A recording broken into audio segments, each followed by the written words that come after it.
Are you tired of the same old true versus fake heiress tropes? Are you craving a true female empowerment story? Today, this gripping modern romance novel, The True Heiress, is an all-powerful big shot, will completely overturn your expectations. After years of being abandoned, the true heiress, Ing Zian, returns to her wealthy family. Do you think she's just a delicate, helpless flower? No, she's a hidden, all-powerful big shot, and when her identity is revealed, the entire world is shaken. Think she's just a pitiful outcast?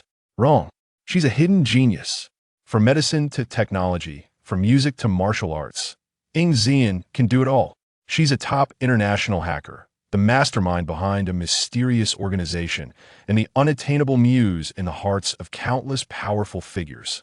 But her return sends her wealthy family into a panic, and the fake heiress sees her as a thorn in her side. Can she uncover the truth of what happened years ago? What is her true identity? Think she's just a genius? Wrong. She's also a queen of revenge. Faced with her family's indifference and the fake heiress schemes, Ing Zian doesn't choose to endure. She strikes back with thunderous force. She's determined to reclaim everything that belongs to her and make those who hurt her pay the price.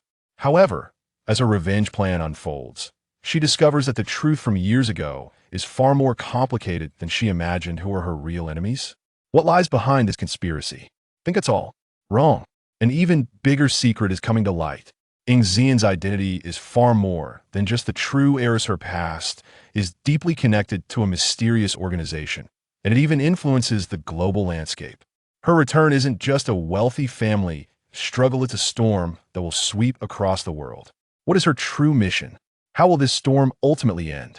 The True Heiress is an all-powerful big shot, isn't just a modern romance novel, it's a female empowerment story filled with revenge, suspense, and passion. Author Qing Qian uses exquisite writing and a thrilling plot to take you on a journey of an all-powerful female lead's rise to power.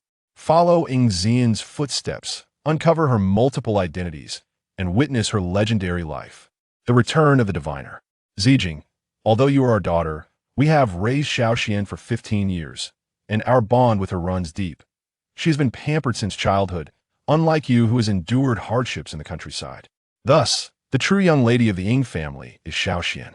It is somewhat unfair to you, but knowing your kind heart, I'm sure you won't mind. Rest assured, you will not lack anything that is rightfully yours. What? You're going to? Are you joking? They want a socialite, and you can't even play a piano piece. What good will it do? You will only embarrass yourself. In her dream, chaotic shadows danced, accompanied by disdainful and contemptuous gazes cast upon her. Moments later, Ing Zijing fully awakened.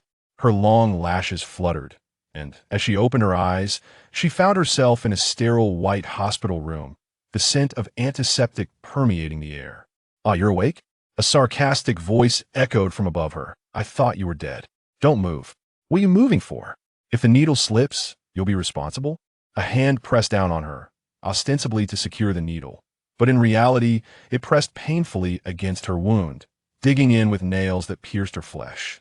Yet, the girl showed no sign of pain. With a swift motion, she flipped her wrist and pinned that hand against the bedside table. The person yelped in pain. "Are you insane?" "Zijing." Another young woman in the room gasped and hurried forward. "This is Dr. Liu. She is not here to harm you." The girl turned her head, revealing a pale face devoid of color, sickly and lacking vitality. Yet, upon closer inspection, her features were exquisitely beautiful, her phoenix-like eyes glimmering with a fleeting light, captivating and enchanting. The woman's eyes sparkled with concern. "Zijing, do you feel unwell anywhere else?" The girl remained silent, yet her grip loosened. Dr. Liu rubbed her wrist and retreated, reprimanding, "Indeed, a poorly raised ingrate." Ing Zijing lifted her gaze, her slender phoenix eyes still glistening with moisture. Her voice, tinged with the raspiness of awakening, held a hint of coldness. "I apologize. I just woke up and thought a dog was biting me." Dr. Liu's expression changed. "You. All right. Zijing has already apologized. Let's not make a fuss." The woman interjected softly, her lips pressed together, her face filled with remorse. "Zijing, I'm sorry. If it weren't for my illness, you wouldn't have needed to donate blood. I didn't expect it would cause you to faint this time." "She deserves it," Dr. Liu retorted disdainfully, Isn't she just the adopted daughter the Ying family took out of pity? Do you really need to ask me to help her regain her health? You wouldn't treat your own niece this well, would you? The woman sighed. Zijing has suffered too much. How can she be compared to Xiaoxian? Indeed, there is no comparison. Dr. Liu laughed mockingly. According to my brother, she ranks second in her class, unlike some ingrate who relied on money to enter the gifted program, yet fell behind by over 300 points. Quite embarrassing, really. The woman frowned. Don't say that Zijing was first in her previous school. Doctor Liu scoffed, first in a county school, and she still can't qualify for a second-tier university. However, their conversation had no effect on Ying Zijing.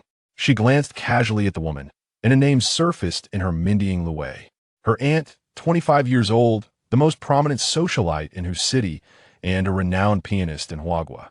Ying Lue suffered from hemophilia, a condition where any injury leads to excessive bleeding that is difficult to heal, and her blood type is extremely rare, renal, making it hard to find a match. There is currently no complete cure for it. Ying Zijing looked at her delicate wrist, where her veins were visible, and lazily remarked, "Tiske." She was not dead. This was the Earth she had once known, and her name remained Ying Zijing. However, she was no longer the diviner of the spiritual realm, who could predict life and death with a glance. Now, she was merely an inconspicuous adopted daughter of the Ying family, a living blood bank for Ying Lue at her beck and call. Her recent fainting spell was due to Ying Lue's injury. She had been subjected to forced blood draws for several days without the ability to resist. What happened at that time? Dr. Liu inquired, looking at Ying Lue. Who pushed you down? Did you see it? The last question was directed at the girl. Seeing her remain still, Dr. Liu's temper flared. I'm talking to you. Have you lost your voice? Quiet. Ying Zijing's demeanor was languid. Be silent. What kind of attitude is that? Dr. Liu slammed the folder on the table, sneering, Lue, I'm sorry, but given her attitude, I will not treat her illness any longer. Ying Zijing leisurely adjusted her collar. The door is over there. Doctor Liu had intended for the girl to plead for her, but instead, she felt as though she had punched air, momentarily caught off guard, her face burning with embarrassment. She muttered, a despicable thing trying to seduce her uncle, acting all high and mighty, and hurriedly left. Zijing, Ying Lue scolded. Dr. Liu is a specialist. If you upset her, what will happen to your health? Yes, an expert in administering glucose, Ying Zijing replied coolly. If you didn't know better, you might think I was about to undergo a major surgery. Ying Lue's heart skipped a beat. Ying Zijing propped herself up on her elbows. However, the expert makes a valid point. I too wish to know who pushed my aunt down. Those who commit wrongs will always reveal themselves. She picked up the phone beside her bed and looked at the woman. Wouldn't you agree? The girl's sudden assertiveness left Ying Lue at a loss. She frowned, displeased. Zijing, you really shouldn't be so willful. I don't care if you're hurt, but if you continue like this and offend someone important, how will your aunt protect you? Then I thank my aunt in advance. I heard this hospital room was specially chosen for me. Ying Zijing remarked, glancing at the door plate, as if amused. The number is quite nice. With that, she disregarded the woman's expression and strode out of room 914. Ying Lue bit her lip, her gaze clouded. After a moment's contemplation, she retrieved her phone and dialed number. Once connected, she spoke softly. Zijing listens to you the most. Could you help me talk some SE? An SE into her? The voice on the other end seemed taken aback by her words, falling silent for a moment before responding coldly. Focus on taking care of yourself and don't worry about her. If she gets out of hand, I will have someone send her away. Snowflakes danced in the air, blanketing everything in white. Whose city stands by the sea, where even in deep winter, snow rarely falls. However, this year, even after the start of spring, snow began to drift down in mid-February, scattering ACR. OSS the night sky. Chilling to the bone that on the bustling streets at 9 o'clock, people flowed like a river, vibrant and lively. The girl wore only a simple black shirt, her long legs straight and slender. Carrying a single shoulder bag, she walked slowly, starkly out of place amidst the surrounding bustle. Her complexion was pale, yet stunningly beautiful occasionally. The glow of neon lights would flicker across her features, as if tiny stars were gently rippling around her. Across the street. Hey, seventh young master. Nia Zhao's gaze locked onto a figure, nudging the person beside him. Guess who I just saw? Huh? The man appeared nonchalant. Did you run into your ex again? Leaning against the wall, he exuded a languid charm, his tall frame radiating a sense of debauchery. His fingers, as delicate as jade, twirled a ring, their whiteness more lustrous than the finest porcelain. The snow blurred his brows and eyes, yet could not mask his striking beauty. Instead, it accentuated his otherworldly elegance. With eyes that naturally sparkled like peach blossoms, he seemed to gaze at everyone with a hint of affection, electrifyingly captivating. A naturally enchanting figure, Nie Zhao mused. No wonder those socialites could see no one else when faced with such a face. Even a man like him felt compelled to kneel. What old flame? I never looked back. I was merely referring to the girl adopted by the Ying family a few months ago. The man responded absent-mindedly, his right leg slightly bent, his profile perfectly sculpted and alluring, captivating the attention of passers-by. Nie Zhao understood his disinterest and continued, "You wouldn't know since you've just returned, but this adopted daughter of the Ying family has been seducing her aunt's fiancé." The man's eyebrows arched slightly, finally showing some intrigue. "Jiang Mo Yuan?" "Indeed," Nie Zhao remarked. "She certainly has audacity." Jiang Mo Yuan, though older than their circle by a few years, was not yet 30 and already held a prominent position within the company, earning him the respectful title of third Master Jiang throughout the city. Jiang Mo Yuan and Ying Lu Wei were considered a fitting match, both hailing from the city's elite families, one being the most celebrated socialite, the other the most sought after. "Acler," Nie Zhao sighed. "Seventh young master, if you pursued a legitimate career, with your looks, they would undoubtedly desire you above all." Aside from Jiang Mo Yuan, the other name that resonated through the city was none other than Fu Yunshun, the seventh young master of the Fu family. However, the latter was not known for commendable qualities aside from his handsome visage and wealth. Little else could be attributed to him. Yet, Nie Zhao found Fu Yunshun to be an enigma, one he could not quite decipher. Fu Yunshun's gaze was restrained, his smile casual. "I have no desire to be like him."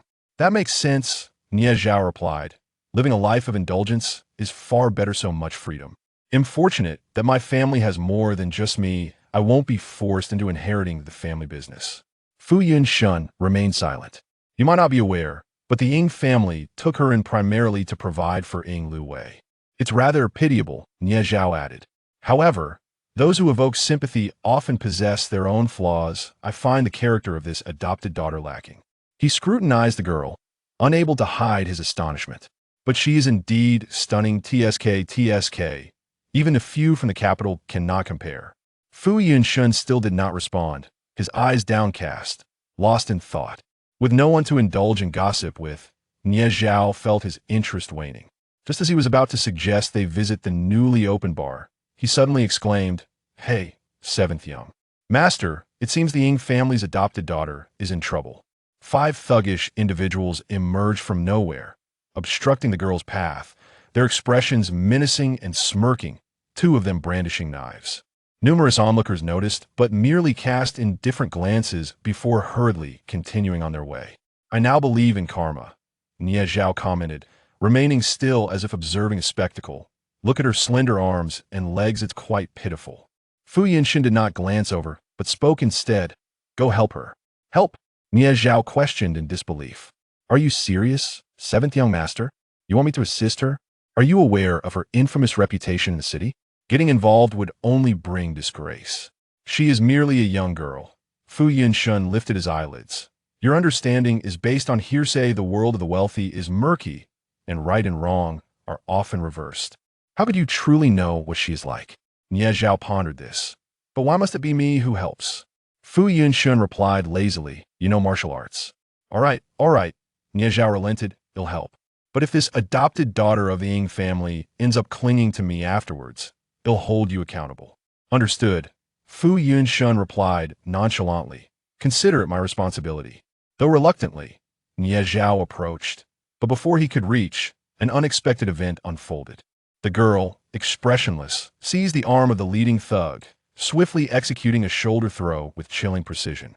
Within 10 seconds, she unleashed a flurry of punches and kicks, incapacitating the remaining thugs without breaking a sweat. The surrounding crowd was taken aback, their astonishment palpable. Nie Zhao stood in disbelief. "What on earth?" Fu Yunshun's gaze sharpened, and he gradually straightened his posture, his eyes lifting with a sudden smile. To replenish the blood of the little one in our family, Ing Ziqin retracted her hand, completely indifferent to the peculiar gazes of those around her. Rolling up her sleeves and continuing on her way. Shanghai is the second-largest international metropolis in Huaghua, with rapid economic and technological advancements, yet it is also exceedingly chaotic. Rife with gray areas and underground factions, rendering such occurrences commonplace. Seventh young master, did you see that? Nie Zhao took a moment to regain his senses. Pinching his thigh and gasping. I distinctly remember that this little sister just entered the hospital 2 days ago, and now she can take on 5 at once? Yes. I saw it, Fu Yunshin replied, his hand casually tucked in his pocket as he observed the girl's silhouette. However, her skills are difficult to discern. They resemble both Muay Thai and Judo. Nie Zhao was taken aback. What do you mean? Every move she executed was astutely calculated, Fu Yunshin chuckled softly. If she had exerted just a bit more force, those 5 would not merely be lying on the ground. Cold sweat trickled down Nie Zhao's back. That's impossible. Right? Could it be that this little sister practices ancient martial arts? Martial artists who combine ancient techniques with modern science are known as ancient martial artists, and their prowess far surpasses that of someone like him who merely practices karate. While ancient martial artists do exist in Huaghua, they are scarce, as many ancient martial families have gradually retreated since the advent of the 21st century. Even the elite families in the imperial capital are in search of genuine ancient martial artists, let alone in Shanghai. If any prominent family could invite a true ancient martial artist to oversee their clan, they would possess the capability to rival the ancient tycoons of O continent. If the Ying family's adopted daughter practices ancient martial arts, would the Ying family treat her as a living blood bank? They would likely cherish her beyond measure. Ancient martial arts. Fu Yunshin's gaze shifted, focusing intently ahead. Suddenly, the girl turned back, walking toward them once more. Fu Yunshin narrowed his eyes and slightly turned his body. The flickering streetlights cast reflections in his elongated peach blossom eyes, tinging them with a hint of crimson, lending a touch of gentleness to his demeanor. It is rare for anyone to resist his captivating gaze. As she approached, Fu Yunshin could clearly see the bluish veins beneath the girl's pale skin, alarmingly frail, prompting a subtle movement of his brow. Nie Zhao's cold sweat intensified. Could it be that he had spoken ill of her behind her back and she overheard? Although he was a 9th-degree karate practitioner and a grown man. Judging by the little sister's earlier display, she could take down 100 of him without breaking a sweat. At that moment, the girl halted before him, raising her head, the mist in her eyes still lingering as she spoke. You. Nie Zhao's legs buckled, and he fell to his knees with a thud. I'm just a gossiping busybody with no malicious intent. Please, have mercy, big shot. Fu Yunshin, intrigued, remarked, kneeling on one knee, such a devout posture. Are you proposing? Nie Zhao. His traitorous legs. Ing Ziqin observed the now standing Nie Zhao, raised an eyebrow, and spoke unhurriedly. 3 days from now. At precisely 7 in the evening, you will encounter a calamity on Huangpu Road No. 1 Tavern, but fear not, it will not be serious. However, starting at noon 7 days later, I advise you to steer clear of the Punan area, otherwise your life may be in peril. Nie Zhao was bewildered. Upon hearing this, Fu Yunshin's long fingers, playing with the jade stone, suddenly clenched, his peach blossom eyes lifting with a low, husky voice tinged with amusement. Little one, can you tell fortunes? Ing Ziqin did not respond, merely saying, thank you. Her gratitude was a mere facade. It mattered little whether anyone helped her. She only wished to test her current divination abilities. It seemed she still required considerable time to recover, though for now, it sufficed. Nie Zhao remained perplexed. Huh? Fu Yunshin cast a sidelong glance at Nie Zhao and then fixed his gaze on the girl, his shallow amber pupil shimmering with a beguiling softness. Little one. Merely thanking him seems a bit unfair, doesn't he it? Ing Ziqin paused momentarily. Nie Zhao was utterly stunned. 7th young master, are you serious? Clearly. You're the one bullying the little sister. Have you taken the wrong medicine today? What kind of man are you? He had never seen this young master speak to another woman in such a manner. Fu Yunshin ignored him, his peach blossom eyes narrowing, fixated on the girl as if casting an electric charge. Little one, you've prophesied for him. Why not try your hand at divining for me as well? Ing Ziqin narrowed her eyes slightly. Little sister, don't mind him. Nie Zhao, sensing something was amiss with Fu Yunshin today, attempted to mediate. Where are you headed? We could give you a ride. Indeed, the depths of the elite world are unfathomable. This girl was clearly not the type described in rumors. No need. Ing Ziqin shook her head, preparing to leave. However, as she turned, her body swayed slightly, a clear sign of excessive blood loss. She raised a hand to press against her temple, her brows and eyes enveloped in a frosty pallor. At that moment, a languid voice sounded from behind her. "Little one." Ing Ziqing halted and turned back. The man leaned lazily against the glass door, his roguish demeanor unchanged. "Your benefactor wishes to express gratitude for your reminder by treating you to dinner tonight." Hangul. Until the server had arranged the tableware, Nie Zhao remained unable to comprehend. He glanced at the girl, her expression placid. "You truly accepted? Aren't you afraid of being sold? What if we were villains who intended to poison you?" Moreover, seventh young master was curious. When did he start inviting girls out? Ing Ziqing half closed her eyes to conserve her energy. "Because I am genuinely hungry." Nie Zhao. "Well, just these, and add a plate of stir-fried pig liver." Fu Yunshan closed the menu, lifting his gaze with a smile. "Little one, you are too slender. You need to replenish your blood." The server bowed slightly and went off to prepare. Hangul is the only restaurant in Huagua that has refused the Michelin 3-star rating, accepting only 10 tables of guests a day, requiring a reservation 3 months in advance. Nie Zhao glanced around. "Seventh young master, you don't happen to know the owner of Hangul, do you? Even my family's patriarch would need a reservation here." "I do not know him." Fu Yunshan draped his arm over the back of his chair, speaking casually. "Perhaps it's due to my appearance." "Missing, did you hear that? Seventh young master just likes to spout nonsense. Don't believe a word he says." Nie Zhao paid no mind, waving his hand dismissively. "Today is a rare occasion for seventh young master to treat us. Enjoy yourself. He may lack many things, but money is not one of them." "How coincidental," Ing Ziqing remarked casually. "I'm only lacking money." Fu Yunshan looked up. "You lack money? Does the Ing family not provide for you?" "The servants of the Ing family receive wages. How could they not pay an adopted daughter? I perform poorly in my studies, have not learned etiquette. Nor can I arrange flowers or perform tea ceremonies," the girl replied calmly. "Why should I be given money for such embarrassing shortcomings?" Nie Zhao was momentarily speechless. Fu Yunshan's eyelashes fluttered as a smile crept to his lips. "Little one, it seems they are blind to your worth. Your dining etiquette follows the traditions of the ancient O-continent royal family." 003 Ancient O-continent. Nie Zhao's jaw dropped in disbelief. "What? Did I hear that correctly?" The addition of ancient to O-continent completely alters its significance. This refers to the O-continent from the 14th to 16th centuries, a time when a cultural and ideological movement birthed countless renowned figures in literature, art, and music, leading the O-continent to flourish. There were many royal families in O-continent, yet most have vanished. Only 10 remain, led by Wine Nation, each with distinct etiquette. He could not discern any nuances from a simple sitting posture. How could it be tied to the royal etiquette of O-continent? However, Nie Zhao would not doubt Fu Yunshan's words. This young master had previously remarked that a successful playboy must possess knowledge of both celestial and terrestrial matters. Nie Zhao felt something amiss but could not place it, resigning himself to learning.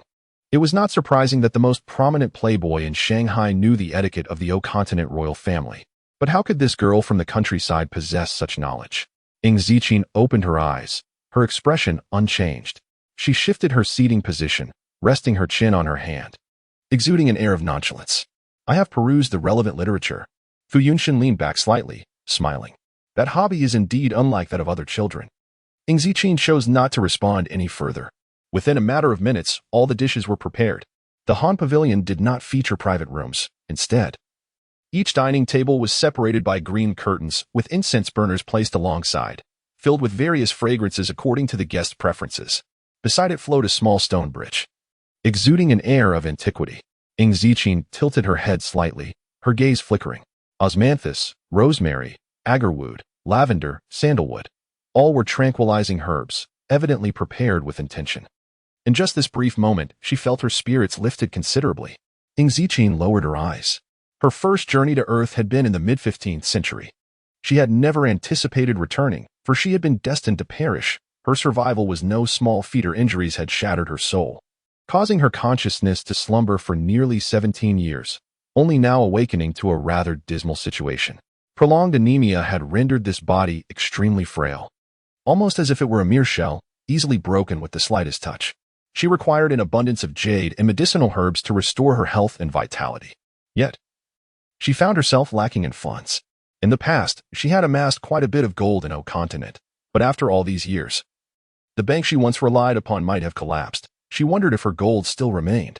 Ing Ziqing pondered for a moment and inquired, What are some enjoyable places in Shanghai? Oh, there are plenty, Nie Chao replied, a hint of inebriation in his tone. You've been here for a while, and haven't gone out to explore? A living blood bank likely doesn't allow for such freedoms. He was momentarily silenced. Here, little one, drink this. Fu Yunshin handed the girl a bowl of longan and red date soup. After she accepted it, he settled into a bamboo chair. In this year alone, how many times has Ing Luwei been injured? Nie Chao hesitated, calculating. If we consider just the hospital visits, it's no fewer than 10 times. The moment the number left his mouth, he was taken aback. Everyone in Shanghai was aware of Ing Luwei's hemophilia, which made the young nobles cautious in protecting her. Moreover, as Jiang Meiyuan's fiancée, she was proficient in various arts and was beloved by the elders of the 4 prominent families. Who would dare to harm her? Nie Chao speculated. Boss, you haven't been the one to transfuse her that many times, have you? The words hung on his lips, unspoken. After all, who could withstand over 10 blood transfusions? Ing Ziqing slowly finished the longan and red date soup, narrowing her phoenix eyes, seemingly indifferent. Not that many. The vitality of this body had nearly depleted by the time she regained consciousness, and it was only now that it had managed to recover somewhat, highlighting the extent of its frailty. Quite good. Fu Yunshin raised his hand, offering her a napkin with a gentle smile. She could qualify for the Guinness World Records. Nie Chao broke into a cold sweat. He had known Fu Yunshin since childhood and understood his temperament well. When the young master employed such a gentle tone, it signified genuine anger. But what could be done? The Ing family had taken in an adopted daughter, providing her with the finest care, all for that precious blood. The darkness within the affluent families was something they had long grown accustomed to. Nothing could be more sordid than this. With a sigh, Nie Chao summoned a server.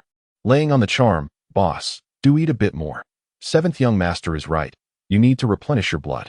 Ing Ziqing gazed at her plate, which had been filled with pig's liver, now empty. At that moment, the intricately carved wooden door of the Han Pavilion swung open once more. Footsteps echoed as a group entered. At the forefront was a man of remarkable stature, his long, powerful legs clad in black trousers. He bore an expression of indifference, his brows and eyes sharp, radiating an air of aloof nobility coupled with the captivating charm of a mature man. Even the attendants of the Han Pavilion could not help but stand a little straighter at his arrival. This face was one that no one in Shanghai could fail to recognize. Jiang family's 3rd master, Jiang Meiyan, the foremost heir among the 4 prominent families, possessing beauty, status, and power. He was the man every Shanghai debutante aspired to marry. The manager approached respectfully. Mr. Jiang, your reserved table is this way. Please follow me. Jiang Meiyuan nodded and stepped inside. However, just then, his secretary suddenly stepped forward, whispering, 3rd master, while pointing in a certain direction. Jiang Meiyuan frowned, but turned to follow the secretary's gesture, his gaze darkening. There, a slender girl sat in a bamboo chair, her head tilted, displaying an expression of resistance to whatever had transpired. The man beside her was none other than Fu Yunshin, the notorious scion of the Fu family, whose reputation was anything but stellar. As the realization dawned upon him, Jiang Meiyuan's frown deepened, and he strode over, leaving the others behind, bewildered. These individuals were clients of the Jiang group and were somewhat familiar with Jiang Meiyuan's nature. He was typically inscrutable. So what could have caused such a shift in his demeanor? The 3rd master is going to admonish a disobedient junior. He will return afterward, the secretary explained apologetically, urging the others to take their seats. Hearing this explanation, the clients finally understood, offering their reassurances. Not at all, 3rd master, please do attend to your matters. If it weren't for Jiang Meiyuan's presence, they wouldn't have secured a reservation at the Han Pavilion. After the secretary expressed his apologies once more, he followed Jiang Meiyuan out.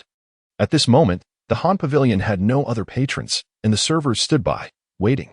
The manager had witnessed the scene and frowned, contemplating intervening, but was taken aback and silently nodded, retreating instead.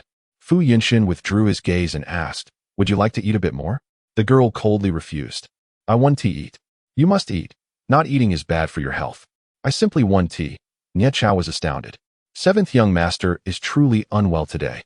Even resorting to coercing the little sister into eating pig's liver?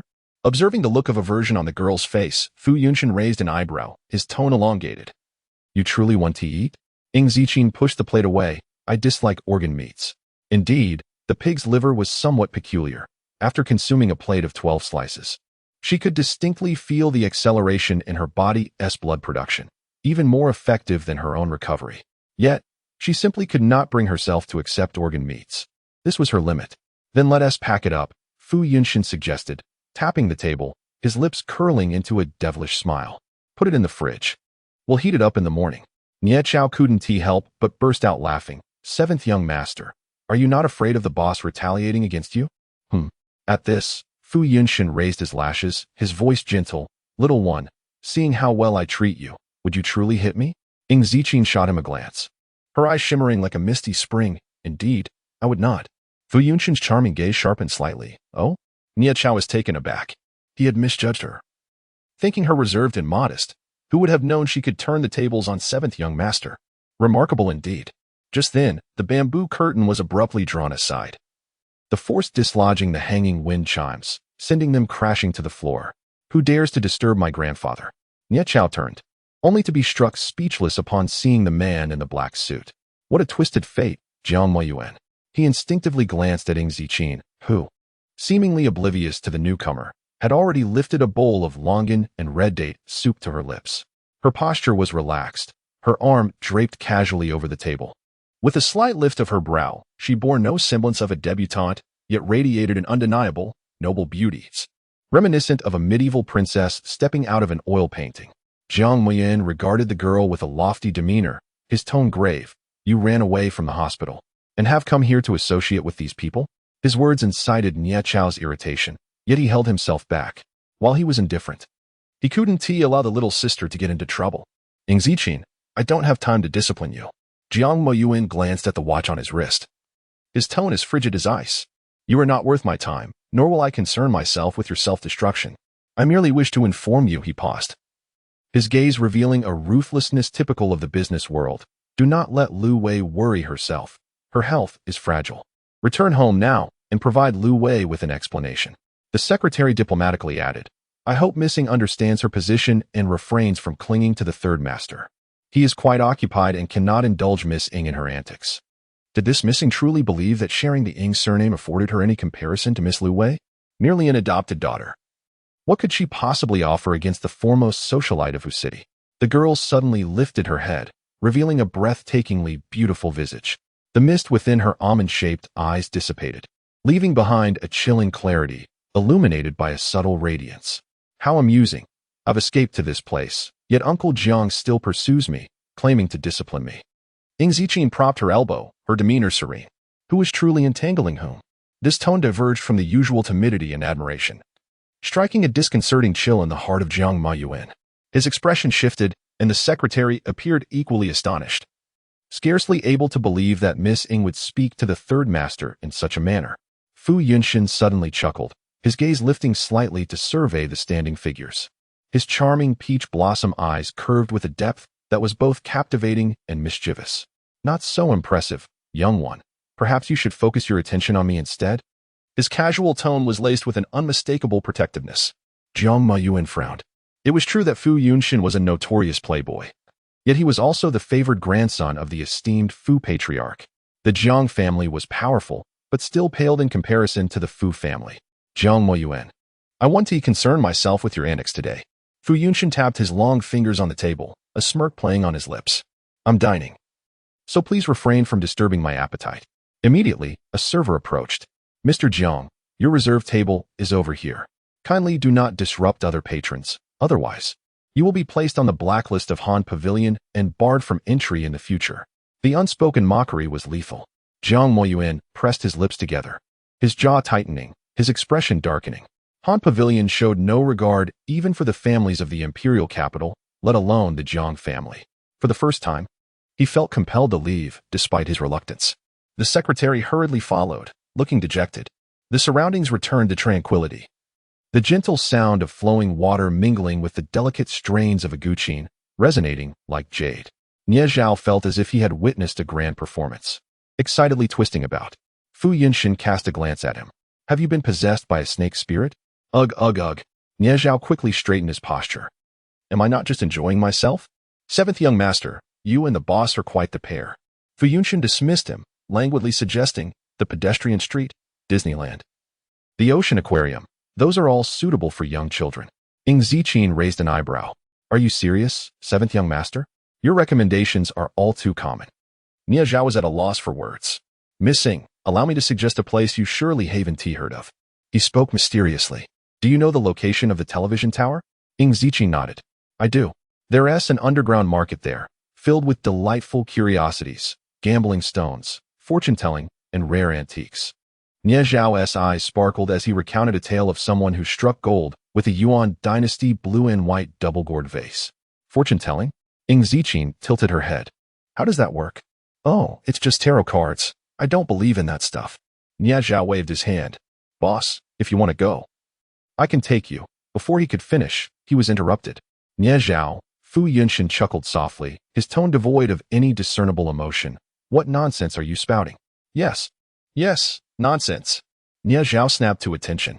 Everything I said was nonsense. Please don't go, boss. Indeed, the underground market was quite chaotic, only opening after midnight. While these young masters could afford to indulge, the young ladies could not. If word got out, it would tarnish the girl's reputation, making him the villain.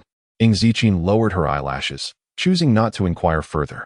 Tarot cards. She recalled she had played them once. Yet, did such cards still exist on Earth today? Fu Yunshan tilted his head, his peach blossom eyes narrowing playfully. Little one, why do you keep staring at me? Am I that captivating? As he drew nearer, his strikingly handsome face was almost within reach, framed by a pair of expressive, smiling eyes that exuded a formidable charm. Cough, cough, cough. Nia Zhao choked, astonished by Fu Yunshan's audacity. Seventh young master, have some decency. Is it appropriate to tease a young lady like that? Ing Ziqi rested her chin on her hand, lifting her gaze with an expression of indifference. It is indeed quite striking. Nia Zhao was left speechless. What could he say? A willing participant and a willing recipient. Such was the charm of a child speaking the truth. Fu Yunshan lazily stood, declaring, Then I shall be the good Samaritan and escort you home. Nia Zhao was about to ask how, but a single glance from Fu Yunshan silenced him. Fine. He can walk alone. Sighing, he trailed behind, lamenting his lack of power in the presence of women. Ing Ziqi pondered for a moment. No need. I owe you nothing. Fu Yunshan chuckled at her response. How do you owe me? You reminded Nia Zhao that we are engaged in a fair transaction. He paused, a smirk gracing his lips. How about this, little one? If you truly feel indebted, why not share some gossip about Hu City? Ing Ziqi regarded him, her eyebrows arched. Gossip? She understood that gossip encompassed amusing anecdotes, rumors, and was not synonymous with divination. It seemed there was much he needed to learn about the new developments of the 21st century. Is it not fresh news? Fu Yunshan rested his hand on the car door. Come now, satisfy my curiosity. He gestured invitingly. Ing Ziqi hesitated. During her first visit to Earth, she had spent 3 centuries in O continent, traversing it in various identities. Hence she was well versed in the etiquette of all royal families there. This gesture, originating from the royal family of Y country, had been discarded in the first half of the 16th century. If you don't get in the car soon, your little uncle may emerge as well. Fu Yunshan glanced sideways. Do you see me as powerless? What if he decides to apprehend us both? This remark prompted the girl to decisively choose the passenger seat. Fu Yunshan raised an eyebrow. Is Jiang Moyuan truly that intimidating? Little one, you've wounded my heart once more. Ing Ziqi replied coolly, it's merely a nuisance. Fu Yunshan paused, clearly taken aback by her response, then chuckled softly. The light danced over his tousled black hair, casting a golden hue over his features, creating a striking contrast with his fair skin and crimson lips. He raised the car window. I hear it was Jiang Moyuan who brought you from Qingshui County to Hu City? Yes, Ing Ziqi recalled. He said he would send me to Qingji for my studies. Qingji High School was the top-ranking institution in Hu City, with students from the elite class easily gaining admission to the prestigious Imperial University, boasting an acceptance rate exceeding 98. Parents would do anything to secure a spot for their children. Ing Ziqi gazed out the window, squinting slightly. I was in a car accident on the way and ended up in the hospital. The accident didn't cause any life-threatening injuries, but it led the Ying family to discover her existence, as she possessed the extremely rare Renault blood type, identical to Ying Lu Wei. This blood type, often referred to as golden blood, is a universal donor, capable of transfusing into any blood type, yet if one were to run low on it, they could only receive the same Renault blood type. The number of individuals globally with the Renault blood type is fewer than 100. Even the Ying family is unable to provide a sufficient blood source in a timely manner when Ying Lu Wei is injured. She happens to be an ideal candidate.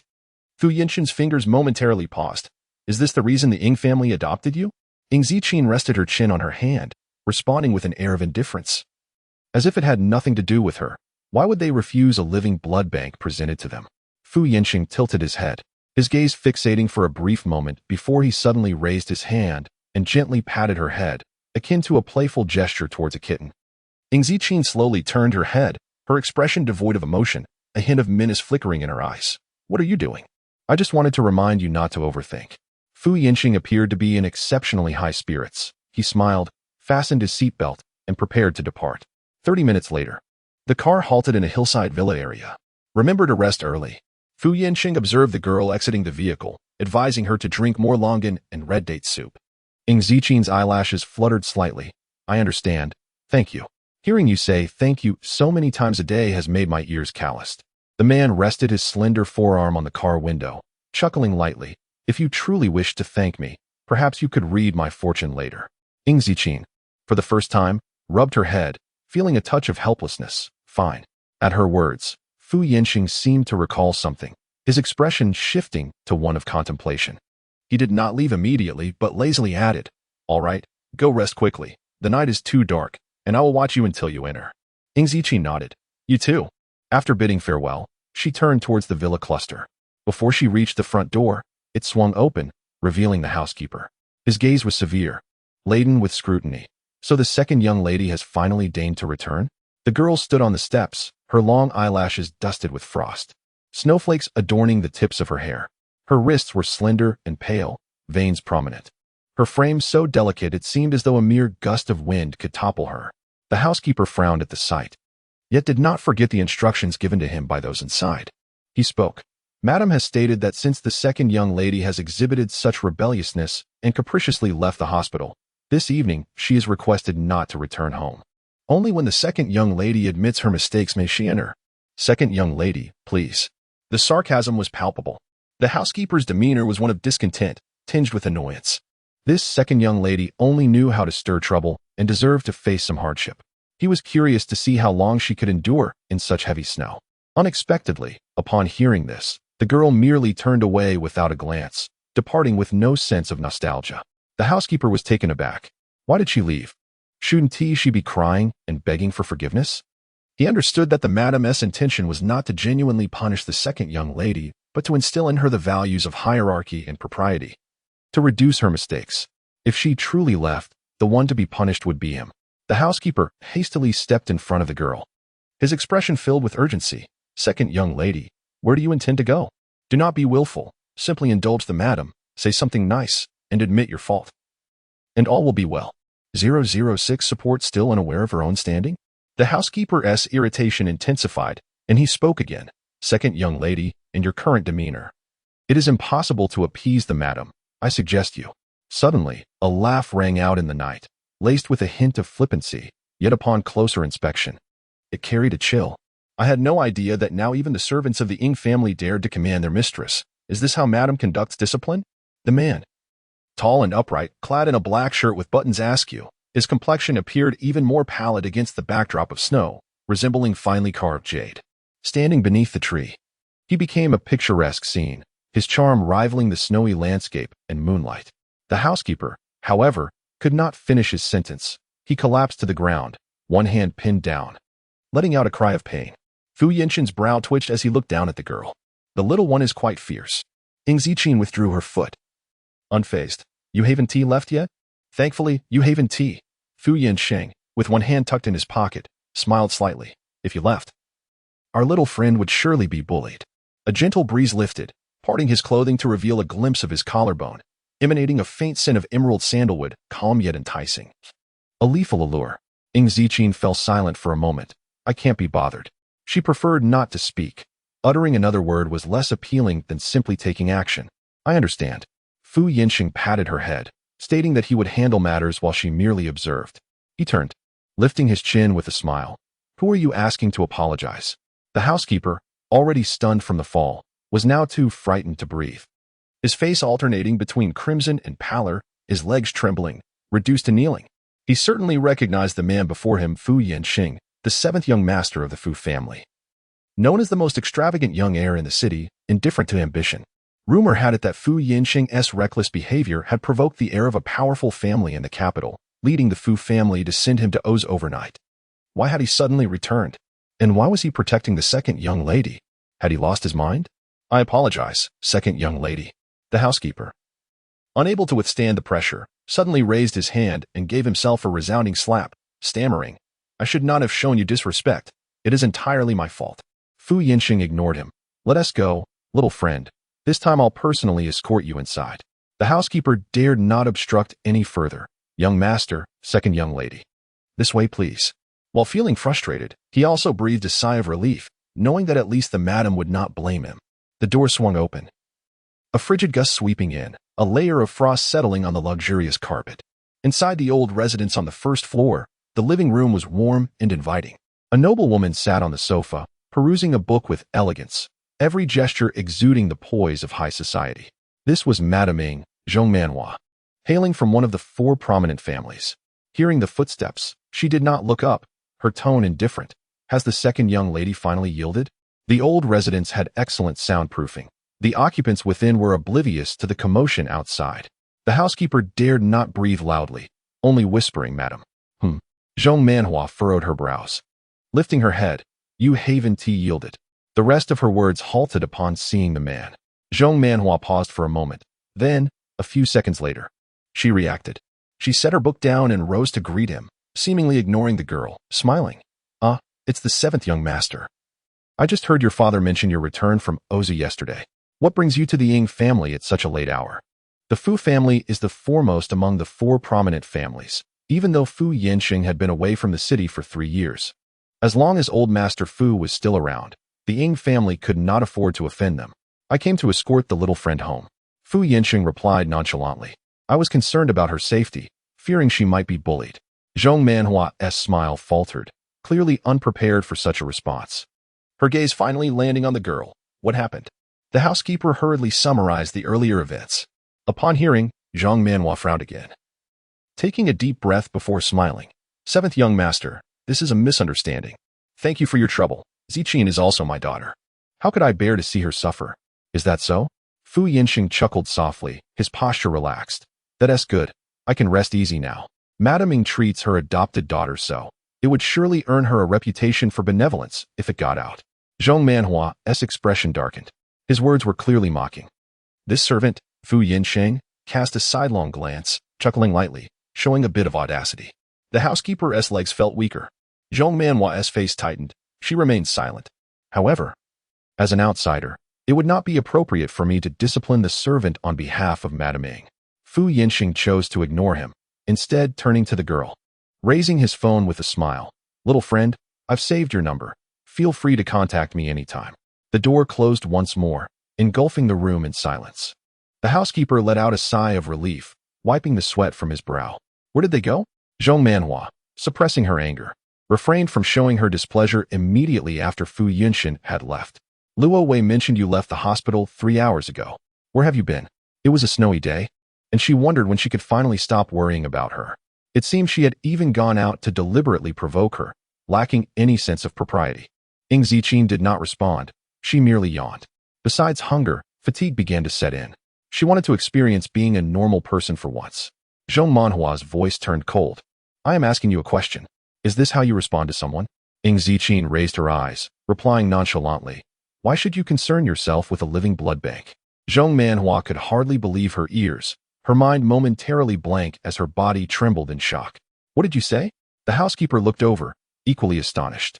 The fact that the Ying family had adopted a daughter, Ing Luo Wei, to serve as a living blood bank was no secret among the four prominent families. The entire upper-class circle was aware. Yet, no one truly cared, as it was deemed unimportant, merely a topic for idle conversation, adding a bit of amusement. The Ying family saw nothing wrong with it. However, when this ugly truth was so bluntly exposed, Zhong Manhua felt as if all her carefully draped modesty had been stripped away, leaving her feeling exposed and vulnerable, her blood running cold, her hands and feet icy. As a woman of esteemed lineage, Zhong Manhua quickly regained her composure, her expression softening slightly, yet her tone remained commanding. What kind of behavior is this? Hot water is ready for you. Go take a shower first. I have something to discuss with you shortly. The girl yawned again, disregarding her entirely, and ascended the stairs. Zhong Manhua's face turned ashen as she slammed the teacup down onto the table. The housekeeper lowered his head, too afraid to speak. Just look at her attitude. And listen to what she says. Zhong Manhua felt her heart ache with indignation. Did she truly believe she wanted to subject her to blood draws? Did she not feel any pain at the thought of losing her own flesh? The character's worldview does not reflect the author's. Zhong Manhua was inspired by a mother selling her daughter online, her purpose being to ensure such individuals face consequences. Ying Luowei, her sister-in-law. Was she truly capable of turning a blind eye? Had she not hired a caretaker or cooked for her? Why could her biological daughter not show her a bit more understanding, instead of deliberately hurting her feelings?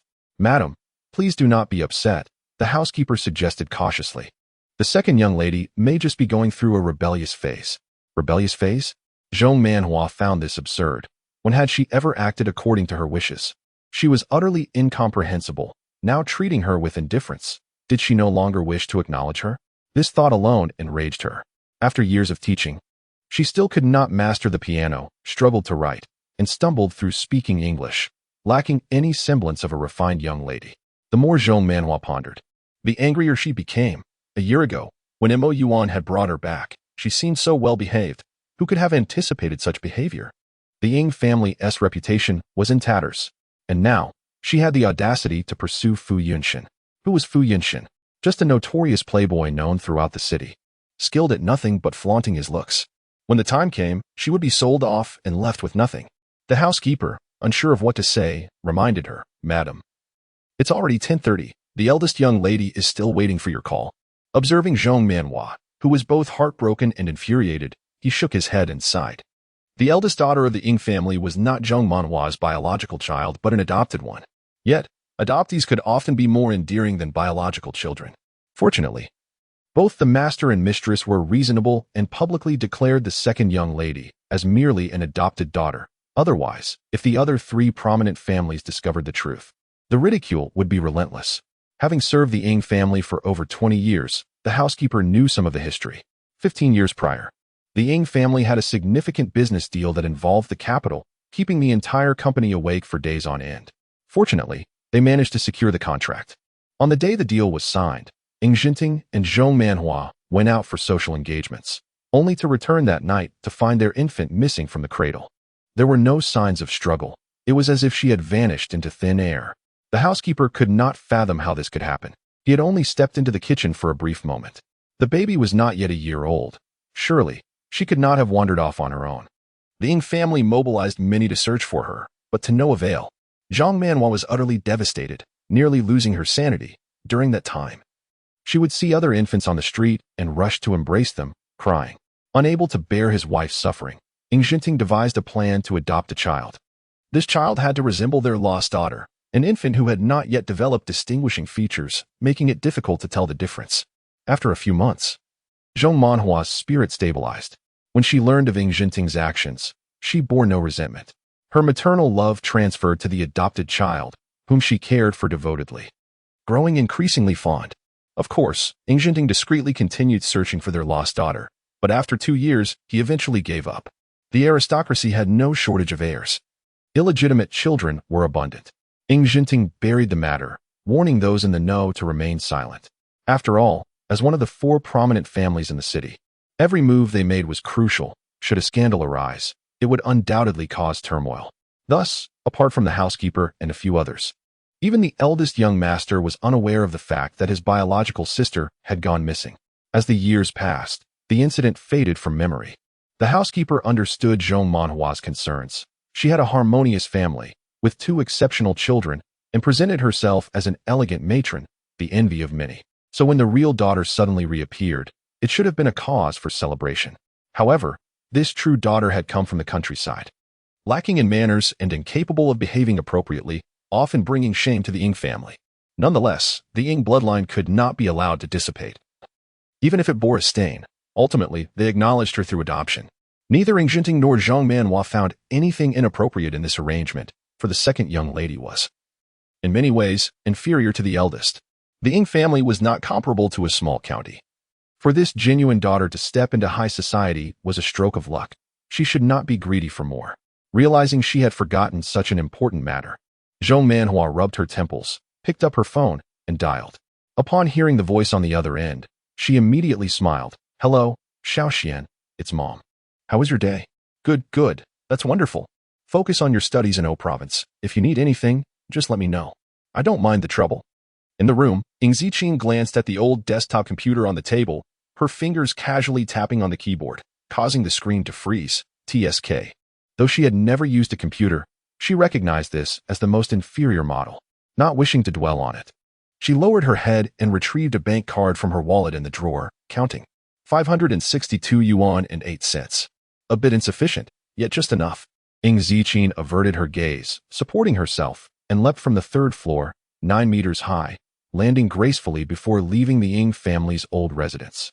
The housekeeper, who was closing a window, caught a glimpse of the girl, but when he looked again, she had vanished. Rubbing his eyes, he murmured in disbelief, "Perhaps I misjudged." Indeed, it seemed he had been mistaken. He thought the second young lady had snuck out. Shaking his head, he secured the doors and windows before heading to the kitchen to prepare warm milk for Zhang Manhua before bed. Due to Fu Yunshan's interruption, Nie Zhao did not reveal the exact address of the underground market. However, for Ing Ziqing, just acquiring the name of a location would suffice.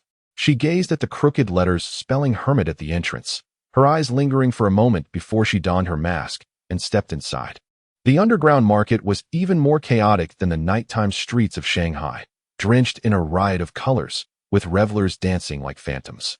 This was a realm beyond the reach of the 4 great families, where newcomers often concealed their identities. The girl's entrance went unnoticed by most, save for a pair of eyes from behind, which fell upon her with a hint of intrigue.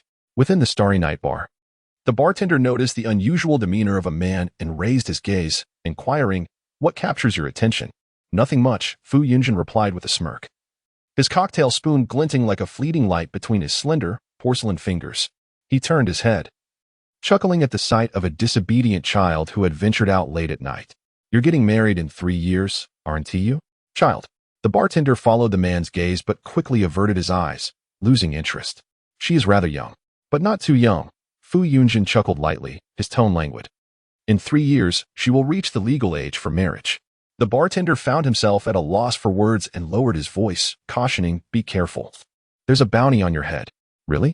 Fu Yunshan raised an eyebrow, unperturbed. "How much?" "An SS-level bounty of $1 billion, placing you 7th on the wanted list." The bartender scrutinized him. "At least 10 individuals on the hunter's list have accepted this bounty. Now you realize how hated you are, don't you? Anyone in the top 10 is marked for death. Not killing you is a disservice to money." Fu Yunshan's peach blossom eyes curved with a hint of allure. "But they still have to find me." The bartender conceded, stating, "The IBI can't locate you. Your ability to remain hidden is likely second only to the one at the top of the list." The IBI, or International Bureau of Investigation, was not to be compared lightly. It's been years, and the top has remained unchanged. I've only just made my entrance. The bounty on the top target surpassed the combined total of the other 9, an amount rivaling the GDP of a small country in O continent. Yet no one had dared to pursue it, illustrating just how elusive that first position was. No, it's not just about being elusive. It's about being utterly undetectable. I'm genuinely curious about this calculating genius. Who could they possibly be? The bartender clicked his tongue. How is it that they seem to attract more ire than you? The other targets on the bounty list at least have some trace. Yet this top figure has vanished without a trace, devoid of any information. Furthermore, the title calculating genius seems rather boastful. Even those skilled sorcerers and witches from ancient O continent would never dare to claim such a title. Modern fortune tellers exist, but like ancient warriors, few are genuine. Most are mere charlatans. If someone could truly predict everything, it would be utterly absurd. Fu Yunshan raised his enchanting eyes, a smirk playing on his lips. "What do you mean by that?" "The truth is, you were already detested. Regardless, you must remain vigilant. $1 billion could buy an island. You already know that those hunters on the list are akin to madmen." The bartender continued, his brow furrowing. "Do you really intend to stay here? I thought you would at least head to the imperial capital." "Indeed," Fu Yunshan replied, his gaze unfocused. "I plan to remain in Shanghai for a while." Upon hearing this, the bartender's mind sparked with a ridiculous thought. For a woman? Fu Yunshan raised an eyebrow, unhurried. "What nonsense is that? She's merely a child." This was an indirect admission. The bartender's expression shifted. "You must be insane. If those people find out." "I've long been insane," Fu Yunshan declared. Rising to drape his coat over his arm, a devil-may-care smile gracing his lips as he patted the bartender's shoulder. Drink less. It's harmful to your health. The underground market required no identification for entry, attracting a myriad of individuals, though many chose to conceal their identities. Along the streets were various stalls, their architectures reflecting the diverse wares on offer, some resembling the ancient Roman style of a continent, others Gothic, Baroque, or traditional Chinese garden designs. Ing Zijing looked up and noticed several shops displaying divination signs, counting at least a dozen. However, only one emanated a faint aura of spirituality. Tarot cards, a divination tool originating from a continent, were immensely popular during the Middle Ages. She had dabbled in them, yet their true origins remained a mystery. Authentic tarot cards were scarce, and those available on the market were barely usable for minor events. Otherwise, they were nothing more than worthless scraps of paper. Perhaps she should seek a genuine deck before her abilities fully returned. Pondering this, Ing Zijing adjusted her mask, lowering her gaze as she ventured deeper into the market. Aside from the shops, numerous stalls displayed broken antiques, yet this did not deter eager buyers from being duped. The girl casually scanned her surroundings, observing over 100 antiques within mere seconds, all of which, as expected, were counterfeit. It wasn't until half an hour later that she finally spotted what she sought, an ancient coin nestled amidst a heap of Celadon wares, utterly unremarkable. The inscriptions on the coin had worn down significantly, caked in dirt, appearing almost earthen at first glance. She leaned down, her eyes narrowing as she instantly calculated the coin's era and name. A Qin silver half-tail coin, minted in 339 BC during the Warring States period. After 2 millennia, its value exceeded 5 million. Crouching slightly, she asked, "How much for this?" Indicating not the ancient coin, but a nearby stone bowl. The stall owner, a young man, sized her up dismissively before responding, $500, take it or leave it, his tone laced with disdain. Ing Zijing turned her gaze, her fingers now resting on the silver coin. "What about this one?" "Take it for free," the young man said, growing increasingly impatient. "Just take them both and don't waste my time." He was eagerly anticipating a few wealthy patrons to swindle, with no time to waste on a pauper. Ing Zijing's expression remained unchanged as she placed 5 $100 bills down, taking the stone bowl and the ancient coin, her fingers brushing over them as her phoenix eyes narrowed slightly. Now, she could affirm that Earth was a world devoid of cultivation. However, this was not entirely unfavorable, as it meant she could retire in peace. Yet to the young man, her actions appeared desperate. He scoffed, his voice rising as he mocked her. A pauper with no discernment, thinking she has found a treasure? Nearby, another stall owner interjected, "Hey, don't be so blunt. She still has her pride." "What pride? Anyone can enter the underground city these days." "True enough. Lately, it seems a horde of paupers is trying to find hidden gems. It's quite embarrassing." After spending so much time in the underground market, they certainly knew which customers were genuinely wealthy. Such paupers were hardly worthy of their time. The young man sneered again. "Not just a pauper. This is sheer foolishness, lacking even the most basic identification skills." That stone bowl had cost him $5 on Taobao, while he had found the coin in a park in Punan. Both were worthless. He had intended for these items to serve as mere fillers, never expecting a fool to actually buy them, allowing him to effortlessly pocket $500. Laughter erupted around them, drawing the attention of others, their gazes roaming over the girl with malicious intent. She offered no response, her expression remaining indifferent as she secured the ancient coin, preparing to leave. Yet the mocking laughter persisted, relentless. "Look, we tried to be nice. Now you've upset the little girl. What will you do when she runs home to cry to the adults? This is for her own good. It is a means to temper her character." It seemed she also. Before the thought could be fully articulated, a somewhat urgent voice interrupted. "Miss, my master wishes to offer 6 million for the Qin silver half-tail coin in your possession. May I inquire if you would part with it?" The smile on the youth's face froze, disbelief etched across his features. "What? 6 million for a coin that is so commonplace? What a farce." The onlookers were similarly bewildered, momentarily lost in astonishment. Ing Zijing raised an eyebrow and turned to the source of the voice. An elderly man clad in traditional Tang attire approached, his silver hair framing a countenance that exuded strength and authority with every purposeful step. The young man who had spoken stood behind him, adopting a conciliatory tone. "If the offer is insufficient, we can certainly negotiate further." This statement sent ripples of commotion through the crowd. What sort of coin could demand such a price? "I believe I heard it referred to as a Qin silver half-tail coin?" That seems implausible. However, if it truly is a Qin silver half-tail coin, it could very well be worth that amount. A few years prior, at an international auction, a similar coin fetched a staggering 76 million. What a preposterous notion. The youth seethed with indignation. He had merely picked it up by the riverbank. Did he truly believe a Qin silver half-tail coin was as common as cabbage? If it were indeed a Qin silver half-tail coin, he would be the laughingstock. The elder, hands clasped behind his back, emanated an unyielding authority. Mu Cheng. Acknowledging the cue, Mu Cheng produced a document, a certificate clearly stating his title as a national cultural relic appraiser of the highest grade.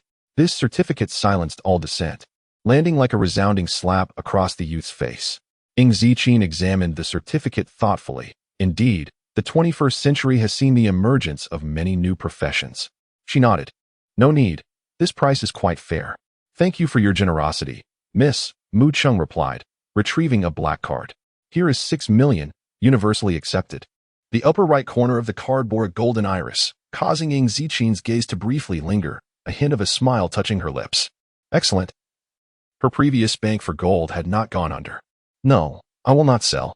Seeing the black card, the youth could no longer contain himself. He lunged forward, attempting to snatch the ancient coin from the girl's grasp with fierce intent. The girl remained impassive, simply raising her right leg in a seemingly casual motion, yet with such force that she sent the youth sprawling several meters away. The surrounding crowd stood in stunned silence. Only then did Ing Ziqin extend the ancient coin, accepting the black card with a grateful, "Thank you." Mu Cheng, momentarily dazed, stuttered, "No need for thanks." Not only Mu Cheng, but even the elderly gentleman in Tang attire appeared taken aback, curiosity flickering in his eyes. What astonished the onlookers further was the appearance of a typically unobtrusive official who, with a solemn expression, spoke up. The underground market has its own rules. Once an item is sold, one cannot reclaim it. If this individual's permit is revoked, he shall never be allowed to enter the underground market again. Afterward, he turned to the girl, bowing apologetically. I apologize for the disturbance. Ing Ziqin tucked the black card into her pocket. No matter. 6 million will suffice for a while. The official sighed in relief, directing the security personnel to escort the youth away. Nearby, a bartender who had witnessed the entire scene fell silent for a moment before sincerely commenting. It seems the young lady you know is a bit fierce. Such a delicate girl could effortlessly send a grown man flying. What nonsense! Fu Yunshin's charming eyes sparkled playfully. She is both obedient and endearing. The bartender retorted, your perspective seems overly tinted. But why did you not intervene yourself? Isn't it heroic to rescue a damsel in distress? Why leave it to the officials? Fu Yunshin's eyelashes fluttered as he chuckled softly. I cannot. The bartender was taken aback. Why not? After a brief pause, Fu Yunshin smiled. I must consider the young lady's feelings. After all, we exchanged goodnights just 2 hours ago. Running into her here would be rather awkward. Although he had anticipated her arrival at the underground market after hearing Nie Zhao's remarks, it was indeed a timely encounter. The bartender could only shake his head in disbelief. I see you've devoted all your time to winning a woman's favor. You are indeed meticulous. He pondered what purpose Fu Yunshin had in maintaining the facade of a dandy. What are you insinuating? Fu Yunshin lowered his gaze. Do I need to? The bartender regarded the man's enchanting visage, lost for words.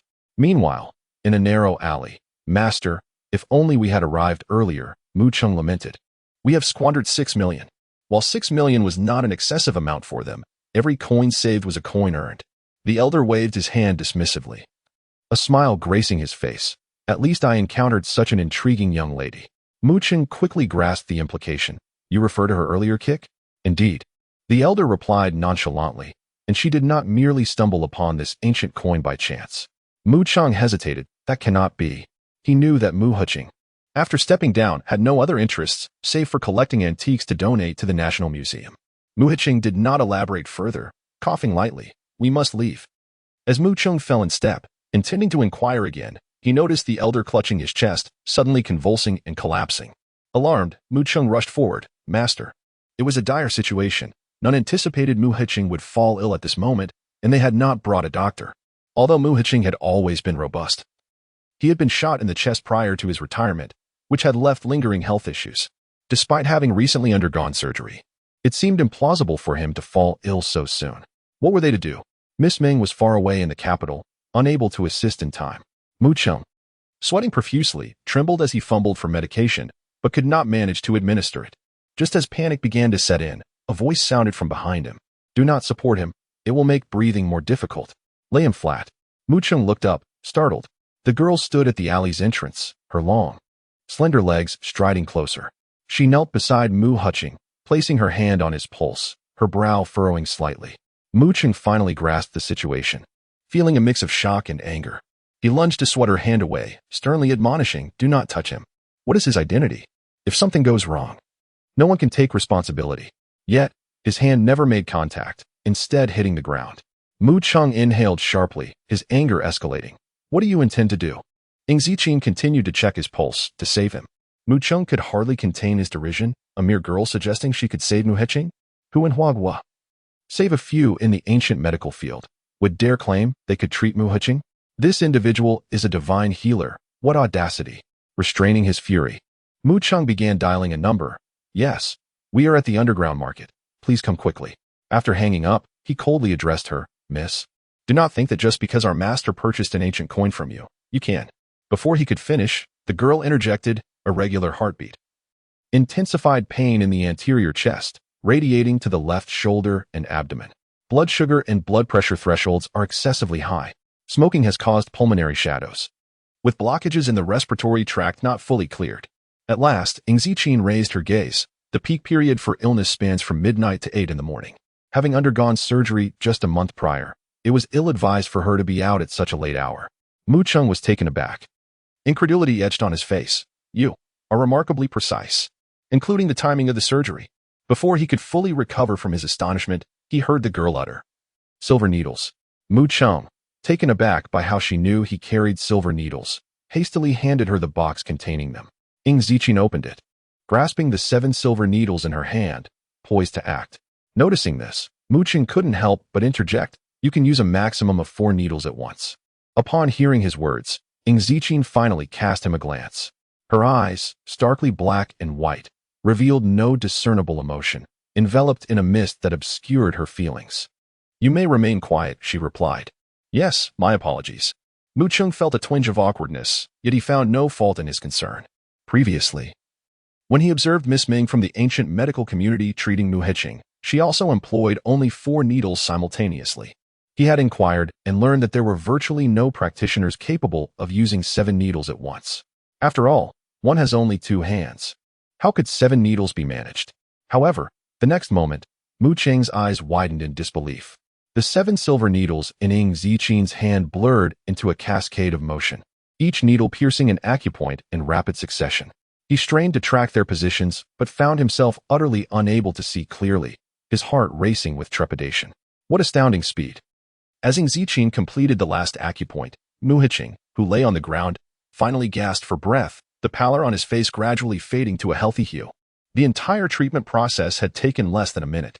Ng Ziqin meticulously returned the needles to the box, rising to her feet with one hand in her pocket. She stood languidly, her breath undisturbed, all done. Mu-chung remained in a daze, feeling as if he were in a dream. Even Miss Ming would require a moment to recover after treating Mu-heching. Suddenly, Mu-heching coughed violently, laboriously opening his eyes. He had been in a semi-conscious state, yet still aware of his surroundings. After steadying his breath, Mu-heching gradually stood with Mu-cheng's assistance. Coughing a few more times, his expression turned serious, his gaze gentle, and his tone soothing. Young lady, you have saved my life. Should you require anything, do not hesitate to ask. He could distinctly sense that his heart felt considerably better than before. Such medical expertise is unparalleled in the ancient medical community. No need, Ng Ziqin replied nonchalantly. It was merely a casual act. Having not treated anyone in quite some time, she realized her abilities had not diminished. In the future, if finances became scarce again, she could still rely on this skill to earn a living. Mu-heching did not press further. Instead, he produced a jade pendant, stating earnestly, then please accept this. If you require anything, as long as it is not unlawful, I will certainly see it through. Mu-chung was startled. This was no ordinary promise. It was a commitment from the head of the Mu family. Ng Ziqin had not intended to accept it, but upon noticing the character Mu engraved on the pendant, her gaze momentarily sharpened, as if recalling something. Ultimately, she accepted. Very well. Satisfaction blossomed on Mu-heching's face as he smiled. Might I inquire your name? It was rare to encounter a young lady who piqued his interest. He felt it only right to make her acquaintance. Ing Ziqin pondered briefly before responding. My surname is Ing. Upon hearing this surname, Mu Qing immediately thought of the Ing family, one of the 4 prominent families in Hu City. For the surname, Ing was indeed uncommon. This Miss Ing appeared to hail from an extraordinary lineage. The innate nobility she emanated was unmistakable. Yet Mu Qing furrowed his brow. He had encountered the Ing family before, yet given their modest influence, how could they possibly cultivate a daughter skilled in ancient medicine? Mu Qing had similar thoughts but refrained from further inquiry, opting instead to smile. Miss Ing, would you be interested in accompanying this old man to the capital? Ing Ziqin raised an eyebrow, surprised. Not at present. She only wished to lead a tranquil life, tending to flowers and pigs, embracing the existence of a carefree rice bug. Very well, Mu Qing nodded. If you ever wish to visit, do remember to contact me. Mu Qing stepped forward, offering a business card, feeling somewhat ashamed. I apologize. Miss Ing, for my earlier doubts and any offense caused. There's no need for apologies. It is only natural. Trust is scarce among strangers. Ing Ziqin nodded. I shall take my leave now. Mu Qing felt even more embarrassed. He had not expected a young lady to possess such clarity of thought. After watching her depart, Mu Qing remained rooted in place for a while before suddenly asking, Mu Qing, what are your thoughts on arranging a marriage? Before Mu Qing could respond, he continued. Forget it. These young rascals of mine are not worth such a fine girl. It would be better not to bring trouble upon her. Mu Qing, is it truly necessary to belittle one's descendants? What a pity it was that she was not a daughter of the Mu family. If she were Mu Qing's side and then instructed, we shall stay in Hu City for a few days. As the snow cleared, the midday sun shone brightly. In the distance, clouds swirled, the sky a deep azure, and white birds soared gracefully, creating a rare sense of tranquility. At the Ying family's old residence, Zhong Manhua glanced at the 3rd floor, frowning. Is the second young lady still not awake? The steward shook his head. There has been no sign of movement. It is already noon, and she is yet to rise. Zhong Manhua, displeased, commanded, wake her up and have her come down for a meal. Just as the steward was about to leave, the phone in the living room suddenly rang. Approaching it, he noted, Madam, it's a call from the capital. Zhong Manhua's expression turned serious. Hand it over. The steward respectfully passed the phone, waiting attentively. After a brief conversation, Zhong Manhua nodded repeatedly before hanging up. A smile gracing her lips, the Mu family intends to Senshin show over, likely around May. The steward was taken aback. But has something significant occurred in the Mu family? The Mu family was thriving in the capital. Why would they suddenly send one of their heirs to Hu City? I do not know, but we must extend our utmost hospitality. Zhong Manhua poured herself a cup of tea with grace, instructing, we must begin preparations immediately. Have someone order furniture and clear out the 2nd room on the right side of the 3rd floor. The Mu family in the capital was not to be trifled with, and it was imperative to maintain good relations. Madam, I believe it is best not to have young Master Shinzhou reside in the old residence. The steward hesitated to remind her. The 2nd young lady is still unfamiliar with the rules of noble families. If she were to offend. Fu Yunshin, I have renal insufficiency? The incident involving Jiang Mo Yuan served as a cautionary tale. The only consolation was that it had not become public knowledge. Neither Jiang Mo Yuan nor Ing Lu Wei had taken issue with it. Or else the other 3 prominent families and the minor clans of Hu City would have surely mocked them behind their backs. Ever since the true daughter had been brought back, the Ying family had been in disarray. Zhong Manhua's countenance darkened. Indeed, I had almost forgotten that. Let Shinzhou stay with the Zhong family instead. She would not allow such incidents to tarnish the Ying family's reputation. Her own dignity was at stake. It seemed she would need to hire additional tutors to instructing Ziqin in the etiquette of high society and the skills befitting a young lady of refinement. Zhong Manhua began dialing the Zhong family. Yes, indeed. At that time, Shinzhou will stay with you, 3rd brother. Jiwan is of the same age, and they can look out for each other.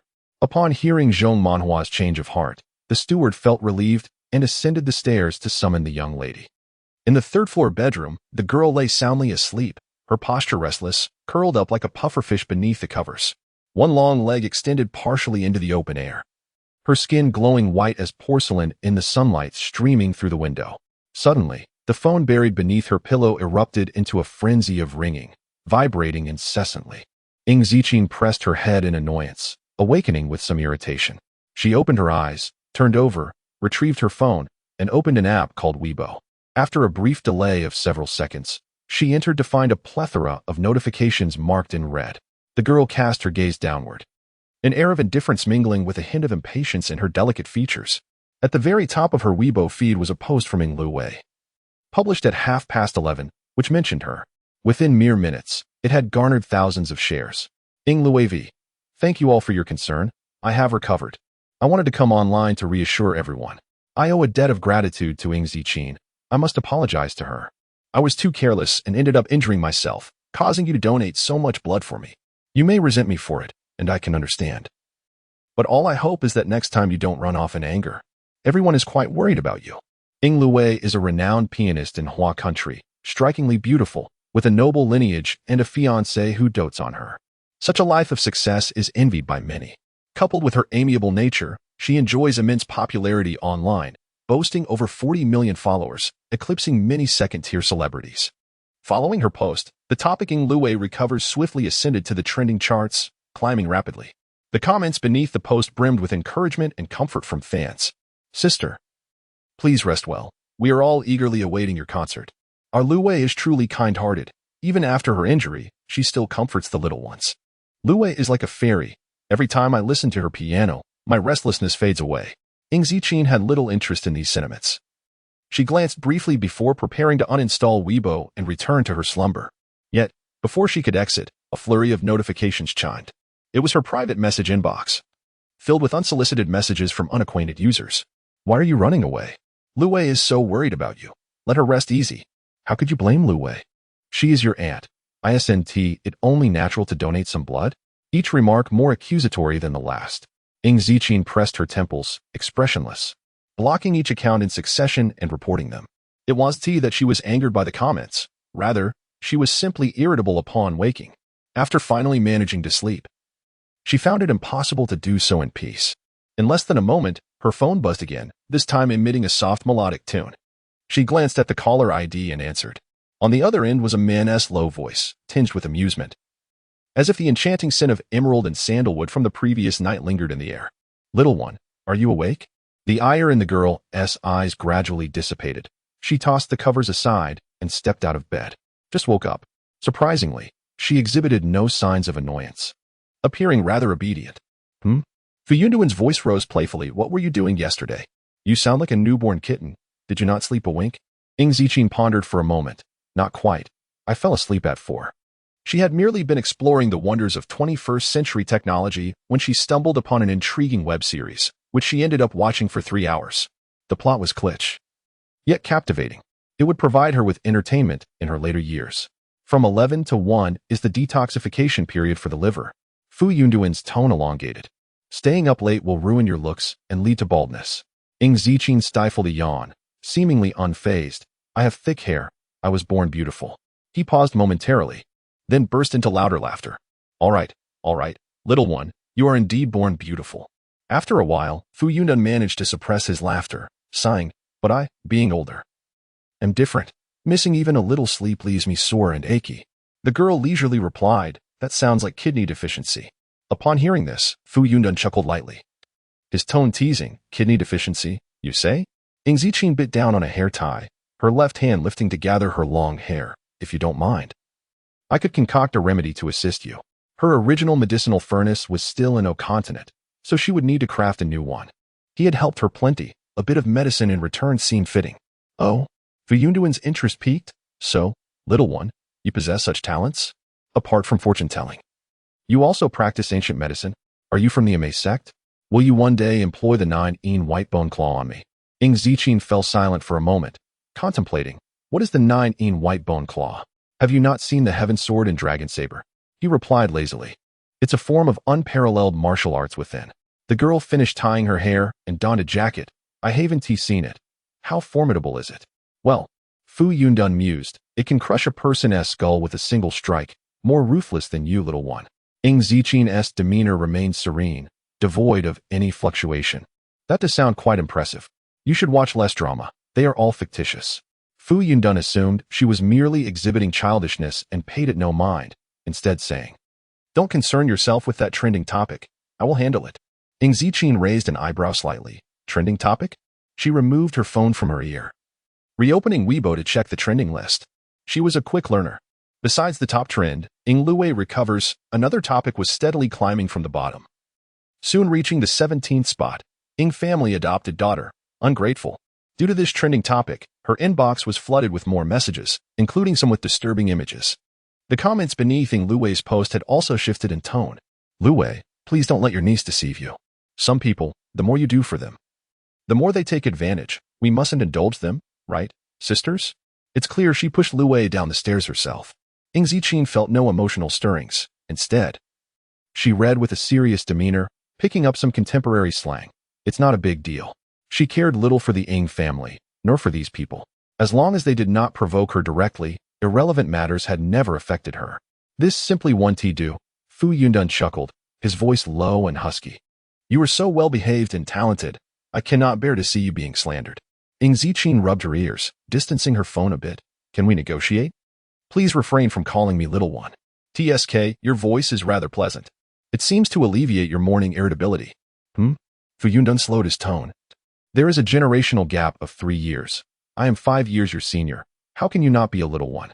Ying Ziqin paused momentarily, raising an eyebrow. Brother? To view her as a child while wishing to be her brother? The girl's voice was initially cool and reserved. Yet the remnants of sleep lended a softness that heightened its allure, making one yearn to adopt a kitten. Even Fu Yundun found himself momentarily taken aback. He narrowed his peach blossom eyes. Call me brother one more time. Let me hear it. You have quite the imagination. All right, negotiation failed. Fu Yundun conceded. Realizing the little one was not easily deceived, Ying Ziqin took a sip of water and turned her head, her gaze sweeping past the window. Just then, she caught sight of a woman exiting a Maserati, assisting an elderly gentleman. In an instant, a vision of an impending situation unfurled in her mind. I have a matter to attend to. Ying Ziqin narrowed her phoenix eyes, turning back. I'll treat you to a meal and bring you something. Very well. Fu Yundun's voice lowered, languid. I'll be waiting for you to remedy my kidney deficiency. The call was abruptly disconnected. Ying Ziqin expressionlessly tucked her phone into her pocket. Brother, what a peculiar hobby. Just then, a loud knocking echoed at the door. Bang, bang, bang. Second miss, hurry up.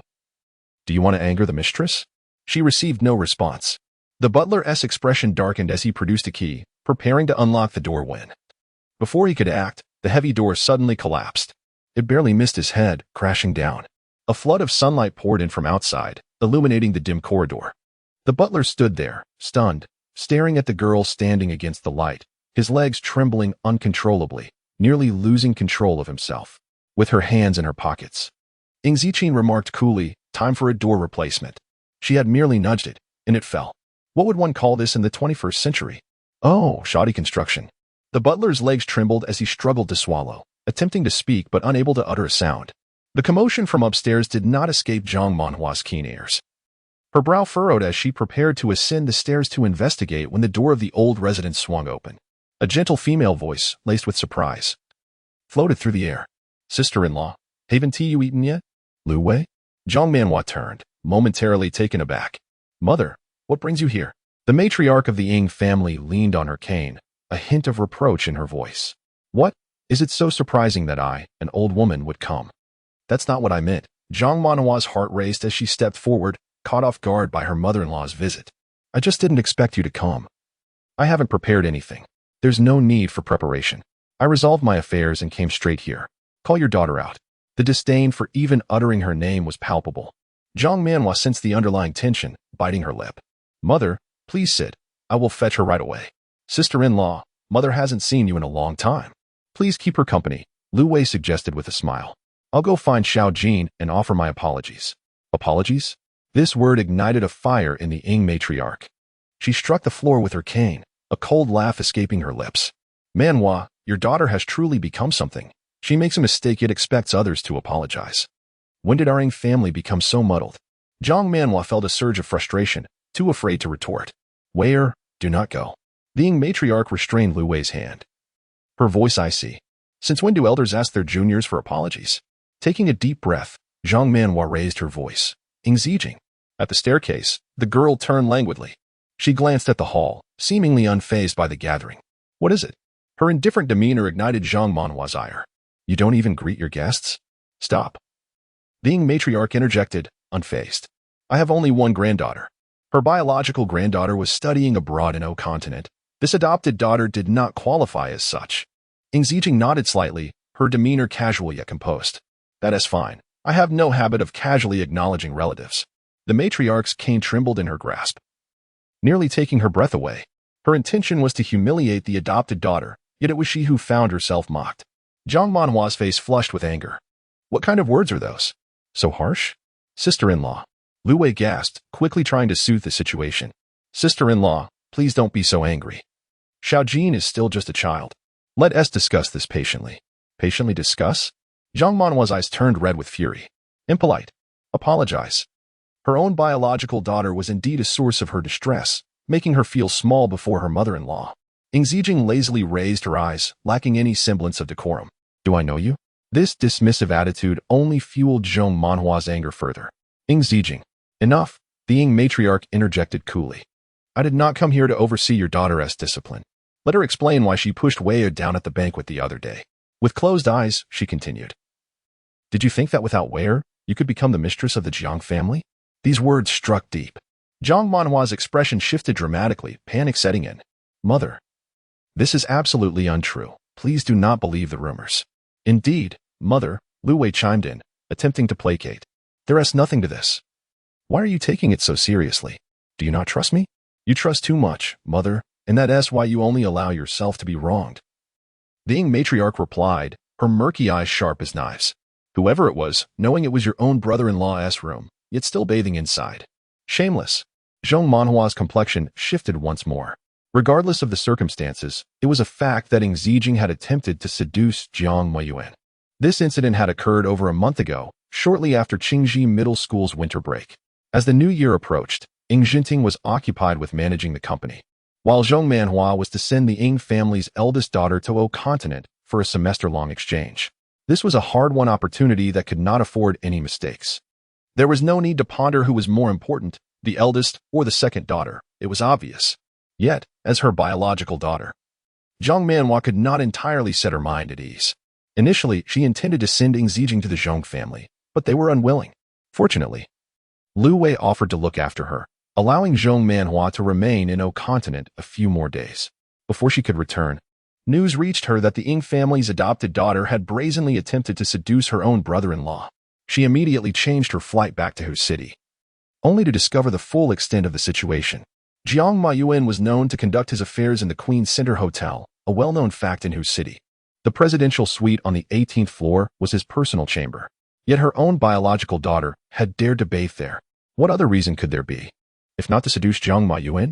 Thankfully, Jiang Mayuan, considering Lu Wei's reputation, had not made the matter public but had firmly demanded the Ying family discipline her. Thus, even though the issue had been suppressed, gossip still circulated. During those days, Zhang Manhua encountered other wealthy families on the streets, facing both subtle and overt ridicule. She had truly had enough. Zhang Manhua restrained her anger, insisting, hurry and apologize. Sister-in-law, Lu Wei, seeing her efforts were in vain, turned to the girl. Xiao Jin, your aunt knows this isn't your fault. Please go and comfort her. Anger is harmful to the body. Ing Zijing, leaning against the door with slightly bent legs, raised her eyelids at this remark. Am I blind? Sister Jean, how could you be blind? You're perfectly fine. Before she could finish, Lu Wei suddenly grasped the implications, her expression shifting to one of shock. Xiao Jin, how can you say that? If it weren't for Ma Yuan, we might not have found you. Her brow furrowed, clearly displeased. Jiang Mayuan was the object of desire for many young women in Hu City. How could she be so disrespectful? Lu Wei bit her lip, lowering her head, looking genuinely distressed. The Ying matriarch had never tolerated her daughter being insulted. Her anger turned to mockery. Indeed, you must have come from a small county to speak such nonsense. The commotion certainly drew the attention of the servants. Their gazes filled with contempt as they looked toward the girl. Zhang Manhua's fingers trembled. She had never felt so humiliated. And this humiliation had been brought upon her by her own flesh and blood. Was giving birth to her merely an invitation for her daughter to undermine her? The thought sent a rush of blood to her head, making her feel as if she might explode. Finally, unable to contain herself, she stepped forward, ready to pull the girl over when suddenly, a gentle voice broke through the silence of the living room. Xiao Jin, go wait for me in room 1801 at the Queen Hotel. I've prepared bathing supplies and new clothes for you. After your bath, please accompany your aunt to the bund. All right? Zhong Manhua froze, astonished. Lu Wei? The Ying matriarch was also taken aback. Lu Wei abruptly lifted her head. Disbelief etched on her face as she regarded the girl. An ordinary phone call, yet it had been recorded? Ying Zijing casually tossed her phone, turning off the recording. Is there anything else? This new technology of the 21st century was indeed remarkable. She didn't have to exert any effort at all. This phone was quite impressive. Automatically recording during calls. The Ying matriarch suddenly felt embarrassed. Her face shifted from pale to red, fraught with anxiety. Recalling the words she had just spoken and listening to the recording, she wished she could find a hole in the ground to hide herself. Ying Luwei quickly regained her composure, her gaze dropping as she softly spoke. Mother, elder sister-in-law, it's all my fault. I completely forgot about this matter. I was the one who asked Xiaojin to go, but I stepped out for a moment and told her to wait for me. Unexpectedly, Mo Yuan returned early.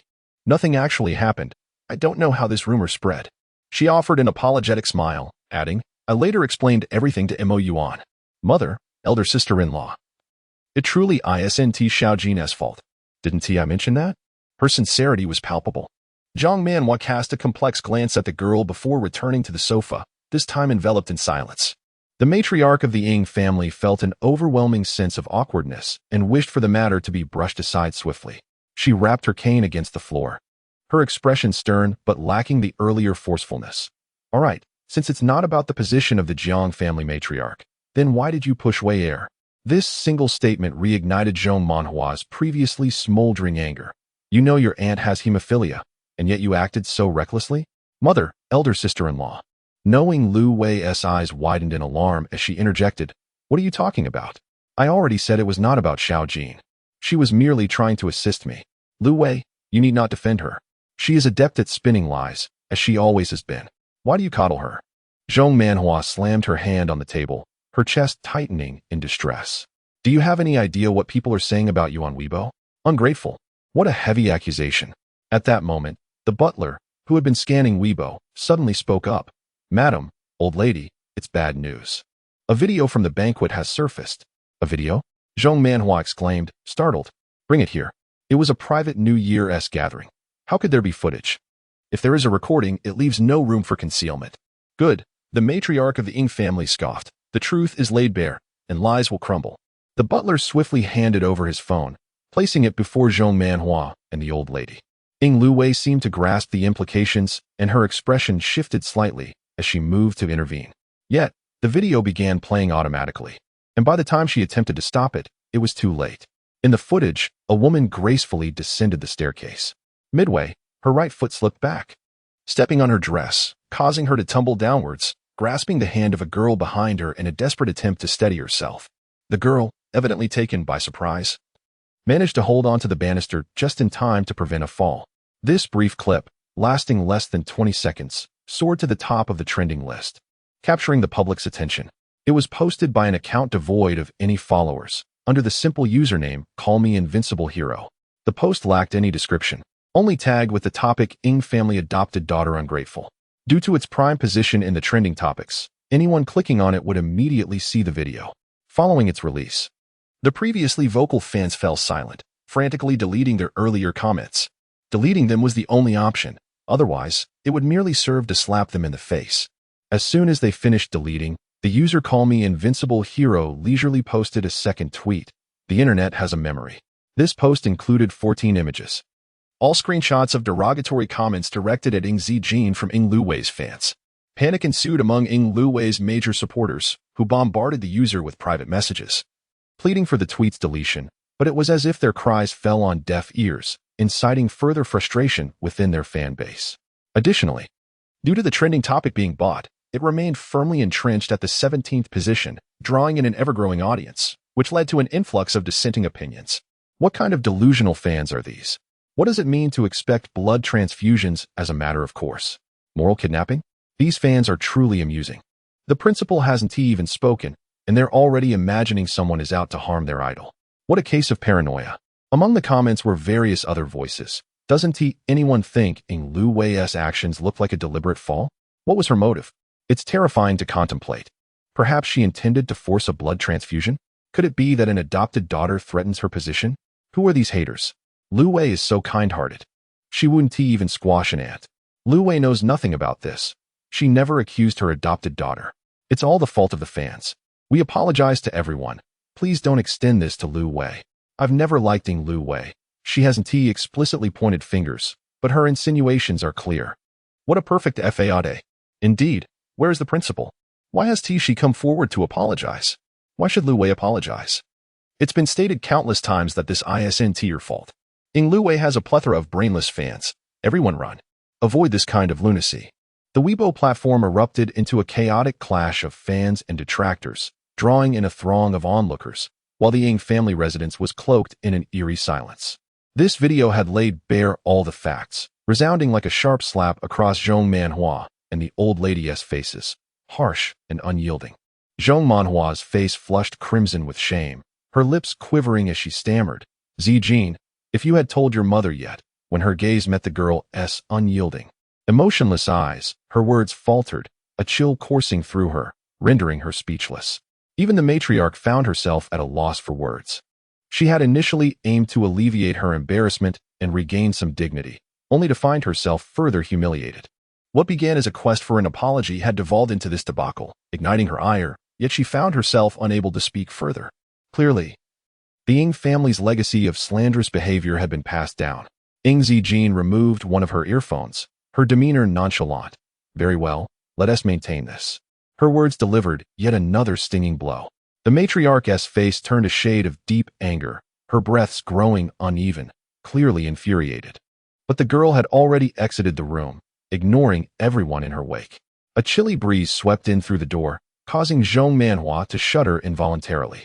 She wrapped her arms around herself, watching the girl's retreating figure, suddenly beset by an inexplicable sense of dread, as if something profoundly significant was slipping away. Beyond her grasp, what a delusion it was. Zhong Manhua shook her head, chiding herself for overthinking. Today, she would leave, but she would return. The Ying family was her home. Where else could she go? It was impossible to sever ties. Beside her, Lu Wei bit her lip, anxiously surveying the comments on Weibo. Her exterior remained composed, but the tremor in her fingers betrayed her inner turmoil. Lu Wei had never anticipated that her prior maneuvers would be undermined by these two tweets. Not only had she failed to achieve her aims, but she had also found herself embroiled in a scandal. She noticed a few fans in the trending topics declaring their intention to unfollow her. Although they were few in number, it was a tangible setback. Who was behind this anonymous account? Ying Zijin? Lu Wei dismissed the thought. A person from a rural county, without power or influence. How could they possibly possess such footage? Had she offended someone recently? Lu Wei furrowed her brow, pondering for quite some time but arriving at no conclusion. Taking a deep breath, she decided to post another Weibo update. Lu Wei v. Everyone, please stop arguing. I truly fell by accident, and I've caused misunderstanding among those who care for me. On behalf of my fans, I sincerely apologize to Ying Zijin. I'm sorry. Once this tweet went live, her fans were filled with concern. Lu Wei, it's all our fault. Please don't blame yourself. The ones who previously insulted Lu Wei's niece are not part of us. We do not condone it. While some fans may have been extreme in their remarks, the majority genuinely love Lu Wei. Please do not generalize based on the actions of a few. Lu Wei's niece is wonderful. Upon witnessing that the wind direction had finally stabilized, Lu Wei switched off her Weibo account and let out a sigh of relief. Fortunately, she had prepared in advance, and the situation was not as dire as it could have been. However, being compelled to apologize left her feeling a simmering frustration that she could not shake off. Ever since that fateful night in the hospital, it seemed as though everything had changed. With her gaze lowered, Lu Wei's expression darkened slightly as she grasped the hand of the matriarch, gently stating, "Mother, I shall go find Mo Yuan." "Very well." The matriarch nodded with evident delight. "It is essential for you to cultivate your relationship with Mo Yuan. You two will inevitably marry." "I understand." Mentioning this brought a slight lift to Lu Wei's spirits, and she smiled, adding, "Mother, Mo Yuan even asked me yesterday if we should advance the wedding date." The matriarch patted her hand. An earlier date would be wise, preventing certain individuals from harboring ulterior motives. Do not be overly kind to everyone. I find that adopted daughter to be up to no good. Lu Wei merely smiled, choosing not to respond further. In the city center, within a modest apartment, Fu Yunshun held a glass filled with goji berry and red date tea, steam rising gently from its surface. Suddenly, a notification beeped. drawing his attention to the darkened screen of his computer. With a raised eyebrow, he tapped a few keys. What is going on? Moments later, a line of red text emerged on the now blank screen, sending a chill down his spine. Who dares to provoke me? My little friend? The sender punctuated their message with 3 question marks. Fu Yunshun set down his cup, a smirk forming at the corner of his lips as he typed back. Of course I must pamper you. He refrained from elaborating further. Is there something else? The screen remained silent for 10 seconds before another line of text appeared. Someone asked me to investigate you. 015 adoptive father. Fu Yunshun showed little concern. Oh, this time, the reply came swiftly. 3 individuals, all on the hunting list. I've sent you their profiles. Don't let them meet you before you've met me. Fu Yunshun's eyelashes fluttered slightly as he chuckled softly. Rest assured. A meeting is still possible. With that, the red text faded, and the screen returned to normal. On the previously empty desktop, 3 folders appeared, labeled Sharpshooter number 4, Killer number 5, and Hypnotist number 7. Fu Yunshun glanced at them, but chose not to open the folders. He closed his laptop, stood up, and checked the time on his wrist before stepping out. Coincidentally, it was the last day of the Lunar New Year, the 15th day of the first month in 2020. And the streets were bustling with vendors selling lanterns. The sunlight at 12:30 was bright yet gentle, casting a perfect warmth. Ing Ziqin tilted her head, observing a few children skipping rope nearby, her expression relaxing. Having grown accustomed to a life of conflict, the sudden tranquility felt somewhat surreal. With her hands tucked in her pockets, she leaned against the railing, lazily taking in the scenery while sifting through her memories.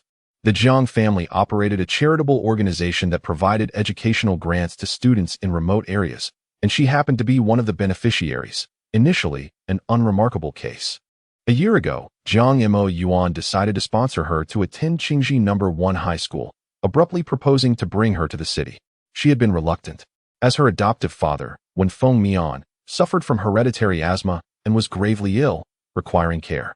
Yet, Wen Feng Mian insisted that his condition was unchangeable, expressing his desire for her to venture out and pursue a brighter future. Little did anyone expect that stepping out would lead to such an outcome. The Ing family took her in, but under the guise of adoption. Ing Zhenting suppressed the scandal of losing the family's eldest daughter, directly replacing her identity with that of an adopted daughter, including her name and birth date. Initially, Zhong Manhua and Ing Zhenting treated her fairly well until Ing Lu Wei suffered her first injury, followed by numerous instances of embarrassment within elite circles. The stark comparison with Ing Lu Wei, the top socialite and the Ing family's legitimate daughter, rendered her, a girl from a small county, utterly incomparable. Ing Ziqin narrowed her eyes. Her memories were one-sided, unable to reveal the full scope of events. Regrettably, her current divination abilities were insufficient to glean the entirety of her past and future in this place. However, typically, fortune tellers do not calculate their own fates.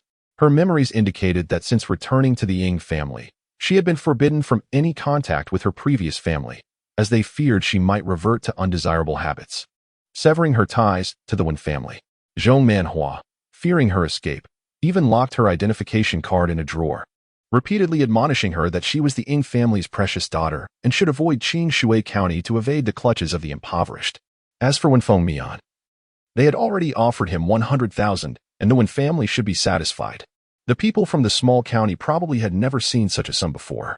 Though Qing County was not far from the city, merely over 200 kilometers away, as Ing Lu Wei's living blood bank, she was constantly monitored. Thus, she had yet to return to Qing County in over a year. This was the epitome of ingratitude. Ing Ziqin took out her identification card and glanced at it, feeling a headache coming on.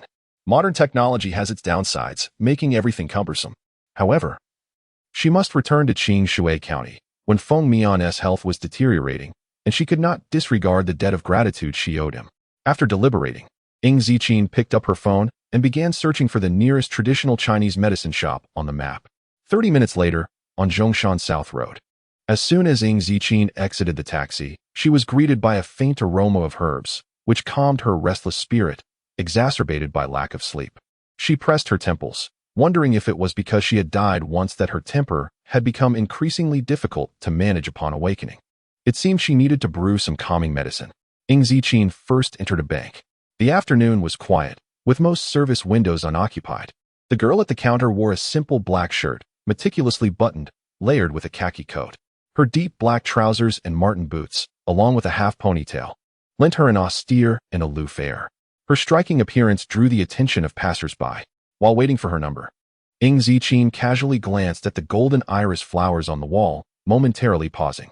After a while, it dawned on her that this emblem was one she had sketched years ago. To her surprise, over the years, the Laurent family had expanded their bank from O continent to a global scale. Ing Ziqin yawned and sauntered to the counter.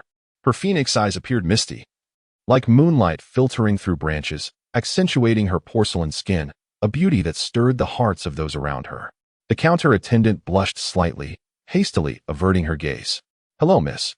I would like to withdraw 2,000.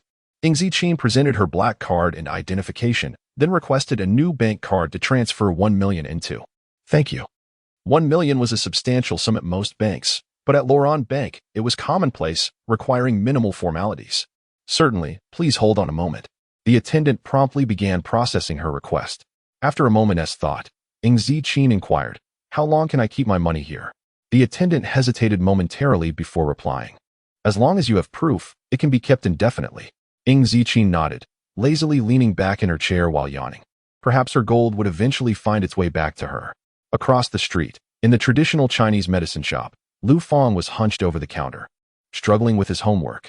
After a lengthy session, he still could not solve the final challenging derivative problem, exasperatedly tossing his book aside, standing up to find a snack. He lifted his head and was captivated by a figure outside the glass window. "Sister? Isn't that her?" Half curious and half disdainful, he remarked. "What is she doing at Laurent Bank? Does she have money?" Laurent Bank was the only international bank in the world. Those who entered were either affluent or noble. Ing Ziqin was indeed a member of the Ying family, but as a mere adopted daughter without status, she ranked at the bottom of their elite class. Who? Lu Ji was busy writing a list when she casually glanced at the situation, only to have her expression darken immediately. Lu Fang added, "Sister, didn't you say she gave you a cold shoulder yesterday?" Lu Ji sneered. "She may not possess much skill, but her temper is certainly grand. Does she really think I want to tend to her? If it weren't for Ying Luwei seeking her out, she wouldn't even bother with a foster daughter." Just as Lu Fang was about to console Lu Ji, he noticed a girl exiting the Laurent Bank and heading in their direction, causing him to exclaim in surprise, "Sister, why is she coming over? Is she here to buy medicine?" Traditional Chinese medicine is far less popular than Western medicine, and their shop specializes in pure Chinese herbs, typically receiving orders only from hospitals, with few individual clients. "Buy medicine? Not a chance," Lu Ji scoffed. She harbored a strong dislike for Ing Ziqin, especially after the incident yesterday. Unruly, of poor character, and a habitual liar, she felt pity for her close friend. Lu Ji had seen today's Weibo posts. But what did that prove? She was certain that Ing Ziqin harbored inappropriate fantasies about Jiang Mo Yuan. Suddenly struck with an idea, she pulled Lu Fang aside. "Xiao Fang, let us go inside first. When she comes in, you keep an eye on her." The last part was directed at the cashier in the shop. "Sister, what are you planning?" Lu Fang asked, confused. "Are we really hiding from her? In class, it's always Ing Ziqin who keeps her head down. When did it become our turn to retreat? What hiding?" Lu Ji insisted, dragging Lu Fang to the storeroom. "I intend to make her look foolish. She'll come begging me in no time. Doesn't she want to buy medicine? Let us see if she can afford it." Lu Fang paused for a moment, then understood. Unable to suppress a laugh, "Sister, you're truly cunning. Do you think she'll end up in tears?" "Absolutely," Lu Ji replied, watching the surveillance feed on the computer, planning to send the recording to Lu Wei for a good laugh. "Sister, send me a copy too," Lu Fang chimed in, excited about the idea of sharing it in class when school resumed. As the pressure of their upcoming senior year mounted, they needed some amusement to lighten the load. Moments later, the girl pushed the door open and entered. She initially headed towards the shelves, but suddenly stopped, lifting her head to gaze intently in a particular direction. Lu Fang unexpectedly met her gaze, his breath catching in his throat. With a natural face devoid of embellishment, she was impossible to look away from. Her deep, dark eyes seemed to hold an abyss that could draw one in. Lu Fang's heart raced. "Sister, she can't possibly know we're watching her, can she? How could she?" Lu Ji dismissed. "Do you think she can foresee the future?" Ing Ziqin averted her gaze, her expression impassive. After waking, trouble had been relentless. She was weary. She had no habit of lingering where she was not wanted, and before her arrival, she had been unaware that this was the Lu family's shop. Having donated blood to Ying Luwei for a year, her health was fragile, prompting Zhong Manhua to arrange for a caregiver. In reality, Lu Ji was the one recommended by Ying Luwei, a graduate of the Imperial Capital University of Traditional Chinese Medicine, specializing in TCM. Zhong Manhua was quite pleased and offered her a high salary. The Ying family was a small family in Wu City, and being associated with the Ying family was a coveted opportunity, but none of it concerned Ying Zijing. She contemplated the Chinese herbs on the shelves, lost in thought. Many of the medicinal materials had become completely extinct, and finding substitutes was challenging. Sister, it seems she truly intends to purchase medicine. Observing the scene, Lu Fang remarked, does she even know what these herbs are? She can't even remember English words, yet she recognizes Chinese medicine? Lu Ji replied impatiently, what does it matter to you? Just enjoy the spectacle. In front of the shelves, Ying Zijing scanned the selection, realizing she had overestimated the quality of the herbs. Even from behind the wooden boards, she could detect that the oldest herbs had been harvested no more than 20 years ago. However, with Wen Fengyan's condition urgent, she would make do for now, if necessary. She would venture into the mountains to gather herbs herself. Miss, may I ask what you need? The cashier inquired, having understood Lu Ji's earlier comment. Perhaps you could describe your symptoms, and we can assist you in selecting the right herbs. No need, Ying Zijing responded casually, listing atractalodes, myrrh, moon sand, ambergris. She named 30 types of Chinese herbs before concluding 10 pounds of each. Lu Fang, initially astonished that a student struggling academically could remember so many herb names, burst into laughter upon hearing the final request, mocking 10 pounds? Does she think she's buying groceries? Indeed, she was just an ignorant country girl who buys Chinese medicine by the pound. Regardless, she wouldn't be able to afford it. Lu Ji exchanged a knowing glance with the cashier. The cashier, understanding, replied, Miss, the quantity you require is too large. We need to prepare it. Please sign the order first. Fine, Ying Zijing replied indifferently. How much in total? Lu Ji gestured with her fingers. The cashier smiled, 500,000. Lu Ji and Lu Fang anticipated that the girl would be so embarrassed by her inability to pay that she would break down in tears. However, 500,000. Ying Zijing remained unperturbed. Are you supplying medicine to the Supreme Old Lord? The cashier's smile stiffened. Lu Ji's expression soured. What was wrong with selling divine elixirs? If she couldn't afford them, she should just leave. The cashier, receiving the signal, quickly regained her composure, politely stating, Miss, our herbs are all sourced directly from the mountains, which makes them quite expensive. If you can't afford them. Ying Zijing raised her gaze, just sign it. The sudden command left several people momentarily speechless. What was she up to? Lu Ji was skeptical. Could she really spend money so freely? The Ying family wouldn't give her that much money. Lu Fang analyzed. She is just a simpleton. She doesn't understand market prices. If she buys, it's a profit for us. While some of the herbs were indeed costly, the total value was merely around 50,000. 500,000 was a tenfold markup. Only a fool would pay such a price. Hearing this, Lu Ji relaxed and nodded at the cashier, who promptly printed out an order form. Ying Zijing glanced at it and took it, but instead of signing, she pulled out her phone and slowly dialed a number. After 3 rings, it connected, and she switched to speaker mode. Her voice was cool and unhurried. I want to file a complaint. Number 148, Zhongshan South Road. This shop sells Chinese medicinal herbs at 10 times the market price. Yes. Lu Ji was utterly stunned. She could hardly believe the girl had the audacity to make a complaint call. Sister, she's quite scheming. Lu Fang exclaimed. No wonder she wanted to sign the order. She is setting us up.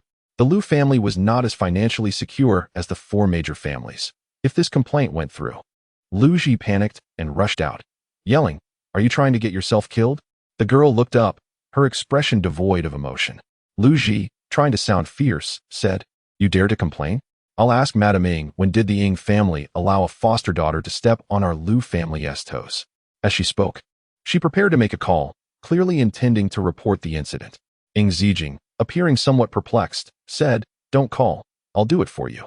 You. Lu Ji was furious and, in a fit of rage, raised her hand to slap the girl across the face. But just as her hand lifted, it was intercepted. A faint crack echoed, and Lu Ji winced in pain, losing her balance and falling into a chair. Ying Zijing, hands in her pockets, wore a neutral expression. Oh, reflexes. I forgot to hold back, she mused, noting to herself to be careful not to injure anyone too severely in the future. Lu Ji gasped in pain, her anger flaring as she looked up to curse, only to be met with a pale face. At the entrance stood a man, casually leaning with his long legs bent. His relaxed posture and indifferent expression belied the chilling words he uttered. The Ying family may not dare, but I certainly do. How do you plan on thanking your brother? Sunlight danced upon his ethereal visage, reminiscent of a radiant morning star. Ying Zijing found herself momentarily stunned. After a while, she reined in her gaze, furrowing her brow slightly, questioning why such a metaphor had come to mind. It shouldn't be. Seventh Master. Lu Ji's body stiffened as she forced a smile. Why didn't you inform me of your arrival in advance? However, Fu Yunshin paid her no heed, lazily straightening his posture and smiling with a curved lip. What a coincidence. Little friend. Ying Ziqin, regaining her composure, looked up. The man leaned slightly, a faint scent of jade and sandalwood wafting from his attire, intertwining with his breath, creating an enchanting aura. His deep, affectionate peach blossom eyes radiated warmth. When he gazed earnestly at someone, it felt as if one could drown in their depths. Thank. She began, but he interrupted, saying, I don't wish to hear those two words again, brother. Fu Yunshin patted her head, his tone playful. How long have we known each other? No need for such formality. Ying Ziqin paused, realizing it was not even a full day by the clock since they had met. She glanced at him but chose not to dwell on his self-reference or her own actions. It was fine, he treated her well, so she would indulge him. Meanwhile, Lu Ji's complexion grew even paler. What was happening? When did this adopted daughter of the Ying family become involved with the seventh master of the Fu family? Not to mention the Lu family. Even the Ying family had to show deference to the Fu family. Lu Ji bit her lip, recalling the man's earlier words, her heart racing with trepidation. At that moment, Fu Yunshin finally cast a glance her way, his tone casual. 500,000. Is the Lu family in dire need of funds? Lu Ji was taken aback, uncertain how to respond. As she hesitated, Fu Yunshin picked up his phone and made a call. Meanwhile, in a villa a few streets away from Zhongshan South Road, Lu's father was leisurely drinking tea and reading the newspaper when his phone suddenly rang. Initially reluctant to answer, he was taken aback upon seeing the caller ID and quickly picked up. Seventh Master, what can I do for you? The Lu family had recently secured a substantial contract, with the Fu family as the responsible party, requiring their support. As soon as he answered, the voice on the other end stated, I heard your Lu family is quite short on funds. Lu's father was momentarily stunned, unable to process the implication. Then came the second statement, to avoid losses. It would be wise to hold off on that contract in the Northern District. The man spoke lightly, his voice laced with laughter, devoid of visible anger, yet carrying an immense weight of pressure. In the store, Lu Ji heard this and gasped, exclaiming, Seventh Master, you can't. Fu Yunshin hung up the phone and turned his head. Lu Ji's hands and feet turned icy, her lips trembling. She never anticipated that her intention to teach the Ying family's adopted daughter a lesson would result in the Lu family losing a $1 million contract. The Lu family was not a wealthy clan. A loss of that magnitude would be detrimental. Unable to utter a single word, she glared at the girl, thinking to herself, it's all her fault. If she hadn't insisted on coming here to buy medicine, the Lu family wouldn't have faced such an unwarranted disaster. Ying Ziqin, you've truly crossed the line. From the storeroom, Lu Fang could no longer stand idly by. He stepped out, his expression grave. This was not a significant matter. Why escalate it to this extent? He irritably added, it was merely a joke. You haven't suffered any loss. How about this? I'll agree to tutor you in math, and we can let this matter slide. What do you say? Lu Fang recognized Fu Yunshin as a spoiled rich kid, and this behavior was likely just an attempt to gain favor with a woman. He wondered what made Ying Ziqin worthy of such attention. Ying Ziqin raised her eyes, finding him somewhat familiar. Who are you? Realizing that she had not recognized him, Lu Fang's face darkened. We've been classmates for a whole semester, and you still don't know who I am? Stop pretending. Ying Ziqin, stop acting, Lu Fang sneered. Your grades in the gifted class are at the bottom. If you don't improve, you'll be kicked out. I imagine you wouldn't want to humiliate yourself, would you? Ying Ziqin glanced at Lu Fang again, but still couldn't recall who he was. Instead, she remembered other things. Each grade level at Qingji Middle School had a gifted class, consisting of the top 50 students, and there were fluctuations in membership after every exam. Will you agree or not? Lu Fang pressed impatiently. Think carefully. Not everyone gets to be tutored by me. His irritation was evident. Ying Ziqin lightly tapped the cash register, her tone calm. Please wrap up the herbs and send them to the hotel across the street. Please hold on. The cashier, flustered, began processing the order. She was just a low-level employee and couldn't afford to offend anyone. Lu Ji stared at the golden iris on the black card in the girl's hand, stunned. That wasn't. Lu Fang was furious. He wanted to step forward, But Fu Yunshin stood nearby, his head slightly lowered, seemingly lost in thought. The aura of a spoiled rich kid still surrounded him, yet there was something inexplicably captivating about him. Lu Fang couldn't help but shiver. In less than 10 minutes, 300 pounds of herbs were prepared. Lu Ji could only watch with a grim face as the Lu family staff fussed over her hated rival. It was utterly unbearable. Sis, they're going too far. Lu Fang slammed his fist on the table, fuming. Once school starts in a few days, I'll make her pay. Lu Ji felt equally frustrated, her tone dripping with sarcasm. What can we do? She's climbed the social ladder now and must be feeling quite pleased with herself. She still didn't believe that Ing Ziqin could keep Fu Yunshin tied down for life. Shaking her head, she prepared to report Ing Ziqin to Ing Luwei when her father's call came in first. Dad, she began, but on the other end, a roar interrupted her. What, Dad? I don't have a daughter like you. Hurry back. In the hotel room, Fu Yunshin glanced at the pile of herbs on the floor, about to speak when he noticed the girl leisurely pulling an electric pressure cooker from her bag. Ing Ziqin propped her chin on one hand, sorting through the herbs, weighing them briefly before tossing them into the pot. There was no time to create a proper alchemical furnace. This would have to suffice. She modified it slightly, ensuring it would function correctly. Before leaving the underground market yesterday, she had purchased a few pieces of jade. As she extracted the essence from the jade and infused it into the electric pressure cooker, Ing Ziqin looked up. About those 2 Weibo posts. She was quite interested in contemporary technology and new concepts. It was time for her to start learning. Hearing this, Fu Yunshin raised an eyebrow, a smile dancing in his eyes. How do you plan to thank your brother? Ing Ziqin pressed the lid down and casually hit the start button. I'll ensure you remain upright all night. Fu Yunshin's expression faltered for a moment. His peach blossom eyes narrowed slightly. Still smiling, his voice turned gentle, yet carried an undercurrent of danger. Little friend, I have a question for you. Ing Ziqin crushed the used jade and scattered the powder on the ground. He leaned down slowly, bringing his gaze level with the girl sitting on the floor. Where did you learn to speak like that? The room was air-conditioned, and both had removed their outer garments upon entering. The girl's back was straight, her neck elegantly long. With her sleeves rolled up to mid-forearm, her fingers, resting on the emerald green herbs, appeared delicate and fair. I read. Ing Ziqin leaned back lazily, her eyes half closed. There's everything in books. Fu Yunshin noticed that when she looked at him with her misty, enchanting eyes, he found himself at a loss for words. Who could resist? After a few seconds of silence, the man gently tapped her forehead with his finger. From now on, no more reading those kinds of books. No. Ing Ziqin lowered her head, fiddling with the electric pressure cooker. That wouldn't be fun. She even intended to buy some contemporary novels to alleviate her boredom. Are you inviting me to dinner? That is not happening either. Such a heartless response. The girl continued, at most. Fu Yunshin lowered his gaze, studying her. She remained earnest. I'll let you join me. Fu Yunshin paused, a smile spreading across his lips as he suddenly chuckled. You want to take me along? Is that even an option? Ing Ziqin yawned again, feeling drowsy, her eyes drooping. Yes, but first, I need to learn how to shop online. Fu Yunshin observed the girl as languid indeed, still just a child. At that moment, the phone rang unexpectedly. Fu Yunshin glanced at Ing Ziqin, confirming that she wouldn't cause any chaos, before rising to answer the call outside. 7th young master, hurry up. It's Nie Zhao calling. You're the only one missing. Fu Yunshin replied languidly, it's fine. Just hang up. Weren't we supposed to hold a welcome banquet for you? It's no big deal, right? Nie Zhao urged. Come on. It's at King Club. Everyone is waiting for you. By the way, your friends are here as well, all waiting for you. Fu Yunshin raised an eyebrow. I wasn't aware I had such acquaintances. Hey, it's just a title, and after all, we're all from the affluent circles of Hu City, Nie Zhao pressed. It's the afternoon. What are you doing? Come drink with the brothers. Why do you never come when I call?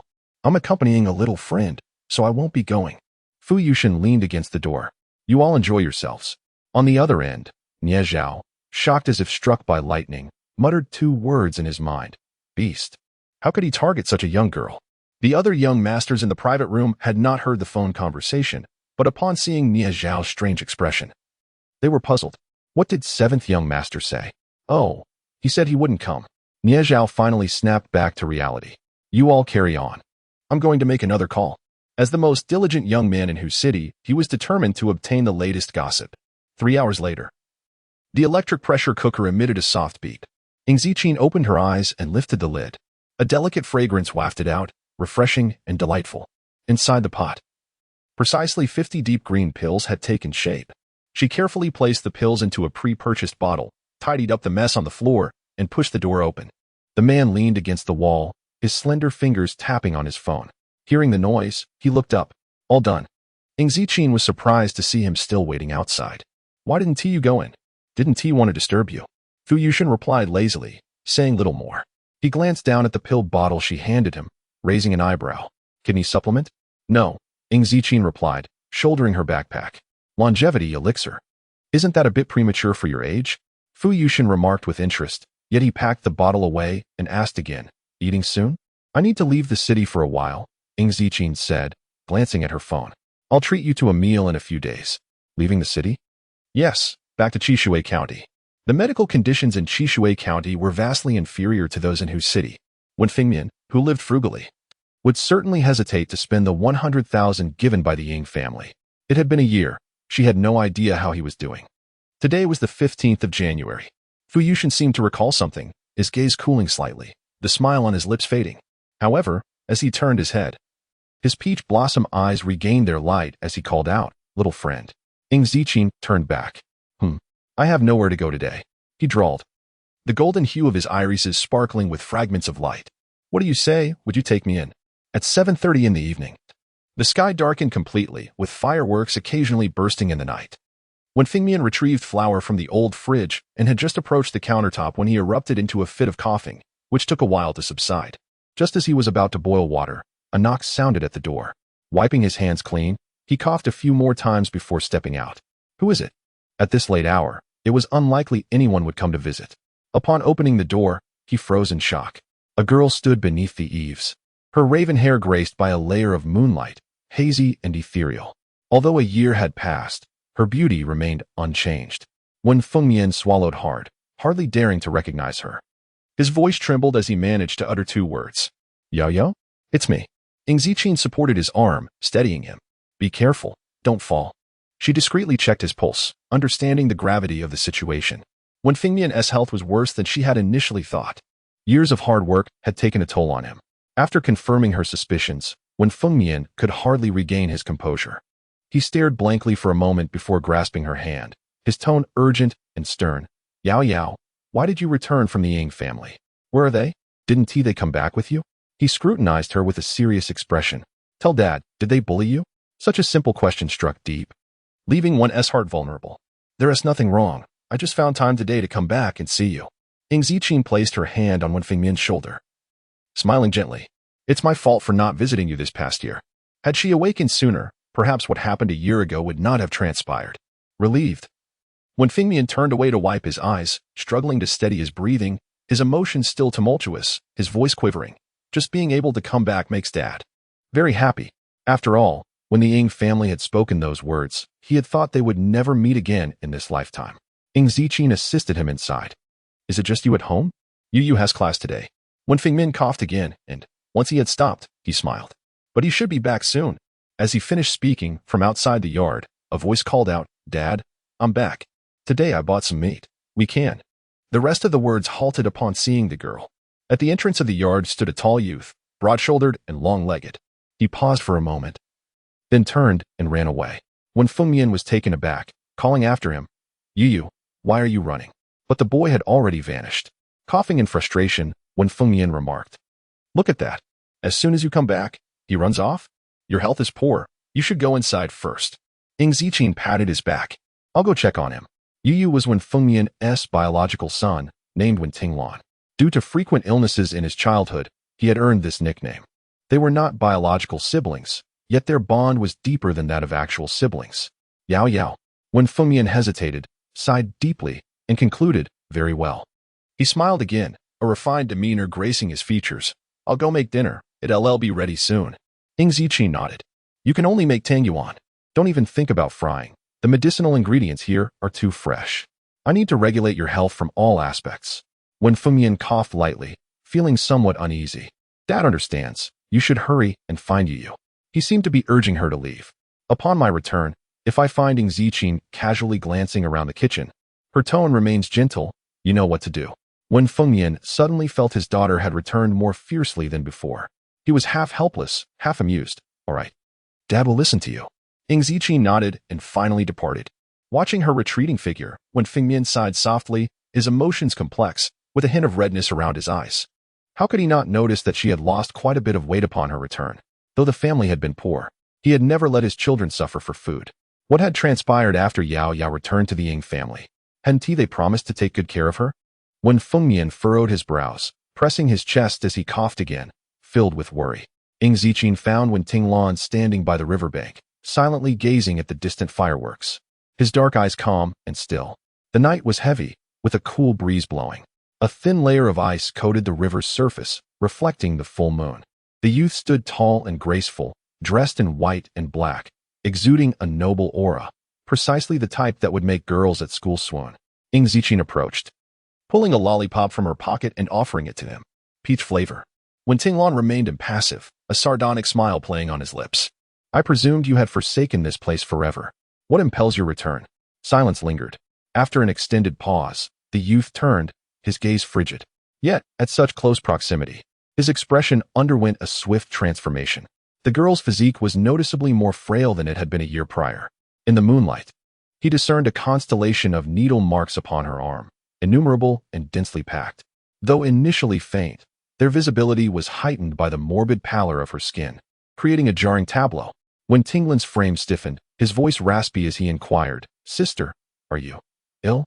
Had illness been the cause of her year-long absence? Ying Ziqing offered no response, instead producing a lollipop and arching an eyebrow. No longer vexed? Her younger brother had endured severe personality disorders stemming from a past incident, leading him to shun all external communication. While he had shown improvement after the age of 10, it had left him with a disposition of aloofness and introversion. Her year of silence had undoubtedly inflicted considerable emotional distress. Contemplate the ocean, listen to the waves, and let your ambitions soar. Such were the hopes Wen Fengmian had invested in the name Wen Tinglan. What transpired? Wen Tinglan persisted, his eyes dark and penetrating. Did the Ying family mistreat you? What did they do? All is well, exceedingly so, Ying Ziqing countered, nonchalantly kicking a pebble on the ground. Focus on your studies and disregard other matters. Wen Tinglan had been a prodigy since childhood, but due to his delicate health, he had only commenced his formal education at the age of 13. Despite this late start, he had skipped multiple grades, now a senior in high school at the age of 16, preparing for the impending National College entrance examination in June. Upon hearing her words, Wen Tinglan's lips tightened and his hand trembled as he accepted the lollipop. He tore open the wrapper, placed the candy in his mouth, and crushed it between his teeth. The flavor was sweet, reminiscent of the past, yet an inexplicable weight pressed upon his heart. Even after all this time, he would never forget the repugnant countenances of those individuals from a year ago. Wen Ziqing? Ziqing is a daughter of the Ying family and rightfully bears the Ying surname. Refrain from making baseless claims of kinship. What would the students of Qingji think if they knew she had a peasant father and brother? This is 100,000 yuan. Forget that you have a daughter. She will no longer see you, and you will only hold her back, understand? Subsequently, his sister had vanished for a year, without even a phone call. He had waited and waited, until he had finally given up hope. He had believed that after her departure for Shanghai, she had simply forgotten about them. Now, it was evident that the Ying family had been involved, and that she had suffered. When Tinglan bit his lip once more. "Sister, I apologize. I should not have harbored resentment towards you." He was aware of his psychological issues and his considerable animosity, but he struggled to control it. The youth lowered his head, his fingers clenched tightly. He was striving to change, yearning to become a normal person. "There is no need for apologies," Ying Ziqing responded, her hands tucked into her pockets. "Let us return. Father must be growing impatient."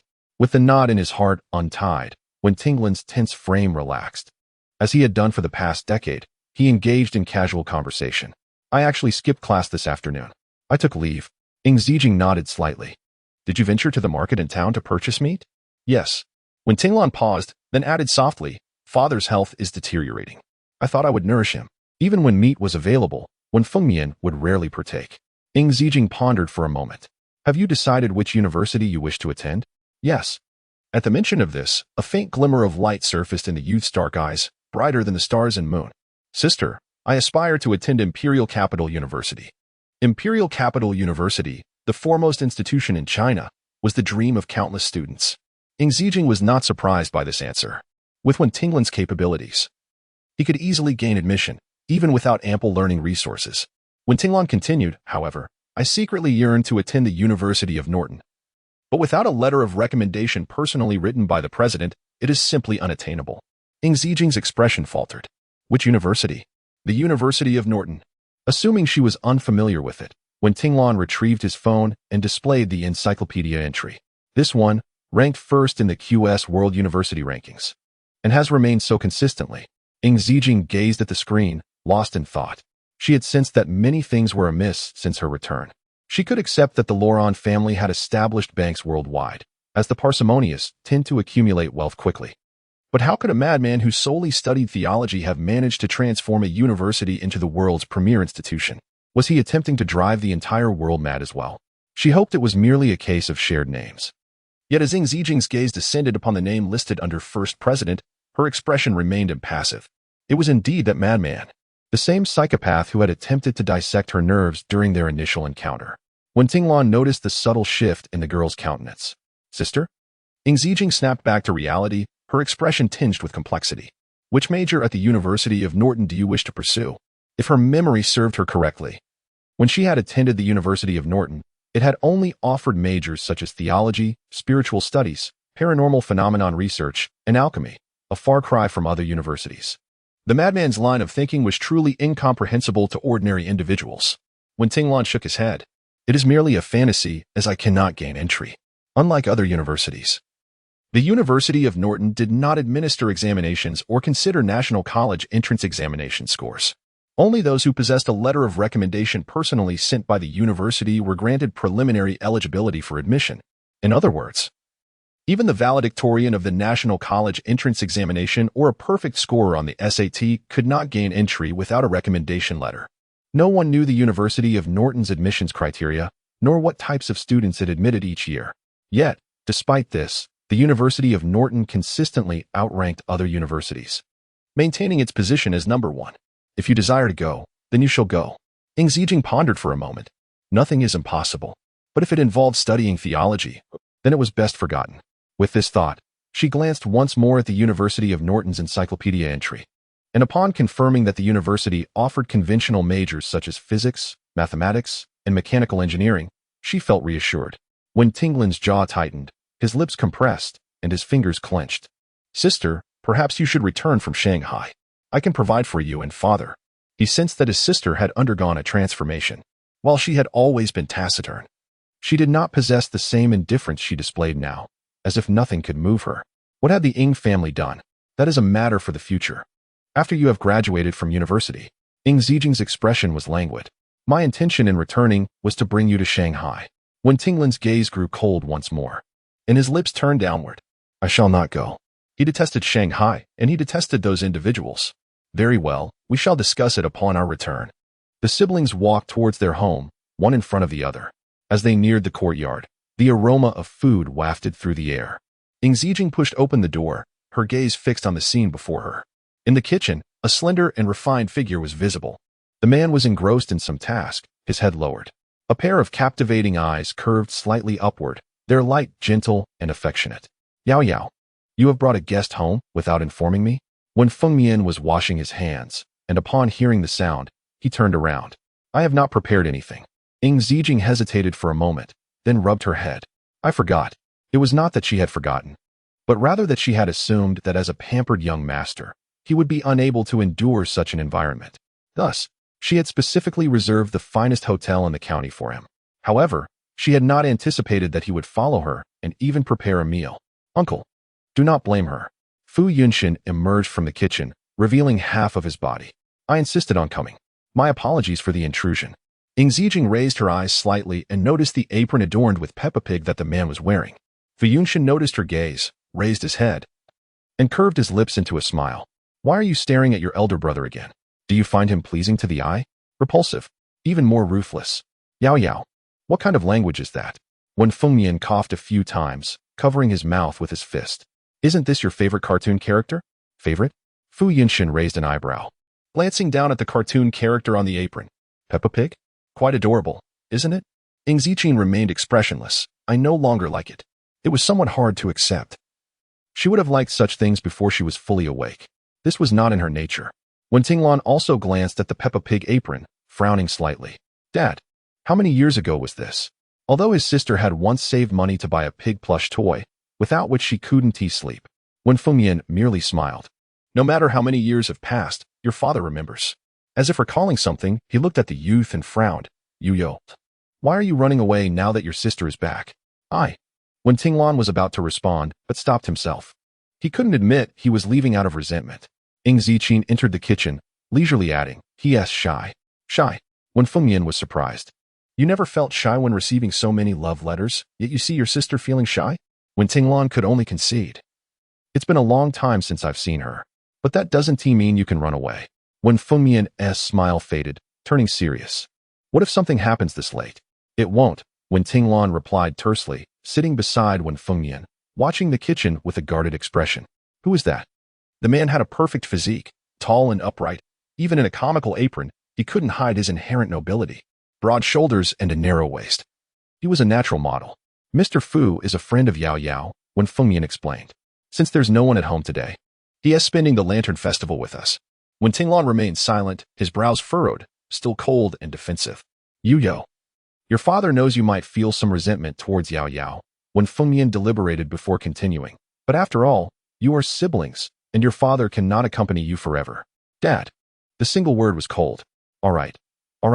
No more talking. When Fengmian coughed lightly, smiling subtly. Let us watch the evening show. In the kitchen, Ing Ziqin looked at him. What brings you here? Fu Yunshin raised his peach blossom eyes, a teasing smile forming. Didn't you promise to take me in? Were you lying to your brother? Not at all. Ing Ziqin squatted down, pulling out vegetables from the bag on the floor. I was worried you'd be neglected. She could discern who treated her well. The best she could do was to reciprocate that kindness. Neglected? If you hadn't taken me in, I would have been homeless today. Fu Yunshin chuckled softly. Ing Ziqin lowered her gaze, not pressing further. Let me handle it. She wouldn't let a guest do the work. As she reached for the flower from his hands, he turned, and her cold fingers accidentally brushed against his lips, the warmth burning both of them. Instantly, Ing Ziqin withdrew her hand, her expression unchanged, though her fingertips still tingled. The narrow kitchen was filled with the scent of the man's emerald and sandalwood fragrance. Using his height advantage, Fu Yunshin looked down at her. His tone as nonchalant as ever. Little one, why are you getting hands-on? Outside, fireworks burst into bloom, their brilliance scattering and reflecting off his picturesque features. Within his slightly curved peach blossom eyes, it seemed as if the entire galaxy had settled, deep and enchanting. Ing Ziqin gazed at him for a while, then slowly pulled out a tissue from her pocket, extending it towards him. Sorry. Fu Yunshin did not accept it. It's all right. He bent down, playfully patting the girl's head as he had done previously, his actions gentle, like teasing a kitten, a smile on his lips. Big brother doesn't mind. The little one is still very obedient. Yet Ing Ziqin appeared lost in thought, until a long hand waved in front of her, lightly tapping her forehead. Above her, a soft laugh fell. What are you thinking about? Nothing. Ing Ziqin snapped back to reality, rolling up her sleeves to pour flour into a bowl, adding some water. She was merely contemplating what to gift Fu Yunshin. A cat or a dog would satisfy his penchant for head pats. Otherwise, if this continued, she might genuinely end up bald. Afterward, they fell into a harmonious silence, one boiling water, the other chopping vegetables. In the living room, Wen Fengmian was laughing and talking with Wen Tinglan, creating a warm atmosphere. Ing Ziqin's gaze fixed momentarily. She had little memory of her childhood. By the time she could remember, she was already with the Wen family. Wen Fengmian was overwhelmed caring for two children. When Wen Tinglan was 5, he suffered a significant trauma that further burdened the Wen family. While studying, she would also take on odd jobs, but the three of them could barely make ends meet. It was no wonder that when the Ing family came looking for her, Wen Fengmian advised her to leave, as the Ing family could offer her better resources. Yet, throughout it all, Wen Fengmian never considered himself. Ing Ziqin lowered her gaze. She would protect them well. 2 days later, the weather warmed, the sun shining brightly, and temperatures climbed to 20 degrees Celsius, as if the recent snowfall had been a mere illusion. The girl donned a black hoodie, appearing casual and relaxed, one hand in her pocket while the other held a sweet cone. Behind her, the youth carried 2 cups of milk tea, looking somewhat helpless. Sister, when did you start liking sweets? Ing Ziqin finished the sweet cone in a few bites. Life is too bitter. I need something sweet. The food of the 21st century was quite enjoyable. At last, there was some fun to be had.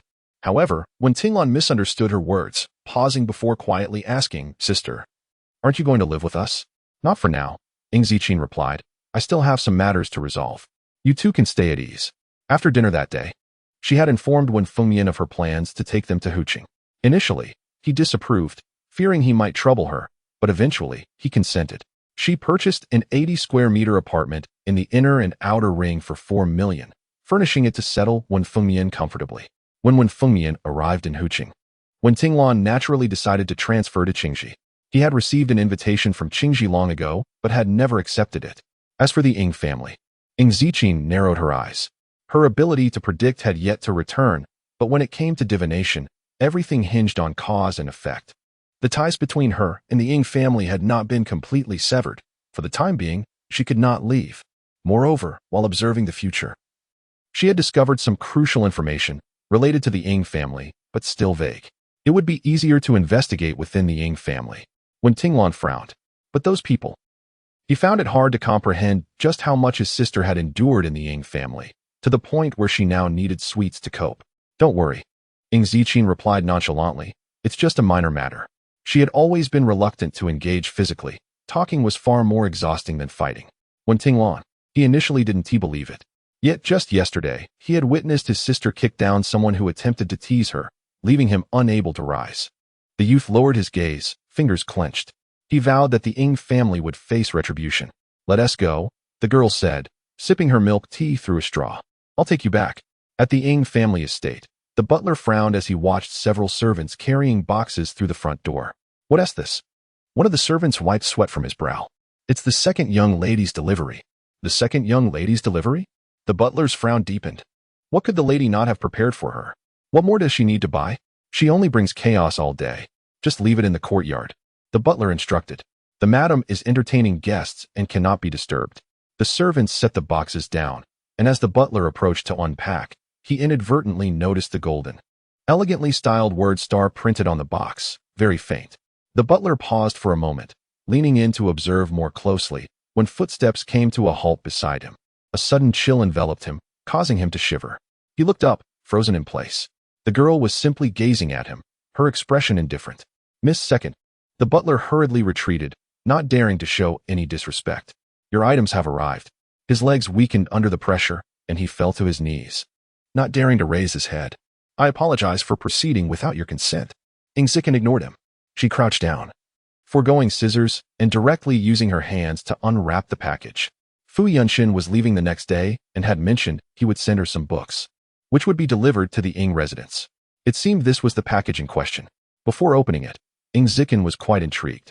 However, upon revealing its contents, she discovered a box full of children's literature. It was as if the sender had timed this delivery perfectly, for her WeChat chimed. Little friend, have you received it? Before she could respond, another message followed. These are carefully selected by your elder brother, featuring books from various countries, enough to keep you entertained for quite some time. Ing Ziqin pressed her temples. Who would want to read children's books? She expressionlessly typed back 4 words. Thank you very much. The reply came swiftly. No need to thank me. Just remember to invite your brother for a few more meals. Ing Ziqin was disinclined to respond further. She wished to hurl the entire box of children's books at him. The servants standing nearby glanced at the contents of the box, their expressions filled with disdain. The adopted second miss could hardly compare to the eldest daughter, as evidenced by her choice of reading material. The eldest daughter had been reading English originals in her first year of high school, while the second miss was still indulging in fairy tales. Clearly, she hailed from a small town, probably knowing fewer English words than they did. Ing Ziqin closed the box, ultimately accepting the books as a makeshift bedtime reading to help her relax. She chose not to seek assistance from anyone, instead carrying the books herself as she walked inside. Miss Second, you cannot go in there now. The butler quickly interjected, Madam is currently. Before he could finish his sentence, the door swung open. In the living room, Zhang Manhua was smiling and chatting with a guest, appearing quite pleased. The sound of the door opening interrupted her conversation. Zhang Manhua frowned, her smile vanishing instantly upon seeing Ing Ziqin. Why are you back at this hour? Since the Weibo incident, Zhang Manhua had been burdened by guilt. She had hastily concluded that Ing Ziqin had seduced Jiang Moyuan without verifying the facts, which was her fault. However, as an elder, she felt it inappropriate to apologize to a younger person.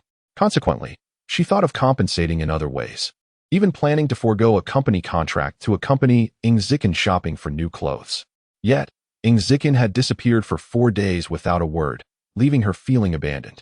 What kind of young lady would treat her parents with such disdain? Zhang Manhua was furious. Another affluent woman on the sofa glanced over, her gaze dismissive, quickly averting her eyes, showing no interest. Zhang Manhua noticed, her fingers tightening, her voice cold. You wait outside. I have always harbored a question, Ing Zikin replied softly. How can you call yourself a mother?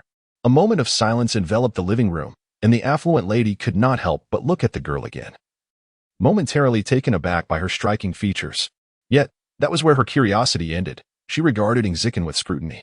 Zhang Manhua had not anticipated such a retort, her eyes reddening with anger. Say that again. However, the girl ignored her, her expression cold, as if to suggest that not striking her was already a show of courtesy, as she carried the books upstairs. Zhang Manhua was left speechless, feeling choked. Unable to react, she pressed her hand to her chest, feeling a dull ache. Once again, she was humiliated in front of others. It seemed Ing Zikin was deliberately targeting her. She was at her wit's end. Yet, with esteemed guests present, Zhang Manhua could not afford to lose her composure. She quickly regained her calm and forced a smile. I apologize for the disturbance, Mrs. Mu. Is this the adopted daughter of your Ing family? Mrs. Mu inquired, frowning. What were you thinking, adding stress to your biological daughter? And you've taken in one who resembles her. Although Ing Zikin's beauty could not be compared to that of several socialites in the capital, she was still a counterfeit. Zhang Manhua refrained from explaining. As one ages, one often feels compelled to perform acts of kindness. At this moment, she felt relieved that outsiders were unaware that Ing Zikin was her biological daughter. Good deeds ought to be reserved for those deserving. Some individuals were simply unworthy of such charity. Mrs. Mu blew on her tea, continuing, moreover. You are too indulgent with her. How dare she speak to you in such a manner? In high society, illegitimate children were already looked down upon. But at least there was a blood tie. An adopted daughter? TSK. Mrs. Mu shook her head and added, in my view, if she isn't your biological child, you must not indulge her. If you're not careful, one day she may create a significant mess for you to deal with. Do not concern yourself with her. Zhang Manhua replied with a smile. Rest assured, I have already contacted the Zhang family. When Shenzhou arrives, everything will be in order. The Zhang family was also one of the 4 great families in whose city, with solid foundations. When you handle matters, I am naturally at ease. Mrs. Mu indeed did not bring it up again. Actually, I had not planned to come personally, however. My husband insisted on extending his stay in whose city for some unknown reason. Thus, I accompanied him to pick him up and took the opportunity to visit you. Zhang Manhua was taken aback. Old Mu has come to whose city? The name Mu Huqing was renowned not only in the capital, but throughout the entirety of Hua country. The Mu family hailed from a military lineage, and Mu Huqing had seen real battle in his youth. Even after decades of retirement, his prestige remained undiminished. Having spent a lifetime in warfare, he found it hard to relax in his old age. Mrs. Mu sighed. I heard there are precious antiques in whose city. So he hurried over. Zhang Manhua nodded. No wonder. I heard recently that old Mu traveled all the way to O continent for a piece of yuan blue and white porcelain. Indeed, Mrs. Mu replied. But my husband has a weak heart and did not bring a doctor this time. It would be disastrous if he fell ill. I understand. Our matriarch also has health issues and must be cautious while traveling. Indeed, fortunately, he encountered a miraculous doctor in whose city. Otherwise, he might have really faced dire consequences. Mrs. Mu expressed her relief. If Mu Huqing were to pass, the Mu family would suffer immensely, especially since the heir had yet to be determined. And Mu Huqing was the one in charge. A miraculous doctor? Zhang Manhua was taken aback, wondering who it could be. Was there a new figure emerging in whose city? She had not heard of anyone. The old man did not mention it, Mrs. Mu said, taking a sip of tea. But I suspect even if he did, we wouldn't know them. I only heard Mu Qing mention that this doctor's skills surpassed those of the youngest from the Ming family. She gestured with her hand, pausing momentarily, by a considerable margin. Zhang Manhua was astonished. Is it really that remarkable? None have seen him, so no one is certain, Mrs. Mu said, setting her teacup down. I must take my leave now, Manhua. If anything arises, please contact me. Zhang Manhua also stood to see her off. Once Mrs. Mu departed, the butler finally entered the yard. Madam, I apologize. I could not prevent the second miss from entering. It is not your fault. Zhang Manhua's expression turned icy again. From now on, do not concern yourself with her. Let her do as she pleases. One day, she will regret it. When trouble arises, the Ying family will be the ones to clean up her mess. If she were not my biological daughter, I would not be troubled nor prepared a room for her. After all this time, she still could not mold her into a refined lady. The butler hesitated, choosing not to mention the word he had seen on the box earlier. Perhaps he misread the situation, or it could simply be a case of sharing a name. After all, the second young lady has only been in Shanghai for a year. Having lived in the small town of Qingshui County before, a place where one would hardly encounter higher echelons of society. Zhang Manhua massaged her temples to calm her rising anger, then instructed, "Send someone to inquire about the miraculous physician mentioned by Mu. It would be best if we could invite him to examine the old lady's chronic headaches." After a pause, she added, "Money is not an issue. Ensure that he is treated with the utmost respect." The steward nodded in understanding and withdrew. On the third floor, Ing Ziqin placed a box of children's literature on the shelf before settling down at her computer. With practiced ease, she powered on the machine, leaned back in her chair, and resumed watching the internet drama she had left unfinished. This novel lifestyle of retirement suited her perfectly, free from conflicts and burdens. She had no intention of revealing her return to those who might seek her out, especially considering the number of her adversaries. She had ample leisure to explore the new technologies of the 21st century, which piqued her interest. After finishing one cup of milk tea, Ing Ziqin went to fetch another. Suddenly, the computer emitted a sound, freezing on the image of the female lead kicking the male lead into a pond and laughing heartily. Ing Ziqin looked up at the darkened screen, her phoenix-like eyes narrowing slightly. On the now black screen, a chilling line of red text appeared, accompanied by a cacophony of sounds. "Little friend, what is your relationship with him?" Ing Ziqin's expression remained unperturbed, her brows raising slightly. Even watching a drama was interrupted. Perhaps she had indeed inherited a knack for attracting trouble. She lowered her gaze and typed in the dialogue box, "And who might you be?" Observing this phrase from across the ocean, someone in a dimly lit basement glanced over while munching on instant noodles. Was this girl truly naive enough to expect an answer? "I'm a hacker." "A hacker?" Ing Ziqin seemed to recall something. "Please hold on for an hour," she replied. Question mark. A large question mark appeared on the screen. Ing Ziqin retrieved a book she had recently purchased from her bag and began reading. Indifferent to the still dark computer, she read at an astonishing pace, flipping through pages as if merely skimming. "What are you reading?" The hacker on the other end was left in suspense, curiosity gnawing at him. Having intruded upon her computer, he had also commandeered the webcam and other devices. Leaning in closer, he peered through the lens and discovered she was engrossed in a book titled Fundamentals of Computer Science for College Students. "You're a college student? You don't think reading this book will enable you to breach my intrusion, do you?" What a joke. Did he not know what this book entailed? It merely covered basic operations of software like Word and PowerPoint, along with detailed explanations of computer chips. The girl remained quietly absorbed in her reading, seemingly unfazed by his taunts. The webcam captured her long, delicate eyelashes, fluttering like butterfly wings, and her skin, pale and soft like fine jade, exuded a translucent quality. Her flowing black hair shimmered in the sunlight, a breathtaking sight that made it difficult to look away. Suddenly, an absurd thought crossed the hacker's mind. Could it be that he had developed an interest in this girl? But as soon as this notion surfaced, it was swiftly dismissed. How could that be? He was eager to witness what might transpire in an hour. In the basement, cluttered with empty instant noodle boxes, he picked up a third bowl to eat when Ing Ziqin made a move. She set her book down and raised her head, her slender fingers gliding over the old-fashioned keyboard, typing rapidly. In less than 30 seconds, the basement was plunged into darkness. Beep, beep. Sounds blared frantically. "What the heck?" he exclaimed, spitting out his noodles in shock as he stared agog at the malfunctioning computers. Yet he quickly regained his composure, launching a counterattack in an attempt to restore order. However, to his dismay, no matter what code he input, there was no response. This was impossible. Cold sweat broke out as the aroma of noodles lost its appeal. He could not forcibly shut down the computers. Several tasks were ongoing and could not be interrupted. He could only plead, "Big shot, I'm sorry, please spare me. Sister, I still need to make a living. I'm begging you really. You are the hacker, before you. I am nothing." Upon reading these messages, Ing Ziqin yawned and replied, "You think too highly of yourself. I'm not a hacker." While she had never engaged with such new technology before, her ability to comprehend and analyze the inner workings of computers stemmed from her natural aptitude for learning. She attacked the root of the issue, a fundamentally different approach from that of a hacker. At that moment, 2 more messages appeared on the screen, accompanied by an emoticon. "Big shot, please. I was just a bit curious. I didn't mean any harm. Sister, look at me being cute. Can you let me off the hook?" Ying Ziqin raised an eyebrow. She was aware that this hacker had ties to Fu Yunxin, someone who had aided her, but being interrupted during her show displeased her, and she had no intention of granting him any pleasure.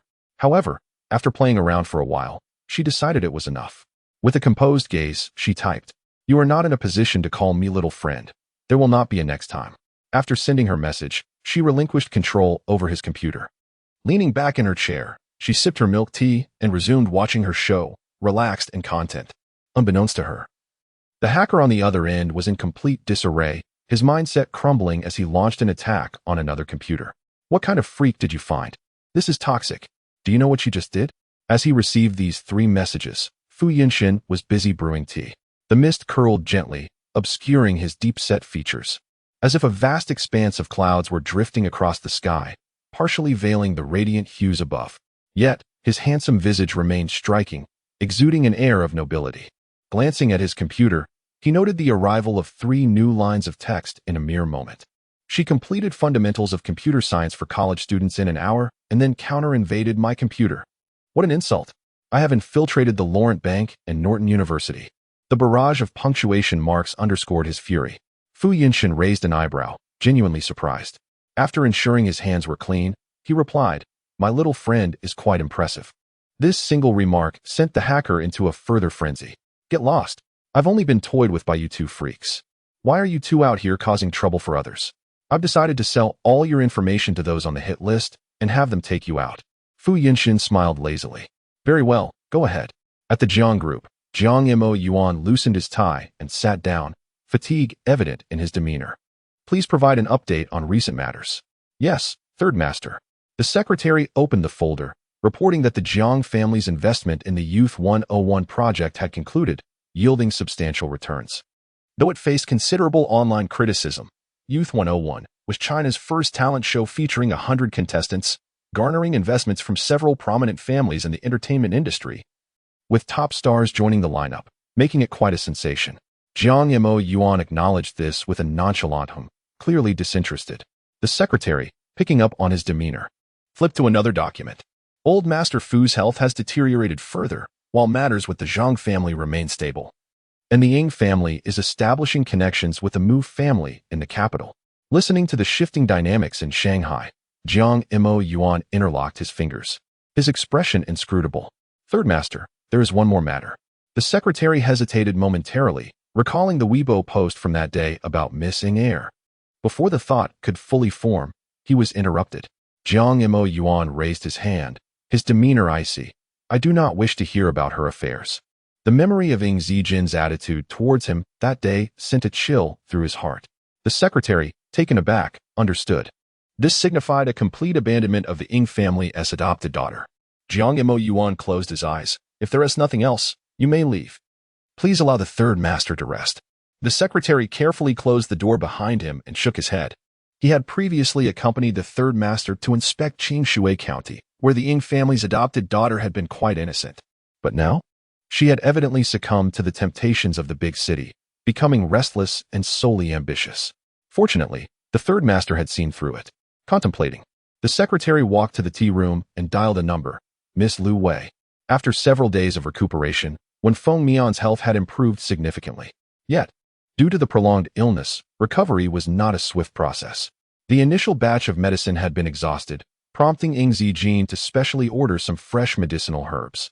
The city of Hucheng lacked nearby mountains, necessitating the importation of herbs from distant places, since she required only the finest materials.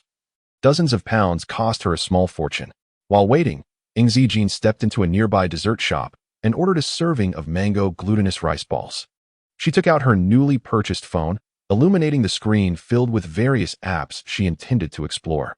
The greatest advantage of modern technology was her avoidance of boredom. Ying Zijin opened one app, observing her reflection adorned with 2 rabbit ears, lost in thought. She had heard this was called a selfie, which seemed rather intriguing. She casually adjusted a filter and accessory before pressing the shutter. The crisp sound of the camera caught the attention of a girl sitting at the adjacent table, who was obscured by a sun hat and sunglasses. Frowning, she expressed her displeasure. "Why are they following us here? Make her delete that photo. I don't want to trend for an unflattering shot." The assistant understood immediately and approached. "Delete the photo you just took." Sister Luo, doesn't he appreciate being photographed by fans? Understood? If you insist on taking pictures, we can pursue legal action. Though the voice was not loud, it drew the attention of other customers in the dessert shop who were curious. Is a celebrity here? Quick, look, is that? Oh my, what an ethereal beauty. Are you referring to the lady in the black shirt? Absolutely not. With such a face, I wouldn't forget even after one meeting. She's not from the entertainment circle. No, it's the one over there, Luo Ziyu. Have you heard of her? She ranked 10th in Youth 101, a rather popular talent show. I think I've heard of it, but I don't recall much. Surrounded by murmurs, the assistant noticed the girl had no intention of deleting the photo. Without hesitation, she reached to snatch the phone from her grasp, but not only did she fail to seize it, her hand plunged directly into the mango glutinous rice balls. Ing Zijin finally lifted her gaze, calmly stating, "You've ruined my dessert. Who told you not to delete the photo?" The assistant, equally vexed, retorted, "Did you not consider showing some respect by not trailing Sister Luo here?" At this remark, the customers realized, such a stunning beauty, and she was a Seising fan? Ing Zijin shut the app. "Who are you?" An abrupt awkwardness ensued. The assistant froze in place. Luo Ziyu, who had remained motionless until now, stood up. Removing her sunglasses to reveal a strikingly beautiful face, visibly annoyed, "You need not pretend not to recognize me. I've encountered many like you, just yesterday. I was chased to the point of losing a shoe. Are you still following me today?" She detested Seising fans, feeling deprived of any personal space. Ing Zijin merely glanced at her, maintaining her composure. "I don't pursue unattractive individuals, thank you." Laughter erupted among the onlookers. Enraged, Luo Ziyu opened her mouth to respond, but a nearby female student interjected. "I was at the next table and saw everything clearly. The lady was merely taking a selfie. She wasn't even photographing you." She whispered further, "With such looks, why would she waste time taking pictures of you? If I had a face like that, I would admire myself in the mirror daily, not chase after stars." Encouraged by the studentess' words, her friends chimed in. "Exactly. She was taking a picture of you. She probably doesn't even know you. Honestly, with those sunglasses, we wouldn't have recognized you either." Luo Ziyu's face turned a shade of green, feeling utterly embarrassed. The popularity of Youth 101 had not penetrated everyone's awareness. Ing Zijin lowered her gaze to her phone, offering no further attention. The girl's languid demeanor, combined with her detached tone, inadvertently placed immense pressure on the assistant, whose complexion paled. Surrounded by spectators, Luo Ziyu could not simply storm off. It would adversely affect her popularity. With great reluctance, she fished 300 yuan bills from her bag, slamming them onto the table, her words squeezed out through gritted teeth. "Is this sufficient? The counter is over there." Flustered and infuriated, Luo Ziyu, her face flushed, had no choice but to go to the counter herself to place another order. The incident had soured her mood, leading her and her assistant to hastily exit, quite embarrassed. Ing Zijin twirled the long spoon in her hand, intending to take the dessert home to Wenting Lawn. Just as she awaited her order, the earlier female student cautiously approached. "Excuse me, are you a trainee from a company?" Ing Zijin, displaying patience towards the young girl, replied, "No." "Oh." The student scratched her head. "If you ever enter the entertainment industry, I will definitely be your fan." Ing Zijin yawned. "I want to be joining, and I never will." She had no interest in acting. No one could deter her from her desire for a peaceful life. The student, undeterred, suggested, "May I take a picture with you? I promise not to spread it around to harm your reputation." Ing Zijin raised her eyebrows slightly. "It's fine, I don't mind." "Great. And I'd like to learn some selfie techniques." After taking the photo, the student left, elated. Shortly thereafter, she posted on Weibo, "Peach lover, location, Hucheng. Met a stunning and fabulous lady. Thought she was taking a picture of a certain someone in Youth 101, but it turns out she didn't even recognize her. For privacy, I've blurred her face." The student had a following of 100,000 fans, and within an hour, the post garnered hundreds of retweets. Clearly, that was Luo Ziyu, who only secured her debut position through her connection with a wealthy heir. She really thinks she is famous. This is hilarious. The passerby didn't even recognize her, and she thought someone was taking her picture. What a big ego. Although her face isn't visible, judging by her figure. This lady is quite tempting. Will she ever enter the entertainment industry? Did you see the brand of phone she used? For two, a truly luxurious phone. Even pricier than an iPhone. She must be a daughter from a wealthy family, and they wouldn't enter the entertainment circle. While this Weibo post did not gain immense traction, it still surpassed 100,000 views. Coincidentally, Ing Lu Wei's manager stumbled upon the post. Finding the silhouette familiar, he showed it to Ing Lu Wei. Lu Wei, take a look. Isn't this your so-called fake niece? Ing Lu Wei, busy retouching her makeup, cast a casual glance. It is her. Is she considering entering the entertainment industry? The manager's expression turned serious. If she is, it would be best to sign her under our management. That way, we can keep her in check. He had seen the Ing family's adopted daughter, and her looks were indeed remarkable. He had to admit, if not for her long-standing anemia, making her appear lackluster, Ing Lu Wei would struggle to compete. They could not allow her to overshadow Ing Lu Wei. Upon hearing this, Ing Lu Wei paused. Let me make a call and inquire. However, the call never went through. Ing Lu Wei could hardly believe it. She had been blocked. An inexplicable sense of agitation surged within her, as if something had spiraled completely out of control. Her agent noticed her unusual demeanor. What's wrong? He inquired. Nothing, Ing Lu Wei replied with a smile. I might just be busy. I'll head back to the old residence shortly. The agent, aware of her situation, nodded. Just be cautious. Fortunately, we managed to remove the trending topic in time. Ing Lu Wei remained silent, pressing her lips together. Ing Ziqin returned the medicinal herbs to Wen Fengyan's residence and received a call from Fu Yunshin. She descended the stairs, where a car was already waiting for her. They had arranged for her to treat him to dinner that evening.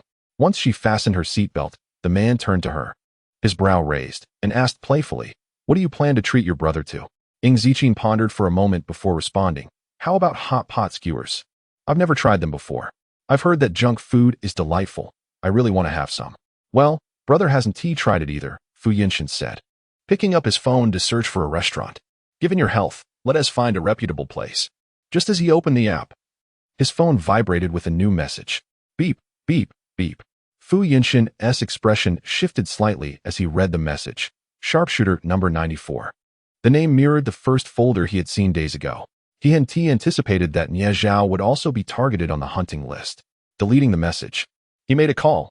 Investigate any recent movements from the Nie family. On Huangpu Road, at the One Bar, a grand opening event drew a large crowd by noon. Nie Zhao claimed the prime spot by the bar, ready to indulge in a hearty drink. Before long, the venue was filled with patrons, and the stage was set. As Nie Zhao enjoyed music through his headphones, the sound suddenly cut off. What is happening? Did it break? He wondered, having purchased them not long ago. However, before he could check, a voice, indistinguishable as either male or female, emanated from his headphones. You are at One Bar on Huangpu Road. Startled, Nie Zhao jumped. How do you know? He exclaimed. Who is this? Not only can you hack my phone, but you also know my whereabouts. Is this some scheme from my old man? The voice remained silent, merely stating, someone wants to kill you. Don't joke around, Nie Zhao replied, exasperated. Who would dare to commit murder in Huagua? Who are you? 10 seconds later, Ing Ziqin observed a flashing red dot on her computer screen, narrowing her phoenix eyes. You can try? Amused, Nie Zhao was about to dismiss the call when the lights in the bar suddenly went out. In the ensuing darkness, screams erupted. Confused, Nie Zhao barely had time to react when the voice in his headphones commanded, Get down. Bang. Nie Zhao dropped to the floor, feeling a rush of hot air as a bullet narrowly missed his head. What the hell? Someone really wants to kill me. Chaos ensued in the bar, with screams echoing throughout. With trembling legs, he finally believed the warning. What should I do now? He gasped.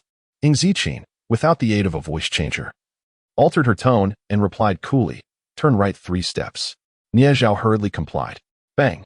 Just as he turned, another explosion sounded behind him, missing him by mere inches. Cold sweat dripped down his back as he cursed under his breath. What the hell is happening? The voice continued to issue calm instructions. Bend down. Ju, there is a matter I wish to inquire about, dear sister-in-law. Does Xiao Jin aspire to enter the entertainment industry? Ing Lu Wei nodded, affirming her intention. I could offer assistance. However, she hesitated for a moment, pondering the implications for the Qingji talent class. Would she no longer be able to attend? He repeated the name, Yao Yao. Zhang Manhua's expression darkened almost instantaneously. She wishes to enter the entertainment industry? The 6 words were forced through clenched teeth. Huh? Ing Lu Wei was taken aback. Sister-in-law, hasn't Xiao Jin mentioned this to you? Zhang Manhua took a deep breath, her tone icy. She should not even consider it.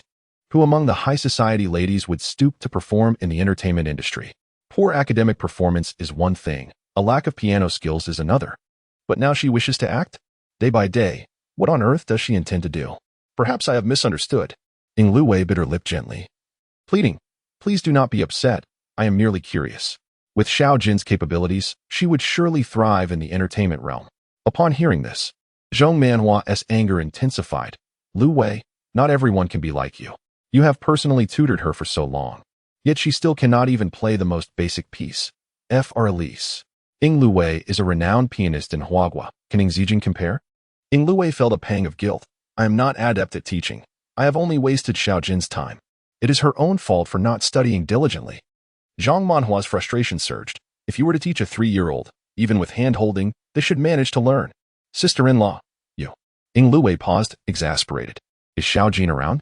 I would like to bring her something. Zhong Manhua remained irate. She is not here. You may simply leave it in her room. Ying Luwei nodded. Took a few steps, then stopped again. Sister-in-law, did elder brother mention when he would return?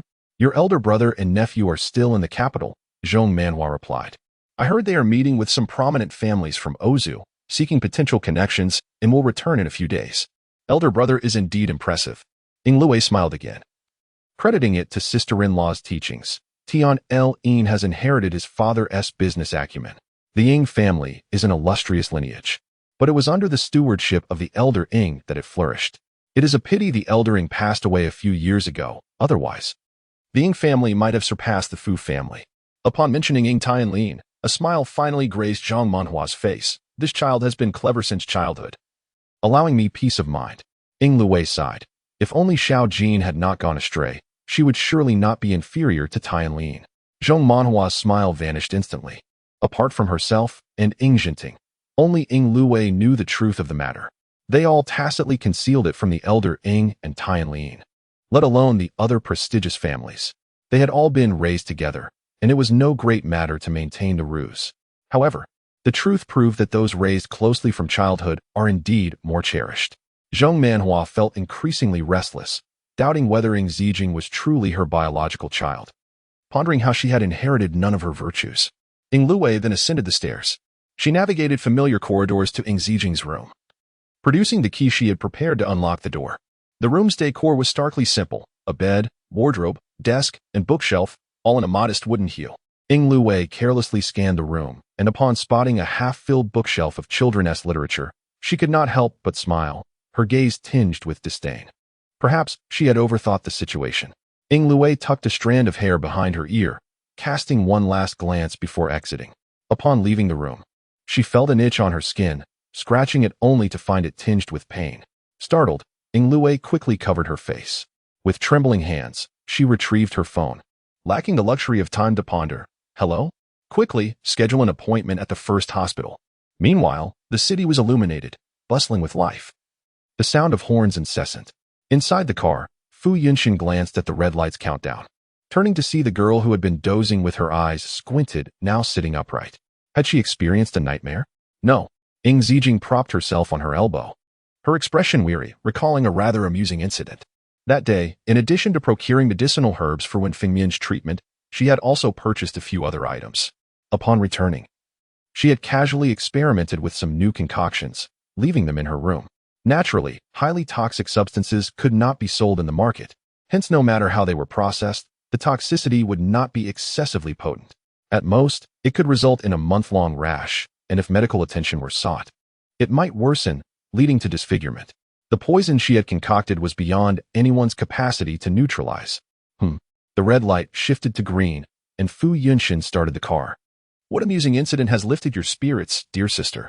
The girl, just waking from slumber, her phoenix eyes shimmering with moisture, replied coolly. I taught someone a lesson, which has brightened my mood.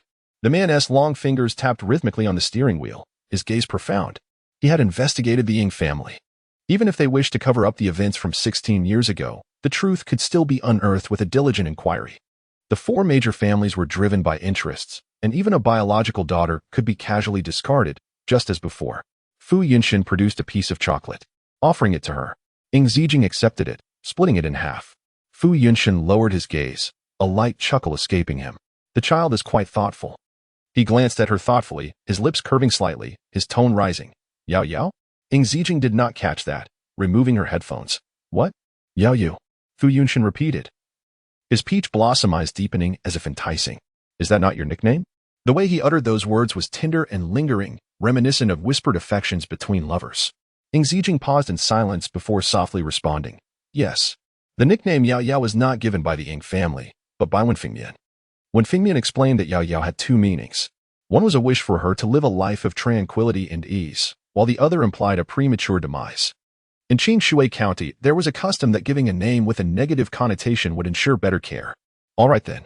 Fu Yunshin's expression relaxed. "I shall call you Yao Yao from now on. I hope you do not mind." Ing Zijing yawned lazily. "I do not mind." During her years in Ozu, she had acquired many names. To her, names were merely codes, except for those imbued with special significance. The two arrived at a hot pot restaurant along the pedestrian street, which was bustling with patrons during the evening, necessitating a queue. Ing Zijing inhaled the rich and enticing aroma of the spicy broth, feeling a pang of regret for not having spent more time in Huagua, having missed out on so many culinary delights. "I will go park the car." Fu Yunshin raised his hand, intending to ruffle her hair but ultimately refrained, saying, "You go ahead and get a number. Do not wander off." The hot pot restaurant was tucked away in an alley, quite a distance from the parking lot. Ing Zijing nodded. After securing a number, she leaned against the wall with one hand in her pocket while the other retrieved her phone to open Weibo. After Ing Lue had linked her Weibo account, she had deactivated it and registered a new one. Glancing at the trending topics, she found nothing of interest and was about to log off to play a game when a post from a marketing account popped up in the hot topic section. Has she developed a rash? Breaking. Ing Lue was admitted to the hospital late at night, suspected to be pregnant. The trending topic was prominently displayed beneath the hot searches, easily visible upon entering Weibo. Soon, Ing Lue's fans, known as dewdrops, flocked to the news. "Wow, is sister nearing a happy event with our brother-in-law? Oh, if Lue is pregnant, she might not be able to attend the concert. So much anticipation. With Lue's stunning looks and brother-in-law's, their child would be exceptionally beautiful." The engagement between Ing Lue and Jiang Meiyuan was no secret, and dewdrops fondly referred to Jiang Meiyuan as brother-in-law. Amidst a plethora of congratulatory comments, some dissenting voices emerged. Jiang Meiyuan must be blind to marry a white lotus. Does he expect to raise another white lotus? Planning to cultivate a pond of flowers? One comment lambasted both individuals, inciting outrage among the fans who were ready to retaliate.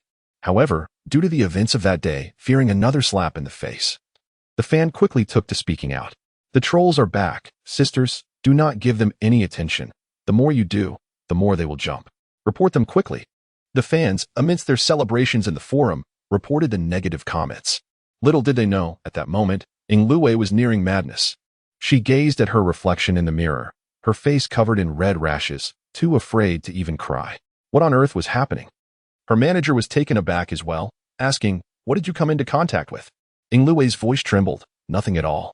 She had merely returned to her old home. It was baffling. Even the doctors could not identify the allergen and thus could not provide the appropriate treatment. The manager frowned. "I'll call Third Master and have him." "No," Ing Lue suddenly exclaimed. "I cannot let Mo Yuan see me like this." The manager, feeling troubled, relented. "All right. I'll contact a doctor in the capital and prepare for a trip to avoid the situation." Ing Lue put on her mask, feeling utterly despondent. The manager advised her once more, "Do not touch your face, no matter how itchy it gets. Wear the mask for the next few days. You must not show your face." On another side, in a hot pot restaurant, a booth was filled with fragrant spices that tantalized the taste buds. Ing Zijing rested her chin on her hand, pointing at an image of spicy broth. "I want this one." Fu Yunshin glanced at it briefly before ordering a mushroom soup base. "You should eat less spicy food. It's not good for your health." He leaned back in his chair, smiling. "If I'm treating you to a meal, shouldn't you let me make the decision?" Ing Zijing rubbed her head, reluctantly agreeing. "Fine. I'll come by myself next time." Selecting ingredients and placing them into the pot flowed seamlessly. Soon, steam filled the air, bringing a sense of warmth. The girl held a cup of icy cola, lost in thought, droplets of condensation glistening on her lowered eyelashes. The scene evoked memories of mist floating over distant mountains. Ever so ephemeral, it was a beauty that seemed almost otherworldly, descending unexpectedly, giving an unreal feeling. Fu Yunshin tilted his head. "Yao Yao." Ing Zijing returned to her senses. I remember that in 3 days, Qingji will commence classes." He asked casually, "Do you need a ride?" Hearing this, Ing Zijing, who had been contemplating whether to tend to her flowers or raise pigs, felt a twinge of dismay. Her plans for a leisurely life seemed to be thwarted before they even began. She had attended school before and enjoyed learning new things.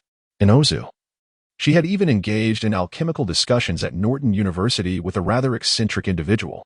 Alchemy in Ozu could be likened to the ancient medicinal practices of Huagua. Furthermore, to facilitate her existence on Earth, she had studied mathematics, physics, biology, and astronomy over the past 3 centuries. She had participated in discussions led by some of the top scholars of that time, acquiring vast knowledge. But now, to return to school? Ing Ziqin recalled the subjects she would need to study at Qingji Middle School, pondering thoughtfully.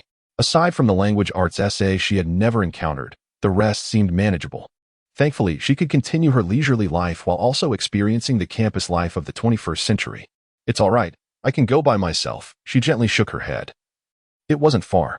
Qingji Middle School was within the second ring road, with convenient transportation. If there's anything you need help with, just let me know, Fu Yunshin nodded. By the way, Yao, about that medicine. Before he could finish, a new bottle appeared in front of him, a white, upgraded version. Ing Ziqin yawned. Is that enough? Fu Yunshin was evidently taken aback by her gesture. He paused, a smile curving his lips. Yao, you're quite generous. Ing Ziqin replied nonchalantly. Not everyone gets such treatment. There were only a few people who truly cared for her. Fu Yunshin's eyelashes fluttered as he smiled warmly. Thank you, Yao. He understood that these medicines were far from ordinary. In the realm of ancient medicine and Huagua, only a handful could concoct such remedies. Each pill was priceless. Yet, she had given him a whole bottle without a word. He refrained from asking or investigating further. Everyone harbored their own secrets, himself included. 3 days later, at Qingji Middle School, aside from the graduating seniors who returned early, the first and second years commenced classes today. Self-study began at 7:15, but by 6:40, the second-year elite class was already filled. This year, once the seniors graduated, they would be the next seniors, and they could not afford to slack off in the slightest. Yet, one seat remained vacant. That seat was in the most inconspicuous corner of the classroom, next to the trash bin, covered in dust, with several disorganized footprints. The duty student had inadvertently ignored it. A few boys glanced over, whispering, "Do you think she is too scared to come?" It's likely, after all. It would be pointless for her to show up.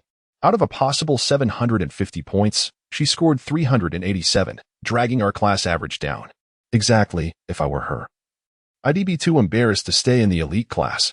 In the elite class, what kind of students were most looked down upon? Those who received benefits without any effort, occupying the best resources without ambition. With only 50 students in the elite class, Ing Ziqin occupying one spot meant that the student ranked 50 could not enter. Jing Feifei sat in front of these boys and overheard their conversation. She nudged the desk in front of her, lowering her voice. Zhuan, what do you think your aunt thinks? Why did she insist on putting a foster daughter in the elite class? Zhong Zhuan, casually reading a physics book, smiled faintly. I'm not sure what my aunt thinks. But her admission to the elite class is certainly thanks to Teacher Ing. Ing Luwei was a specially appointed music teacher at Qingji Middle School and occasionally taught students. Teacher Ing must be treating her too well, Jing Feifei said, displeased. This way, even if she doesn't perform well, she won't be expelled from the elite class. No one wanted Ing Ziqin to stay, she was dragging them down too much. Zhang Zhiwan closed her book, calmly stating, kicking her out of the elite class is not difficult. Not difficult? If it were that easy, she would have been gone after the first monthly exam. Yet, since Zhang Zhiwan asserted it, she must have a plan. Jing Feifei's eyes lit up. Zhiwan, how should we go about it? The student ranked 50 was her close friend, and she had wanted Ing Ziqin out for a long time. You know what kind of person she is, don't you? Zhang Zhiwan replied coolly. Just bully her a bit, and she'll break down on her own. How could she remain in the elite class? Bully? Jing Feifei hesitated. What if she tells on us? Despite being just a foster daughter, Ing Ziqin was part of a prominent family. The 4 great families of whose city were not to be compared with ordinary households. Zhang Zhiwan smiled knowingly. Your aunt won't intervene. And as for teaching, I heard during the winter break that Ing Ziqin seduced Jiang Mo Yuan. How could she possibly seek help from Ing Luwei after that? With this, Jing Feifei felt reassured. Her spirits lifted. There are many in the class who want her gone. Jiwan, I'll gather a few classmates and formulate a plan. Zhong Zhiwan said nothing further, pulling out her English notes to continue studying. Nearby, Lu Feng, who had been eavesdropping for quite a while, could no longer hold back. Leaning over, you're planning to expel that bumpkin? Isn't that obvious? Jing Feifei shot him a glance. Don't you think she is a nuisance? Which elite class has an average score below 698? How many points has Ing Ziqin dragged our class down? Impossible. Lu Fang recalled the incident at the pharmacy, feeling frustrated. She even got my sister grounded by my dad. Upon hearing this, Zhang Jiwan looked up. Your sister? Lu Xi had just entered her 20s. And her medical skills could not compare to those of seasoned practitioners, but she graduated from the capital's traditional Chinese medicine university and had extensive connections. It was said that her mentor had some ties with the Ming family in the capital. Ing Ziqin felt a sense of skepticism. What does your sister's confinement have to do with her? Zhang Jiwan also listened intently. Lu Fang succinctly recounted the situation, sneering. I can't fathom what stroke of luck that country bumpkin had to catch Fu Yunxin's eye. Zhang Jiwan frowned. The seventh young master has returned from O continent? It seems he gained nothing from his studies there. Lu Fang scoffed. He remains an ineffectual young dandy. When old Master Fu passes, he'll wail like a child. Zhang Jiwan's voice turned icy. Lu Fang, how dare you speak like that? I was merely expressing my thoughts. Lu Fang raised his hands defensively. I didn't mean any harm. Fortunately, there were no members of the Fu family in the elite class. Otherwise, he would have been in significant trouble. Zhang Jiwan's demeanor was frigid. Lu Fang, we aren't that familiar. Please refrain from addressing me in such a manner. Although Lu Fang felt awkward, he bore no anger. Zhang Jiwan was universally acknowledged as one of the school's goddesses, and he had admired her from afar for a long time, waiting for an opportunity to approach her. Now that the chance had come, he was determined to oust that country bumpkin from the elite class. When Ing Ziqin arrived at school, it was 7:10. Despite having turned down Fu Yunxin's advances, he had called her promptly at 6:30 to wake her up. At the school entrance stood members of the student council, along with the moral education director, tasked with identifying students who were improperly dressed or late. The regulations at Qingji mandated that students not only wear their uniforms, but also display their school badges. Ing Ziqin glanced at her blue and white uniform, finding it unappealing yet distinctive. With her hands in her pockets and her backpack slung over her right shoulder, she strolled leisurely into the campus. Each grade occupied its own building, with the second-year students situated conveniently in the middle. Many students hurried past her in a flurry. At that moment, a young man entered through the school gates. Clad in a white shirt, blue bow tie, and black dress pants, his mixed heritage was evident, accentuated by a pair of gold-rimmed glasses resting on his prominent nose, exuding an aura of restraint. The girl on duty quickly lowered her head, whispering, "Teacher he." The young man heard her, turning slightly to nod in acknowledgement. "Thank you for your hard work." The girl's face flushed instantly, stammering, Thank you, teacher he." Students in front glanced back, while those behind quickened their pace, whispering among themselves. "Teacher he is so handsome. I wonder if he has a girlfriend." "Forget about it. Teacher he is a PhD returnee, incredibly knowledgeable. We can only look up to him. Qingji managed to recruit teacher he. That's impressive. Alas, I'm not in the international class. Otherwise, I could attend his lectures." Ing Ziqin, disinterested in the chatter, paused momentarily on the third floor, her phoenix eyes narrowing slightly. After a brief moment, she masked her expression and continued walking forward. The classroom door was ajar, revealing only a narrow opening. With an indifferent demeanor, Ing Ziqin raised her foot and forcefully kicked the door open. The sound was explosive, filled with a fierce intensity. Water cascaded down with a loud splatter. Damn! Lu Fang, who had been hiding behind the door, was caught off guard and drenched. A bucket filled with water fell upon his head, leaving him dazed and in pain. The commotion immediately drew the attention of the entire class, their expressions a mix of astonishment and mild disdain. "Jiwan, Lu Fang is rather careless, isn't he?" Ing Feifei scoffed. "With his intellect, he dares to pursue you? A toad wanting to eat swan meat." Zhang Jiwan remained silent, gazing toward the doorway. At that moment, a girl entered. Her legs long and straight. Even in an ordinary school uniform, her stunning beauty was undeniable, akin to blooming cherry blossoms or snow atop a mountain.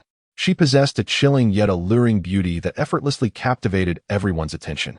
Instantly, the classroom fell silent, the students staring in awe as she walked to the least conspicuous corner, calmly retrieving a tissue to dab at her face. Only after she sat down did the students gradually return their gazes, murmuring amongst themselves, "Is that the country bumpkin? No way. Did she get plastic surgery over winter break? Can surgery really change one's aura?" Honestly, with her presence, even Goddess Zhang and Goddess Ing pale in comparison. The mention of Goddess Ing referred to the eldest daughter of the Ing family. Among the 3 goddesses of Qingji, 2 were from the elite class. "What nonsense are you all spouting?" Ing Feifei was infuriated. A foster daughter can be compared to Jiwan? Zhang Jiwan, a legitimate heiress of one of the four great families, was incomparable to Ing Ziqi. Before Zhang Jiwan could respond, a voice broke through. No way. Am I the only one who thinks that after seeing her today, Ing Goddess should be the main attraction? This remark silenced the classroom once more.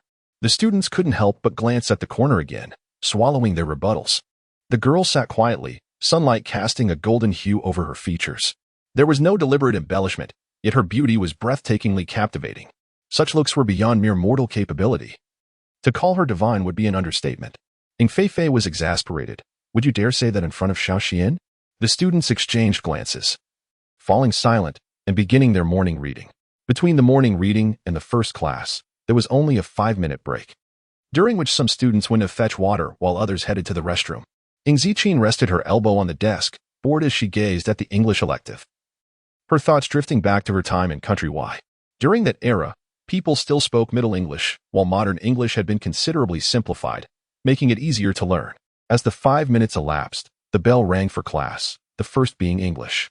The English teacher, a woman in her 40s with the surname Deng, entered just as the bell rang, holding a stack of papers. You all know your scores from the final exam, right? I'm here to hand back the papers. The questions were difficult, yet the students had performed reasonably well. A collective sigh of relief echoed through the room. After all, the elite class's papers were notoriously challenging, often eliciting sympathy from the entire internet. Just the English exam could sometimes be harder than the IELTS.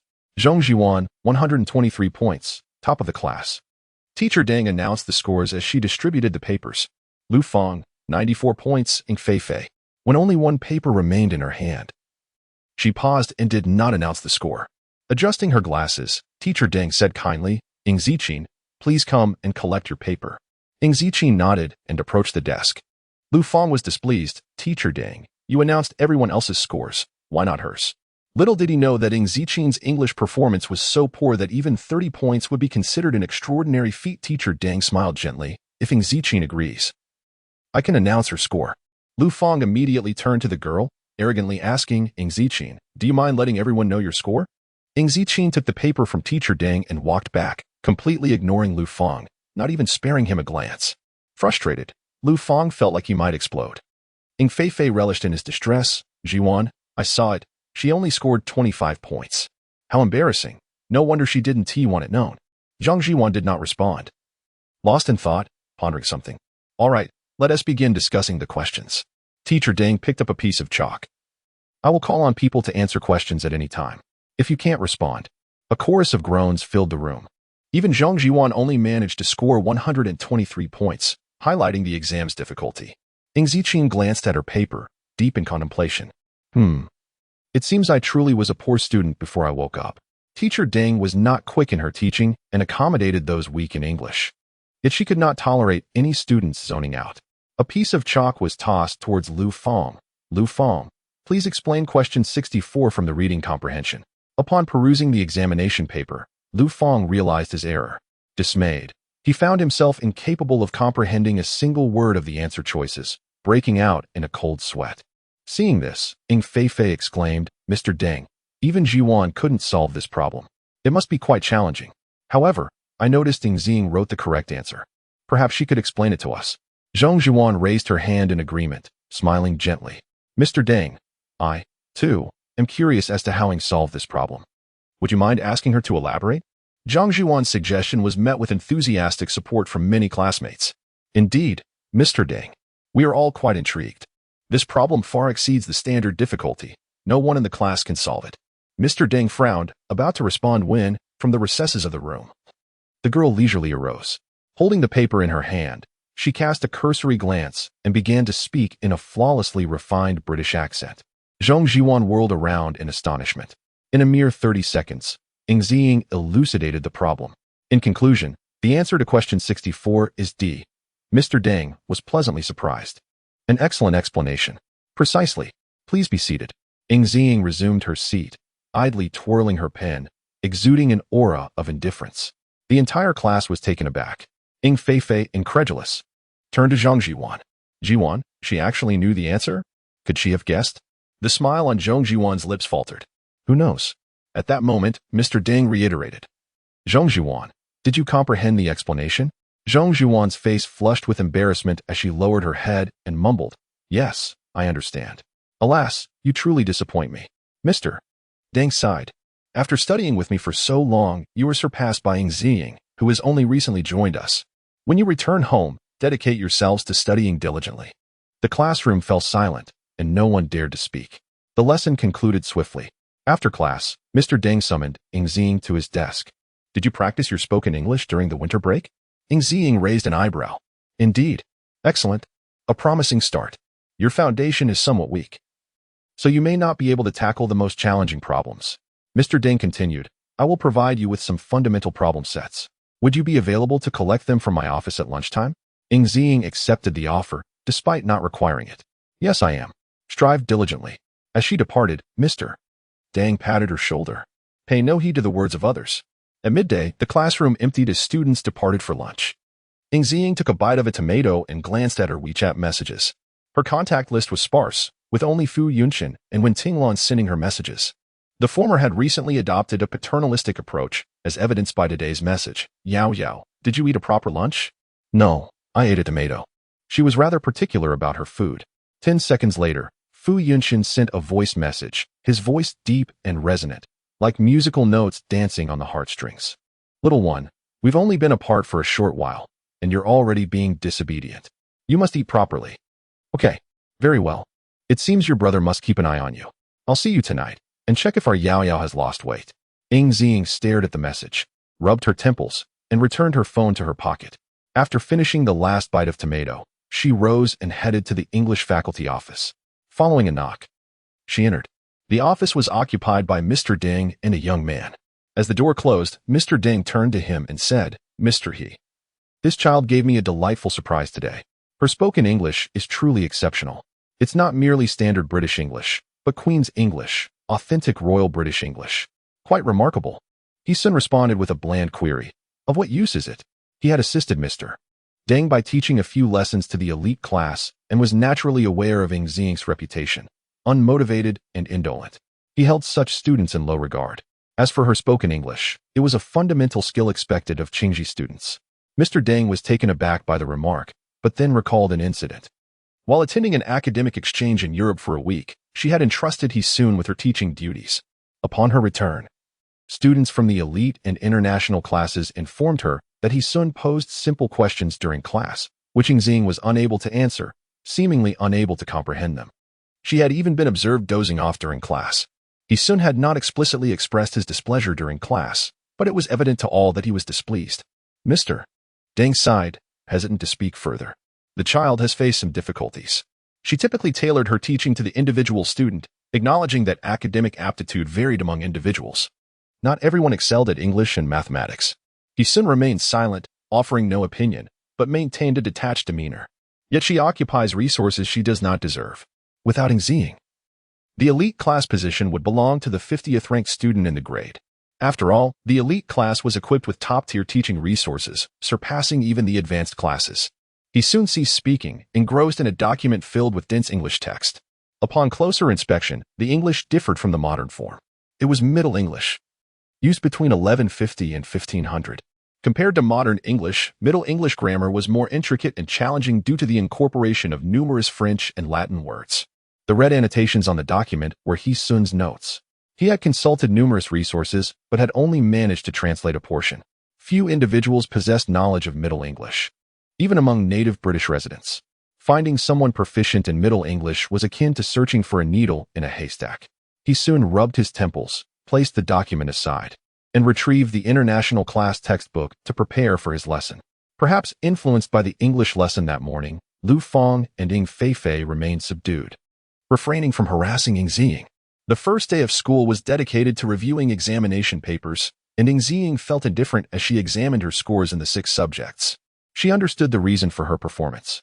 Although she had not been fully conscious previously, her memories and abilities dormant, her intellect remained intact, preventing her from performing so poorly.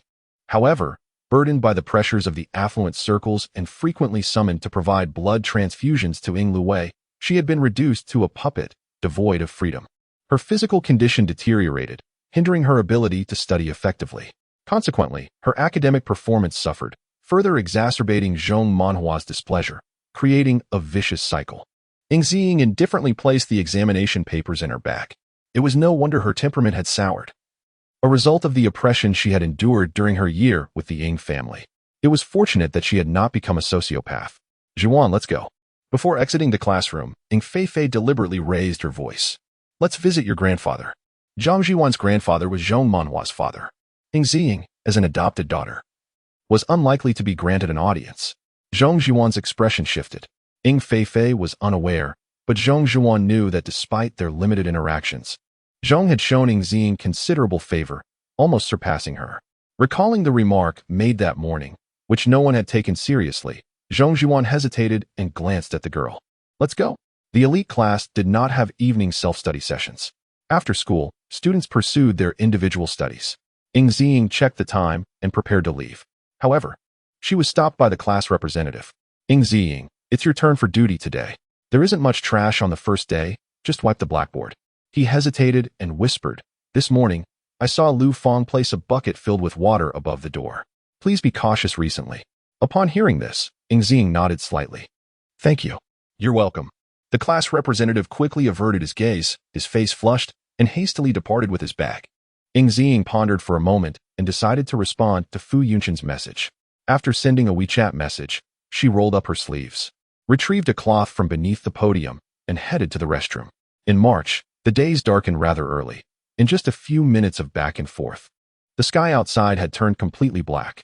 Looking down the corridor, one could see the low-hanging canopy of night. The buildings were shrouded in shifting, inky clouds, while the long street bustled with traffic, and the throngs of people surged through the city like a tidal wave. Ying Ziqin stood quietly for a moment before returning to the classroom. Upon entering, she halted mid-step. A tall man leaned against the window, his light amber eyes reflecting a myriad of lights more dazzling than the Milky Way. Fu Yunshin heard her footsteps, straightened up, and turned around, his peach blossom eyes curving into a smile. Yao Yao. Ying Ziqin furrowed her brows slightly. Didn't you say not to wait for me? He had many matters to attend to and need not concern himself with her. It's nothing, Fu Yunshin replied, casually slipping a hand into his pocket. Brother has been rather free lately and decided to accompany you for your duties. With that, he took the cloth from her hands and expertly began wiping the blackboard. Ying Ziqin paused for a moment, sighed, and walked to the back to grab a broom, starting to sweep the floor. 10 minutes later, the two finished tidying up. Fu Yunshin flicked the dust off his shirt and squinted his eyes. Quite clean. Let us go? By the time they stepped outside, it was already 7:30. Shall we grab a bite to eat? Ying Ziqin pulled out her phone and opened an app, then added, I'll head home afterwards. Home, of course. Referred to Fengmian's residence. Fu Yunshin chuckled softly. As you wish. Just as he was searching for nearby restaurants, a surprised voice called out. Missing. Ying Ziqin turned around. Suddenly, a black Maybach screeched to a halt before her, and the window on the passenger side rolled down. Meanwhile, across the street, Zhang Manhua had just exited the shopping center and was calling her driver when she looked up and spotted the girl in the school uniform bending slightly in front of a car, alongside the well-known scion Fu Yunshin. Zhang Manhua frowned in displeasure and moved to taking Ziqin away. Manhua, Mrs. Mu, standing nearby, noticed and inquired, What's the matter? Nothing. Zhang Manhua quickly averted her gaze, eager to leave. She did not wish for Mrs. Mu to witness this scene, which could lead to rumors that her daughter was inappropriately pursuing the young master of the Fu family. However, Mrs. Mu had already looked over. A jolt of anxiety surged through Zhang Manhua as she reached for her. Mrs. Mu, let us go. Yet Mrs. Mu remained still, staring at the black Maybach, momentarily lost in thought. That seems to be the dedicated vehicle of Mu Heqing. In the realm of traditional medicine, no one could compare to her. The Mu family stood among the prominent families in the capital, and with both the main and branch families combined, there were quite a number of members. Although Mrs. Mu had been married into the Mu family for over 20 years, she had hardly seen Mu Heqing more than a few times. Yet she knew that his dedicated vehicle was indeed a black Maybach. This particular Maybach was custom-made, the only one of its kind in all of Huaguo, but Mrs. Mu furrowed her brow. She recognized Ying's identity as the adopted daughter of the Ying family, which made her hesitate. Given Mu Heqing's status, the heads of other esteemed families in the capital would show him utmost respect. How could he possibly be acquainted with an adopted daughter who bore no formal title? Mrs. Mu felt a wave of confusion. She lowered her head to retrieve her phone from her bag. Manhua, wait a moment. I need to make a call. If it truly was Mu Hiching's car, she could not approach directly, as that would be disrespectful. Yet if it wasn't, she had no intention of approaching at all. Zhang Manhua forced a smile and stood there awkwardly, her hands trembling slightly from the embarrassment rising within her. She struggled to suppress her anger, deliberately averting her gaze. Unwilling to look again. Inside the Maybach, Mu Chung merely glanced at his phone, ignoring the incoming call. Missing. I finally found you. With the Mu family's resources. Uncovering someone's identity was a trivial task, especially since Ng Ziqin had not made a concerted effort to hide hers. She lowered her head. Is there something you need? Mu Chung glanced at Mu Hiching before responding. The master is leaving Hu City tomorrow and wishes to see you one last time before he departs. After returning to the residence in Hu City, he had specifically contacted the Meng family in the capital. Mu Chung did not mention who the miraculous physician was, only vaguely inquiring, which led him to discover just how formidable Miss Ying's medical skills were. Even among the renowned figures in traditional medicine, they would likely pale in comparison. Ng Ziqin nodded. As long as old Mu avoids smoking and drinking, his health should improve considerably. Mu Hiching coughed awkwardly, his expression serious. I will certainly do that. Mu Chung almost hit the gas pedal in astonishment. After so many years, no one had managed to persuade Mu Hiching. Yet a single word from Miss Ng had proven effective. This was simply, Miss Ng, I have nothing to offer you, Mu Chung said, wiping the sweat from his brow as he produced an exquisite box. This is a small token of the master's appreciation. Please do accept it. Inside were silver and gold needles specially purchased from the traditional medicine community, valued at over 10 million. Ng Ziqin's gaze sharpened momentarily, and without hesitation. She accepted. Thank you. The special silver and gold needles would amplify treatment efficacy several times over. She found them quite necessary. And here's this.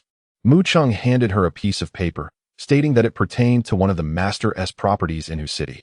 With an annual revenue of approximately 50 million, albeit a little on the lower side. The paper bore the name of a hospital prominently. Ng Ziqin raised an eyebrow in surprise.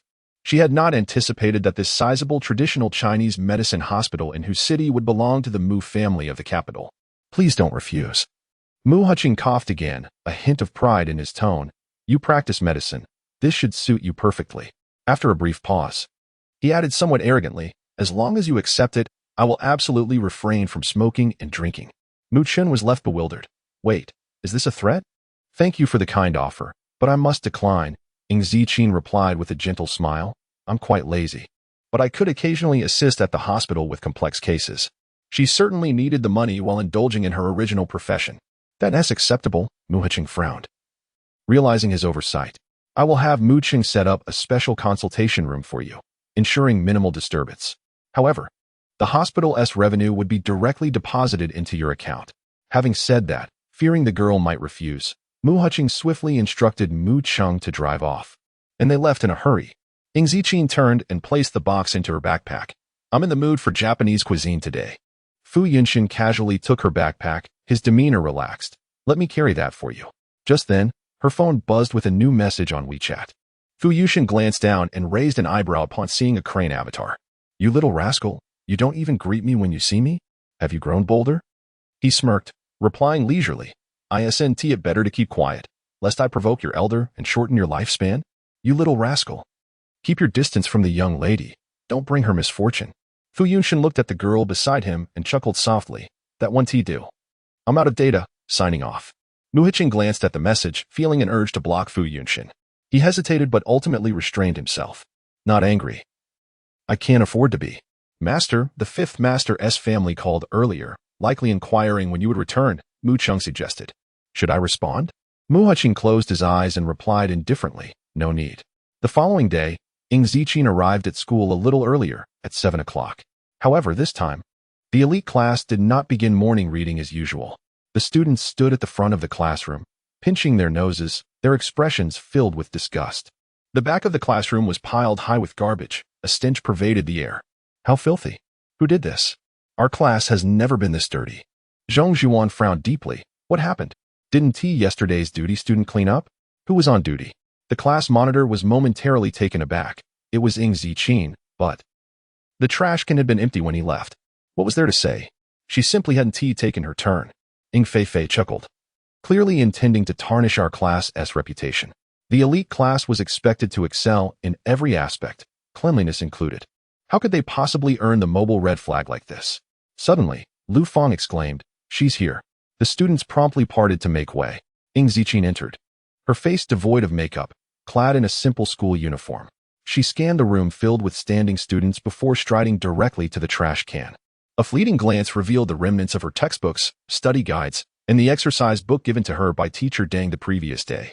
All had been shredded into countless pieces, stained with grease, utterly unrecognizable.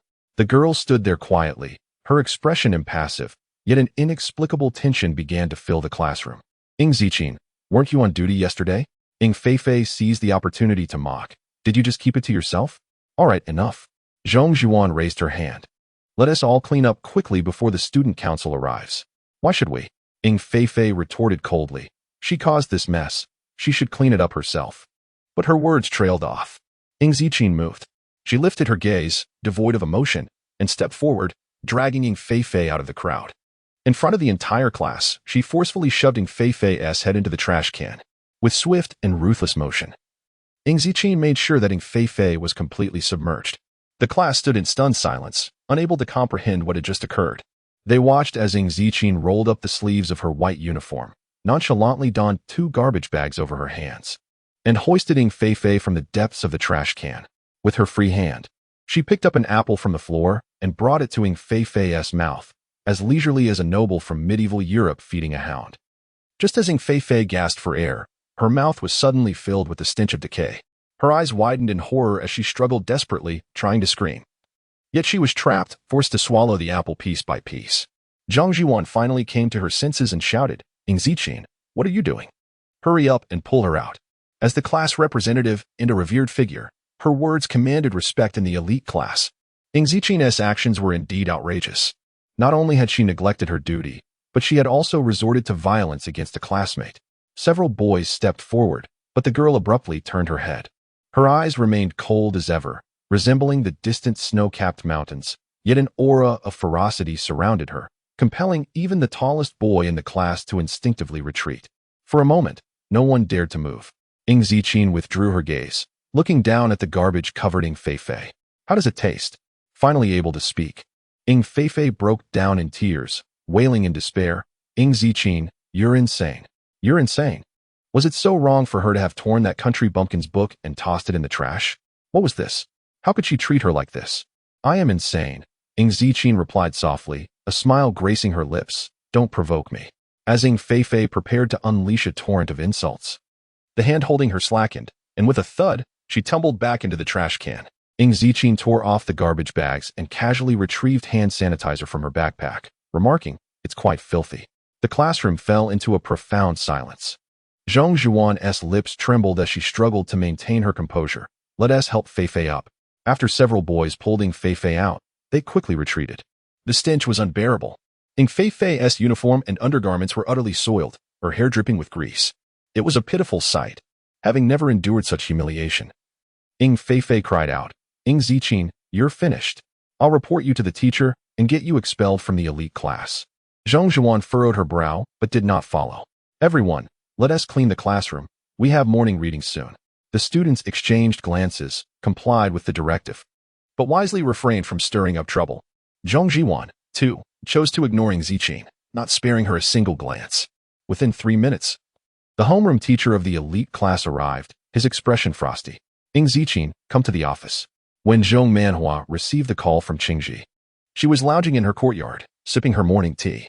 She initially presumed it concerned Ing Ziqing's academic performance, but was taken aback when the homeroom teacher informed her that her daughter had assaulted a female student and forced her to eat garbage. Zhong Manhua could hardly believe her ears. A wave of shock and anger surged through her, causing her to spring up, startling the massage therapist beside her. "Manhua?" Mrs. Mu, hearing the commotion, opened her eyes. "What's wrong?" Zhong Manhua stiffened, concealing her emotions with a deep breath. "It's nothing. I just dozed off and had a nightmare." She couldn't let Mrs. Mu know that she had a daughter who bullied others. This was no longer a matter of shame, but of character.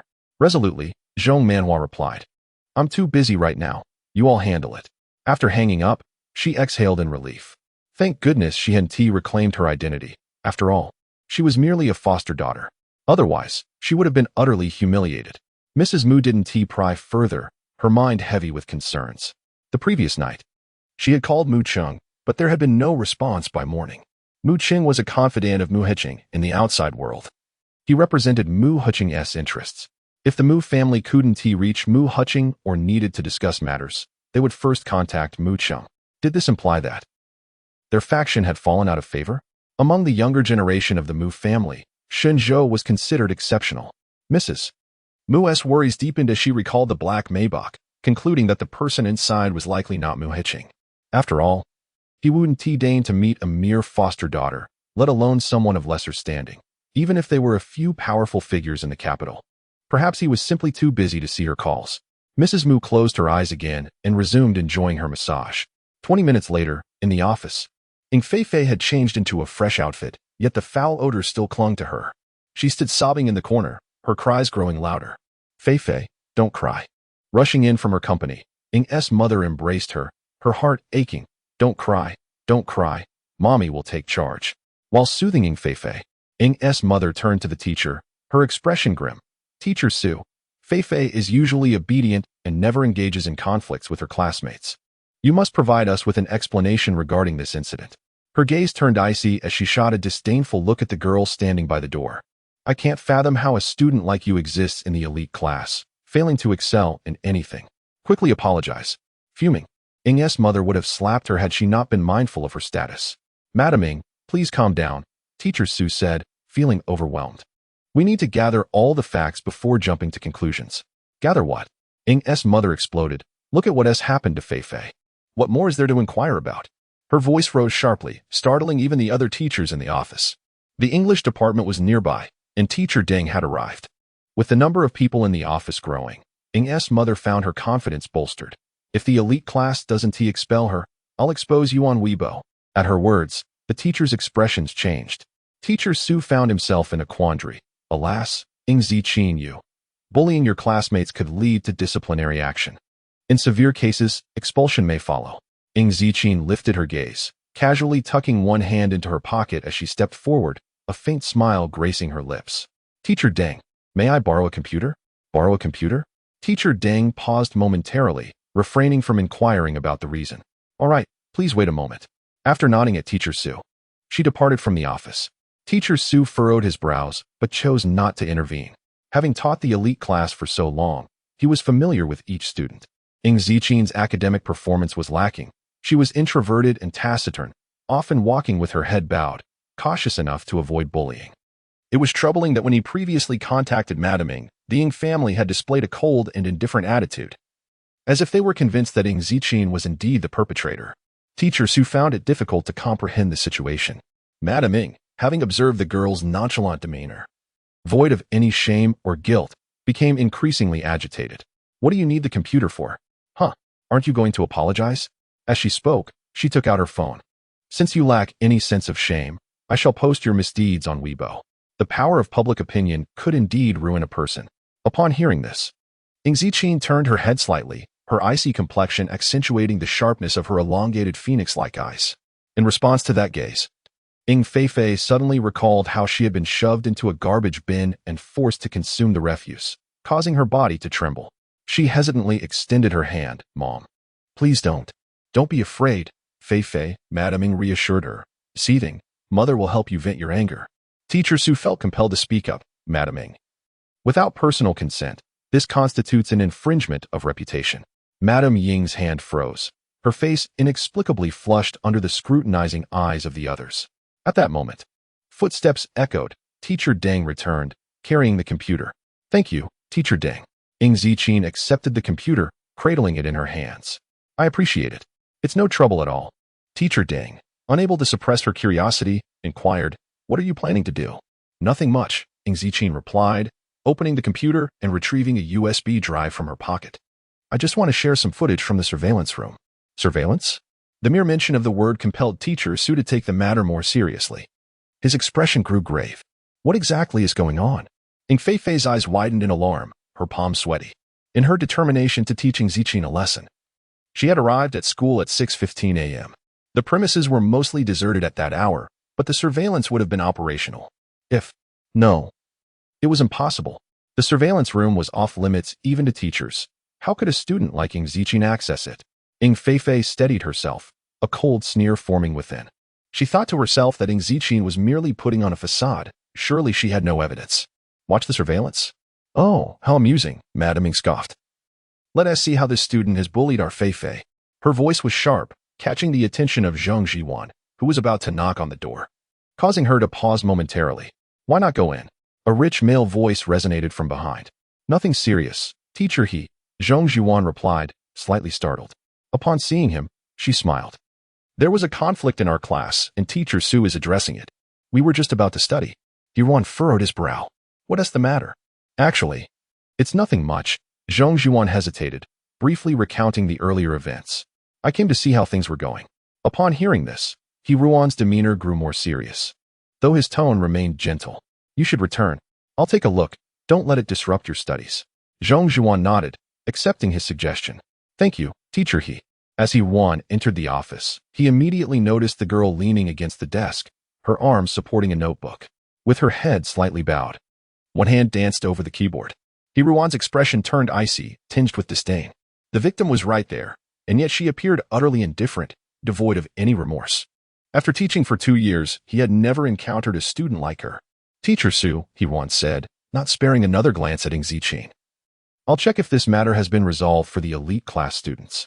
It will take a while longer, Teacher Su replied, somewhat surprised by Ruan's arrival but refraining from commenting, as Zheng Jiwan was present. Ruan stated coolly, Teacher Su, there is no need to waste time. If a mistake has been made, a disciplinary record should be issued. Why should the entire class wait? Can 40 students' time be compensated? Indeed, Madame Ing retorted imperiously. You still want to view the surveillance? Is it not humiliating enough? Just as she finished speaking, the Office S projector suddenly activated, projecting an image onto the white screen ahead. It was a segment of surveillance footage, the quality somewhat unclear, yet recognizable. The time in the top right corner was precise, down to the second. Seeing her own figure on the screen, Ing Feifei's face blanched, and she instinctively reached for Madame Ying's clothing. However, all eyes in the office were now on her, including Yuan S. The footage began to play. At 6:15:27, Ing Feifei entered the school gates.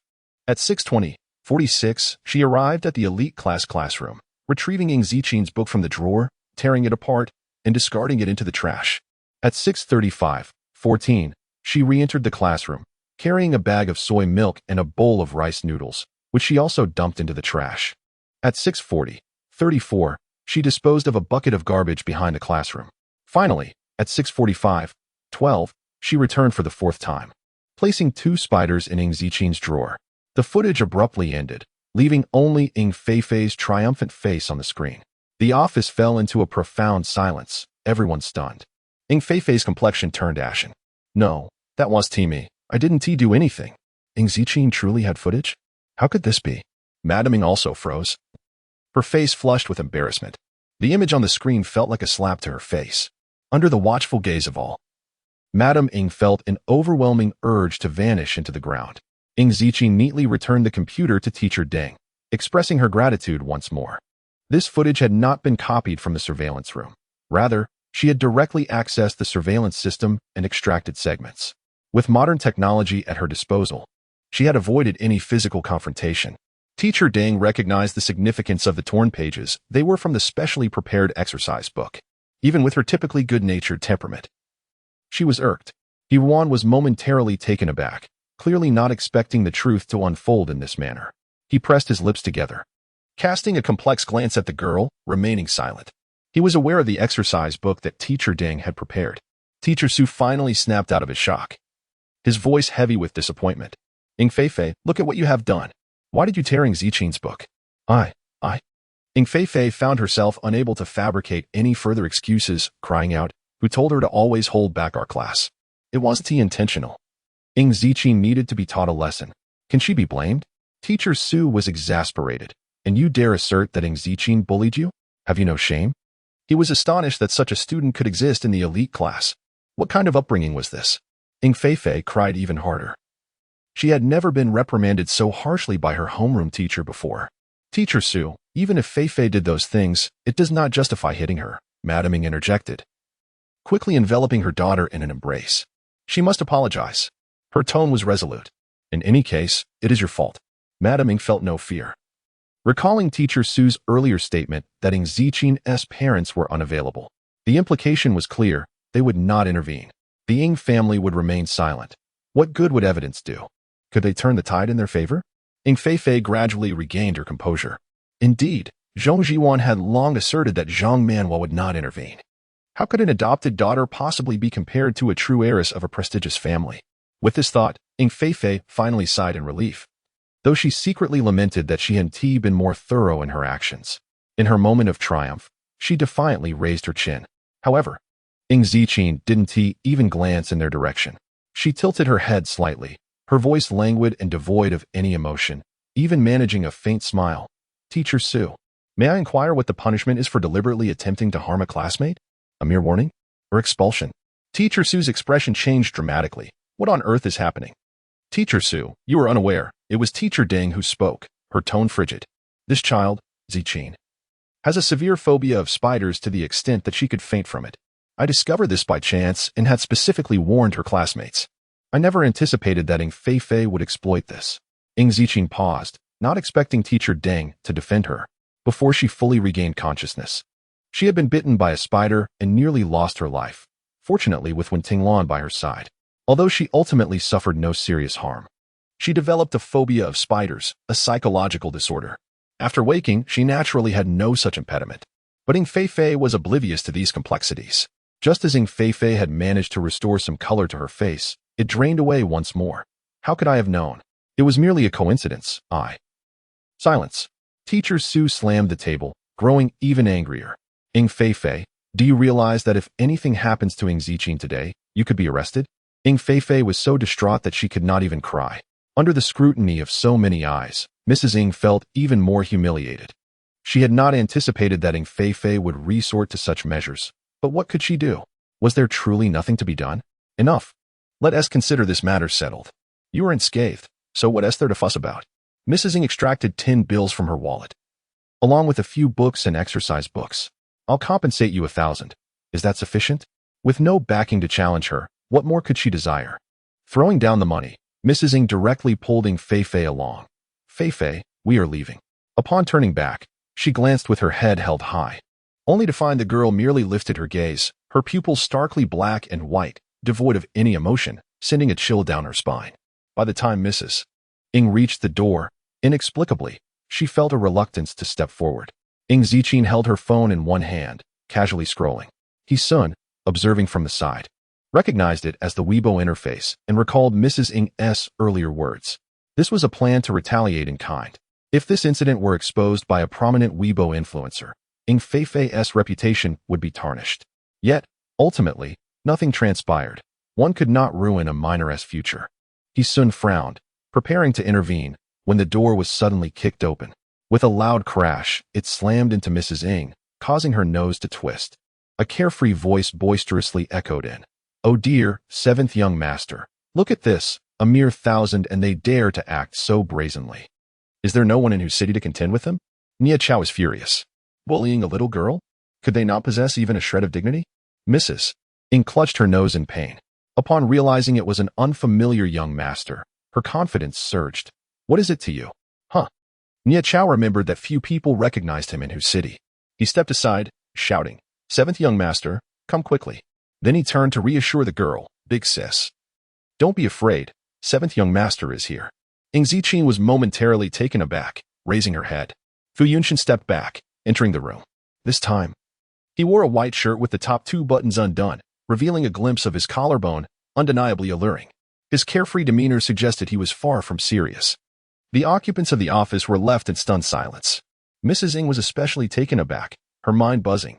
7th young master? Fu Yunshin's face was unforgettable to anyone who had seen it even once. Even if someone in whose city disrespected him, they would still treat him with deference. Pardon the interruption, Teacher Su, Fu Yunshin said, disregarding the others as he strode toward the girl. I am her guardian. I arrived late. Teacher Su was momentarily taken aback. Nia Chao clicked his tongue, thinking that the 7th young master was indeed shameless, claiming guardianship. You should return to class. Fu Yunshin glanced sideways, deeming it unnecessary to waste time. Those 7 words altered Hisun's expression. Ing Zichin fell into a brief silence before slowly saying, actually, I can. Before she could finish, Fu Yunshin pulled a piece of dark chocolate from his pocket, his charming eyes glimmering. Yao Yao? Stifled by the treat, Ing Ziqin could only respond silently. Nie Chao was bewildered. Is he really planning to pamper her like a daughter? Teacher Ding, adjusting her glasses, interjected, Mr. Fu is correct. Ziqin, you should head to class first. Let the adults handle this. Ing Ziqin raised her hand and accepted the chocolate. She did not wish to trouble him, although she knew he genuinely cared for her. Go on, Fu Yunshin said, slightly leaning forward to pat her head. Stay here. I fear things might escalate and frighten you. Nie Chao was left speechless. This was utter nonsense. Had he forgotten how the big shot single-handedly dealt with 5 ruffians? Teacher Deng, however, agreed. You've been startled. Let me take you to the infirmary first. The atmosphere in the office had become as cold as ice. Ing Fei clung tightly to Mrs. Ying's clothing, trembling uncontrollably. Lu Feng had claimed that Ing Ziqin had ingratiated herself with Fu Yunshin, and now she had no choice but to believe it. What kind of luck was this? Fu Yunshin raised his gaze. Teacher Su, I wish to understand the circumstances. Teacher Su hurriedly recounted the entire incident again. Mr. Fu, we are discussing how to resolve this. The man's eyes, once filled with warmth, turned cold as ice. Mrs. Ing shivered. Her earlier arrogance vanished. 7th young master, it's a misunderstanding, all a misunderstanding. A misunderstanding? Your daughter cannot be bullied, but my little friend can? Fu Yunshin's voice was gentle, yet laced with a smile, questioning why that was acceptable. Mrs. Ing opened her mouth to argue that an adopted daughter could not be compared to her own child, but the words faltered on her lips. She did not dare to speak them. Fu Yunshin coolly commanded, pick it up. Mrs. Ing was taken aback, momentarily disregarding her poise, and hurriedly bent down to retrieve the money she had thrown on the ground. Before she could rise, a stack of bills landed on her head. Tossed into the trash can. It's merely money. No one was harmed, so what's the fuss? Nie Chao dutifully scattered the bills, adding, Here's 10,000. Is that enough? Mrs. Ing's face turned ashen from humiliation. Ing Fei's lips trembled. You're bullying us with your power. Hey, don't you dare turn it around, Nie Chao retorted, recalling how they had just bullied their 7th young master's little sister. Teacher Su cautiously ventured, Mr. Fu, how do you propose we handle this matter? Handle it as deemed appropriate. Fu Yunshin straightened, smiling lightly. I trust Qingji values fairness. Ultimately, Mrs. Ing departed with Ing Fei in disgrace. Although she was not expelled, she received a significant demerit, ensuring that Ing Fei would forever be barred from Tsinghua University. Not to mention Tsinghua, number 985 University in Huaguo would accept her, effectively ruining her future. This was even more devastating than tarnishing her reputation. I was wondering why you rushed over here so early. Turns out it was to play the hero, Nie Chao mused. 7th young master, are you truly infatuated with that big shot? She is still just a little sister. Isn't that a bit premature? Fu Yunshin shot him a sidelong glance, half smiling. Nie Chao immediately raised his hands in surrender. Forget I said anything. No, Fu Yunshin replied, gazing down from the rooftop of the teaching building. Perhaps it is a case of shared misfortune. Nie Chao was taken aback, slowly recalling the matters concerning the Fu family, rendering him speechless. Nie Chao was at a loss for words, hesitating before he spoke. Brother, try to let it go. It's been such a long time. Indeed. It had been a considerable while. Fu Yunshin let out a low chuckle. 20 years. Before him lay a crimson scene, where screams and gunfire intermingled, assaulting his eardrums. He blinked, then smiled again. In the past, I longed for someone to protect me, but there was no one. Therefore, I wished to safeguard her. Upon hearing this, Nie Chao felt a wave of sorrow wash over him. 7th young master. The man leaned against the wall, his long legs bent, gazing skyward as he softly uttered, I have endured too many hardships without finding stability, yet Yao Yao deserves only the best. He smiled, the curve of his lips gentle. That evening, at the Zhong residence, when Zhong Manhua arrived, the old master was seated at the dining table, perusing a newspaper, responding with a nonchalant "You're here." Zhong Manhua paused momentarily. Father, where is Zijing? Only then did the old master lower the paper, lean forward, and gaze out the door, disappointment evident in his expression. Why hasn't she returned yet? Unable to contain his reprimand, he scolded, You, as her mother, came alone? How does that look? Zhong Manhua was overwhelmed with frustration. Had it not been for Qing Shi's humiliating phone call that morning, she would have gone to the school to pick up Ing Zijing herself. The Zhong family was her maternal home. Her marriage into the Ing family was supposed to be a glorious union. Yet, due to Ing Zijing, the sisters-in-law of the Zhong family had not hesitated to mock her behind her back. Wan Wen, Aren't you in the same class as Zijing? The old master suddenly recalled something and turned back. Haven't you seen her?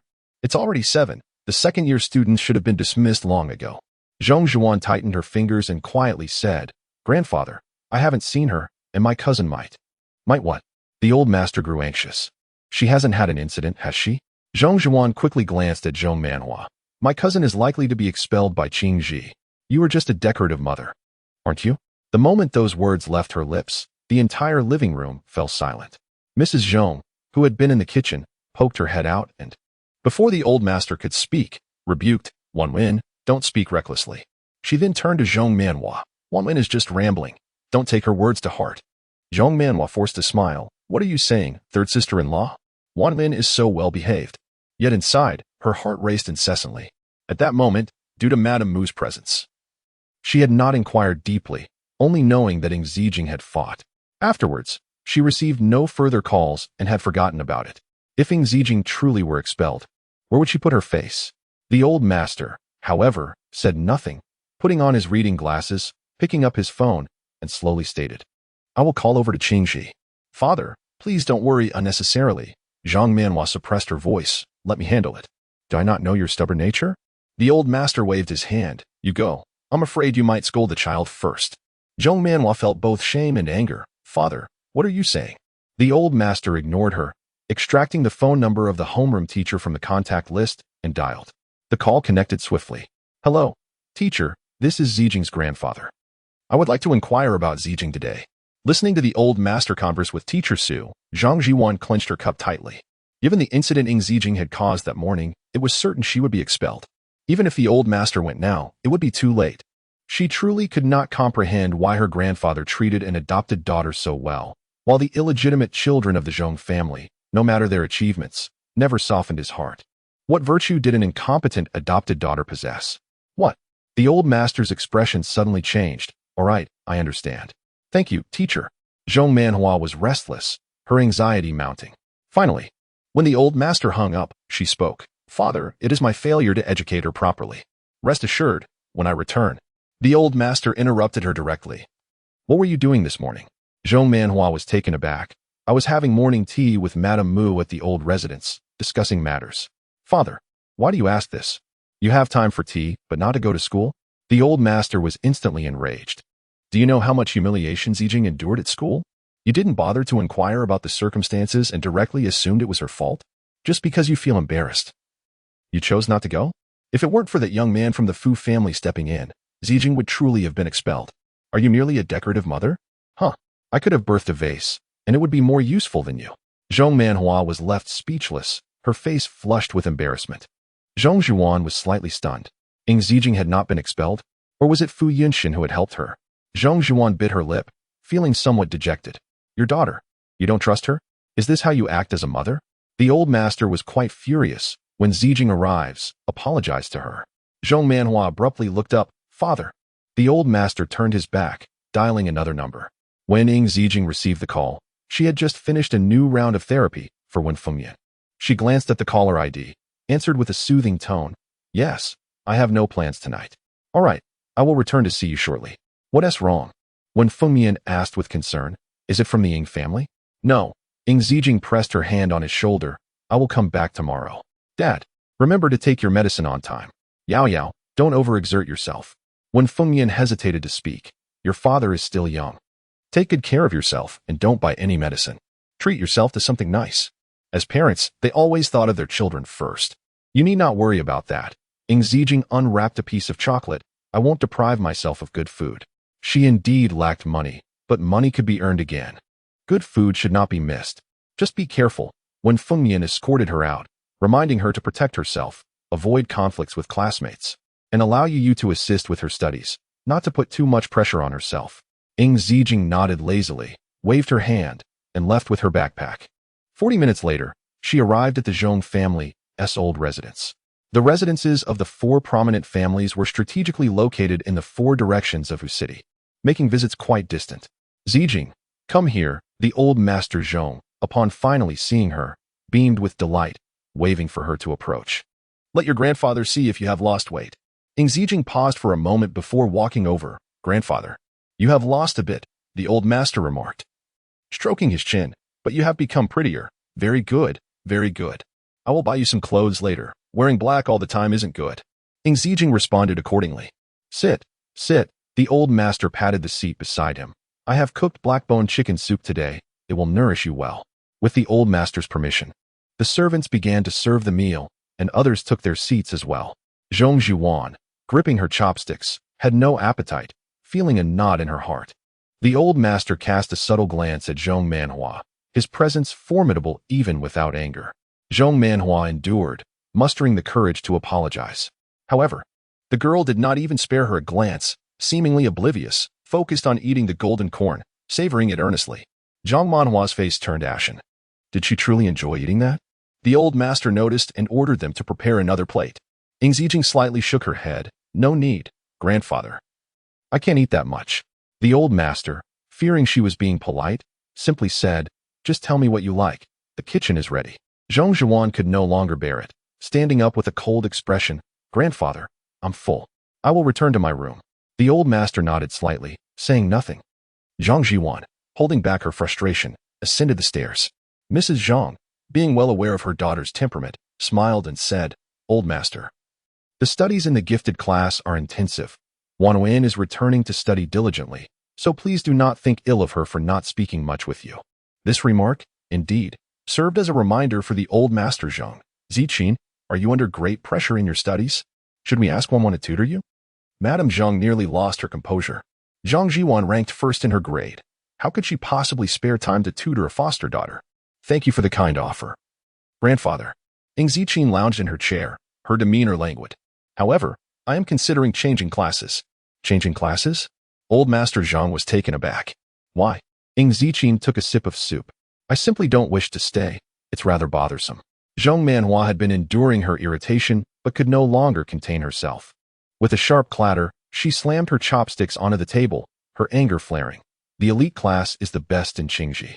Do you have any idea how much effort it took for someone with your grades to get in? You can't just say you want to leave. Do you think you represent only yourself? 037 Ing Ziqin. Mind your own business. Why are you so inconsiderate? Zhang Manhua was fuming, her voice strained between her teeth. If you don't want to attend school, then just drop out. If you leave the elite class, where else can you go? Ing Ziqin barely glanced her way. Too indifferent to respond. She leisurely peeled a shrimp, her laziness exuding a clear message. Mind your own business. Stung, Zhong Manhua was about to explode. But old Master Zhong's anger surged once more. Zhong Manhua, can't you speak properly? Have all your years of upbringing been for naught? If you can't communicate, then get out. Just leave. The way she behaved in front of him made him wonder how she would act in private. Zhong Manhua was furious, but could not voice her grievances in front of old Master Zhong. She could only pick up her shawl and leave with a cold expression. Good riddance. You walk around with that sour face all day long as if it's for anyone's benefit. Old Master Zhong was so enraged that his blood pressure rose, prompting a coughing fit. Ing Ziqin gently patted his back and handed him a cup of water. Grandfather, drink some water. Sighing, old Master Zhong immediately calmed down, accepting the cup with a smile. After drinking, he felt a surge of relief and energy, not contemplating further, simply appreciating his granddaughter's kindness. Calm down, grandfather, Madame Zhong interjected, attempting to mediate. Manhua has to manage the company and care for the children. You know how strong-willed she has been since childhood. She can be a bit abrasive in her speech. Old Master Zhong remained unmoved. That may be true, but it depends on the person. I wouldn't dare speak harshly to Ziqin, yet she fires off words like a machine gun. I've never seen her so talkative about anything else. Madame Zhong finally grasped Zhong Manhua's feelings. Was old Master Zhong treating a foster daughter with such favor, allowing outsiders to overshadow blood relations? This meal had left Madame Zhong feeling unsettled. She hastily finished her food and found an excuse to retreat upstairs. After dinner, old Master Zhong summoned Ing Ziqin to his study. Wan, I heard about what happened at school today. If you ever feel wronged, just call me. Although I have stepped back, I am still vigorous. I understand. Thank you, grandfather. Ing Ziqin massaged his shoulders. But please, just call me by my name. Old Master Zhong was taken aback. Before he could inquire further, the girl casually remarked, I don't particularly like names that have been used by others. Wan was the name given to her by the Ing family before her birth, now replaced. Old Master Zhong felt a mixture of emotions. After a moment, he sighed. It's my fault for not looking after you properly. Had he known such circumstances would arise, He would have brought the child to the Zhong family to care for her personally. However, he had spent the past decade away, only returning to Shanghai recently to learn of his granddaughter's troubles. The thought of his true granddaughter suffering outside made old Master Zhong's heart ache. Your mother has that temperament. Just ignore her and let her sulk alone. Old Master Zhong pondered for a moment and retrieved a card from his drawer. I'm not sure what you young people like, and I worry you may not enjoy it even if I buy something. So here, take this card and buy what you want. Ing Ziqin had no intention of using it, but to avoid hurting his feelings, she accepted it. Have you been sleeping poorly lately? It's a common ailment of aging. Old Master Zhong pressed his temples, lamenting the inevitability of aging. Ing Ziqin nodded. Aware of the situation, she had been idle lately and planned to refine some medicinal concoctions when she returned. However, old Master Zhong was in relatively good health among his peers. With proper care, he could easily live to 100. Will you stay overnight? It's been a while since you've returned. Old Master Zhong coughed a few times, feigning indifference. Tomorrow, I'll have the driver take you to school. Seeing old Master Zhong's eager anticipation, Ing Ziqin felt slightly exasperated but replied, Fine. Even if he had mentioned it, she would stay. All right then, if you need anything, just tell grandfather. Old Master Zhong nodded repeatedly. When we return, I'll take you to thank that young man from the Fu family. Though he was not particularly fond of the boy, he worried he might be trying to woo his granddaughter. Old Master Zhong anxiously escorted the girl out and lingered in the study for a while before slowly dialing a number. Hello, Old Man Fu. Why are you receiving a call from me at this hour? I just wanted to let you know. Within a day, the events orchestrated by Ing Feifei had spread throughout the second year of high school, though most students showed little interest in the matter. Due to old Master Zhong's favoritism, Zhong Zhuan had a restless night, her thoughts wandering during morning study as her gaze repeatedly darted to the empty corner. A few classmates whispered among themselves. I heard she went to the principal's office right after arriving this morning. No one knows why. Probably being expelled from the elite class. Finally, we're rid of a laggard. Listening to this, Zhang Zhuan felt a bit better. She set down her book and left the classroom, planning to visit the academic affairs office. Unbeknownst to her, in the principal's office at that moment, besides the principal, several teachers were present. You are all aware of yesterday's events. The principal began after a moment of contemplation. I have discussed with Ying's parents and am considering moving her to a different class. Teacher Su was taken aback. Principal? The principal vaguely replied, the elite class may not be suitable. He too found it vexing. Countless students yearned to enter the elite class. Yet here was someone who did not wish to remain. Teacher Su understood. A change of class could work, allowing her to keep pace with her studies without too much pressure. That's exactly what I meant, the principal nodded. I was thinking of transferring into the international class. He certainly did not dare place old Master Zhong's granddaughter in a regular class. Who could withstand the old man's fury? Although the international class was taught entirely in English, its difficulty was lower than that of the elite class, focusing more on practical skills. The students in the international class were also scions of affluent families in Shanghai, destined for advanced studies abroad. The principal had heard from teacher Deng that the girl excelled in English, especially in spoken language. At this point, he soon finally understood why the principal had summoned him. Without a hint of emotion, he raised his head, his cold, indifferent gaze piercing through his golden-rimmed glasses. If she transfers, I will resign. The principal was taken aback. Teacher He soon, a graduate of the world's top university, Norton University, had obtained his teaching certification at just 25. He taught all the courses for the second-year international class. Qingji High School had gone to great lengths to recruit his son, hoping he could cultivate students capable of attending Norton University. With a professor from Norton University and a student who was utterly unremarkable, the choice seemed obvious. 038 The campus forum exploded. Teacher Deng frowned. Even with biases, how could one speak so bluntly in front of the students? Students thrive on encouragement, she murmured, lowering her voice to explain to the girl beside her. Child, teacher, he graduated from Norton University. He is young and impulsive, speaking his mind. Don't take it to heart. Ing Ziqin had neither listened nor looked. Upon hearing the name Norton University, she finally cast a glance at his son, her brows slightly furrowing. She then lowered her head to search for Norton University on her phone, opening the English official website. The site was quite simple, resembling that of any other university, featuring campus news, departmental offerings, and enrollment information, accompanied by a few images. It had not changed much over the years, with even the medieval century-old architecture still intact. Ing Zijing pondered thoughtfully. Given that madman's temperament, Would he truly transform Norton University into a conventional school? Regardless, the name Norton University now represented the pinnacle of the academic world. Over the years, only a handful of individuals from Huagua had successfully entered Norton University, all of whom became leading figures in various fields upon graduation. Heesun's reluctance was inconsequential. His stellar academic credentials afforded him the privilege to make others concede. If he were to resign, it would undoubtedly be a loss for Qingji. The principal hesitated. Ing, what do you think about this? There was no need for the principal to feel awkward. Ing Zijing stood up, stating, I do not wish to join the international class. Upon hearing this, Heesun's brows knitted together, his heart momentarily stilled with an uncomfortable sensation, as if he had misinterpreted the situation. The principal, on the other hand, breathed a sigh of relief. Very well. Ing, which class would you like to join? Ing Zijing yawned nonchalantly. I will go to class 19. Class 19? The principal was taken aback momentarily, before recalling the existence of such a class in the second year. However, class 19 was notoriously. His teeth began to ache again. Heesun's expression returned to its previous coldness. Choosing to go to class 19 was akin to self-sabotage. The principal had no choice but to acquiesce. Then it shall be class 19. He retrieved the prepared student files and summoned the head teacher of class 19 to discuss the matter. This was never a secretive affair, and it quickly became a topic of discussion on Qingji's campus forum. Title: The adopted daughter of the Ying family is coming to class 19. Content: as stated. The original poster just received news that this adopted daughter got into the elite class through connections. She must have gotten into trouble as the elite class no longer wants her, and neither does the international class. Hence, she can only transfer to class 19. To the students of class 19, I offer my condolences. Such a brief post garnered hundreds of replies within a minute. First floor what? Second floor, seriously? To class 19? Is she bold or just naive? Third floor, she's finished. Rangu won't let her in. Fourth floor, front row selling snacks and drinks. Spicy strips at 50 cents a pack.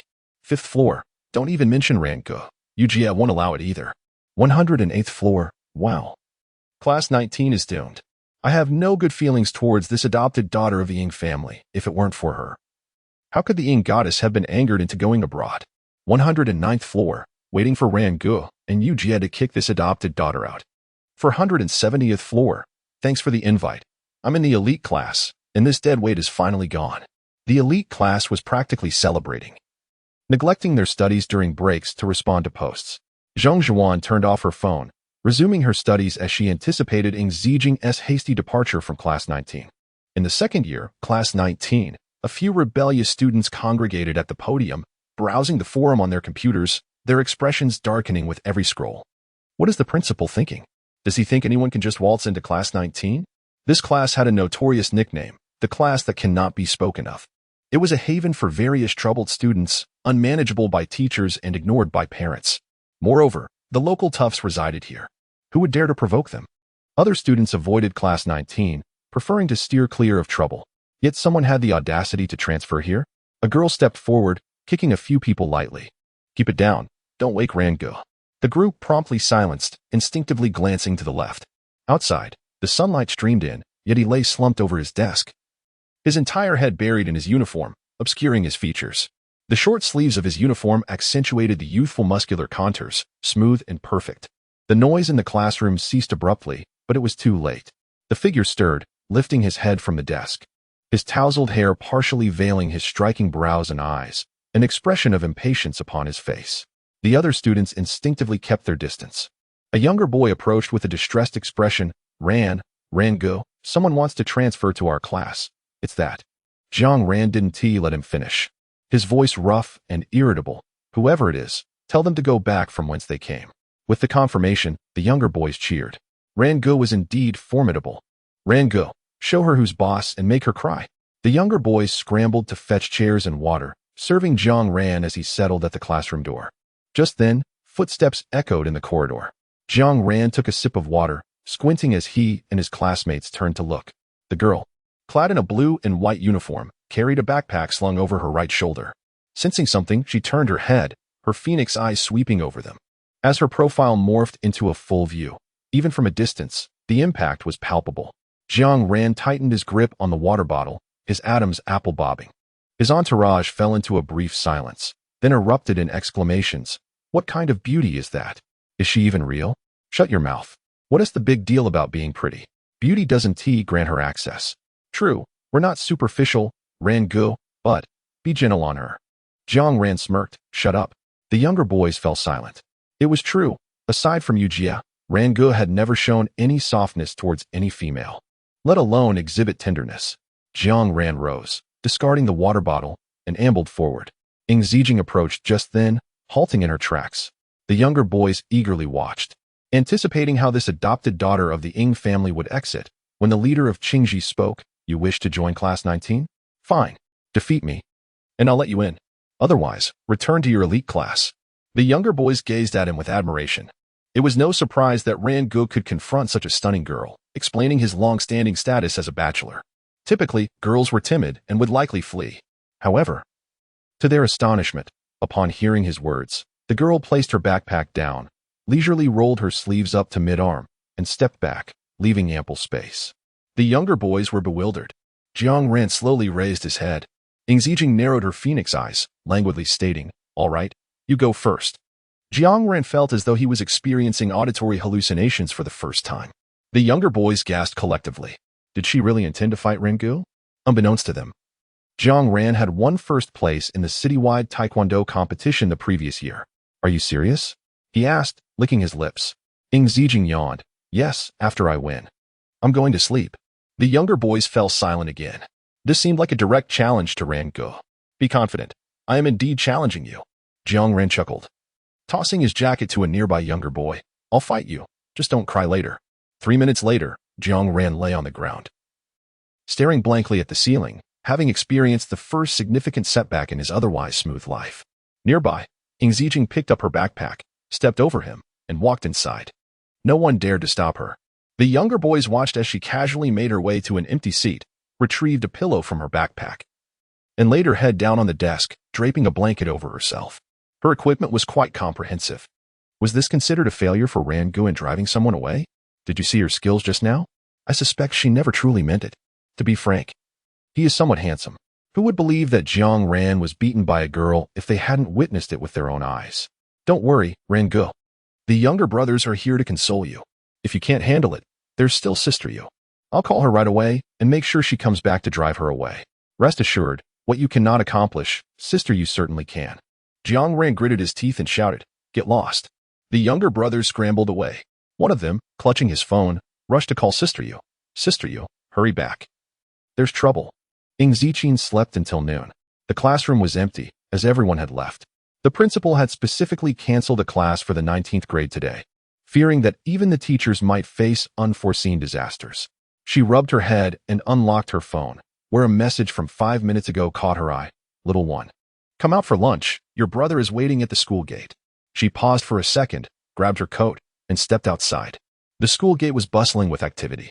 Numerous small stalls surrounded the area, and at this time, students were busy purchasing their lunches. Only the offspring of the affluent families in whose city had someone sent to deliver their meals. A man stood in front of the school monument, leaning against a tree. His head was slightly bowed as he stared at his phone, exuding a relaxed demeanor that drew the attention of many passers-by. A woman approached him with an alluring grace. "Hello." Fu Yunshin lifted his gaze, the playful smile in his eyes fading. The woman tucked a strand of hair behind her ear and coyly asked, "Could I have your WeChat ID? Well, I have a child to raise at home. If you don't mind being a stepmother." Fu Yunshin replied with intrigue. The woman's face paled, and she spun on her heel, cursing him for being insane. Fu Yunshin put away his phone and turned to see a girl walking toward him, eating a candied hawthorn. She was charming and gentle. Suddenly, he smiled and waved. "Yao Yao, over here." Ing Zijing had already spotted him. She approached and offered him another skewer of candied hawthorn. Fu Yunshin paused. "You eat it. Your brother doesn't like sweets." The hand was promptly retracted, as if it were merely a polite gesture.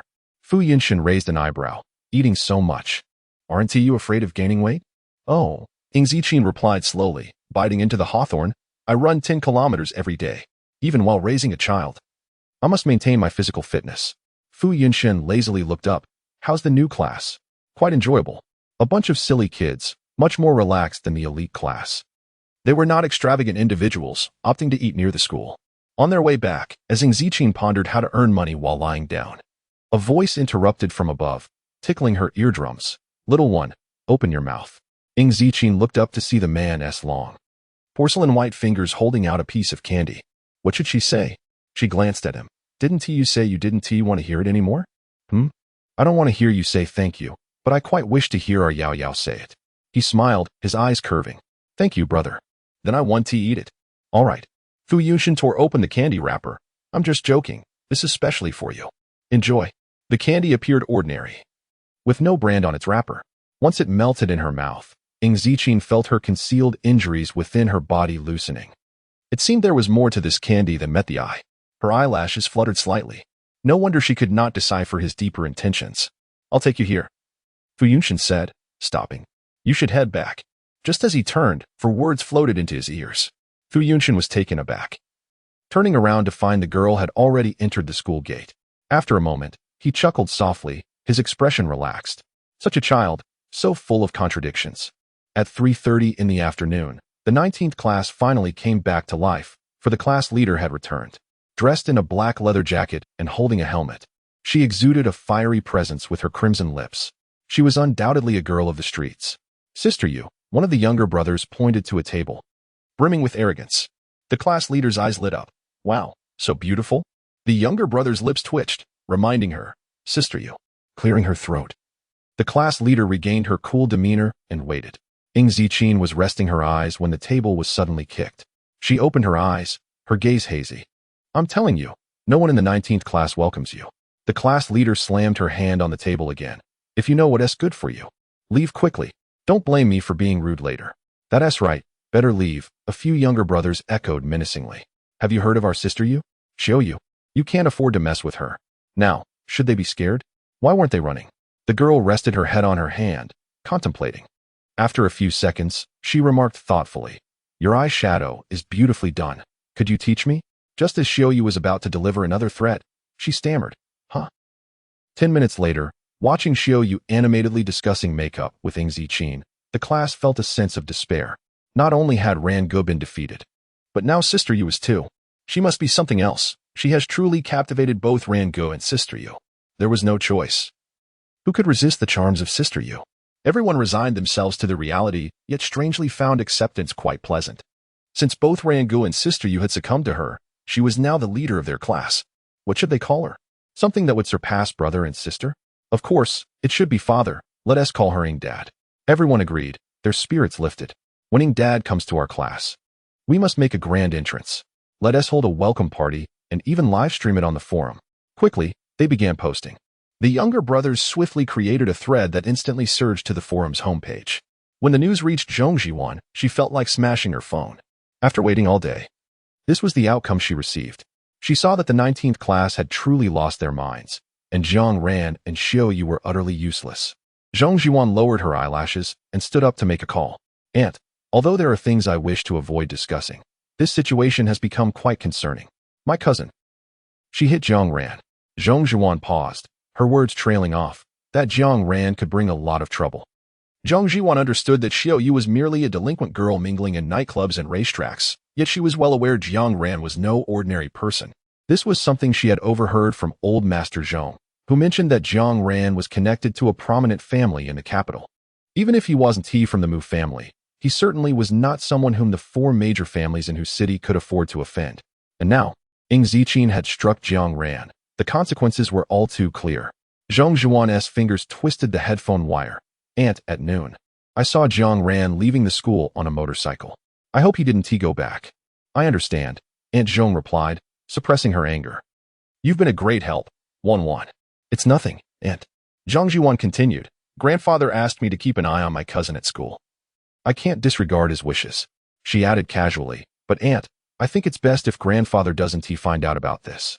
The family matters are already enough to worry him." Aunt Zhong shared her sentiment. "You're so considerate, Wan. Focus on your studies. I will handle this." After hanging up, she felt a surge of frustration. It was only the beginning of the school year, and Ing Ziqin had already caused a series of complications. As if it weren't enough that she switched classes on a whim, now she was physically assaulting someone, and that someone was Jiang Ran? The steward, having overheard, looked astonished. "Madam, Jiang Ran is from the capital, isn't he?" "Indeed," Aunt Zhong replied, exasperated. The capital has deliberately concealed his identity. I only know he took after his mother's surname. Jiang Ran's mother was from the Jiang family, in whose city? If one were to think about it, Jiang Ran still needed to call Jiang Mayu an uncle. The butler deliberated. Madam, the second young lady has struck young Master Jiang. Setting aside the capital city, the Jiang family will not let this matter rest easily. If we fail to handle it properly, the Ying family's shares will inevitably face turmoil, leading to losses amounting to billions. I have always known that it is I who must clean up her mess. Zhang Manhua scoffed. First, prepare a check. I will go to the school and accompany her to apologize to the Jiang family. The butler understood. How much do you deem appropriate, madam? 5 million. And bring along that piece of jade father acquired at the auction the other day. As Zhang Manhua contemplated the substantial resources she must expend to apologize to the Jiang family on behalf of Ying Ziqin, the guilt she had briefly felt dissipated once more. The butler nodded and went to make preparations. Meanwhile, Xiaoyu was enthusiastically imparting makeup knowledge to Ying Ziqin, perched casually on the table. I will recommend some affordable cosmetics. Ying Ziqin listened intently, diligently jotting notes in a small notebook. Midway through, Xiaoyu suddenly paused. You haven't encountered these before, have you? Ying Ziqin replied with a slight affirmative. Xiaoyu, who had always lived a life of luxury, felt a pang of sympathy for the girl. No worries. I'll have your back from now on. She put her arm around the girl's shoulders, confidently stating, just mention my name, Xiaoyu, at school, and no one will dare bully you. Ying Ziqin was momentarily taken aback. After a pause, she lowered her gaze with a gentle smile. Your words remind me of someone. Xiaoyu, intrigued, asked who? My best friend, Ying Ziqin replied softly. She once said something similar. Oh, Xiaoyu did not press further. Have you trained in martial arts? Ying Ziqin opened a pouch of yogurt and replied, I suppose so. She had spent some time in Huagua when ancient martial arts were just gaining popularity. She vaguely recalled having taken on a few apprentices. Given that the physical capabilities of ancient martial artists were developed to their limits, their lifespans exceeded those of ordinary people. That's wonderful. Xiaoyu exclaimed, we should spar together someday. Ying Ziqin hesitated, fearing she might not be able to control her strength and inadvertently harm her opponent. Ying Ziqin. Just then, a young boy rushed in. Ying Ziqin, the moral education director wants you in the office. Ying Ziqin finished her yogurt and stood up. Thank you, I understand. The boy, flustered, scratched his head and chuckled. Ying Ziqin, no need to be so formal. Once you enter class 19, you are family. Moral education director? Xiaoyu frowned. Don't go. After all, the principal of class 19 can't do much. I should check it out. Ying Ziqin shrugged, preferring to avoid further complications. True. Xiaoyu also stood up. I'll go with you. But what is this Ying Ziqin business? The last question was directed at the young boy. Sister, you don't understand. The boy replied. You and Rangu have already stepped back. Ying Ziqin is still in the forefront, so naturally, she is Ziqin. With no retorted hand. Xiaoyu kicked lightly and laughed. Hurry up. Go see if your Rangu can still get up. In the moral education office, Zhang Manhua stated. I have already asked the students to summon her. The moral education director said she will be here shortly. Please have a seat and enjoy some tea. No need. Zhang Manhua replied, her mind elsewhere. Wan, has Jiang Ran still not returned to school? Aunt, there is no need for such concern. Zhang Zhuan smiled lightly. Jiang Ran has never been one to abide by rules. He often runs off. Zhang Manhua pursed her lips, growing increasingly agitated. How could she not worry? What if the Jiang family refused to accept the apology? After a 15-minute wait, the door finally swung open. The girl entered, clad in a tidy school uniform. Her hair tied back in a high ponytail. The moral education director was pleased with her appearance. Classmate Ying Ziqin, your parent has arrived and wishes to speak with you. Before he could finish, Zhang Manhua stood abruptly, her expression icy. She raised her hand and delivered a sharp slap. The force behind it was evident, catching the moral education director off guard. Madam Ying, let us discuss this calmly without resorting to violence. Zhang Manhua, accustomed to acting independently, paid him no heed. The slap echoed painfully, yet the recipient was not Ying Ziqin. Zhang Manhua stared, bewildered, at Zhang Zhiwan, who had intercepted the slap. Wan? Ying Ziqin unhurriedly released her grip on Zhang Zhiwan's shoulder. I apologize. My hand slipped. Zhang Manhua's slap had been unrestrained, leaving Zhang Zhiwan dazed, her eyes brimming with tears. Her ears ringing. Are you all right? Xiaoyu asked, incredulous. Is this really your mother? No, Ying Ziqin whispered, chuckling softly. She's my adoptive mother. Luan. Zhang Manhua flustered, and didn't he mean it? I apologize. It's fine, Zhong Jiwon stammered. Her words difficult to articulate as more tears cascaded down her cheeks. Unable to hold back, she covered her face and fled. You dare to run? Zhong Manhua's fury ignited. Not only do you hide, but you also dare to use Wan as a shield? Is this how I discipline you? I must say, Aunt, you truly are quite amusing. Xiaoyu stepped forward, positioning herself protectively in front of the girl, scoffing. You've neither given birth to nor raised her. What audacity do you have to speak of discipline? Even dogs know to jump into the water to save their puppies. You come here to hit people? Truly, you are less than a dog. Zhong Manhua opened her mouth to retort, but the words caught in her throat. Indeed, to outsiders, Ing Ziqin was merely an adopted daughter. Her biological daughter was so lacking that any rumors would leave her utterly disgraced. It is only natural for parents to correct their children, Zhong Manhua sneered. And who do you think you are to meddle in the affairs of the Ing family? With that, a water bottle flew past Zhong Manhua's face, startling her to the point where she collapsed onto the sofa. Xiaoyu was taken aback.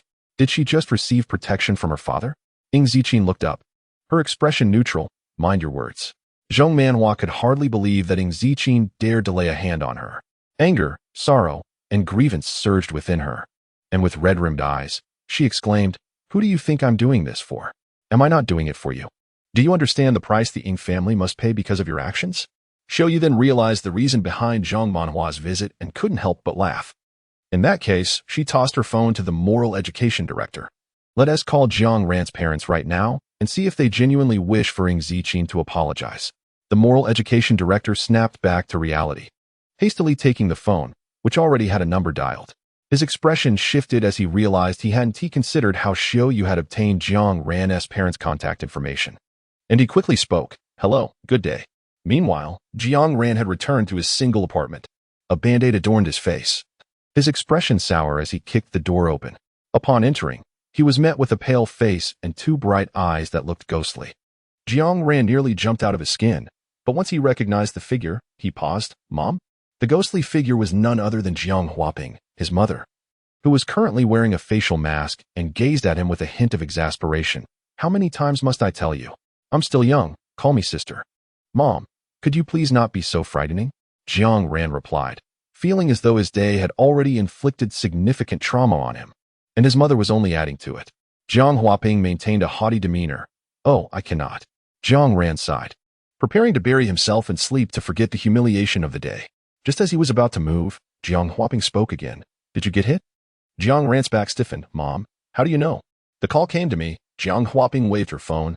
Oh, you certainly enjoy ruining your mother's good time. After a moment of contemplation, she remarked thoughtfully, the call mentioned that it was a girl who hit you? Yes.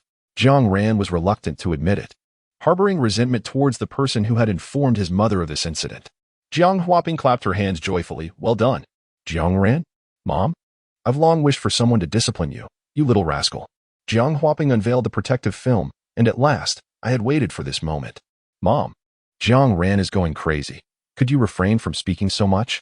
TSK, what else could I say? You are utterly incompetent. Jiang Huaping rose and departed. Jiang Ran was taken aback. Where are you going? To school, replied Ms. Jiang elegantly as she picked up her bag. I must thank that young lady for helping discipline my son. Madam Ing, Ms. Jiang is on her way. The director of moral education had no fondness for Zhong Manhua, advising them to discuss the matter amicably. He had never encountered such a parent, although he was labeled a killjoy for cracking down on early romances, who resorts to physical punishment so swiftly. What was there to discuss? Zhong Manhua was both angry and ashamed. She had no desire to escalate the situation and reached out to grasp the girl's hand. Ing Ziqin, come with me to apologize to the Jiang family. Xiaoyu immediately produced a realistic-looking wolf fawn club from behind him. What are you doing? Zhong Manhua was stunned. The director of moral education exclaimed. You brought that to school? Do you not respect authority? Just as Zhong Manhua was about to explode, the butler, who had been waiting outside the office, hurriedly pushed the door open. Madam, Ms. Jiang has arrived. Ing Ziqin, your good deeds have compelled her to come here in person to reprimand us. Is that not embarrassing enough?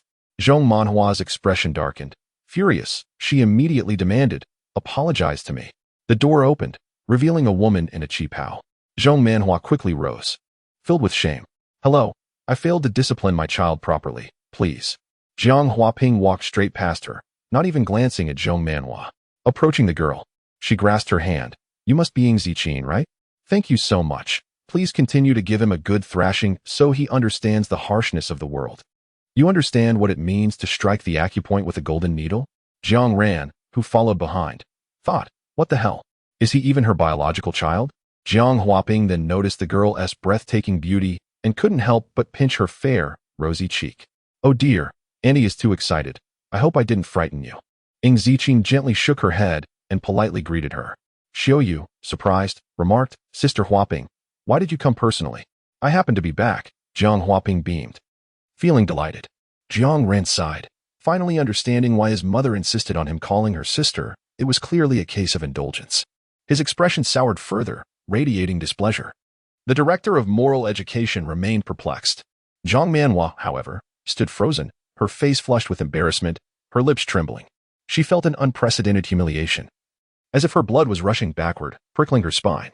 The Jiang family had not come to reprimand them. Instead, they expressed gratitude. Jiang Huaping turned to her, Madam Ming. What do you wish to discuss with me? Zhang Manhua was well aware of who Jiang Huaping was. Jiang Huaping was her peer, the second sister of Jiang Mayuan, who had moved to the capital at the age of 5. After marrying, she had outshone the socialites of Hu City. Zhang Manhua could never tolerate anyone undermining her authority. But this was Jiang Huaping. She felt she had no right to be angry. It's nothing much. Zhang Manhua took a deep breath, forcing a smile. I merely heard that the children had a fight at school, which compelled you to come here. I apologize for the trouble. Wow, Annie, your expression changes so rapidly. Xiaoyu exclaimed in astonishment. Weren't you just insisting that Ying's father apologized to the Jiang family for physical altercations? Now it's nothing much. Zhang Manhua's face turned crimson. Her gaze sharp. Adults are speaking. Children should not interrupt. Jiang Huaping's smile faded, her expression becoming serious. Madam Ming, are you unaware that my son was punished for preventing your daughter from entering the classroom? This incident was initiated by my son, and he proposed the fight. Why should your daughter apologize? The inquiry was laced with sarcasm, momentarily disarming Zhang Manhua and diminishing her anger. Ziqin, why didn't you inform your mother earlier? Ying Ziqin raised her eyes, her expression apathetic. Nonsense. After thanking Jiang Huaping, she turned and left. Ying's father implied that engaging in further conversation was pointless. Xiaoyu scoffed. Sister Huaping, let us go. Jiang Huaping waved cheerfully and added lightly, Madam Ming, even if a child isn't your own, there is no need to treat them like an enemy. Wouldn't you agree? Zhang Manhua felt a burning sensation on her face. Yes. Yes, Jiang Ran finally comprehended the situation, sneering. Who needs to apologize? Are you out of your mind, meddling in others' affairs? As a grown man, he was not someone who couldn't handle defeat. Being mocked by a younger generation only intensified Zhang Manhua's embarrassment, and she hurriedly departed, her face flushed. Jiang Ran was still displeased. Mom, you haven't explained how you returned. The Ming family has developed a new medicine. I brought you a sample, Jiang Huaping said, patting his shoulder. The capital is too chaotic. You should stay in Hu City. Jiang Ran absent-mindedly acknowledged her, his thoughts elsewhere. It seemed this transfer student was having a rough time. Perhaps, considering she had fortuitously beaten him once, he should be kinder to her in the future. At 6 o'clock, outside the school gates, Nie Zhao dozed off in the back seat. He only stirred when the car door opened, revealing the girl in the front passenger seat. Sister, you've arrived. Ying Ziqin turned, raising an eyebrow. Is your injury healed? Big shot. You're incredible. Upon mentioning it, Nie Zhao became animated. Are you truly able to read fortunes? Can you tell me when I will find true love? Nie Zhao, a languorous voice from the front, interjected, laced with a hint of warning. I was just curious. Nie Zhao scratched his head. Oh, never mind. Ying Ziqin leaned against the window, resting her head, her gaze distant. Just teasing you. Nie Zhao acquiesced, realizing it was likely a mere coincidence. However, why was Ying Ziqin not as soft towards him? Fu Yunshin handed Ying Ziqin a bag of chocolate beans before starting the car. Half an hour later, the car stopped in front of Shaoran Hospital. You need not wait for me. Ying Ziqin alighted, shouldering her backpack. You carry on. I will return on my own. All right, Fu Yunshin replied without further ado, ruffling her hair. Be careful. Call your brother if you need anything. Ying Ziqin took no offense, adjusting her hair before turning towards the hospital entrance. The Shaoran Hospital that Mu Huqing had directed her to was a purely traditional Chinese medicine institution with a history of 20 years, its reputation rivaling that of the first hospital. However, due to the rise of Western medicine in recent years, fewer people sought traditional treatments. Ing Ziqin glanced at the various consultation rooms within the hospital and calculated briefly. After forming a plan, she proceeded directly to the office of the head of internal medicine. Knocking on the door. "Come in," a voice resonated with authority from a position of power. As the door opened, the head of internal medicine looked up, immediately frowning. He had received notification about the arrival of an expert, and he was already displeased with the notion of someone using connections to secure a position, only to find it was merely a young girl. She likely couldn't even distinguish between the herbs Angelica and Ligusticum.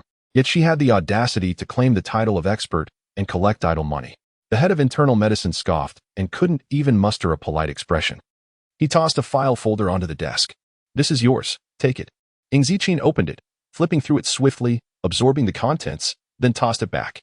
The head of internal medicine's disdain deepened. He was about to dismiss her when the door suddenly burst open. A nurse rushed in, panting, "Director, the patient in bed 17 has gone into deep shock."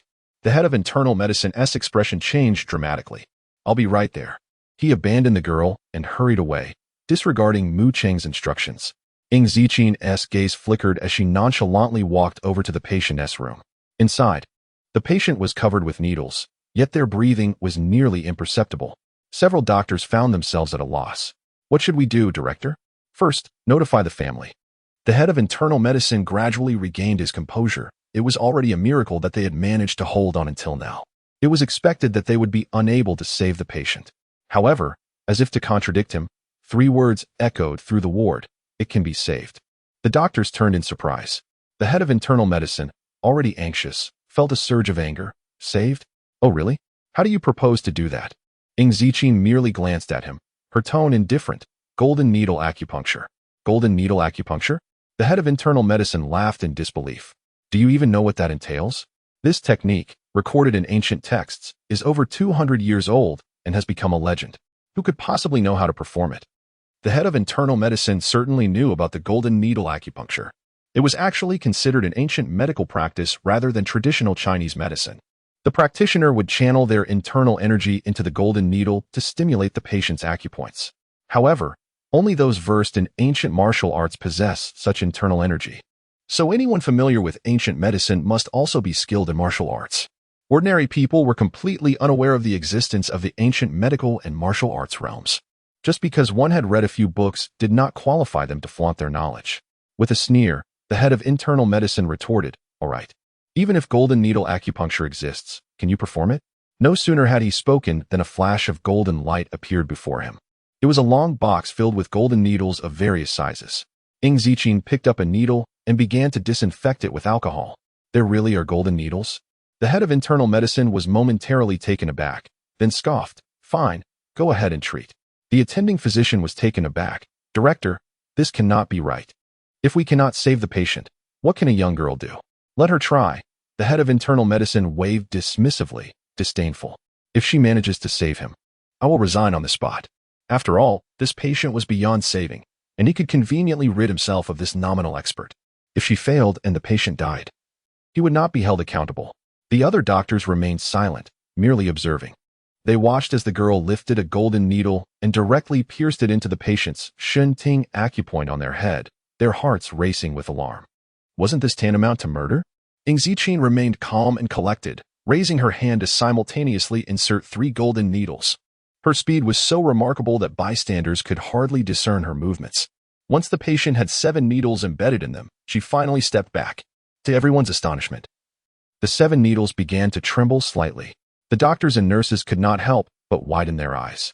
The head of internal medicine continued to observe with a cold gaze. 30 seconds later, the trembling ceased. Ing Ziqin removed the needles, disinfected them, and returned them to the long box. "All done. Is this what you call treatment?" The head of internal medicine pointed at the patient, who was still struggling to breathe, and coldly scoffed. "You are speaking nonsense. Have you called the family?" The nurse stammered. I have called. I need to visit the principal's office." The head of internal medicine glanced at his watch, his sentence trailing off.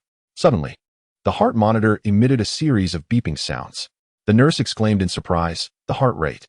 The patient has a heartbeat." The head of internal medicine halted in his tracks, turning abruptly. Upon seeing the heart monitor, which had previously flattened, now displaying fluctuations, he was left in disbelief.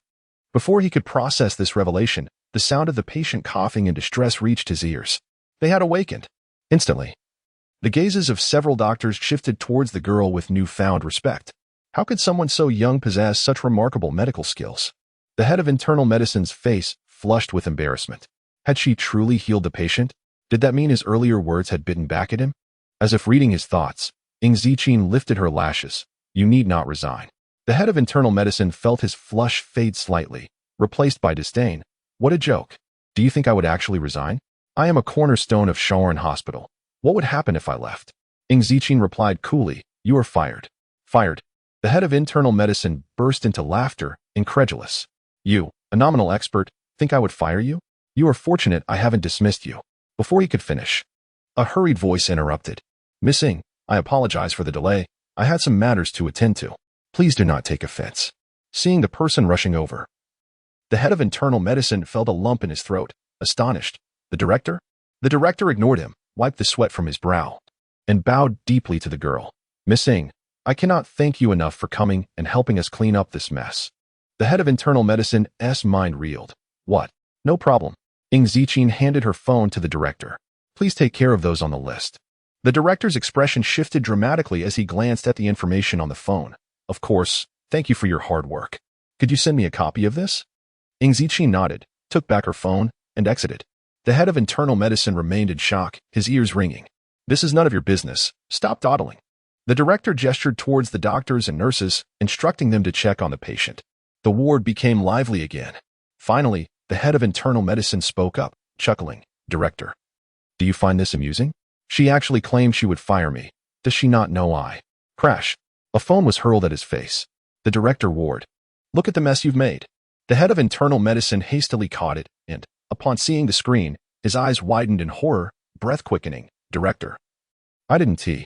On the screen was a series of bank transactions, ranging from hundreds of thousands to millions. It was a record of bribery and embezzlement. You dare to embezzle public funds? The director interrupted him with a cold laugh. 5 million. That should be enough to land you in court. Expect the summons soon. With that, he turned and left the ward without a backward glance. The head of internal medicine collapsed to the floor, his face pale, cold sweat pouring down. It was over. He was utterly finished. At Qingji High School, Class 19 of Grade 2. The third period today was biology, but 5 minutes after the bell rang. The teacher had yet to arrive. Jiang Ran kicked the chair of the student beside him, suppressing his irritation. Go find out what's going on. The student nodded and quickly left. 3 minutes later, he returned, his expression filled with indignation. What happened? Xiao Yu, who was grooming her eyebrows, looked up. Did the old hag get hospitalized? No. The student glanced at the girl next to Xiao Yu, stammering. The old hag said that as long as Ying's father is in our class, she won't return to teach. The entire class fell silent for a moment. Ing Ziqin raised an eyebrow. Old hag? Is that our biology teacher? Xiao Yu clicked her tongue. She often curses, so we just call her that. But Ing, what did you do to offend her? Ing Ziqin flipped through her book. I haven't heard of her. Xiao Yu pondered, scratching her chin. That's strange. Why is she targeting you? If she doesn't want to come to class, let her leave, Jiang Ran sneered. Does she really think anyone wants to attend her class? And she's threatening us? What a joke. But the student looked troubled. Rangu, there are still students in our class who want to learn. Some students from poorer backgrounds, with average grades, had been placed in their class. They couldn't squander their futures like the rich kids. Jiang Ran paused, gripping his water bottle tightly. It's fine, it's fine. Upon hearing this, several classmates in the front row waved their hands. Friendly, we can borrow notes from the next class. That won't do, Jiang Ran frowned, kicking the desk and coldly striding towards the door. I'm going to find the principal. No need. Ing Ziqin tossed her empty soda can into the trash, pulled out her biology elective book, and said, It's just biology. I can teach you. The class fell silent once more. Xiao Yu nearly cut her own eyebrow in shock, then steadied herself. Ing, you're not joking, are you? Aren't you supposed to be a total slacker? Ing Ziqin stood up, her tone casual yet serious. No, I just finished reading this book. It's newer than yours. Xiao Yu. Truly, you are remarkable, Ingdat. As the entire class was left bewildered, the girl, carrying her books, leisurely walked up to the podium. She rolled up the sleeves of her uniform and picked up a piece of chalk. She began her lecture on genetic engineering. Ing Ziqin turned around and drew a circle on the blackboard, illustrating a circular DNA structure. which contains one or more restriction sites that can be cleaved by restriction endonucleases. There are generally 3 types of restriction enzymes. As she spoke, she wrote down key points with chalk, highlighting only 2 types from our textbook. Now let's differentiate them. As the lecture progressed, the classmates were astonished. Wow, the little brother was utterly dumbfounded. Rangu, Dad truly knows how to teach. Moreover, as someone who does not study, he could understand everything just by listening. How incredible! Jiang Ran's brows twitched, and he sat back down. He maintained his usual impatient demeanor. Yet his gaze remained fixed on the blackboard. Genetic engineering is essentially the creation of new organisms tailored to our needs. The insect-resistant cotton you are all familiar with is an application of genetic engineering, along with these other examples. Ziqin turned slightly, casually sketching as she spoke. Unbeknownst to Jiang Ran, he was becoming engrossed in the lecture. Upon regaining his senses, his expression darkened, and in frustration, he covered himself with his uniform and buried his head on the desk. Damn, what kind of freak is this? Not only is she formidable in a fight, but she can also teach? The class fell silent, with only the sound of pens scratching on paper. The 45-minute lesson passed more swiftly than ever before. After class, the students went wild, all crowding around. Dad, I'm convinced. From today onwards, you are my father. A father is a father. Your teaching surpasses that of the old hag by. The old hag spends half the class cursing. I implore you, let every biology lesson be taught by Dad from now on. As long as Dad dares to teach, I can rank in the top 10 for biology in the entire school. Give it up. Dad cannot save your intellect.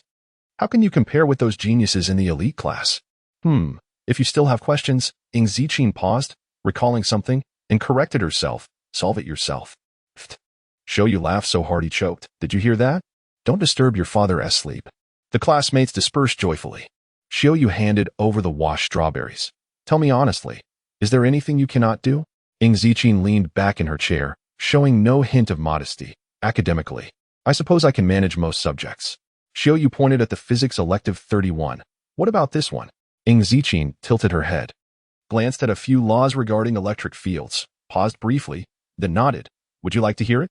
No, I don't want to study. Xiao Yu hurriedly waved his hands and then questioned. But wait, Dad, you're so versatile. Are the people in the elite class blind? Ziqin did not respond to this remark. She pressed her temples and after a moment, uttered 2 words. Not bad. The next class was physical education. While Xiao Yu was changing shoes, he casually asked, not bad at what? Ziqin shook her head, tearing open a bag of chips. It's fortunate that when she was in O continent studying with those scholars, she didn't leave a name. Otherwise, it would be too embarrassing to see herself in a textbook. Bai Xiaoshi had been sitting in the office, waiting for the students of class 19 to invite her back.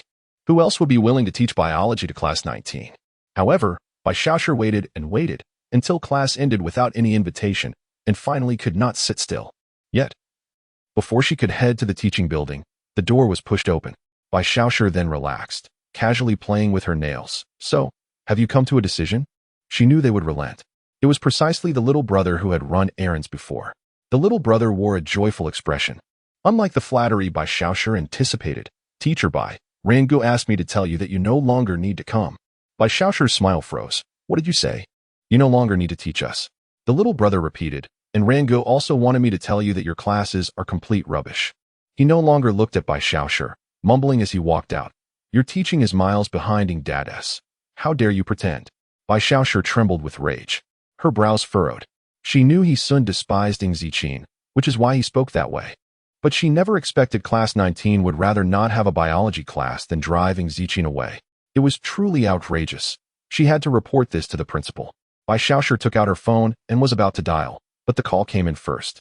She hurriedly answered. Hello, principal. The voice on the other end was slow. Teacher Bai, just now the students from class 19 came to see me, saying you are unwilling to teach their biology class. Bai Xiaoshi's heart tightened, and she quickly smiled. Principal, that is not true. I was just feeling unwell. After considering the students' feelings, I agreed that you would no longer teach class 19's biology. Teacher Bai, please hand over your duties to the head of the biology department. The call ended. Bai Xiaoshi sat in a daze, feeling restless. Losing one class would mean a significant loss of income. In order to retain good teachers, Qing Ji offered high salaries, especially for a teacher of class 19, as it was notoriously challenging to teach. She had specifically requested to take on Class 19 for that reason. Ing Ziqin, as a student, was utterly incompetent, only stirring up trouble. Without some discipline, it might really get out of hand. Bai Xiaoshi's expression darkened as she dialed another number. At 11 o'clock at night, the first hospital was brightly lit.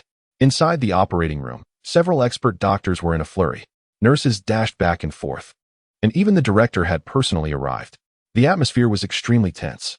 No one had anticipated that old Master Fu would suddenly fall ill tonight, collapsing into unconsciousness.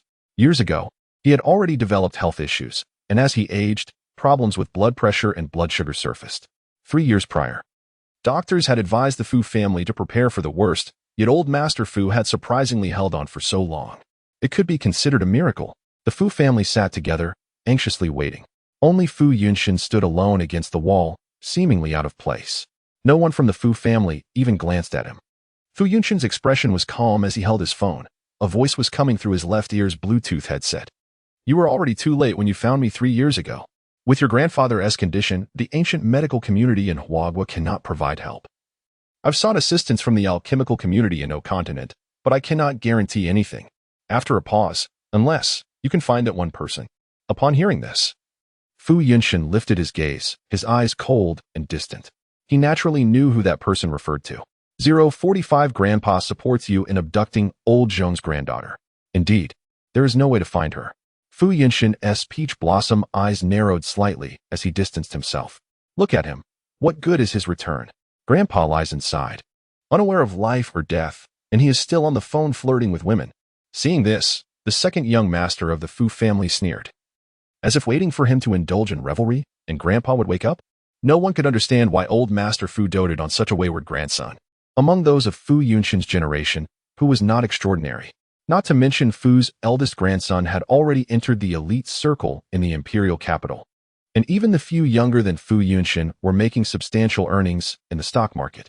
Yet, Fu Yunshin was idle, only knowing pleasure. Old Master Fu must truly be blind. The second young master's voice was not soft, and even though Fu Yunshin stood at a distance, the person on the other end of the line heard him. Why are you still involved with them? I'm not saying this, just the Fu family. How dare they speak of you? If Fu Yunshin had not found him in time, could old Master Fu still be holding on? Fu Yunshin chuckled lightly. I'm not doing it for them. I know you only care about your grandfather. The medicine has already been sent to you. Enough for 3 months, arriving in 6 hours. So generous this time. I took a bounty mission. I need to go to an uninhabited area and want to be around for a while. All right. Fu Yunshin did not ask further and hung up. You've been acting a bit off lately. The other end hesitated, suggesting he should adjust himself. Relying on hypnotherapy is not a long-term solution. Fu Yunshin said nothing. Gazing out the window, the surgical room light remained a vivid red, like a flame in the darkness. It was not until 1 in the morning that it turned green. Several doctors wheeled the elder Mr. Fu out of the operating room, bed and all, transferring him to the ICU. The Fu family gathered around, anxious to know the situation.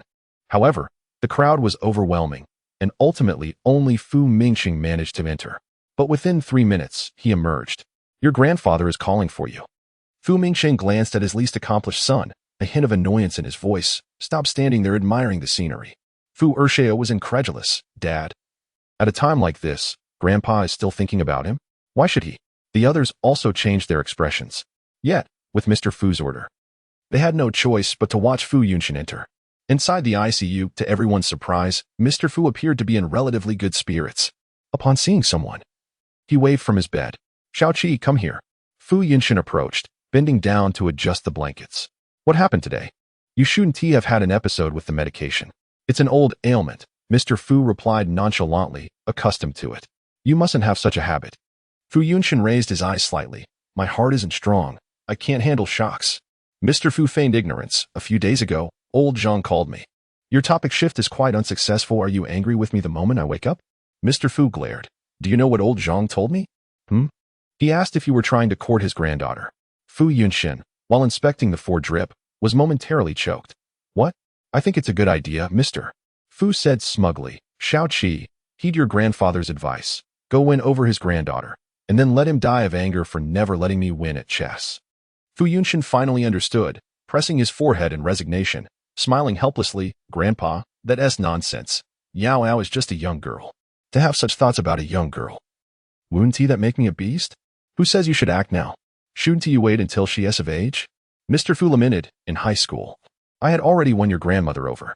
You, my boy, are wasting your good looks. If this gets out, no one would believe you're my grandson. Fu Yunshin lazily replied, Grandpa, you truly are impressive, deceiving Grandma with just your looks. Mr. Fu smacked him on the head. Nonsense, your grandfather possesses genuine talent and knowledge. Fu Yunshin merely smiled, his gaze gentle. Sigh. At your age, there is not much left to wish for, just hoping that in my lifetime, I can hold my great-grandchild. Mr. Fu continued, once you settle down, your grandfather will feel at ease. He feared that one day he would no longer be around, and his grandson would go mad. Thus, he could only tend to him while he still could. The news of Mr. Fu's hospitalization could not be kept secret for long. Within days, the elite circles of Hu City were aware. Old Zhong even made a special visit to the hospital, but returned shaking his head, saying little. Yet everyone understood that Mr. Fu likely had little time left. Ing Zijin calculated the severity of the illness, realizing it was quite serious. Due to the lack of suitable medicinal materials, the few concoctions she had made were insufficiently potent. They could strengthen an ordinary person, but had negligible effects on chronic illnesses. Without the necessary materials, she was powerless. She needed more money. Ing Zijin lowered her gaze, tapping the table. Are there any avenues for earning money? Huh. Xiaoyu was engrossed in a game. Ing Dad. Are you short on cash? Quite. How much do you need? I can help. No need. Ing Zijin shook her head slightly. I can earn it myself. All right. Let me think. Xiaoyu scratched his head. What about live streaming? Ing Zijin raised an eyebrow. Live streaming? What about it? Xiaoyu opened an app on his phone, showing her. Streamers are making a lot of money now. There are makeup artists, gamers, and even big eaters. You don't even need to show your face. If you can sing, that works too. Ing Zijin pondered. Let me take a look. 5 minutes later, a freshly minted account appeared on the Shark Live platform. Xiaoyu, curious, asked, what did you choose? If it's makeup, I can help you out. It's not makeup, Ing Zijin replied, pulling out a stack of white paper and a pen. Xiaoyu was bewildered. Was she going to draw? Soon, he watched as the girl leisurely selected a study area, donned headphones, and began teaching physics. Xiaoyu? Wait, who watches live streams for physics teaching nowadays? ISNT, that self-torture? Ing Dad, wouldn't it be better to sell your looks? Xiaoyu couldn't comprehend, moving closer to watch. This teaching session was different from her previous biology lectures to the whole class. Ing Zijin merely wrote, occasionally adding comments. After just a few minutes, Xiaoyu found it incomprehensible and dizzying, forcing himself to maintain focus. Ing Dad, wait a moment, let me send you a gift to attract viewers. Their commotion did not disturb others. It was currently a self-study period for the second-year students, and many from Class 19 had gone out to play basketball, leaving the classroom relatively empty. Hisun was on duty today. After checking other classes, he arrived at Class 19. He hadn't expected them to study quietly, merely glancing in through the back door. The girl sat at the last row, phone in hand, her posture casual and relaxed. Just her silhouette could effortlessly capture attention. Hisun's expression, however, remained indifferent. Last semester, when he substituted for teacher Deng, he would urge her to study harder. Now, he couldn't be bothered with such futile words. Class 19 was indeed a place of decline. As Hisun was about to leave, his gaze fell on some draft paper on the desk, momentarily pausing. He recognized a familiar physics formula. This was the formula for the maximum symbol transmission rate of an ideal low-pass channel. If the major hadn't involved physics, one wouldn't even be able to understand the Chinese terminology of this formula. It was absolutely beyond the realm of a high school student. Hisun was momentarily stunned for 3 seconds until the girl, who had been looking at her phone, slowly lifted her head. Her eyes flickered, her brows and eyes understated. The slanting sunlight added a touch of coolness to her facial contours, as if clouds had turned to snow, chillingly captivating. Hisun was momentarily taken aback. Then Ing Zijin passed her phone to Xiaoyu, standing up. Wait for me. Xiaoyu, busy recharging, looked up. What's up? Confused, she glanced over, noticing Hisun standing motionless at the back door. While Xiaoyu was still pondering why Hisun stood there, he watched as the girl directly closed the back door and placed a piece of white paper on the window, not even revealing her face to Hisun. Xiaoyu. All right, when it comes to arrogance, she only bows to Ing Dad. Even the talented student from Norton University received no respect. Ing Zijin sat back down, retrieving her phone. As no one had entered the live stream yet, she merely continued writing. Her handwriting was beautiful, flowing like a dragon and phoenix, a testament to her skill.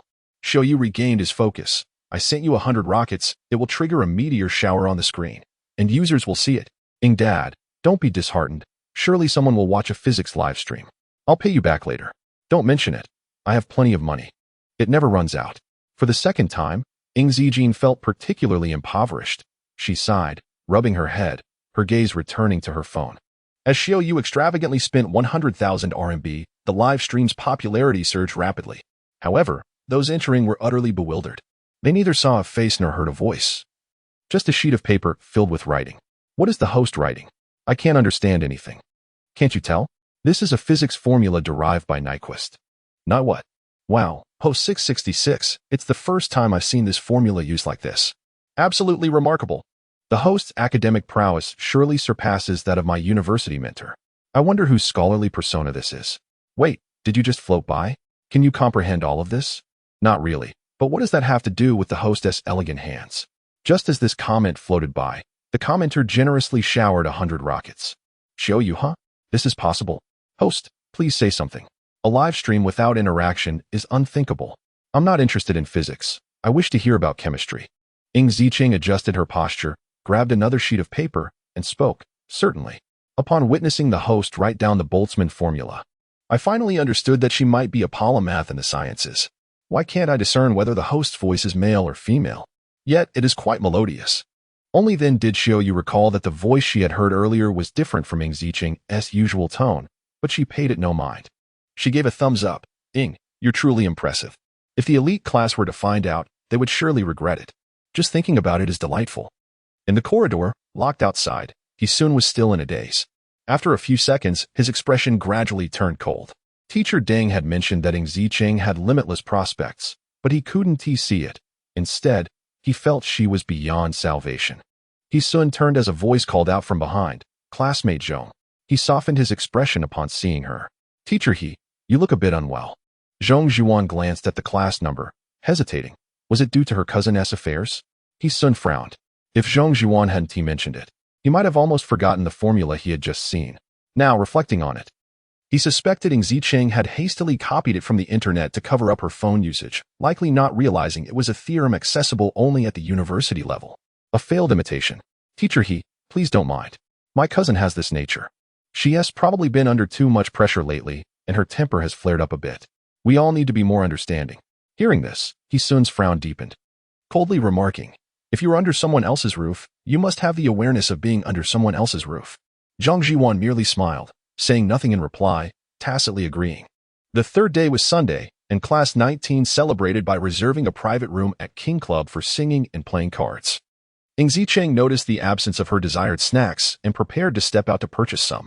Jiang ran, observing this, feigned nonchalance, clearing his throat. I'll accompany you. Coincidentally, he was seeking an opportunity to challenge her to a match, and this time, he wouldn't hold back. He couldn't believe he truly couldn't defeat a girl. Ziqing cast a glance at him, but said nothing. Xiaoyu watched Jiang Ren follow the girl outside. Puzzled, has this guy also succumbed to Ying's imposing presence? The younger boys, equally bewildered, handed Xiaoyu a microphone. Sister Yu sing. Of course.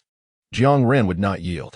As soon as he stepped out, he wasted no time. Hey, transfer student, what have you practiced? Muay Thai? Judo? Ignoring him, Ziqing continued to peruse the list of snacks on her phone. Then let us have another match, Jiang Ran insisted, clicking his tongue. How about I treat you to a trip to the supermarket? Finally, Ziqing looked at him. You're truly annoying. So, what would make you willing to fight me? Out of sheer competitiveness, Jiang Ren found himself unusually calm, stating that he would do whatever he could manage. Ziqing remained focused on her phone, casually replying to a message from Fu Yunshin. Jiang Ran watched her, both of them locked in a standoff. Across the street, Jiang Moyuan, just exiting the hotel, spotted this scene. His secretary, equally surprised, remarked, Third Master, isn't that young Master Jiang Ran? How is he with missing? It seems quite. He couldn't bring himself to utter the word intimate, stopping short. Jiang Moyuan's expression shifted. Wait for me here. With that, he strode over. Jiang Ran, unaware of Jiang Moyuan's proximity, casually proposed, how about I buy you 10 cups of milk tea? Without waiting for her response, he turned and entered a nearby milk tea shop with an audacious stride. As soon as Jiang Ran left, Jiang Moyuan arrived. His voice retained its usual coldness. now laced with disdain. Ing Zicheng, what are you causing a ruckus about? Is it simply because I disfavor you that you choose to associate with Jiang Ran? Ing Zicheng slowly lifted her head. Meeting the girl's bare face, Jiang Mayuan was momentarily taken aback. Then his tone grew colder. This is the last time I'll tell you. The tactics of teasing and retreating won't work on me. Stay away from Jiang Ran. He is not someone you can covet. I sponsor your education, not for you to engage in such activities. Also, you have yet to apologize to Lu Wei. Ing Zicheng remained silent, not even allowing her gaze to waver. This ignorance left Jiang Mayuan somewhat bewildered, his heart inexplicably tightening. Yet, he found himself unable to speak again. The girl regarded him for 3 seconds, then raised her hand and poured her unfinished cola over him. The movement was slow, yet it carried an air of cold ruthlessness. In a mere second, his custom-made suit worth 300,000 was ruined. As Jiang Ran emerged, he found himself momentarily stunned by the scene. But that was not the end. He observed as their class's newly crowned darling father pulled a bank card from his pocket and slapped it across Jiang Mayuan's face. The sound echoed amidst the cacophony of honking cars, and Jiang Ran felt as though time had frozen. The milk tea he held plummeted to the ground with a splat. The secretary, still waiting across the street, stood in shock. When had the esteemed third master Jiang ever been treated in such a manner? Jiang Mayuan could determine the fates of entire families with a mere word. Who would dare provoke him? Jiang Mayuan stared at the cola stains on his clothes and the bank card on the ground, his expression darkening to an almost terrifying degree. His voice seething through clenched teeth. Ing Zicheng. Having finished replying to Fu Yunchen's last message, Ing Zicheng put her phone away, her hands tucked into her pockets. Her expression was apathetic, her brow and eyes shadowed by frost, completely unfazed by Jiang Mayuan's oppressive aura. Jiang Ran narrowed his eyes. Growing up in the capital, he seldom returned to Hu City and had little interaction with his blood relative, the third master. Yet, he knew that Jiang Mayuan had fought fiercely in the business world for years, commanding an intimidating presence. Even adult men found it hard to meet his gaze. Yet, he distinctly sensed that the girl's aura was like deep waters, exuding a terrifying power. Jiang Mayuan could not compare. For 100,000. To buy this set of Jerudi suit off you, including the tuition fees you've provided over the years. Ing Zicheng raised her eyes. I kindly request that you do not appear before me again. Jiang Mayuan found himself stunned by her words. Almost laughing in disbelief. What did you say? As if you're the one pursuing me. I forgot to mention some things to Uncle Jiang last time. Ing Zicheng smiled slightly. I wish you and my aunt a blissful union and hope you have children soon. At that title, Jiang Mayuan's spine stiffened. He couldn't fathom how he had given her the impression that she held any affection for him. Ing Zicheng nodded, maintaining her poise, to clarify. Do not misinterpret my intentions. I do not like you, nor do I wish to see you. Please instruct your fiancé to refrain from bothering me, so I may have some peace. Whether before her awakening or during her slumber, Jiang Mayuan was merely a stranger to her. Perhaps the initial sponsorship was merely an educational project, but bringing her to Hu City was glaringly obvious, to unite with the Ing family. Specifically to provide living blood for Ing Lu Wei. Jiang Mayuan's gaze shifted dramatically. For the first time, he saw such emotions in the girl's eyes, detached indifference. Chilling aloofness, devoid of any affection. Regardless of the sentiment, it left him feeling out of control, a bit breathless, and for an inexplicable moment, his heart felt cold. If I see Uncle Jiang again, Ing Zicheng yawned, tilting her head, I'll strike you once for every encounter. Having to let her express so much in one breath was truly vexing. When the secretary arrived, he happened to catch that last remark. He gazed incredulously at the girl. Utterly perplexed. Wasn't the second Miss Ing always eager to ensnare the third master for her own elevation? A game of feigned restraint? The secretary glanced at Jiang Mo Yuan's expression and smiled politely. I advise Miss Ing to think twice before speaking. If you continue like this, there will truly be no room for redemption in the future. Ing Zicheng, disinterested in their gaze, pulled the hood of her sweatshirt over her head and declared, I'm leaving. Jiang Ran, still enjoying the spectacle, took 2 seconds to realize those words were directed at him. He did not follow immediately and instead retorted mockingly. I also advise you to save your breath. If she looks down on me, what chance does an old man have? Though he had yet to admit that Jiang Mo Yuan was their class's patriarch, he could not allow others to trample over him. Where would that leave his reputation as the school bully? The secretary was astonished that Jiang Ran would dare to slap Jiang Mo Yuan's face for Ing Zicheng, exclaiming, Young Master Jiang, the third master is doing this for your own good. In terms of assets, Jiang Ran could not compete with Jiang Mo Yuan, who had labored for a decade. However, in terms of status, Jiang Mo Yuan was indeed beneath Jiang Ran, especially since Jiang Huaping had married into the capital. What a madman, I just don't understand. Jiang Ran was enraged. You all pretend to care for me under the guise of goodwill. Who gave you the right to meddle? Do you even deserve to? He was equally exasperated with that old woman from the Ying family. Ignoring them, Jiang Ran followed the girl. Taking a deep breath, Jiang Mo Yuan summoned all his restraint to avoid pursuing her. Suppressing the peculiar feeling within, he coldly remarked, "Ingzi Jin, don't regret it." Ingzi Jin halted and turned abruptly. Her striking phoenix eyes, slightly upturned, shimmered with a faint light, though they exuded a captivating allure. Her indifferent expression lent a chilling air. "I also give you these 3 words," she said, lowering her voice with a smile that was nonetheless frigid. "Don't regret it." Convenience store. Incredible. You are truly incredible. Jiang Ran was finally convinced. Weren't you afraid of Jiang Mo Yuan's retaliation? Ingzi Jin selected snacks. Let him come. No problem. I can help you if he does, Jiang Ran replied, though he was somewhat displeased.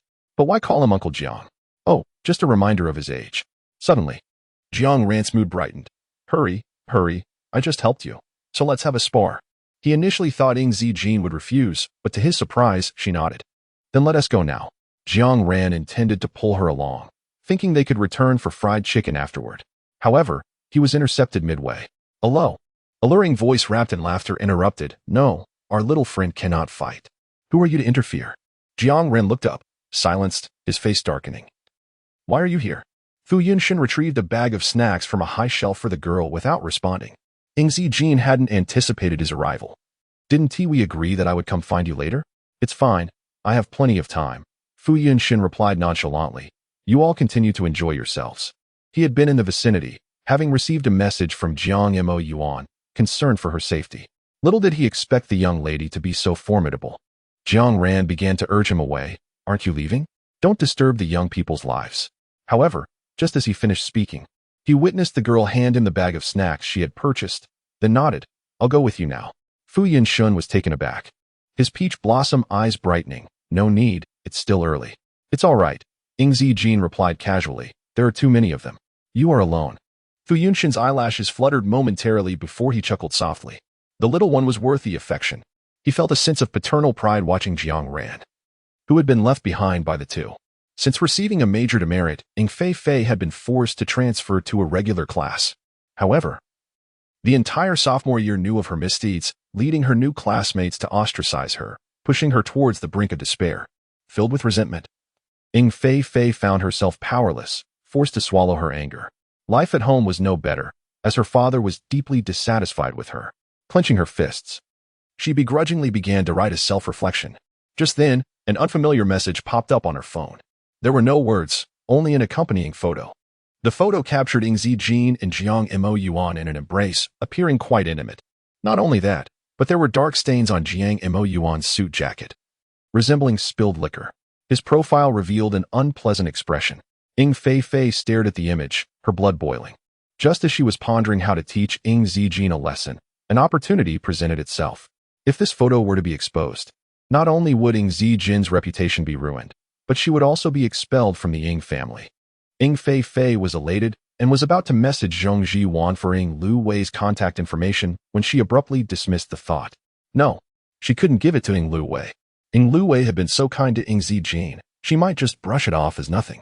After much contemplation, Ing Fei decided to hand the photo over to Ing Lu Wei's fan club.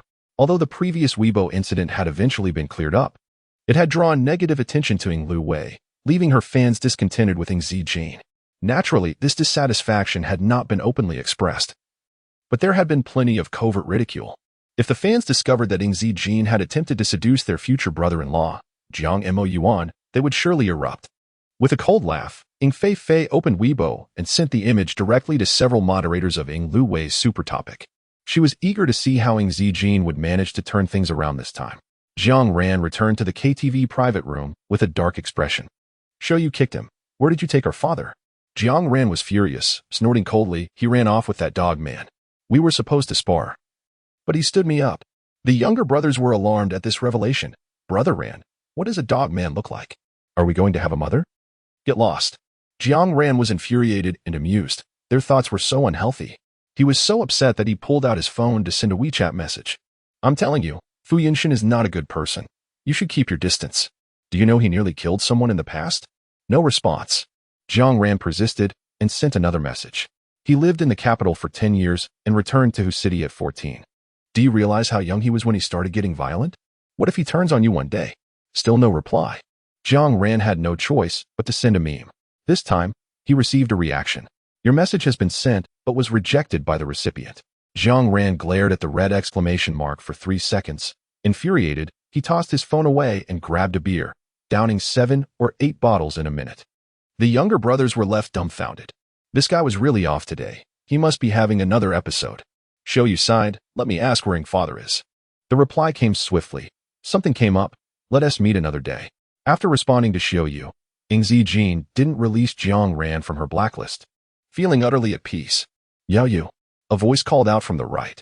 Ing Zijin looked up. What? I'm quite pleased that you have new friends. Fu Yunshun remarked, tilting his head with a gentle tone. At your age, you should interact more with peers. He was genuinely concerned that the pressures from the Ing family might harm her mental health. She couldn't end up like him. There's no rush. Ing Zijin brushed off the dust from her sleeve, her voice calm. You helped me, so I shall also assist you. She did not deliberately conceal her medical skills, even if it could potentially expose her identity. Years later, across the 7 continents and 4 oceans, many were still searching for her. Fu Yunshun, unusually silent for a moment, replied, when has a brother ever asked for help from his sister? It's not as if you did me a grand favor. You've helped me much more. Oh, you mean those medicines? Ing Zijin shrugged nonchalantly. They aren't sweeter than candy. Fu Yunshun raised an eyebrow, a low chuckle escaping his throat. He had specially consulted someone to analyze the components of the pills. The medicinal herb in question is hardly rare, its efficacy, when placed within the context of the ancient medical circles of Huagua and the alchemical realms of O continent, can only be deemed ordinary. Yet, it is precisely due to the fact that the young child crafted her pills from commonplace materials that it serves as a testament to her exceptional medical prowess. Nonetheless, it remains insufficient. Within Master Fu's body lurks not only the root of his ailments but also a toxin whose origin he has been unable to ascertain despite extensive investigation. High medical skills do not necessarily equate to the ability to detoxify, and he has no desire to burden the child with additional troubles. The girl, her eyes heavy with fatigue, wrapped her hoodie tighter around herself and suggested, let us go. After all, I have ample time to visit your grandfather.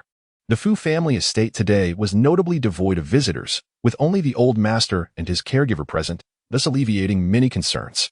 Fu Yunshun preferred to keep the girl away from other members of the Fu family, as it would also make visiting his grandfather more convenient. As the foremost of the 4 great families, the Fu clan was rife with factions, and their internal strife was no less chaotic than that of the prominent families in the imperial capital. Even within the old residence, it was common to discover listening devices and miniature cameras. Nonchalantly, Fu Yunshun adjusted the positions of a few vases before leading the girl upstairs. Master Fu was basking in the sun on the balcony, swaying gently in his rocking chair, humming a little tune. Upon hearing footsteps, he rose and said, Xiaoqi, you've arrived. Fu Yunshun replied languidly, indeed, I've brought this young lady to fulfill your wish to see her. Ing Zijin paused momentarily. Grandfather Fu. Ah, Master Fu exclaimed, beaming as he produced a hefty red envelope. Your grandfather and your uncle are sworn enemies. Do not stand on ceremony with me. That day, after old Master Zheng had visited him, he had subtly revealed that the eldest daughter of the Ing family was indeed a true adopted daughter, just as pitiful as his Xiaoqi. Ing Zijin, not wanting to disappoint the elder's goodwill, accepted the envelope and discreetly felt Master Fu's pulse, instantly discerning the hidden conditions within his body. The toxin had eroded Master Fu's heart vessels, and for the past 3 years, he had relied on medication to sustain him. The situation was even worse than she had anticipated. Moreover, this toxin. Ing Zijin lifted her gaze, her eyes as cool as water, recalling an old acquaintance associated with a most unpleasant memory. The more Master Fu observed the girl, the more he was pleased, and he indirectly inquired, Zijuan, what do you think of our Yunshun? Fu Yunshun raised his eyes, a smile playing at the corners of his mouth. Grandfather. Master Fu feigned ignorance. Ing Zijin nodded. Quite good. Oh, splendid. Master Fu's heart brimmed with satisfaction, and he exclaimed, let us have dinner together tonight. He was determined to secure this granddaughter-in-law and vex old Master Zheng in the process.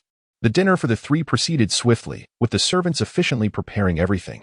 After finishing her meal, Ing Zijin departed at 8 o'clock. At that moment, the chief moderator of Ing Luwei's fan club posted a Weibo message, accompanied by a photo, tagging the official account of the Ing group. Ing Luwei Official Support Team V. I do not intend to monopolize public resources. Nor do I wish to cause any inconvenience, but this situation is exceedingly vile. I must bring it to light, and I apologize for doing so. May I ask Ing group, where lies your conscience? If memory serves, Luwei is already engaged to her brother-in-law. So what is this adopted daughter of the Ing family doing? The moment this Weibo post went live, it sent shockwaves through all of Ing Luwei's fans. The photo was clear, and after verification, it was confirmed not to be photoshopped. Fans went into a frenzy. Ing Group V, are you there? Look at how vile the person you've adopted is. Ing Group V, stop playing dead and come out to give Luwei an explanation. Are we truly to allow the princess to suffer this grievance? I can't hold back. I want to know how much grievance Luwei has endured this past year. I'm the first to burst into tears. Because Ing Luwei projected an image of serenity and grace, she had cultivated a fiercely loyal fan base. Within mere minutes, fans had propelled this post to trending status. With the surge of traffic, bewildered onlookers inadvertently clicked on it. Well, to be fair, it's not evident. Are the fans being a bit too dramatic? Crying? With such developed tear ducts? Crying over a pianist who hasn't even won an international award? Where were you when your parents faced grievances? You lack discernment. You fools. Ing Luwei's fans are just like this. Their ability to fabricate is unmatched. The uproar on Weibo was chaotic. And Ing Luwei remained in the imperial capital recuperating. She casually glanced at Weibo, feeling somewhat appeased. She was unaware of the cause of her body's allergic reaction, which had not improved even after her arrival in the capital. Thus, her discontent necessitated that someone else bear misfortune. Rest assured, Miss Luwei, all surveillance has been erased. It cannot be restored. The speaker was a foreign man, exuding confidence. With the task completed, I shall take my leave. Thank you, Mr. Allen, Ing Luwei said gracefully. Allow me to escort you out. The foreign man departed swiftly. Her manager frowned, remarking, Luwei, there's truly no need to take such risks. There will be ample opportunities in the future to ensure that your phone needs cannot rise again. What if the borrowed image is exposed? Ing Luwei dismissed the concern with a contemptuous smile. She lacks the capability. Public sentiment will be her undoing. If it weren't for Ing Feifei holding a grudge against Ing Zijin, could this scheme have succeeded? Moreover, Ing Zijin brings trouble upon herself daily. It has nothing to do with me. The manager remained anxious. What if the other party has recordings that surface? Impossible. Ing Luwei smiled. Last time, it was likely Fu Yunshin who assisted me. The gathering indeed had surveillance, and I was careless. She twirled her hair, exuding charm. But this time is different. All 4th Street surveillance has been erased. Can Fu Yunshin find a hacker more skilled than Mr. Allen? He is one of the chief hackers of the Anonymous Hacker Alliance. The Anonymous Hacker Alliance is the world's foremost hacking organization. She had also relied on connections and paid a hefty sum. The manager pondered, fine, I will assist you. But should it backfire, the repercussions will be severe. Although Ing Luwei was not a conventional figure within the entertainment industry, she thoroughly enjoyed the adoration of her fans and managed several hundred marketing accounts. With her manager's encouragement, these accounts collectively initiated a campaign. Scandal in the aristocracy. Niece seduces uncle. The Ing family's adopted daughter dares to bite the hand that feeds her. Feel for Ing Luwei. Weibo was engulfed in a cacophony of condemnations. Not only was Weibo in uproar, but the campus forum of Qingji High School also erupted. Well, have you seen Weibo? It completely shattered my worldview. She seemed rather low-key at school. I can't believe she would resort to such actions. No wonder she was expelled from the gifted class. It's our Ing father who looks down upon the gifted class, understand? If anyone dares to utter another word, Burning Brother will knock on your door tonight. Sister, you will smash your skull with a Wolf's Fawn club. When Ting Lan, who typically shunned the internet, was initially oblivious to the situation. However, as discussions swirled in the class group, complete with Weibo screenshots, his expression shifted. He approached the kitchen and said, Sister, have you seen Weibo? About that matter. Ing Zijin was busy juicing fruits when she narrowed her phoenix eyes and replied, Yes, it's fine. Do not worry, and do not let father know. When Ting Lan furrowed his brow, about to voice his thoughts when the girl inquired, Have you completed your assignment? When Ting Lan paused, Not yet. His sister had somehow procured a stack of exercises far exceeding the difficulty of the 3rd-year gifted class, though they weren't particularly challenging for him. Ing Zijin, having finished wiping her hands, said leisurely, then hurry back to complete them. For every mistake, there will be 10 more. The youth, resembling a dejected rabbit with drooping ears, trudged back to his room. Ing Zijin furrowed her brow slightly.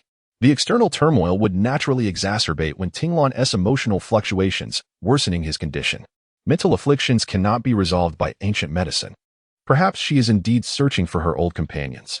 Ing Zijin returned to her room, closed her eyes, and activated her divination abilities. Recalling all the circumstances of that street at the time, piecing together the sequence of events. Ing Lue had sent someone to follow Jiang Moyuan, capturing photographs and sending them to Ing Feifei, while also erasing the surveillance records. Ing Zijin leaned back in her chair, exhaling in annoyance. It was truly bothersome. Every day, someone disrupted her tranquil retirement. Would she ever be able to tend to her flowers and raise pigs in peace? However, Ing Lue's hostility towards her seemed rather excessive, which struck her as rather peculiar. Ing Zijin pondered thoughtfully. Regrettably, her powers had yet to fully recover, rendering her unable to divine events from too long ago. She tapped her fingers lightly on the table and, after a few moments, opened her computer. Meanwhile, across the ocean in the eastern continent, a hacker stared bewildered at his suddenly blackened computer screen, nearly choking on instant noodles. In this world, there had only been one person bold enough to tamper with him, but a few days prior, his curiosity had inadvertently led to the emergence of a second. He typed despondently, "Sister, I've been on my best behavior lately. I swear I haven't caused any trouble. That's not why I'm reaching out. I need your assistance. What do you need? Help me restore the surveillance footage from Zhongshan Street, Jixiang Street, Xiaozhai Road, and Textile Street. Why don't you do it yourself? I'm feeling lazy." The audacity of someone invading his computer was far more challenging than restoring a mere surveillance system. All right? Fine, sister. I'll send the footage to your computer shortly. I'll get right on it. The screen finally returned to normal. The hacker was on the verge of tears, dutifully commencing to code. Here he was, the esteemed leader of the anonymous hacker alliance, ensnared by a little girl. How embarrassing. The commotion on Weibo escalated, drawing the attention of numerous influencers. Fans were increasingly irate. Why has the Ing Group responded? Are they playing dead?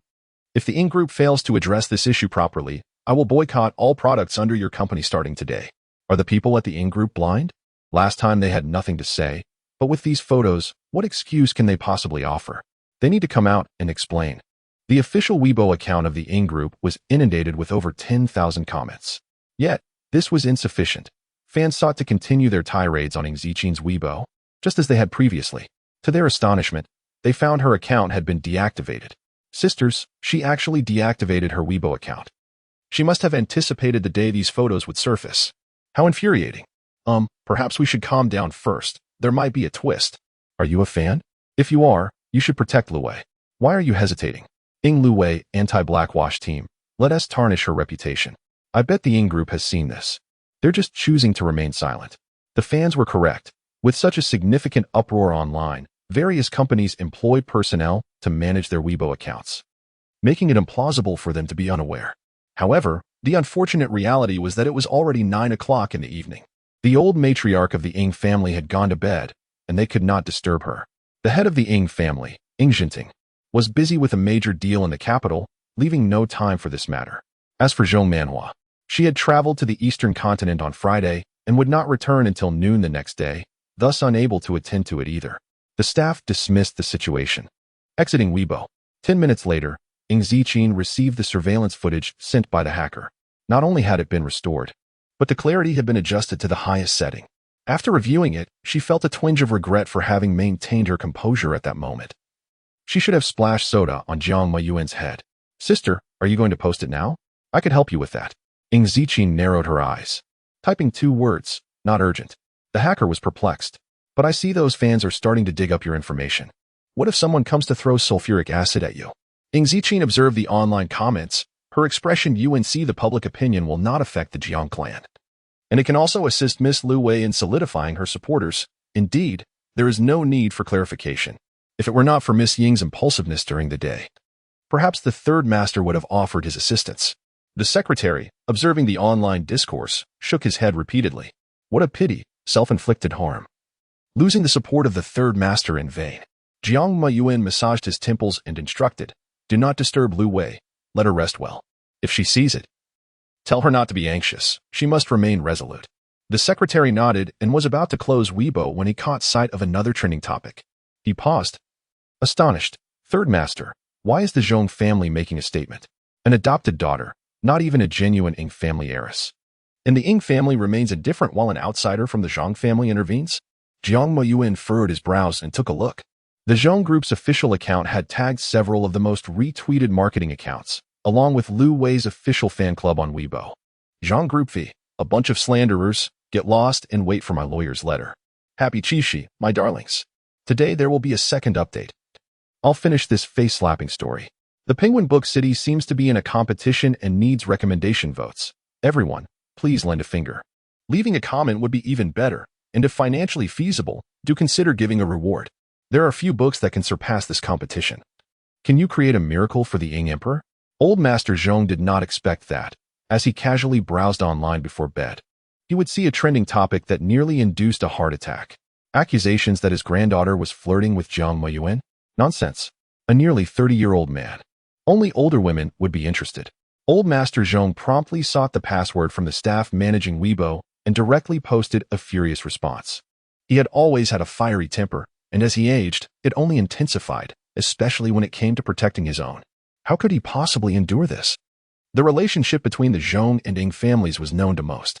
With the Zhong family speaking out, Lu Wei's fans were left dumbfounded. Has the Zhong family lost their minds?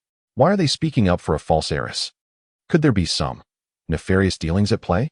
Is she trying to seduce our brother-in-law and has now turned to some high-ranking official in the Zhong family? And they accuse us of slander when the evidence is right there? If we are slandering, let her sue us. The more Old Master Zhong read, the angrier he became, feeling as if his heart would explode. Just as he prepared to post another Weibo update, a phone call came in. He set aside his anger and hurriedly answered. Zijing, please don't check Weibo. Those people are deliberately stirring trouble. Rest assured, your grandfather will support you. Thank you, grandfather. But I have my own way to resolve this. Upon seeing the Zhong Group's post, Ing Zijing anticipated it was Old Master Zhong behind it. Take care of your health. Don't let this upset you. After a pause, she added, and you should know. Old Master Zhong fell silent, and after a moment, he sadly replied, Zijing, I am sorry. I cannot help you prove your identity. It pains me. I can only say that too much time has passed. And I learned too late. Not to mention, the Ing family had erased all traces to prevent the exposure of past scandals. Even if Old Master Zhong publicly claimed Ing Zijing was his true granddaughter, without the Ing family's acknowledgement, it remained futile. Furthermore, Old Master Zhong was aging. Although he held considerable shares, his influence was no longer absolute, and many in the Zhong family were waiting to pounce on any mistake he made. Ing Zijing understood this well, which is why she stopped Old Master Zhong. In comparison to his safety, the title of genuine heiress was trivial. How could that be? Ing Zijing lowered her gaze and smiled.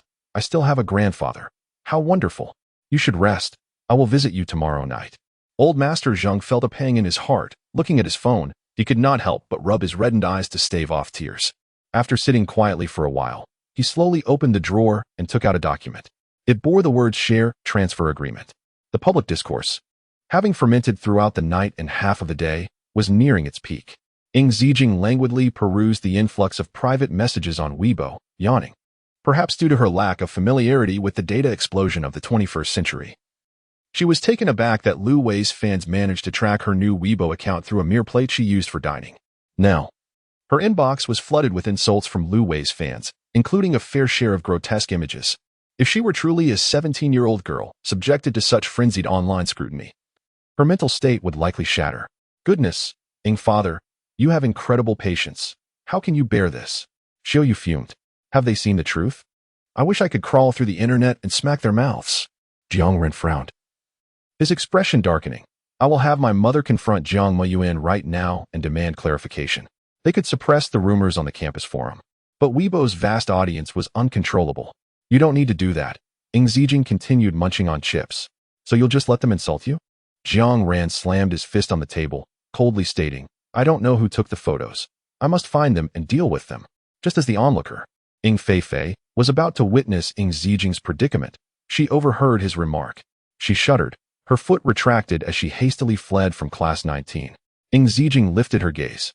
Xiao Yu suddenly nudged her waist. Ing father, your White Lotus sister has posted on Weibo. She pointed at the phone screen, displaying Lu Wei's freshly minted post. Ing Lu Wei V, I am sorry. I never anticipated things would turn out this way. Please allow me some time to gather myself. I am still in shock. Thank you all, crying emoji. Fans express their heartfelt sympathy. Sister, don't cry. It's never too late to see people for who they are. Woo-woo. My heart aches. The one suffering the most must be Lu Wei. How could she have imagined her niece would betray her? A minute later, the previously silent Ing Group retweeted her post. Ing Group V. We will certainly provide Miss Lu Wei with an explanation. Ing Zijing gazed at the two posts, her phoenix eyes narrowing as she tapped the table. All right, now it can be posted. Xiao Yu acted swiftly, promptly sending the pre-edited Weibo post. Don't disturb the elderly. Last time, stop bothering me video. As the fans prepared for another round of insults, they were met with this new post. The video was in stunning 1080p clarity. Those who clicked and witnessed the girl pouring cola on Jiang Meiyuan and handing him a bank card. Hearing her calmly articulate, I wish you and my aunt a harmonious union, and may you bear children soon. She continued. I don't know how I gave Uncle Jiang the illusion that I have feelings for you. Let me clarify. I do not like you. Nor do I wish to see you. Please instruct your fiancé to refrain from bothering me. I wish to be left in peace. Fans were left dazed, their minds reeling. But before they could regain their composure, a second post arrived. Don't disturb the elderly. To those who engaged in doxing, slander, and sharing grotesque images, all fan accounts have been submitted to the police. Simultaneously, the top law firm in the capital also posted a statement. Shifeng Law Firm V. We have received a commission from Miss Ing Zijing and will take full responsibility for this incident, providing Miss Ing with legal services. The internet is not a lawless realm. Everyone must be accountable for their words and actions, and wrongdoers will face severe legal consequences. Miss Ing stated that even if they are minors, she will pursue legal action, not for any other reason, but to ensure that they are forever barred from public service. All honors and school rewards, bearing a criminal record for their misdeeds. A lengthy list of fan IDs followed. The foremost entity is the official support club for Ing Lu Wei. Observe, the author has not even received a single gift on this day of Qixi. Let alone any votes of recommendation, she is already at the bottom. Come on, everyone, let us rally our votes. What is more significant is that behind the ID of the Ing Lu Wei official support club, there are several fan IDs following it, indicating that these Weibo accounts are all operated by a single individual. A lengthy image reveals that, without exception, all fans belong to Ing Lu Wei, numbering between 3,000 to 4,000. These accounts have been on the front line of this verbal battleground, engaging in exceedingly harsh denunciations. This is not all. Fearing that some fans might not comprehend the gravity of the situation, the Shifeng law firm issued a Weibo post. To put it simply, once you have a criminal record, in Huagua, you will be ineligible for employment in public institutions, banks, and state-owned enterprises, and forget about professions such as civil servants, lawyers, or judges. Youngsters, this is the consequence of your youthful ignorance. Due to their naivety, they recklessly hurled insults at a girl who has not yet turned 18. The successive Weibo posts felt like a hammer striking the fans' heads, rendering them dazed and speechless, a thunderstrike indeed. Unlike the fans, bystanders maintained a popcorn-eating attitude. And upon witnessing a twist in the tale, they clicked in to view the video. Haha, I can't take it anymore. This is hilarious. So, Jiang Yimo Yuan thought his sister liked him? Did he really go looking for her?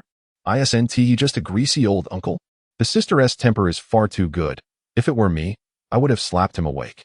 No flattery or defamation here. But the sister's looks are beyond what Jiang Yimo Yuan deserves. She is only 17, in the prime of her youth. Surely there are countless admirers queuing up for her. What is the point of flirting with an older man? Can't the fans of Ing Lu Wei be a bit more discerning? Do they really think their brother-in-law is the treasure of the world? Upon the release of Ing Zijin's clarifying Weibo, the posts from Ing Lu Wei and the Ing family group became nothing short of a joke. Observant individuals noted the intentional timing of the posts, and immediately, some rushed to ridicule both parties. So what does this mean? Are you accusing the sister of seducing your fiancé? Have you even watched the video? Isn't that a slap in the face? Honestly, I feel embarrassed for you. Although she isn't your biological niece, at least she donated blood for you, right? I see your fans claiming you treat her well. Is this how you show it?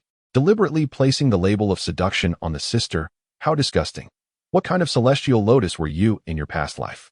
The comments that once cheered for Ing Lu Wei on the official Weibo account of the Ing family group have now been drowned out by bystander remarks. Please, stay away from the sister. She wants to donate blood to you, yet you morally bind her. Aren't you from a wealthy family? Have some dignity. I've made up my mind. I shall learn from Ing Lu Wei's fans and refrain from purchasing any products from Ing Family Enterprises. Who knows if my money ends up in Ing Lu Wei's pocket? Count me in. We are upright citizens. We don't insult others. We merely state facts. After the mockery, bystanders were intrigued enough to click on the Weibo account, delving into the recent posts from Ing Zijin. Excerpts from S Weibo. February 25th. Spicy crayfish is delicious. 3 pounds is not enough. Accompanied by a picture of a large bowl of crayfish. February 28th. The retirement life has ended. The school uniform is truly ugly. Accompanied by a picture of the Qingji No. 1 high school uniform and a hand. March 1st. Chocolate, cucumber-flavored chips, spicy strips.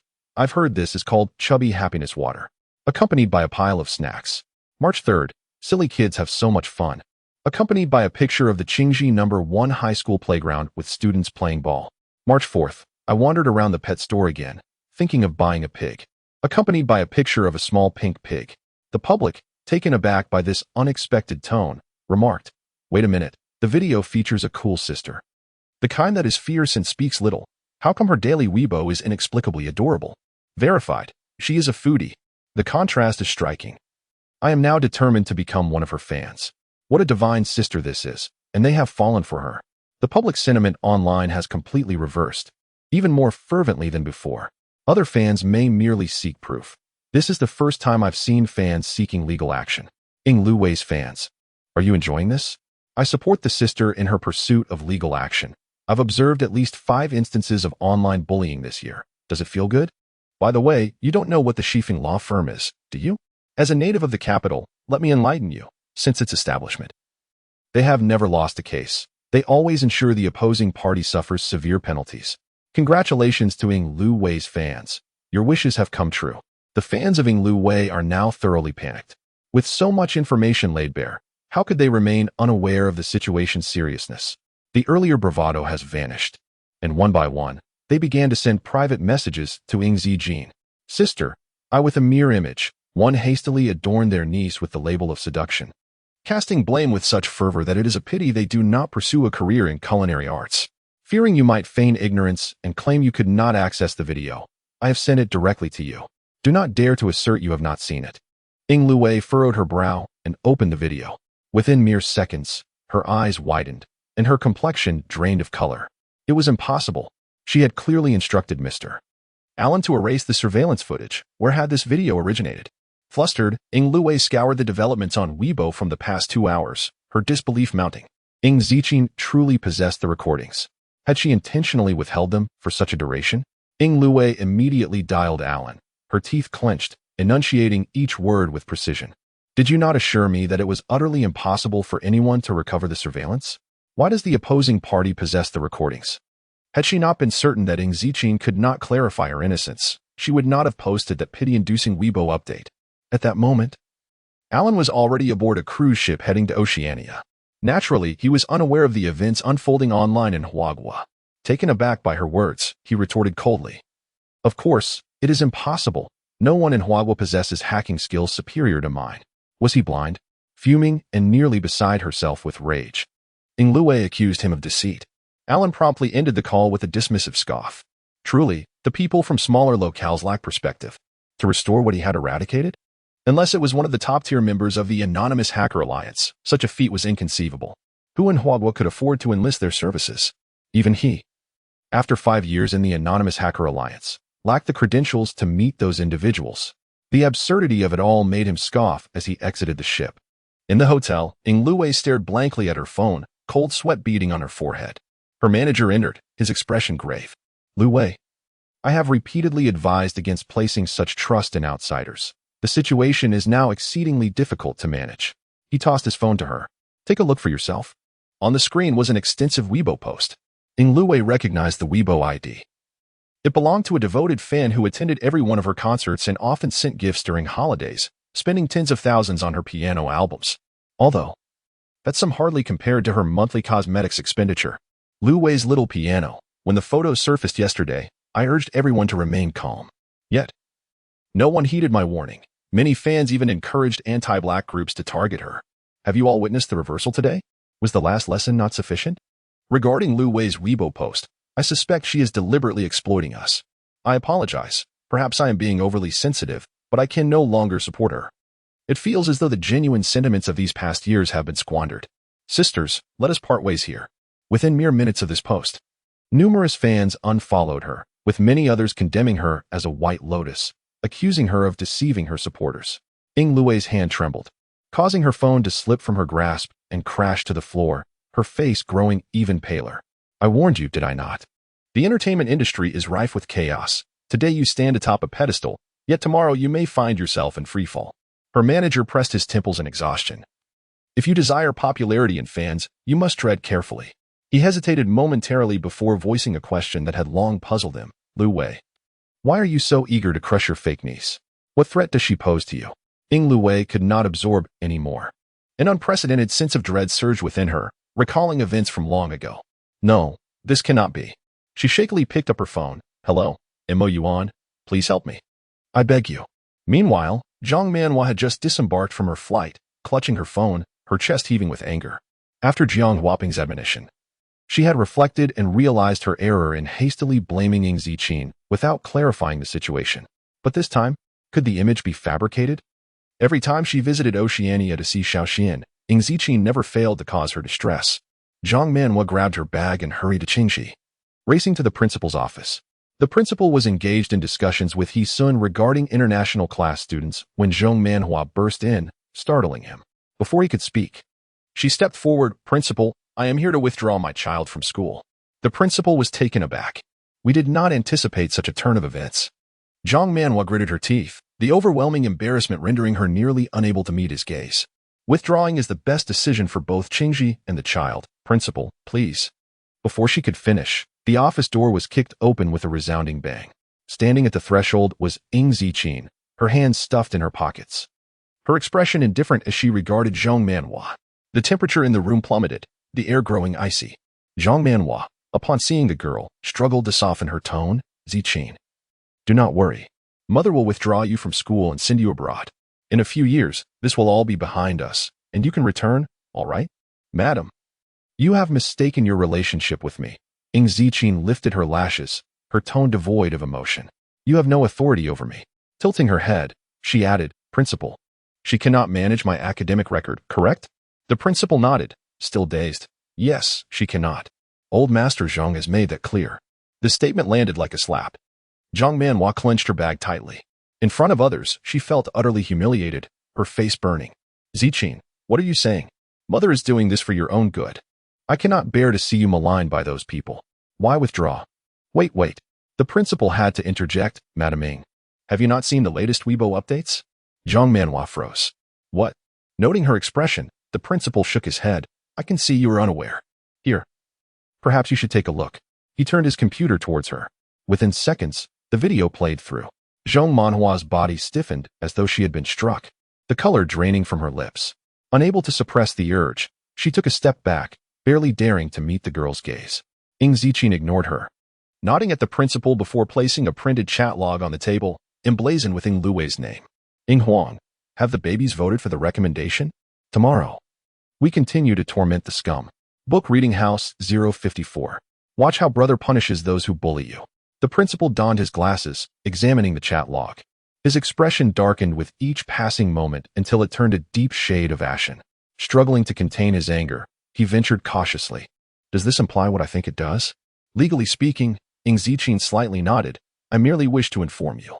The principal, realizing he was merely a conduit for information, pushed his glasses up with a serious demeanor. Rest assured, Ying student, Qingxi will not condone such behavior.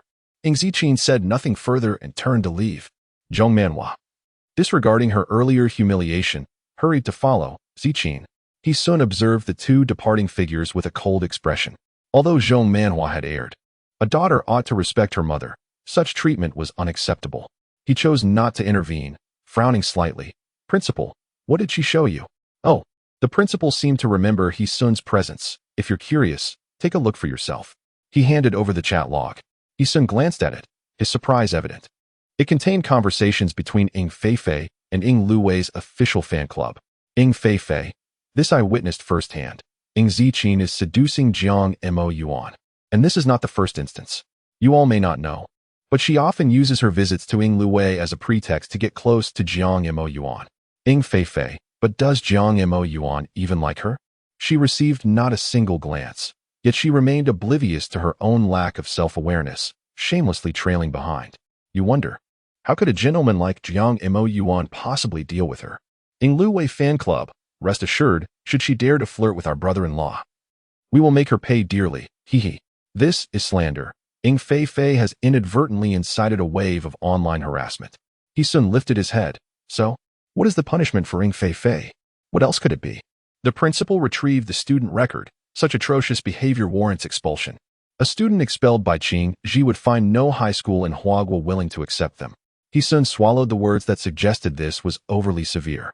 Downstairs, Zijin, Zhong Manhua, feeling the strange gazes of her classmates in the campus, was on the verge of losing her temper.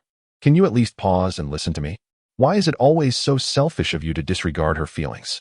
Zhong Manhua quickened her pace, attempting to reach Ing Zijin. However, before she could even grasp the girl's clothing, she was obstructed by two boys from Class 19 wielding imitation Wolfong clubs. Zhong Manhua's expression changed. What do you want? The two boys glared at her menacingly. Old woman, we warn you. Stop bullying our Ing dad. We are not to be trifled with. Yu Zhong Manhua trembled with rage, but as a member of the aristocracy, she could not lower herself to converse with such individuals, so she had no choice but to leave with a grim expression. Under a tree ahead, Ing Zijin did not even glance at Zhong Manhua. She was on a call. Old Mu, thank you. Without you, I might not have easily contacted the Westwind law firm. No need for pleasantries, it's only right. Speaking of this matter, Mu Hiqi was somewhat displeased. Why make it so troublesome? I could help you directly. Ing Zijin raised an eyebrow. So you intend to post a marriage advertisement under the Mu family name? Mu Hiqing awkwardly cleared his throat, speaking earnestly. How could this be a marriage advertisement? Little Ing, honestly, if you are willing, the young men of the Mu family are at your disposal. Oh, I'm not interested. Mu Hiqing felt a pang in his heart. Old Mu, there is another favor I'd like to ask of you. Ing Zijin pondered for a moment and quietly inquired. Do you know where I can procure rare medicinal herbs? Mu Hiqing was momentarily taken aback. Rare medicinal herbs? He furrowed his brow. If you mean something as rare as 100-year-old snow lotus, then it is absolutely impossible to find in the market. The Mu family has its roots in military lineage, dating back to the Tang dynasty, yet it does not belong to the realm of traditional medicine. Mu Hiqing only established connections with the ancient medical community due to health issues. The ancient medical community is quite exclusive and will not sell rare herbs to outsiders. Ing Zijin was not particularly surprised. It should be even more precious than 100-year-old snow lotus. She had encountered the poison within old Fu's body before. She could resolve it, but the issue lay with the medicinal ingredients. Especially now, with the degradation of nature, the efficacy of herbs pales in comparison to the past. Only the ancient medical community possesses such resources. Mu Hiqing deliberated. Little Ing, even within the ancient medical community, your medical skills surpass those of any contemporary. I can recommend you for entry. Ing Zijin pressed her temples. Sorry, I currently do not wish to enter the ancient medical community. I understand. Mu Hiqing did not inquire further. In that case, I have an unused star account. You might find something worthwhile. After hanging up, he sent the account and password via WeChat. The online uproar continued unabated. Ing Luwei must be too embarrassed to show her face now, right? The fans have fallen silent. They were so exuberant earlier. TSK, I feel for your embarrassment. Am I the only one concerned about whether Ing Zijin will actually file a lawsuit? Don't just say it for show, right? This reflected the thoughts of most marketing accounts and fans. With so many of them, could they all truly file lawsuits? Who has the manpower, resources, or energy for that? Impossible. The marketing accounts did not delete the defamatory posts, leaving them up, as they continued to generate greater traffic. One marketing account even smugly posted, inside the circle grandpa, she won Tisu, which celebrity ever did after issuing a statement? It's all just for show. How could a mere civilian wield such power? Laughable. In a restaurant, Fu Yunshin observed this post with a detached gaze. Feeling a bit warm, he slightly loosened his collar, revealing a glimpse of his collarbone. He casually tapped the table. Yao Yao. Ing Zijin looked up, noticing the man's crooked collar, and furrowed her brow. 3 seconds later, she reached out and adjusted his collar. The coolness of her fingers brushed against his slender neck, as if a gentle breeze stirred the air, creating ripples. Fu Yunshun was momentarily taken aback, then couldn't help but chuckle. No way, little one. Do you have OCD? Ing Zijin did not respond, but meticulously adjusted his left sleeve to match the right. There, all done. Only then did she look at him. What's wrong? It's nothing serious. Fu Yunshun's peach blossom eyes curved up. His tone casual. Just came to see how my brother teaches a lesson to those who bully you. Ing Zijin turned her head and caught sight of a post. Call me invincible hero. I've discovered something interesting. 384 marketing accounts coordinated with identical scripts and fabrications, seemingly all under Ing Lu Wei's company. The post was accompanied by several images. Oh, it's the last day of the PK event. Can the babies at Penguin Book City vote for Ing Huang? Fu Yunshun. Finally, I feel a sense of presence. By the way, why was your focus yesterday on the lipstick in Ing Lu Wei's hand? The first image shows the login times of each marketing account. The second image displays their IP addresses. The third image reveals a snippet of a chat log from a WeChat group. The group contained hundreds of people. And one avatar posted the following message: received notice. Tonight at 9:30, everyone must tag the drama of the rich today, though adopted daughter of the Ing family dares to bite her master. Feeling sorry for Ing Lu Wei, along with the script and images. And send them out quickly.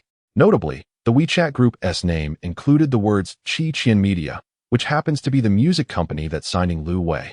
Naturally, as the #1 socialite in whose city, Ing Lu Wei's relationship with Chi Qian Media is not akin to that of other artists in the entertainment industry.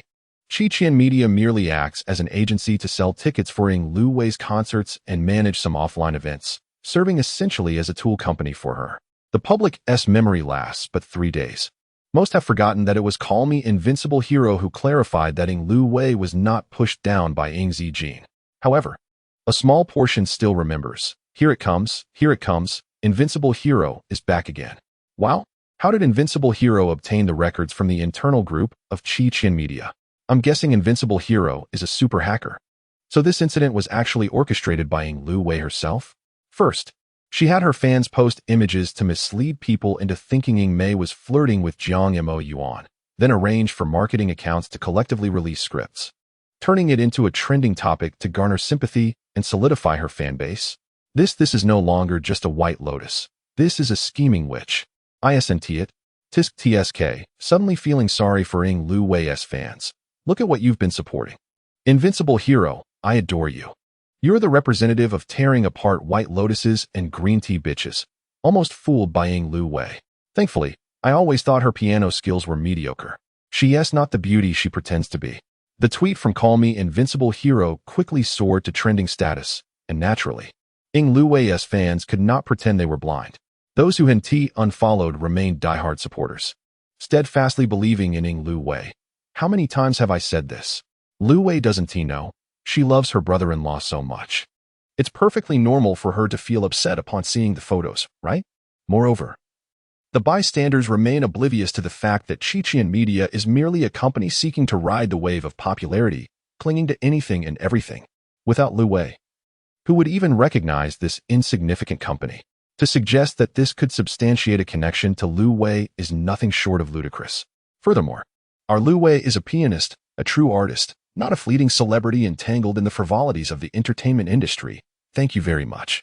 Despite the fans' fervent defense, they could not prevent the preliminary collapse of Ing Lu Wei's public image.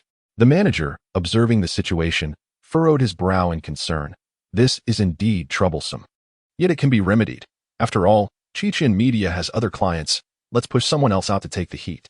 Upon hearing this, Ing Lu Wei's pallid complexion regained a hint of color. Would they believe it? Rest assured, the internet has a memory, but the netizens do not. The manager stated. After a while, they will forget. As long as you focus on your concerts in the coming months, public favor will eventually return. He sighed, however. The damage this time is undeniably substantial. Ing Lu Wei nodded numbly, her heart trembling uncontrollably with fear. What sort of adversaries had she provoked? Why was she being targeted so ruthlessly? Biting her lip, her gaze darkened.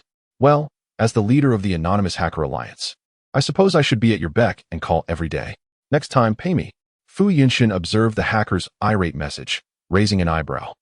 He set his phone aside, his long fingers resting on the teacup. Yao Yao, what brings you to seek me today? Ing Zijin remained silent, staring at the large bowl of pig liver soup before her, lost in thought. She was not inclined to engage in conversation. I won't force you to eat the pig liver, Fu Yunshin said, tilting his head. Just drink some soup. It's good for your health. With a sigh, Ing Zijin reluctantly complied, scooping a bowl of soup. To her surprise, the soup was delicious, devoid of any unpleasant organ taste. After a few sips, she declared, I can save Grandpa Fu. Fu Yunshin's gaze sharpened, the lazy smile vanishing, replaced by an earnest expression. However, I lack the medicinal ingredients, Ing Zijin replied. Looking up, I inquired with Old Mu.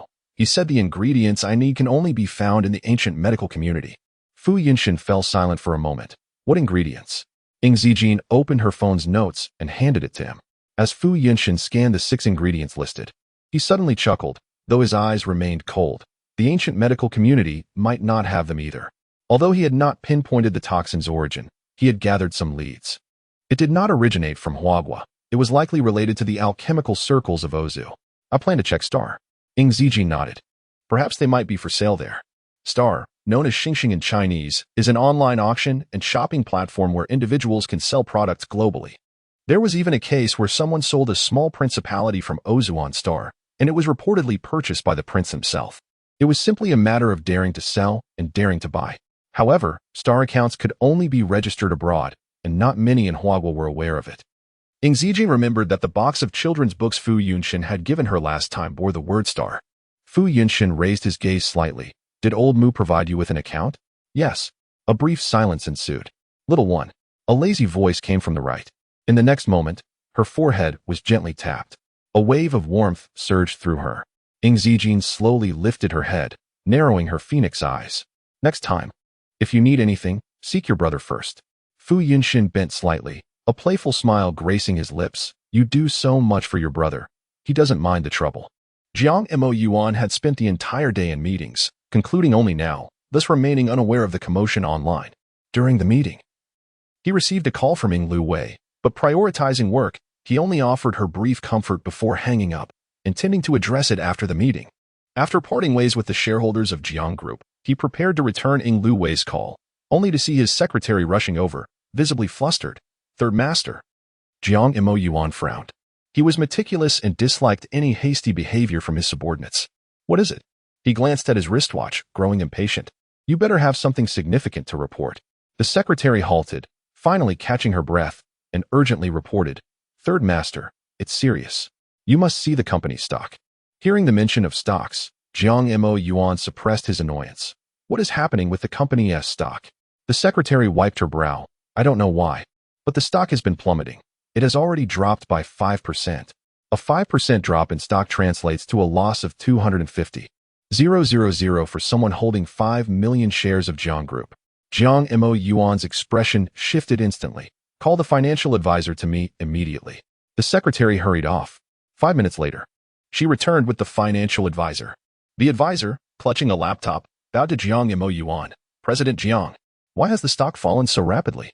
Jiang Mo Yuan exuded an icy aura, as everything had seemed normal earlier that morning. I apologize, President Jiang. I too just noticed the abnormality in the stock. The advisor was sweating profusely, as the actions had been too swift. He was unaware of when the stocks had been acquired and simultaneously sold off. This had caused the stock to continue plummeting, resulting in significant losses for the company. Jiang Mo Yuan's demeanor turned frosty. I do not wish to hear the reasons. I only want to know how long it will take to resolve this. The advisor hesitated, troubled. The opposing party was purchasing stocks from investors at a high price and then selling them off at a significantly lower price. Unless they ceased their acquisition, the situation would persist. Shareholders of Jiang Group would not casually sell their stocks, but the investors were different. They were indifferent to Jiang Group's plight as long as they profited. The secretary gasped, but they would incur substantial losses themselves by doing this. What is their motive? Jiang Mo Yuan's lips tightened, the atmosphere growing tense. Who initiated this? It's completely untraceable. The advisor wiped his sweat. We can only ascertain that the sellers are from Ozu. Everything else remains unclear. The ability to cause such a steep decline in Jiang Group stock within mere hours was something even the foremost aristocracy of the capital could not achieve. In Ozu, only a handful of conglomerates could rival the capital's elite. Why would the Ozu conglomerates suddenly target Jiang Group? Jiang Mo Yuan remained silent, blue veins prominent on his forehead, clearly enraged. If it truly was the Ozu conglomerate, They could easily bring Jiang Group to ruin. Why? The secretary and financial advisor dared not speak, sweating profusely as they stood by. Suddenly, a phone rang. The secretary stepped forward, glancing at the screen. Third Master, it's Miss Lu Wei's call. However, Jiang Mo Yuan did not answer. Instead, he stood up, his expression cold as he entered his office. End the call, tell her I'm busy, and notify the shareholders to convene. Jiang Group represented the culmination of the old master's efforts. He needed to minimize the losses.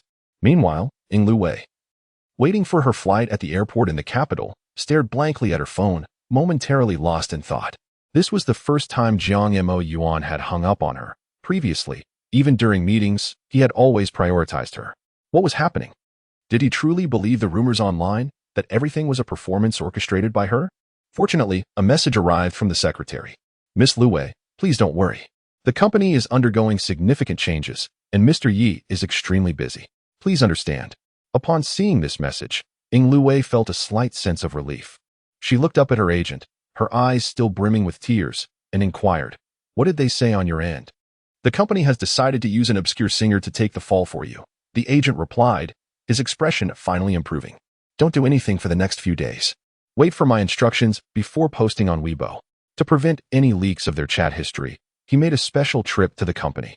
Subsequent transactions were conducted face-to-face, with no online transfers, demonstrating extreme caution. The obscure singer's lack of fame would actually generate attention, and they didn't care about negative publicity, creating a win-win situation for both parties. Lu Wei was completely relieved. She smoothed her hair and smiled, then compensate her well. Remember to find a place without surveillance cameras in private. She refused to believe that Ziyi could conjure up surveillance footage out of thin air. An obscure singer was honored to take the fall for her. In the evening, Ziyi returned to the Zhang residence. Zhang Jiwan had already arrived. Upon seeing the girl enter, her already aloof expression grew even colder. She glanced at her briefly before averting her gaze. Ziyi ignored her and went straight upstairs. Zhang Jiwan watched the girl's retreating figure, her eyes narrowing with a hint of curiosity. Old Master Zhang's Weibo post that day had shocked everyone in the Zhang family. Fortunately, there were no further developments, and the marketing accounts were indeed spreading rumors. Otherwise, wouldn't the Zhang family have been dragged into this mess? Zhang Jiwan pursed her lips, suppressing her displeasure and doubt, and focused on her studies. After all, she was the top student in her grade and the eldest daughter of the Zhang family. Ziyi had been expelled from the elite class and her grades were at the bottom. There was no comparison between them, and she shouldn't be so concerned. After all, even if Old Master Zhang was confused, he should know what was important. Upstairs, in the study, Old Master Zhang was happily chatting with netizens on Weibo. He felt refreshed and gave the girl a thumbs up. Ziyi, you're amazing. It would have taken your grandpa several days to contact the Westwind law firm, but you did it in the blink of an eye. Good job suing them. They're bullying my granddaughter, the shameless lot. Old Master Zhang was indignant, as if ready to grab weapons and fight. Ziyi shook her head slightly, feeling somewhat helpless, but her expression softened, adding a touch of weariness. She stepped forward and placed a box of snacks on the table. Grandpa, these are for you. Eat one a day. Did you make them? Old Master Zhang asked, delighted. Immediately praising, my granddaughter is amazing. Ziyi remained silent, standing behind him and pressing on several acupoints on his shoulders. Ziyi, why didn't you tell Grandpa you have a Weibo account? Old Master Zhang was a little displeased. I have 200,000 followers. I can help you promote it. Quick, let's follow each other. Ziyi was speechless. She had to admit that as someone who had only recently come into contact with 21st century technology, she was not as up-to-date as an old man. She glanced at Old Master Zhang's Weibo and discovered that he was also a video blogger. Impressive. Old Master Zhang continued. I just saw that you've gained a lot of fans, and they're all simps for your looks. Why don't you post a photo for them to see? Grandpa, Ziyi said calmly, increasing the pressure on his shoulders. I'm not a celebrity. She was just interested in new technologies and enjoying her retirement. You're right. Too much attention isn't good. Old Master Zhang nodded. I've already warned Old Man Fu to tell his grandson to behave himself and not to hit on you. Ziyi raised an eyebrow. Hit on me? She took out her phone and looked at the WeChat message Fu Yunshin had sent her after they parted, finally understanding what he was talking about. By the way, kiddo, your grandpa told my grandpa the other day that I have ulterior motives towards you. I'm actually a victim of friendly fire. I swear, I'm not that much of a beast. Ziyi lowered her eyes and replied with a single word, okay. She thought for a moment and added 4 words. Thank you, brother. Then, She thought again and deleted those 4 words. Instant delete. However, the other side immediately sent a message. Ah, I saw it.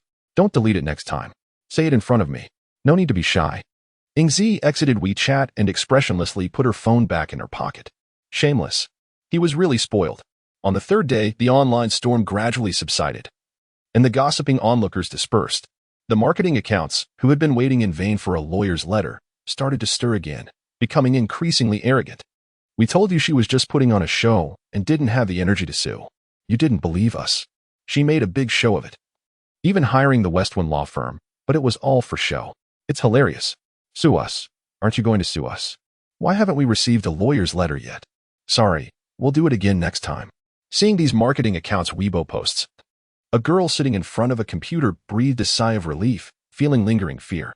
It was good that she wasn't being sued, or she would lose her scholarship for this semester. Moreover, she was studying law. If she had a criminal record, wouldn't her studies be in vain? Ingzi was just talking. She didn't have any real ability. She knew that ordinary people couldn't use the law to fight back in such situations. So she unscrupulously spread rumors and insults. The girl was smug, and she opened the Weibo account Ing Luwei official fan club to start her daily tasks of voting and increasing traffic and data for Ing Luwei. At that moment, the Westwind law firm, which had been silent for several days, suddenly posted a Weibo. Westwind law firm V, please check your mail. 3 seconds later, the Westwind law firm posted another Weibo. Westwind law firm V, pretending you didn't receive it won't work. Don't worry, the trial will proceed as scheduled, and we will post a link at that time. The date is the 17th of this month. Everyone is welcome to watch the online broadcast. The girl looked at the second Weibo post, and her smug expression instantly froze. She stared blankly at the screen, as if a bucket of cold water had been poured over her, making her feel cold all over. In just a short while, the Westwind law firm had automatically been pushed to the top of the trending topics by the gossiping onlookers. Westwind law firm, lightning fast slap in the face, damn, 666. As expected of Westwind law firm, their efficiency is too fast. A normal trial would take at least a few months. Haha, I've never seen such a fast slap in the face. Ing Luwei's fans are brain dead, and the marketing accounts they support her too. They insist on offering their faces to be slapped. Ing Luwei hasn't come out yet. Has the best time for public relations passed? Is she planning to pretend to be dead so that netizens will forget that she's a white lotus? Where are those marketing accounts? Where's big guy in the circle V, who was the most active? Let us see the lawyer's letter in your hands. The netizens were happily about to go somewhere else to watch the drama. But this time, there was nowhere to go. Because following the 2 Weibo posts from the Westwind law firm, a new community announcement appeared on Weibo. Weibo Administrator V. The following is the announcement of the special rectification action for the online environment on March 12, 2020. The following 384 black fans and malicious marketing accounts will be closed. Big guy in the circle V, 821. 032 followers. Ing Luwei official fan club V, 032. 567 followers. Luwei. Fly with confidence, 23. 105 followers, etc. This time, the netizens were even more excited. Black fans. Haha, Ing Luwei, did you see? Your fan club is filled with haters. They were the most vocal back then, so they deserve it. Am I the only one wondering why Weibo acted so swiftly this time? Logically speaking, Ing Luwei is the top socialite in the city, backed by 4 prominent families. Her fans have often engaged in such antics in the past. Why did they hit a wall this time? Based on my years of experience, Ing must be extraordinary. Today is enjoyable, thank you to Ing Luwei's fans. The girl finally regained her composure, only to find that her account was indeed inaccessible, cold sweat trickling down her back. They actually reported her. Has the adopted daughter of the Ing family lost her mind? Stay calm. She must remain composed. The girl forced herself to settle down, wiped her face, and prepared to attend class. However, before she could step outside, a knock echoed at the dormitory door. Assuming it was a roommate who forgot her key, she opened the door, only to be left dumbfounded. Standing at the entrance were 2 police officers. Students from other dormitories curiously glanced over, whispering among themselves. One officer produced identification while the other brandished handcuffs. Ms. Tian, you are charged with malicious slander and defamation, constituting criminal behavior. You have infringed upon another's right to reputation, which is serious. Please come with us. At Qingji High School, during the chemistry class of Class 19 this afternoon, the chemistry teacher was absent due to illness and had sent the class representative the presentation materials for self-study. However, the chemistry teacher's casual expectation for Class 19's diligence was akin to hoping a sow would climb a tree. This time was different after the biology class. The students eagerly anticipated the teacher's absence to hear Ing Zichin's lecture. It was truly a delight. Even the struggling students could effortlessly grasp the material. Upon receiving the news, the students erupted in cheers. Ing Dad, after gym class, please teach us chemistry. You surely can. They wished fervently that Ing Zichin would cover the entire syllabus, ensuring their admission to university next year. Jiang Ran, half asleep, heard the commotion and kicked the chair of a nearby underclassman. Where did we leave off in chemistry? Oh, Brother Ran, I almost forgot we were in a science class. Have we ever attended a lecture? Jiang Ran frowned and pulled out the chemistry book he had never brought home. Ing Zichin flicked her eyelids, disinterested in the antics of her younger peers. Holding her iPad, her gaze was fixed on the screen, brows slightly furrowed. Hey, Ing Dad, you also use Star? Show you. Busy slicing pineapple, leaned over. What are you looking to buy? Ing Zichin nodded, still browsing. She was perusing several upcoming online auctions. Unfortunately, none featured the medicinal herbs she required. This was to be expected. Top-tier herbs either entered the ancient medicine circles of Huagua or the alchemical realms of O continent. Ordinary individuals simply had no access. Yet, to avoid running into old acquaintances that could disrupt her retirement, she had no desire to venture to either place. Last time she visited the Fu family, she had treated old Master Fu with acupuncture, ensuring he wouldn't experience any ailments for several months. There was still time. Suddenly, a commotion erupted downstairs, accompanied by cries. I was wrong. I didn't mean it. Please, let me go. The unpleasant sounds grew increasingly loud. Xiaoyu covered her ears and peered down, witnessing several police officers escorting Ing Feifei away in handcuffs. Other students also caught sight of the scene. What? Ing Feifei was arrested? What did she do? The police presence was quite imposing. Let's go take a look. Ing Dad, we should also go, Xiaoyu urged the girl, eager for the spectacle. In front of the teaching building, Ing Feifei was sobbing uncontrollably, breathless and clinging desperately to the railing, unwilling to leave. A crowd of onlookers gathered, murmuring about her charges of malicious defamation and the possibility of imprisonment. Is she really going to be locked up for this? You must be joking. Defamation, especially if serious, can lead to a prison term of up to 3 years. Zhong Zhuan, help me. Please don't let me be imprisoned. I didn't mean it. I truly made a mistake. Ing Feifei's cries grew more desperate. Zhang Zhiwan frowned. She had no desire to intervene on Ing Feifei's behalf. However, since Ing Feifei had directly called her name, it would be inappropriate to remain passive. Scanning the crowd, Zhang Zhiwan's gaze landed on Ing Zichin. She stepped forward, sighed, and said, Cousin, Feifei, she realizes her mistake. She was confused about the truth, and after that incident, she lost her way. After a pause, she added with a faint smile, let us be lenient. We are all classmates, after all. Why must you be so harsh? I simply wish to know how many are waiting for the male lead to turn into a beast. There is a second update at 7 o'clock. Each chapter is 2,000 words, equivalent to 4 chapters for you in a day. If I kneel for an update, am I the only one? Everyone, please say something. In Ing Feifei's eyes, a glimmer of hope appeared. Zhang Zhiwan was the eldest daughter of the Zhang family, while Ing Zichin was the adopted daughter of the Ing family. Their statuses differed greatly, thus, Ing Zichin would surely heed Zhang Zhiwan's words and persuade the police to release her. Officer, please. Ing Zichin did not even glance at Zhang Zhiwan, politely nodding towards the 2 officers. How could she interfere with police proceedings? Both officers, middle-aged and with children of similar ages, were furious upon learning of Ing Feifei's actions. Fortunately, the girl had a strong disposition and had suffered no harm. One officer coldly shot a glance at Zhang Zhiwan, expressing no goodwill. Take her too. As if the situation didn't concern her, she could just brush it off. Don't be afraid, young lady, the other officer reassured. We are here. No one can bully you. Ing Zichin casually shoved her hands into her pockets. Her posture relaxed, and nodded slightly. Thank you, officer. Instantly, the officers were filled with paternal affection. See how well behaved she is. Zhang Zhiwan could hardly believe that Ing Zichin didn't even spare her a glance, as if acknowledging her was a waste of time. Her face flushed with embarrassment, and a wave of indescribable emotions surged within her. Cousin, how can you? Who are you calling cousin? Jiang Ran kicked a water bottle, barely restraining himself from escalating the situation. He sneered, stop trying to cozy up to her. If I hear that again, you won't last at Qingji, got it? Just another aspiring figure wanting to tread on his territory. What a dream. Meanwhile, a few of his underlings chimed in angrily. Exactly. This is our Ran Ji's dad. Who do you think you are to call her cousin? Jiang Ran. Damn. His reputation as a school bully was fading fast. Jiang Ran you. Zhong Zhuan was genuinely enraged, trembling all over with tears welling in her eyes. Don't go too far. Jiang Ran scoffed and walked away. TSK, Dad. You should have noticed by now that Zhong Zhuan has feelings for you. Xiao Yu mused. What a pity, with Jiang Ran's emotional intelligence. Even if she confessed right in front of him, he would think she's lost her mind. Ing Ziqin fell into a momentary silence. She truly hadn't noticed. Perhaps she was unfamiliar with the sentiments of young girls. Seeing that even Zhong Zhuan could not help Ing Feifei, she broke down in tears. Ing Ziqin, please. I beg you. I will kneel before you. Just don't report me.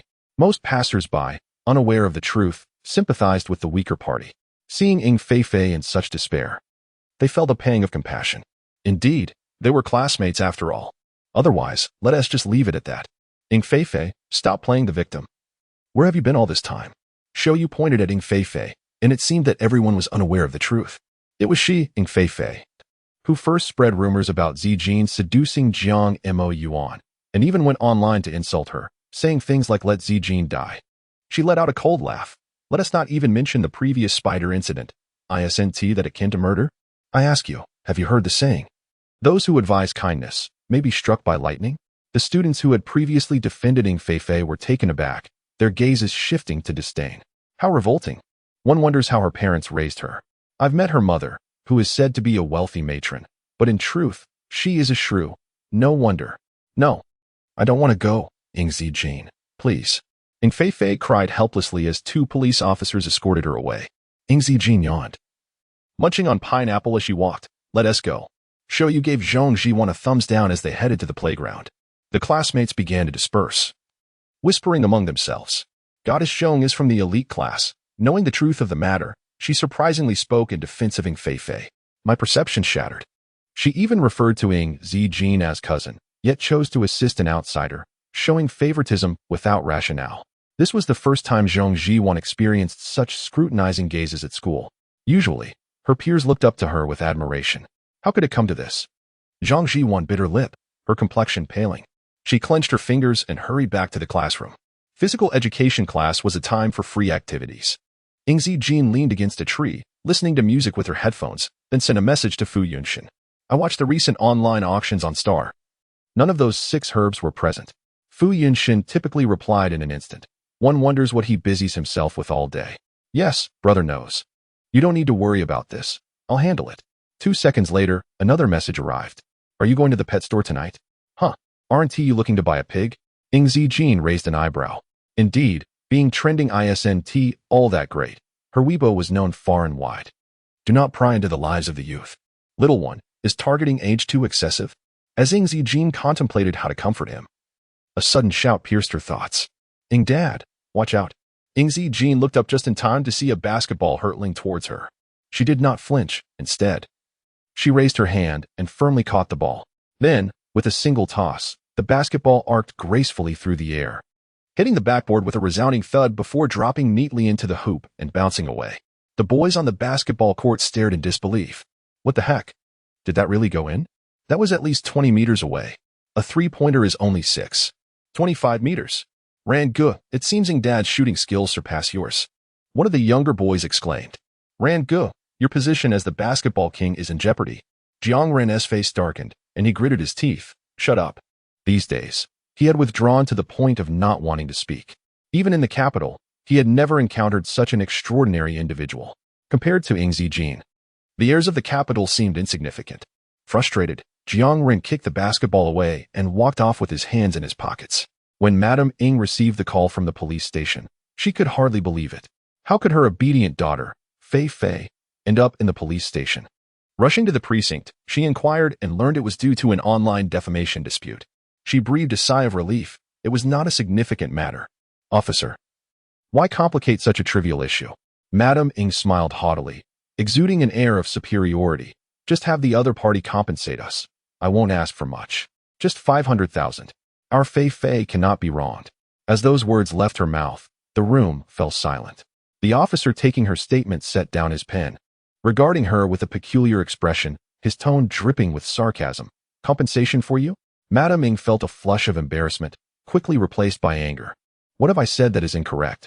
It was expected that the case would be heard next month. There would be a significant update, and an event would be held to offer customized merchandise.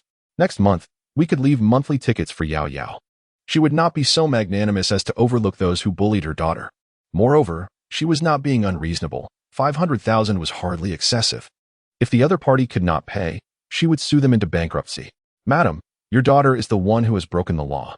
A female officer entered. Her expression one of disdain, delivering a cold laugh. You think you can avoid jail time while demanding compensation? Where do you get the audacity? It's clear what sort of parents raise such daughters. Upon hearing this, Madame Ming's initial reaction was disbelief. She raised her voice sharply. What did you say? Another male officer at the door interjected. Loud speaking is prohibited in the precinct.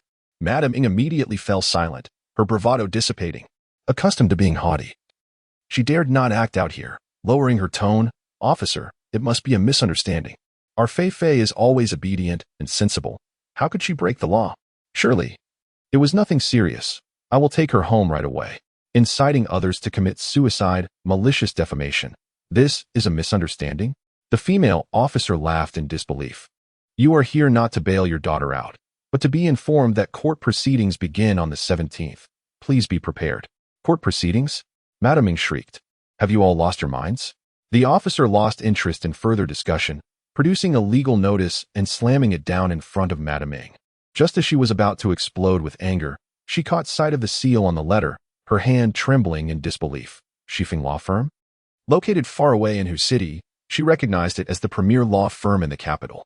Shifeng Law Firm had maintained a flawless record for over a decade. A legend within the legal realm. Once they took a case, victory was assured. This meant that Ing Fei Fei would have to serve time. Panic finally gripped Madame Ming. Trembling, she fumbled for her phone and dialed. Hello, old Ing. Hurry, prepare the bank card. Go plead with the Ing family, quickly. Ultimately, Ing Zijin conducted a chemistry class for Class 19, focusing on organic chemistry. Before her last departure from Earth, the term organic chemistry had not even existed. To compensate for her years of knowledge gaps, she had been studying diligently. Ing Zijin poured herself a glass of water, lost in thought. Being with these Na'vi children was quite enjoyable. Perhaps she should impart more knowledge to them. Dearing Dad, your little aunt is being rather naive. Iasintishi? Xiao Yu, who was busy on her phone, suddenly chimed in. Does she still wish to redeem herself?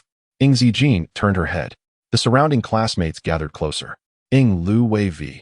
After several days of reflection, I have conducted a profound review. My actions were wrong, causing harm to everyone. And I failed to restrain my fans in a timely manner, disappointing them. I have decided to take a break from the internet and focus on practicing the piano. After which I will bring a better performance to everyone. Qiqian Media promptly shared this Weibo post, accompanied by a notice of punishment. Qiqian Media v. Following an internal investigation, it was found that artist Su had privately bribed marketing accounts for unethical competition. This announcement serves to inform that due to Su's breach of contract, the company will seek additional compensation. Accompanying this was an image stamped with an official seal. At last, Lu Wei's devoted fans could finally speak out. We knew it was Tr Lu Wei's doing. This Su is simply insufferable, bullying our peaceful Lu Wei. It's alright to take a break. Lu Wei is talented and doesn't need clout. Looking forward to Lu Wei's concert. Will we finally hear that piece, Sun and Moon? Yet, bystanders remain skeptical. In this light, Call Me Invincible X also seems to have spread rumors, right? Why doesn't Qiqian Media sue them? The media company, Chessboard, is too intimidated to sue, fearing the formidable Mr. Invincible would obliterate their entire corporation. Her fan base is dwindling, so she resorts to tactics to retain them. I'm astounded that anyone believes such claims. I'd like to dissect their minds to see what's inside. Alas, it's quite common. Even philandering, abusive men have admirers. And superficially, Winona seems to have done nothing wrong, absolving herself of any culpability. Nevertheless, her reputation is irrevocably tarnished online, a just outcome. Jiang Yin scoffed, if you ask me, we should ambush her on a moonless night. Stuff her in a sack, and give her a good beating to set her straight. Spare me, Xiao Yu retorted, casting a sidelong glance at him.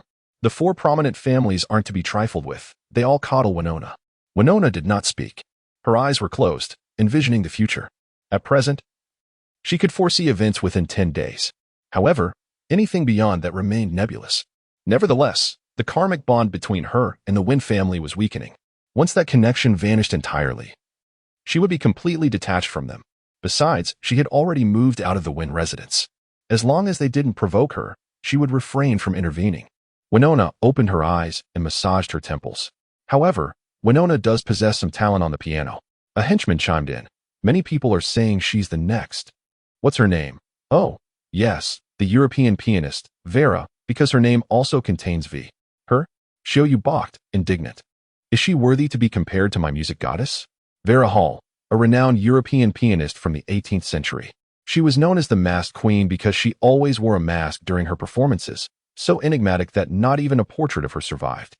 She composed only 3 piano pieces, but each one was of world-class difficulty. Shioyu idolized her. Winona, I wonder if you know my music goddess. She's incredibly talented. Alas, I wasn't alive during that era to witness her splendor. Winona paused momentarily. Yes, I know her, she said. No one noticed that she said no instead of no off. A notification chimed on her phone, a new WeChat message. Winona glanced at it, raised an eyebrow, and rose to leave. I'll be back at 7 p.m. for the second update. Have schools reopened? My little darlings and big darlings haven't abandoned me, have they? I'm different. I'm confined to school and can't even return home for the holiday. As she walked, she replied to the message. 3 minutes. Yes. Brother is waiting for you in the same place. Winona lowered her gaze and returned the phone to her pocket. Jiang Yin saw her and, with a hand planted on the table, vaulted over it, blocking the classroom doorway. He lifted his chin toward the girl. I say, when are we going to have that rematch you promised? Winona halted, her phoenix eyes narrowing as she scrutinized him for a moment. You should eat better and work out more first. Jiang Yin was perplexed. Wasn't he muscular enough? I'm afraid you won't have the stamina. The henchman blinked, unsure of whom to support. But regardless, their leader was always right. Shioyu gloated. I think so too. What if you faint while fighting Winona? We'll have to carry you back. You shut up too. Jiang Yin was indignant. I've been training. Shioyu frowned, shaking his head. Jiang Yin fell silent. He had forgotten that this wasn't the capital, and he couldn't mention it casually, or it would bring unnecessary trouble to those around him. I'm not eating. We'll fight now. Jiang Yin removed his school uniform jacket. I won't lose to you this time. He wanted to reclaim his dignity as a man and a school bully. Winona raised her hand and effortlessly pushed him away from the doorway, seemingly without using any strength. I don't have time today. I have something to do. Jiang Yin was stunned. What is it? The girl had already left the classroom, her indolent voice drifting back. Pet store, buying a pig. Jiang Yin was flabbergasted. Was he less important than a pig? Was a pig more handsome than him? Yin, take it easy, a henchman consoled him. Ever since Winona came to our class, your status has plummeted. You need to accept that fact. Jiang Yin's face was as dark as a pot. Shioyu placed her makeup bag in her drawer, rose, and patted him on the shoulder. Come on, let's chat. Jiang Yin followed Shioyu out, his expression sour, leaving the henchmen to stare at each other in dismay. The two of them arrived on the rooftop of the teaching building. I'm glad I stopped you. Did you want everyone to know you've been practicing ancient martial arts? Shioyu glanced at him. And the inner strength in your body has been unstable. Suppressing it with medication won't last. Use it sparingly. I know. Jiang Yin tugged at his school uniform collar, agitated. Don't you find it strange that I, someone who practices ancient martial arts, can't beat an ordinary person? Oh, not at all. Winona is so powerful, it would be strange if you could beat her. Jiang Yin was deflated once again. Mention ancient martial arts less here, Shioyu said. Although Shanghai is over 1,000 kilometers from the capital, there are definitely their spies here. Be careful. Jiang Yin muttered. I know. On the other side, Mr. Ing and Mrs. Ing were aware that Winona was merely an adopted daughter with no power. Now that Wen Jinting was away, the real decision-makers were Zhong Manhua and the old Madame Wen. They didn't even consider apologizing to Winona. Instead, they sought out Zhong Manhua and the old Madame Wen. The old Madame Wen learned about these recent events. She struck the ground heavily with her cane and sneered, Manhua, what does your daughter mean by this? She actually wants to sue Winona's fans? Does she not know her place? Zhong Manhua sat on the sofa, pursing her lips in silence. The old Madame Wen's words embarrassed and angered her. After all, Winona was actually her biological daughter, not an adopted one. But Wen Jinting had said not to reveal anything, so she could only remain silent. Tell her to withdraw the lawsuit now, the old Madame Wen said with a cold face. Bringing such a small matter to court is unseemly. A niece suing her aunt's fans? It will make us a laughingstock. Does the Wen family still want to save face in high society? Moreover, Winona is just an adopted daughter. Her status in a wealthy family is even lower than that of an illegitimate child. Can she step on the heads of her masters? She thought those fans were fine, loyal to their idol, which was commendable. Zhong Manhua froze, not responding immediately. Ever since Winona transferred classes, she had moved out of the Win family and didn't live at school either. Even she, as her mother, didn't know where her biological daughter lived. It was truly ironic. She couldn't tell the old Madam Win that she couldn't even find Winona. Going to Qingji? Being stopped by a group of students would be even more humiliating. Zhong Manhua bit her lip, lowering her voice. Mom, this matter. All right, it seems you're unwilling. The old Madam Win didn't even want to hear her finish her sentence. She rose, leaning on her cane. This old woman will go to the police station with you. Hearing this, Mr. Ng and Mrs. Ng were overjoyed. Thank you, old madam. You're going to so much trouble. It's no trouble. The old Madam Win waved her hand. Don't worry, an adopted daughter can't turn the world upside down. Arriving at the police station for the second time, Mrs. Ng regained her previous arrogance. With the old Madam Win present, her daughter Winona would definitely be fine. Mr. Ng, however, was stunned when he entered. He actually saw the director, who rarely made public appearances. He suddenly had a bad feeling. The old Madam Win didn't care about any of this. She stepped forward directly. We'll settle Ng Feifei's matter privately. We won't go to court. Several police officers around were stunned. The female police officer who had been there earlier frowned and was about to speak, but the director stopped her with a raised hand. He looked at the old Madam Win. Settle privately? What is your relationship with the plaintiff? Madam Ying's aged visage flushed with indignation. Yet her tone remained resolutely firm. I am her grandmother. I wish to withdraw the lawsuit. Is that not permissible? The female officer, unable to restrain herself, retorted. You are her grandmother? Then what were you doing while your granddaughter was being bullied? The absurdity of the situation left her utterly bewildered. What kind of people are you? Supporting outsiders against your own kin? My worldview is shattering. This is a matter that concerns us alone. Madam Ying's expression soured further as she reiterated, Officer, I insist on withdrawing the lawsuit immediately and releasing the person. Apologies, the chief remarked politely, albeit with a hint of derision and disdain. Miss Ying's affairs are beyond your jurisdiction. I have come to realize that my protagonists lack the presence of antagonists, despite their abundance and charm. Good night, everyone. As the words hung in the air, both Mr. and Mrs. Ng stood momentarily stunned. Madam Ying's disbelief deepened, her face reddening further. Officer, what do you mean by this? Are you openly slapping me in the face? The chief nodded, his demeanor unfazed. That is indeed how it sounds. Fury surged within Madam Ng as she emphasized. I am her grandmother. The chief maintained his courteous composure, even as he uttered somewhat crude remarks. Being the king of heaven is of no consequence. Madam Ying's face twisted with anger, mortification, and embarrassment washed over her, leaving her pale and nearly breathless. In whose city she had always been respected. When had she ever been subjected to such ridicule? Get them out, she commanded, but the chief waved his hand dismissively, unwilling to engage further. Thus, Madam Ng found herself ousted without the power of her seniority. Standing at the precinct's entrance, she wished for a crevice to vanish into. With her dignity shattered, she could hardly muster the spirit to concern herself with Ng Feifei's predicament and chose to leave in her vehicle. What do we do now, dear? Mrs. Ng asked in a panic. Even with the Ng family's intervention, will Feifei not end up incarcerated? Mr. Ying's countenance darkened as he slapped Mrs. Ng across the face, exclaiming, Fool! Do you realize who that chief is? Stunned and holding her cheek, Mrs. Ng struggled to comprehend. He was dispatched from the capital and rarely visits his city. Mr. Ng grit his teeth. He has personally come here. Do you have any idea how serious this situation is? If I had known, I would never have pleaded with the Ng family. Mrs. Ng gasped in shock, but she's just an adopted daughter. How could this? This is the result of your indulgence. Mr. Ng growled, dismissing her protests with a scoff. Do you expect that this matter will not bring disaster upon the Ng family? Frozen in place, Mrs. Ng felt a chill despite the midday sun.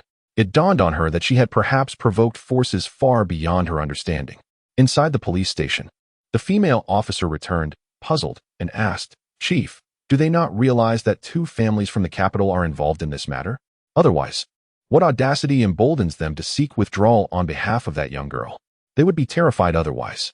Without intervention from the capital, this issue could not have been resolved privately. The chief took a sip of water and set the cup down. To engage in online bullying against a young girl and claim it as trivial is quite audacious. The female officer nodded in agreement and inquired, Chief, Should we arrange for a psychologist to counsel the young girl? I fear she may develop psychological scars. Even an adult would struggle to cope with the vitriol circulating on social media, let alone a child. Contacts were made. The chief nodded thoughtfully. Please compile the statements and send them to Schiefing Law Firm. The female officer departed to carry out her duties. The chief pondered briefly before retrieving his phone and dialing a number. Missing, greetings. The elderly matriarch of the Ing family visited earlier, and I wish to inform you. Within the pet shop, Ing Zijing raised an eyebrow, unsurprised. Thank you. Not at all. It's my duty, the chief continued. In a few days, a psychologist from the capital will arrive in whose city. You may wish to meet with them. Yes, I understand. After the call ended, Ing Zijing's gaze returned to the diminutive pet pig before her. It was the size of a palm, plump and tender, its tiny hooves a delicate shade of pink. Its soft snout perked up, and its obsidian-like eyes blinked adorably. It nudged her palm with its ears. The enthusiastic shop assistant chimed in. Miss, this is a teacup pig. Our best-selling pet. It is a cross between a Tamworth pig and a Gloucestershire Old Spot, highly favored among the nobility in O continent. Ing Zijing nodded. I'll take it. Research indicates that among over 100,000 animal species globally, pigs rank 10th in intelligence, equivalent to that of a 3 to 4-year-old child. They are not only clever but also gentle, which is why she holds a fondness for them. Beside her, Fu Yunshan played with a small guinea pig. Lifting his gaze at her words, their proximity allowed him to see her softly lowered lashes. If he leaned in just an inch closer, he could touch her slender arm. At that moment, she exuded a vibrant aura, far removed from her usual cold demeanor. She evoked memories of morning light, afternoon breezes, and moonlit nights. It felt as if white bubbles emerged from her creamy skin, cascading softly onto his hands. Fu Yunshan lowered his gaze, taking a small step back to maintain an appropriate distance, neither too distant nor overly intimate. Such a gentlemanly demeanor. A teacup pig is not inexpensive. And the shop assistant's enthusiasm surged as she said, Miss, you may name it while I process the paperwork. Ing Zijing playfully tugged at the pig's small ears. Contemplating seriously, let us call it Moo Moo. Moo, as in longing?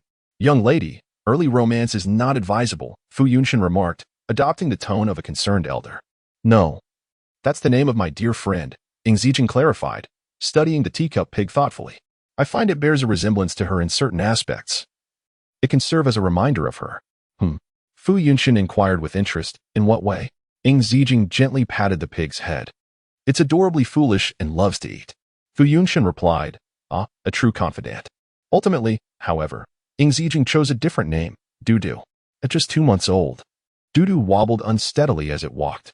Ing Zijing cradled Dudu in her arms, while Fu Yunshan lagged behind, glancing at his own rather basic mobile phone.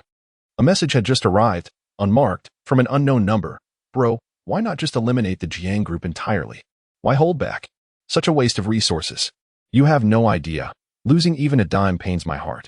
Fu Yunshan refrained from replying, placing the phone back down. Old Master Jiang had once saved him. He could not bring ruin upon the Jiang group. However, Fu Yunshan's eyes glinted with mischief at the thought of removing Jiang Maiyuan from his position as executive director.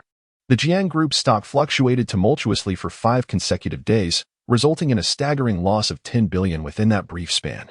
Just as the upper management began to despair, the stock suddenly stabilized. Throughout the ordeal, the Jiang group remained oblivious to the identity of their adversary, who manipulated their stock with ease, instilling an unprecedented sense of panic among shareholders. Fortunately, the Jiang group's foundation was sufficiently robust. Had it been a smaller family, bankruptcy would have ensued. Nonetheless, Jiang Maiyuan's reputation took a significant hit, with many shareholders questioning his capability to remain in the executive role. Jiang Maiyuan, increasingly agitated, tossed several documents onto his desk, seeking respite but finding his head pounding, unable to even close his eyes. Especially after learning of the recent events on social media, his mood darkened considerably. He lit a cigarette, moving to the floor-to-ceiling window, gazing down below as he exhaled slowly. His gaze wandered aimlessly, and after a few moments, he suddenly caught sight of a familiar figure. Jiang Mian was taken aback, his brows furrowing. How could it be? He felt uncertain and looked again.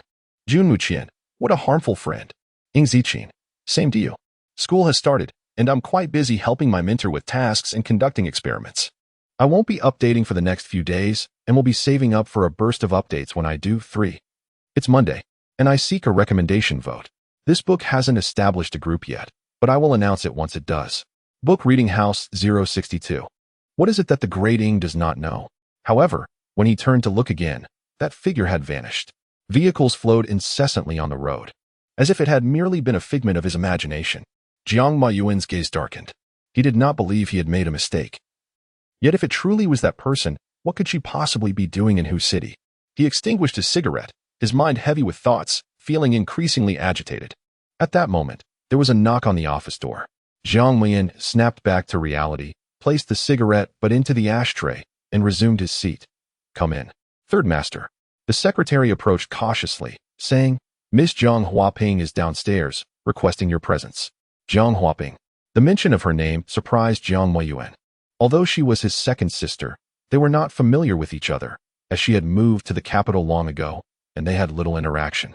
Furthermore, they were half-siblings. The old master Jiang had 3 wives. His first passed away shortly after marrying into the family, and Zhang Huaping was born to the second wife. Jiang Mayuan frowned slightly. Though he was unclear about Jiang Huaping's intentions, he decided to go down. On the first floor of Jiang Group's building, there was an outdoor CAF where employees could enjoy free coffee and snacks during breaks. Zhang Huaping sat outside, clad in a celadon qipao, adorned with a light green bracelet on her fair wrist, exuding an elegant demeanor.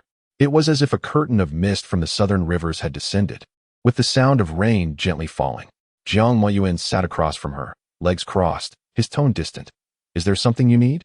Zhang Huaping set down her teacup, seemingly unfazed by his demeanor, and got straight to the point. I heard you brought that young girl, Ing Ziqin, from Qingshui County to Hu City? Jiang Moyuan's expression shifted slightly, his tone growing colder. What do you want to say? Nothing much, just to let you know that I quite like this girl. Zhang Huaping raised an eyebrow and smiled lightly. I'm planning to take her as my goddaughter. If you bully her again, don't blame me for being rude. The previous matriarch of the Zhang family was from the south, so Zhang Huaping spoke in soft Wu dialect. Yet there was an underlying fierceness reminiscent of the old master Jiang in his youth. Jiang Mayuan's expression darkened further, and after a moment, he let out a cold laugh. Am I bullying her? He loosened his bow tie, his expression indifferent. You've only just returned to Hu City a few days ago. Don't take hearsay as truth. I don't wish to engage in further disputes with you. The one who has always been bullied and wronged is Lu Wei. She was taken to the Ing family as soon as she arrived, and she has been wronged? Jiang Huaping remarked with a smile. As long as you're happy, after all. Being born blind is not your fault. Jiang Moyuan's expression grew colder, and he had no desire to exchange another word. Turning to leave, Jiang Huaping, unperturbed, mused aloud, fortunately. We don't share the same mother. Otherwise, I would question my own intelligence. Had it not been for a recent online backlash, she would not have sought out Jiang Moyuan. After all, she held no goodwill towards him or his mother. With the old master Jiang passing away early, her feelings for the Jiang family were even more tenuous. Jiang Huaping poured herself another cup of tea and resumed reading a fashion magazine. The efficiency of Qingji High School was remarkable, and Feifei's expulsion notice was quickly issued. The principal posted it prominently on the campus bulletin board to serve as a warning to students and required every class to view it. Xiao Yu entered the classroom with a stack of registration forms, tossing them onto the podium. The arts festival is approaching. See if you're interested in signing up. If not, I'll sell these to the recyclers and get us some chips from Dad. As one of the top 3 schools in the nation, Qingji High School placed great emphasis on the comprehensive development of its students. Even the arts festival was a grand affair, featuring renowned artists and substantial cash prizes for winning students. For those talented in painting, calligraphy, sculpture, music, and dance, the arts festival was an unmissable opportunity. However, most students in Class 19 showed little interest, not even participating in the choral competition, given the unique circumstances of the class. The principal was hesitant to comment further. Ing Ziqin leaned back in her chair, resting her eyes. Xiao Yu approached her. Ing Dad, are you participating in any of the events for the arts festival? Ing Ziqin yawned wearily. No. She had visited Sharon Hospital again yesterday, assisting with several cases. While not particularly challenging for her, it was quite exhausting. Her body remained too weak after numerous blood draws over the past year. It was not something that could be replenished overnight. This led to her excessive sleepiness during this period. If she overused her special abilities, it would further tax her health. Fortunately, this was the 21st century, and the calamities of ancient Ojo were no longer prevalent. Not going is for the best, Xiao Yu nodded, clicking her tongue. For instance, the first prize in the calligraphy competition is only 100,000, isn't that just a way to pass time? Before she could finish her sentence, one of the registration forms in her hand was snatched away. The girl opened her eyes, still glistening with sleep, her voice hoarse and hazy. I'll go. Show you. She was incredulous. No way. Dad, are you really that short on cash? Quite, Zichin replied, picking up a pen and beginning to fill out the registration form. There were many items she wished to purchase. A single rare herb alone cost over 10 million, and it was still hard to come by. Earning 100,000 for a few strokes of calligraphy seemed much easier than treating an illness. If it's free, why not take it? Xiaoyu scratched her head. Dad, what events are you signing up for? Curious, she leaned in closer, only to see that apart from the dance and singing competitions requiring a live performance, all other items on the form were checked off. Xiaoyu, wow, are you even human? She realized she might have underestimated Dad's capabilities. Xiaoyu's gaze dropped. Dad, you can even do oil painting? Oil painting is a form of Western art that originated in Ozhou and was later introduced to Huagua. Most highborn ladies study traditional Chinese painting to cultivate their artistic sensibilities, making those who can master oil painting exceedingly rare. Yes, Zichin replied casually. I learned from Kino before. Upon hearing that name, Xiaoyu paused for a moment, then sincerely remarked, Dad, you truly have a sense of humor. Though she disliked studying, she was quite interested in art and knew a fair bit about historical figures. Kino Feng was a renowned artist from ancient Ozhou, leaving behind numerous works. His style was unique, and no one had managed to replicate it. But he had passed away centuries ago, his remains long turned to dust. Zichin raised an eyebrow, regretfully shaking her head. In this day and age, speaking the truth is hardly believed. All right, Zichin signed her name, calculating that she could easily earn hundreds of thousands with a few strokes. She developed a favorable impression of Qingji. What a generous school. Xiaoyu sighed softly. Dad, tell me honestly, is there anything in this world that you cannot do? Zichin lifted her head lazily, quite a bit. For example? Zichin nodded. For example, I cannot make delicious cookies. Xiaoyu glanced at Jiang Ran, who was dozing off, suddenly feeling a twinge of sympathy for him. It was no wonder he had become withdrawn. Trying to compete with the eccentric Dad, comparing oneself to others was indeed a frustrating endeavor. Xiaoyu collected the registration forms and submitted them to the art department office. Luwei sat in a milk tea shop outside Qingji High School, feeling anxious. Today was March 15th, and the trial was just 2 days away. Although she claimed to have perfectly cleared her name, Zichin's actions towards her fans felt like a slap in the face. How would her friends perceive her now? Moreover, some parents of underage fans blamed her for inciting malice and even threatened legal action, which she managed to settle with money. Luwei frowned, feeling quite unsettled. Ever since Zichin woke up in the hospital, things seemed to have taken a turn for the worse. Could it be that her relentless pressure caused Zichin, a typically reserved person, to finally explode? Yet, she had no choice but to push. The longer the night, the more dreams could tangle. She feared something might go awry. What should I do, Mom? Luwei bit her lip, pondering. If Xiaoqin refuses to withdraw her lawsuit, and we have no connections to intervene, what would happen if the case actually goes to court? The Ying family's reputation in whose city would be at stake, just like Madame Zhang. The matriarch of the Ying family valued face above all. For the sake of face, other trivial matters could be sacrificed. Hearing this, the matriarch's expression darkened. Wire, rest assured. This matter will not be escalated to the courtroom. However, Luwei hesitated, feeling troubled. We can't even meet Xiaoqin now. She never expected Zichin to have the audacity to leave the Ying family without taking anything. Without the Ying family's financial and social support, how would she survive? This chapter is 3,000 words long.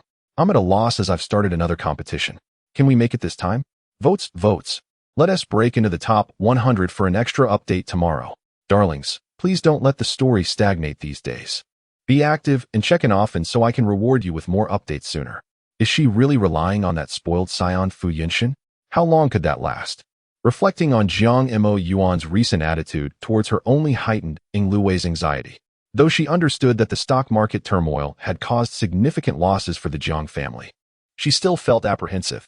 Originally, due to her hemophilia, the Jiang matriarch was not particularly fond of her, but considering her status as the top socialite in whose city, she had reluctantly agreed. Thus, she could not afford to make any mistakes before marrying into the Jiang family.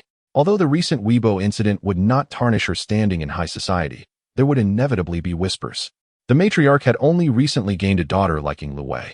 whom the entire Ing family cherished dearly and could not bear to see suffer even the slightest grievance. Still no response. The matriarch glanced at Zhong Manhua beside her, coldly mocking, "See, I told you, they won't be nurtured." The Ing family did not mind taking in another person, but adopting a daughter out of sheer benevolence was truly misguided. In her opinion, it was better to settle accounts clearly. If it weren't for Ing Luwei, the matriarch wouldn't have deigned to visit a small tea shop on the street. Zhong Manhua was equally agitated. Her phone had been blocked, and even when she tried a new number, Ing Ziqin hung up as soon as she recognized her voice and blocked her again. She mustered the courage to seek out old Master Zhong for help, only to be met with a scolding, being told she was ungrateful and could not distinguish between closeness and distance. How could she show her face again? "Mom, don't be anxious," Ing Luwei comforted the matriarch. "Xiaoqin and my sister-in-law are just upset. Please don't blame my sister-in-law." She glanced at her wristwatch and smiled. "It's 5:40. And in 10 minutes, Qingji will be out of school. We'll wait here and surely get to see Xiaoqin." The matriarch's expression softened slightly as she cast a cold glance at Zhong Manhua. At least Wire knows how to be considerate. Ing Luwei fell silent, her gaze fixed on the school gate. No matter what it took, she had to persuade Ing Ziqin to drop the lawsuit. After dozing off during a study period, Ing Ziqin finally felt refreshed. As the school day ended, students began to trickle out in groups. She stifled a yawn, stood up, and without packing her books, casually slung her backpack over her shoulder and donned her jacket as she strolled towards the exit. Nearby, student council members were decorating a bulletin board. Zhong Zhiwan, the head of the organization department, was directing the effort, her hair tucked behind her ear. Her gaze inadvertently caught a glimpse of the girl emerging from the front stairway. With long legs and a slender waist, every curve was exquisitely perfect. One button of her shirt was undone, casually revealing her delicate collarbone and soft skin. A sight to behold. Her beauty drew the attention of students from all grades, their eyes turning to follow her. Zhong Zhiwan lowered her head, her expression momentarily fixed. The head of the publicity department, a girl, expressed her envy. Ing Ziqin has changed so much. She used to walk with her head down, and we never noticed how beautiful she was.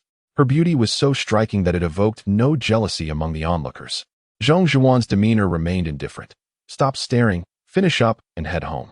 The girl reluctantly withdrew her gaze and began to gossip. "By the way, Ing Ziqin has signed up for this year's arts festival." Zhong Zhiwan furrowed her brow. "She is participating in the arts festival?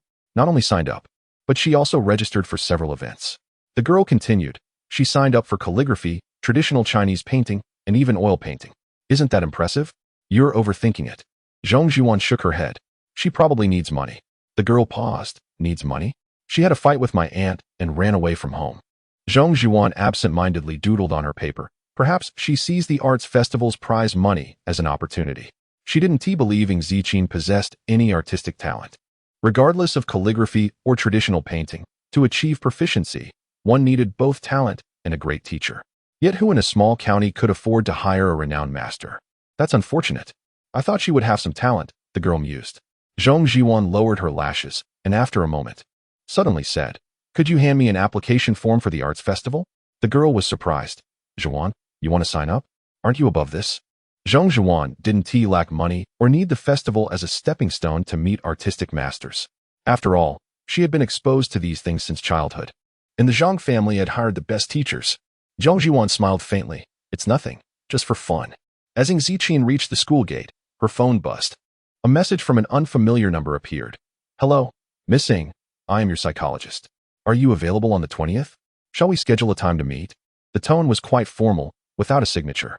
Ing Ziqin was about to reply with a simple, "Not available, thank you," when a white mist suddenly enveloped her vision, revealing fleeting images of the future that quickly vanished.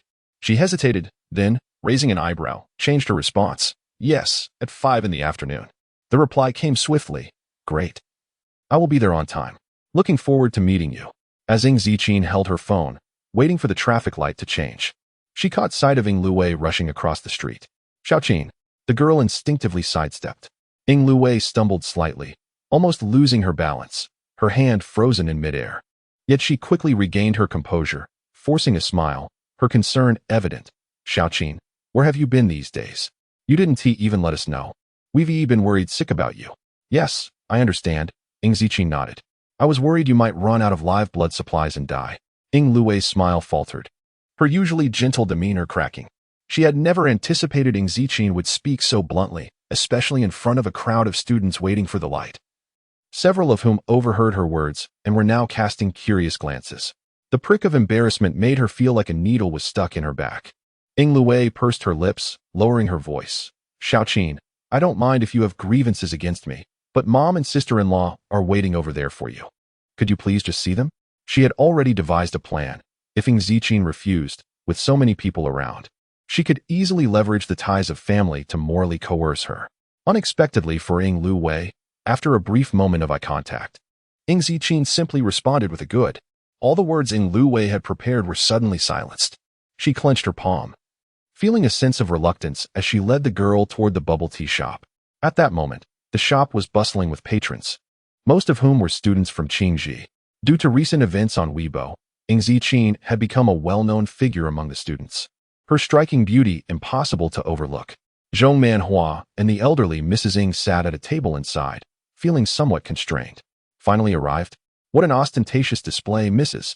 Ying remarked, already growing impatient. She slammed her palm on the table, demanding that Wei Er personally invite Ying Ziqin, questioning her awareness of her own status. Zhong Manhua, feeling awkward, urged, Mom, please, let's discuss this at home. But Mrs. Ying was relentless, sneering, it's not us who should be embarrassed. Her voice drew the attention of several customers, who turned to look, both astonished and bewildered. The students recognized Ying Lui and began to whisper among themselves. Isn't that teachering? What happened between her and Ying Ziqin? Who knows? I heard from the elite class that Ying Ziqin had a falling out with the Ying family and left home, and they couldn't bring her back. Really? But isn't she the adopted daughter? Can she really be so willful? Ying Lui struggled to suppress a smile, her face betraying her discomfort as she said, Mom, my sister is right. We should return home. Before she could finish, a list was abruptly tossed in front of the three of them. It detailed the exact amounts of blood donated over a specific period, clearly articulated. Ying Lui froze, a wave of panic washing over her. Since she wished to see me, I might as well resolve this matter, Ying Ziqin thought, raising her gaze. RH null blood is invaluable. I value yours at 25,000 for 100 milliliters. Upon hearing golden blood, Ying Lui's mind buzzed, and she couldn't intervene in time as Ying Ziqin continued. This past year, you extracted blood from me 13 times without my consent, each time 200 milliliters, totaling 650,000. The bubble tea shop fell into an immediate silence. Ying Ziqin stood casually with her hands in her pockets, her tone dispassionate as if the matter were of no concern to her. I'll give you 3 minutes. Now, transfer the money. After this declaration, not just Ying Lui, Mrs. Ying and Zhong Manhua, but also the surrounding patrons were left dumbfounded. Initially, they were merely bored spectators. Now, they were utterly shocked. Their gazes fixated on the scene. In the corner, a girl stood with her back to them, dressed in a school uniform, her skin nearly translucent, and the veins in her arms prominently visible, evidence of chronic anemia and excessive depletion of her health. Wow, I thought they were a family, with the daughter throwing a tantrum. But it turns out this young girl is merely a source of blood? 13 blood extractions in a year? How utterly outrageous. When I donate blood, the doctors advise me to do so every 6 months at most. Even 3 months could be detrimental to one's health. It seems this family thinks as long as she doesn't die, it's acceptable. Disgusting, truly disgusting. While the general public might not recognize the Ying family, the students of Qingji were different, as Ying Lui was their esteemed music teacher, and many had attended her classes. No way. Teacher Ying is that kind of person? I was fortunate to attend her class. She was so gentle. Haven't you seen the Weibo post from a few days ago? There was definitely something off. I understand she has hemophilia, but allowing Ying Ziqin to donate blood for free? It's hard to find the right words. No wonder I heard from the elite class that Ying Ziqin would sometimes fall asleep during lessons, perhaps from the blood extractions. The bubble tea shop buzzed with commotion as someone raised their phone to take pictures, the camera clicks echoing throughout. The color drained from Ying Lui's face, turning ashen, her lips quivering uncontrollably. She anxiously looked up, only to be met with expressions of disdain, as if they were witnessing something filthy. Ying Lui felt the world around her beginning to darken. She desperately wanted to silence the girl, but she lacked the strength to even rise. How dare Ying Ziqin voice such accusations? Mrs. Ying was both shocked and enraged, her head spinning as she clutched her chest. What did you say? Repeat that? A white-eyed wolf raised by the Ying family. Ying Ziqin tilted her chin, her demeanor unfazed. I have been given a bank account number. Hurry. This was insurrection. Mrs. Ng trembled with rage, utterly incensed. An adopted daughter daring to act so brazenly, such disregard for hierarchy. Ng Luwei fought to suppress her rising panic. Her voice trembling as she forced a smile. Xiaoqin, what are you saying? We're family. Talking about money will spoil our relationship. Besides, my sister didn't force you. How could you claim you were coerced into giving blood? Ng Ziqin tilted her head, her tone icy. I did not consent. Enough. Mrs. Ng, in her fury, forgot that this was a public setting. Who cares if you consent or not? Once you entered the Ng family, enjoying wealth and privilege, you must contribute something. Her words shocked the onlookers.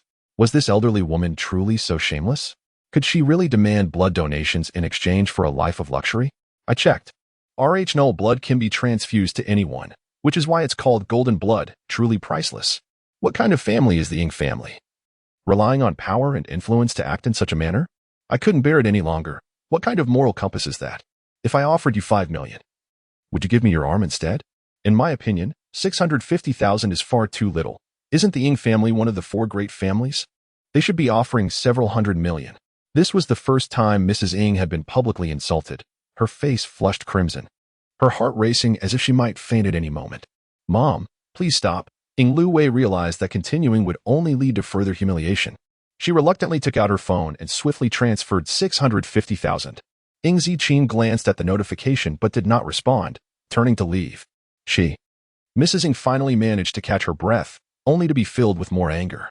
Their intention had been to persuade Ng Ziqin to withdraw her lawsuit, yet instead, they had lost several million in the process, publicly humiliated. Zhong Manhua, who had remained silent, finally stood up and softly urged, Mom, let's go home. This time Mrs. Ng did not reprimand her. Under Ng Luwei's escort, they swiftly exited the bubble tea shop. Before getting into the car, Ng Luwei's expression was grim as she nodded to the accompanying butler. The butler understood and entered the bubble tea shop, smiling at the customers. We hope not to see any trace of today's incident on Weibo. If anyone dares to post photos, they will have to reckon with the Ng family. Since we are in whose city, consider your options wisely. The threat hung heavily in the air. The customers fell silent, realizing they were mere civilians and could not afford to confront the Ng family. The butler ordered the customers to delete all photos before exiting. At the Central Sports Park, Fu Yunshin leaned against a tree, appearing languid. So, how did it go? Before him stood a young man who replied, I've already posted bounties for 6 types of herbs on NOK. 3 of them have been claimed, and we expect. His sentence trailed off abruptly as Fu Yunshin sensed something, looking up to see the girl approaching him, seemingly even more indifferent than usual. Fu Yunshin's brow furrowed slightly, his gaze cooling. Yao Yao, are they after you again? Ng Ziqin replied, licking a lollipop as she settled on a rock. It's fine. I'm ignoring them. Fu Yunshin nodded with a smile. All right, wait for your brother for a moment. He turned his head. Please, continue. The young man was taken aback, unsure of how to interpret this. Was he not going to avoid the confrontation? How could an ordinary young girl possibly overhear such confidential matters? The young man remained silent. Hey, please don't buy votes or reviews, my dear friends from Xiaoxiang. It's a waste of money, he interjected. Do you know she is actually your biological granddaughter? He glanced at the girl, evidently hoping she would leave. Some matters are truly not meant for the ears of common folk. Setting aside whether she could comprehend it, merely overhearing could invite perilous consequences. Yet, Ng Ziqin sat on the stone, leisurely enjoying her lollipop, gazing at the sky and basking in the sunset's glow. The young man shifted his lips, visibly displeased, and turned to the man. Isn't this? Fu Yunshin cast a faint glance at him, simply uttering 2 words, continue. The young man's expression stiffened, and he bowed his head, quickly resuming his earlier discourse. It is expected to arrive within a month, although no one has claimed the other 3 herbs. The locations have been provided. One is beneath the deep sea, while the other 2 lie at the heart of the desert. The danger level is exceedingly high. It likely requires one of the top 20 on the list to undertake. Indeed, Fu Yunshin chuckled with a hint of cynicism. So the bounty is too low? The young man nodded. Those on the list are not lacking in funds. The value of the herbs pales in comparison to the cost of taking lives. So they are indeed unmoved. Then let us multiply the bounty tenfold, Fu Yunshin replied nonchalantly. I expect to see all 6 herbs within a month. The young man's heart raced. Understood. After a moment's hesitation, he ventured, however, 4 of these 6 herbs are exceedingly toxic. Even many poison masters on the list would hesitate to approach them. Are they truly intended for saving lives and not for killing? Hearing this, Ing Ziqin turned her head. Fu Yinshin did not respond, merely stating, "You may leave now." The young man, well acquainted with his temperament, refrained from further inquiries. After stealing a glance at the girl, he departed. "Yao Yu." Fu Yinshin approached, extending a hand to her. "Shall we go?" Yet, Ing Ziqin remained unmoved, looking at him with shallow eyes. "Aren't you afraid I might deceive you?" Indeed, the 6 herbs she mentioned were predominantly lethal. Just a trace could lead to the demise of even a seasoned martial artist. Fu Yinshin paused, then smiled. Deceive me? Little one, what do you stand to gain from such a deception?" He lowered his head in contemplation, seemingly regretful. "Aside from money, I have only my face left." Ing Ziqin squinted, pondering, "I suppose my happiness." Fu Yinshin raised an eyebrow. Yao, that's quite excessive." "Oh, let me console you." The girl rummaged through her pocket, producing a lollipop and offering it to him. "What is NOK?" "A forum," Fu Yinshin confessed without reservation, lazily adding. "It's a platform to post bounty information and trade with other users. There are many extraordinary individuals, but also quite a few nefarious ones. It's quite a mixed bag. I wouldn't recommend you engage with it." Ing Ziqin nodded, continuing to enjoy her lollipop. I'll check it out myself when I return." Ing Luwei felt a semblance of relief only after confirming that no photos had leaked and that the milk tea shop lacked surveillance. The previous monitoring had been too suspicious, compelling her to be cautious. Now, she truly didn't dare to seek out Ing Ziqin, fearing the girl might utter something that could further tarnish her reputation. With the trial on the 17th, she was not the defendant and stood to lose nothing. As time passed, memories would fade. For now, she could focus on practicing the piano and composing music. Ing Luwei opened a folder containing several sheets of musical notation. It was a piano piece titled Sun and Moon, an original composition by Vera Hall. The difficulty level ranked among the world's top piano pieces, and she had yet to master even the first 8 measures. She had already promised her fans that she would perform Sun and Moon at her next concert. Ing Luwei furrowed her brow, feeling increasingly vexed. Was this piece truly playable? Had she known how challenging Sun and Moon would be, she would never have marketed herself as the next Vera Hall. Yet, she had no choice but to master it. Suppressing her anxiety, she began to practice. Unbeknownst to her, the day after these events, an account on Weibo named suddenly posted a lengthy image. The image consisted of a series of private messages, with the sender's profile obscured. "I have a scoop. Do you know of the Ying family? One of the 4 great families of Hu City? I was visiting Hu City and decided to check out the top-ranked Qingji High School nearby. I bought a cup of milk tea and stumbled upon a major scandal. After asking a few friends in Hu City, I discovered that the Ying family adopted a daughter a year ago, not out of goodwill, but to keep her as a living blood bank. I was utterly astounded. Such a family exists? The girl is not even 18 years old and has been bled 13 times without receiving a penny in compensation. The Ying family sees nothing wrong and even threatened us against exposing this matter on Weibo. But I can no longer endure it. I'm a mother myself. If I knew my daughter were treated this way, I would have the desire to kill their entire family. I'm scared the Ying family will come after me." So please, Madame Ying was still seething from the events of the previous day, and upon hearing those words, her anger surged even more intensely. The Ying family had taken her in. Weir had treated her with utmost kindness. What harm was there in drawing a little blood? She was merely an adopted daughter without blood ties. Was it truly worth such outrage from old Master Zhong? Moreover, coming from a small county, she displayed no semblance of decorum, constantly tarnishing the Ying family's reputation. How outrageous! The old matron thought. "I haven't even scolded you yet." Old Master Zhang, in a fit of rage, retorted, "Your daughter's life matters, but your granddaughter's does not." Madame Ying clutched her chest, her head beginning to throb anew, her expression darkening. "Of course my granddaughter matters. Do I not cherish one? Madame Ying Luwei hurriedly massaged her head, apologizing. "Uncle Zhang, please do not yell at my mother. She has not been well lately." The doctor warned that extreme emotional fluctuations could lead to fainting. Sweat beaded on Madame Ying's forehead as her breathing became rapid. She even rolled her eyes, clearly agitated. "Of course my granddaughter matters." Old Master Zhong dismissed Madame Ying Luwei entirely, bellowing, "Do you not realize that Zijing is your biological granddaughter?" At that moment, as the 2 chapters merged, and while they were still in the midst of a conflict, a reminder to vote for recommendations flickered through. As old Master Zhong shouted this, Ying Luwei suddenly exclaimed, "Mother? Mother, are you all right?" Madame Ying had her eyes tightly shut, her breath shallow, clearly slipping into a deep faint. Quick, call an ambulance. Ing Luwei panicked. Butler? Butler. Simultaneously, she breathed a sigh of relief that Madame Ing hadn't heard old Master Zhong's last remark. The butler hurriedly summoned the family doctor before dialing emergency services. The servants in the Ing family mansion were flustered and disorganized, caught in a whirlwind of chaos. Madame Ing had been a late-in-life daughter for her mother, born prematurely due to complications. At that time, she was already an elderly mother, which took a toll on her health, leaving her increasingly frail, suffering from hypertension, diabetes, and a host of other ailments. Sometimes, while walking outside, she could faint without warning. It was no surprise that old Master Zhong's sudden outburst had pushed her over the edge. Finally, regaining her senses, Zhong Manhua snapped. What are you all standing around for? Fetch the medicine.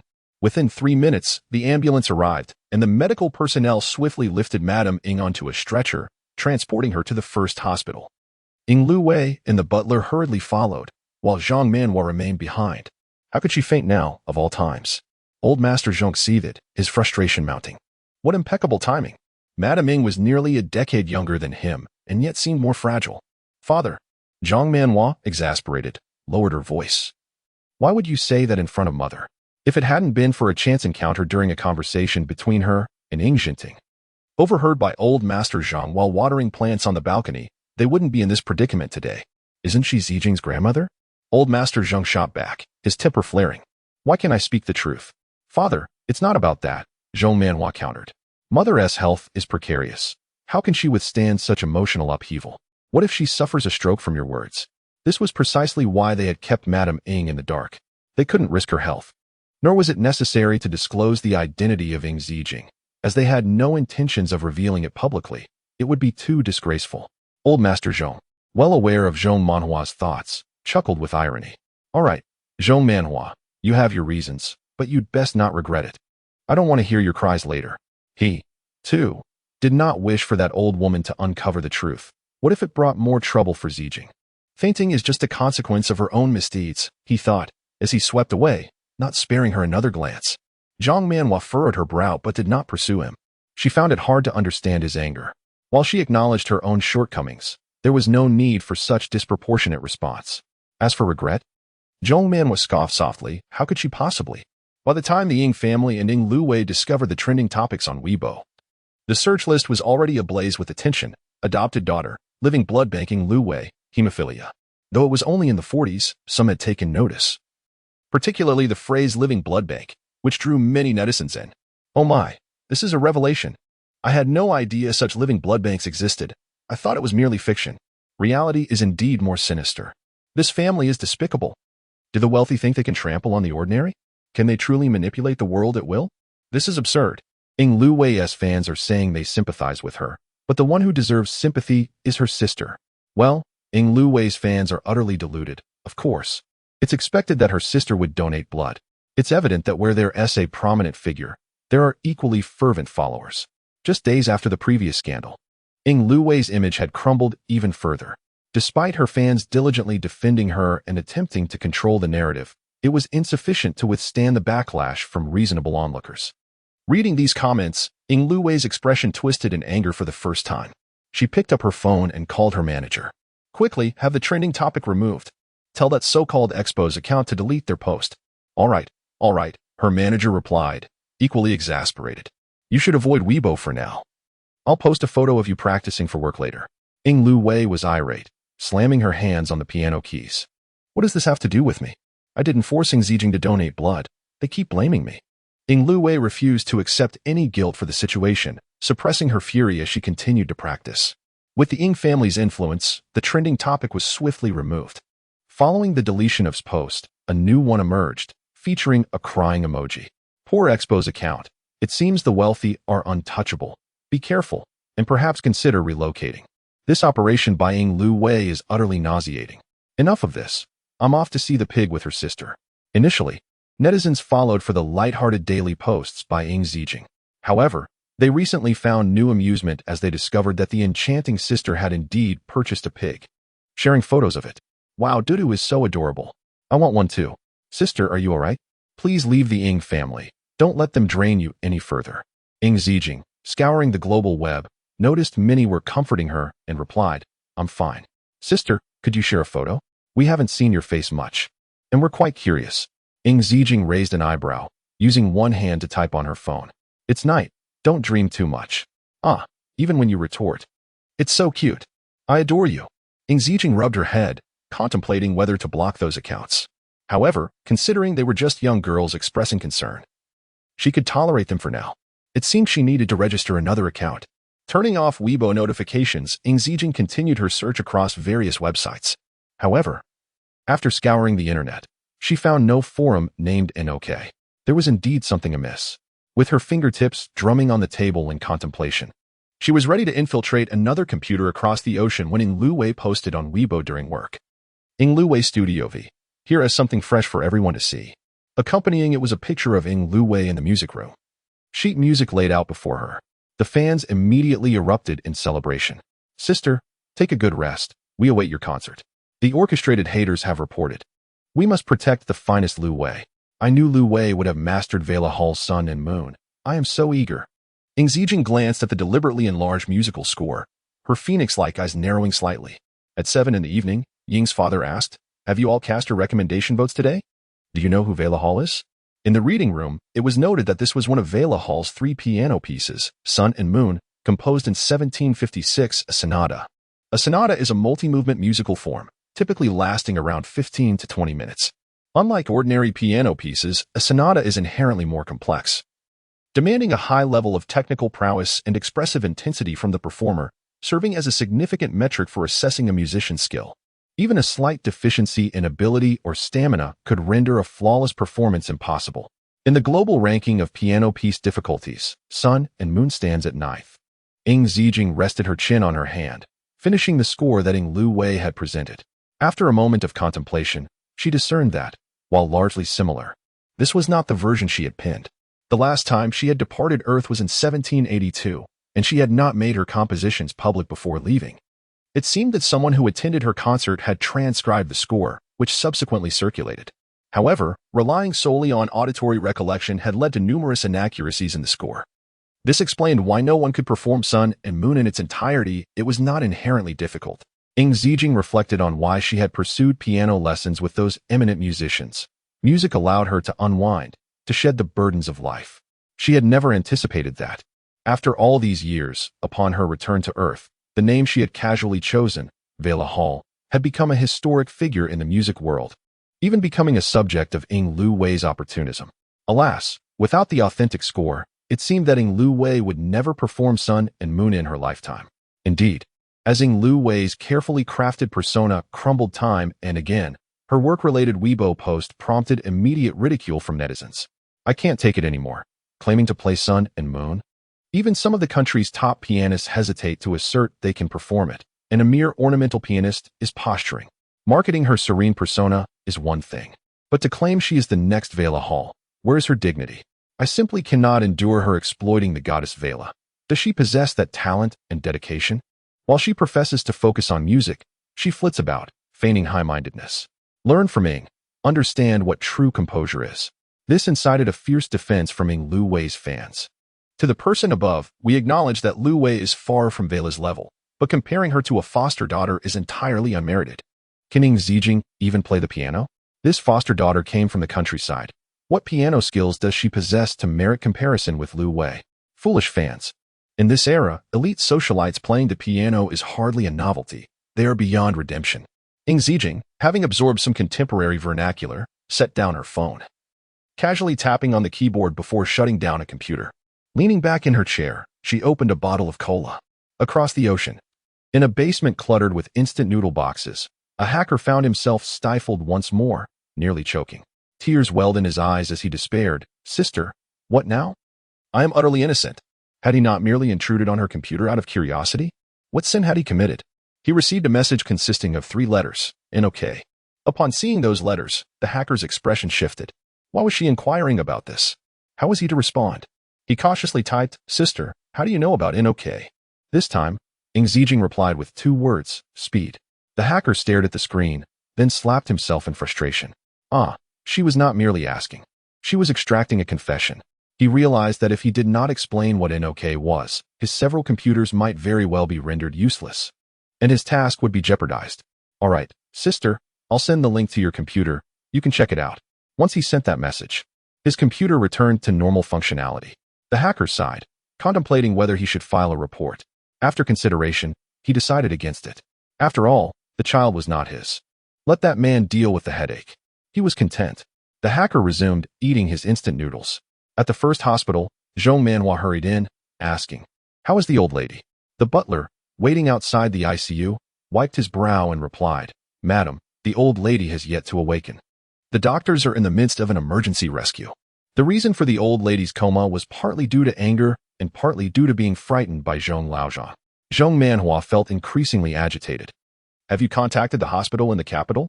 Miss Lu Wei had just made a call." The butler added that Miss Lu Ji's mentor would be coming personally. "That's excellent." Zhong Manhua felt a slight relief, hoping the first hospital could stabilize the old lady's condition. Although Lu Ji's mentor specialized in traditional Chinese medicine, due to ties with the Ming family, their medical skills surpassed the average practitioner. After an hour's wait, the ICU door opened. Seeing the attending physician emerge, Lu Wei rushed forward, asking, "Doctor, how is my mother?" The old lady's health was indeed deteriorating. The attending physician shook his head solemnly, stating, "The situation is quite grim. I recommend you prepare yourselves." The gravity of his words startled all three. Was it truly that severe? Yet, it was not entirely hopeless.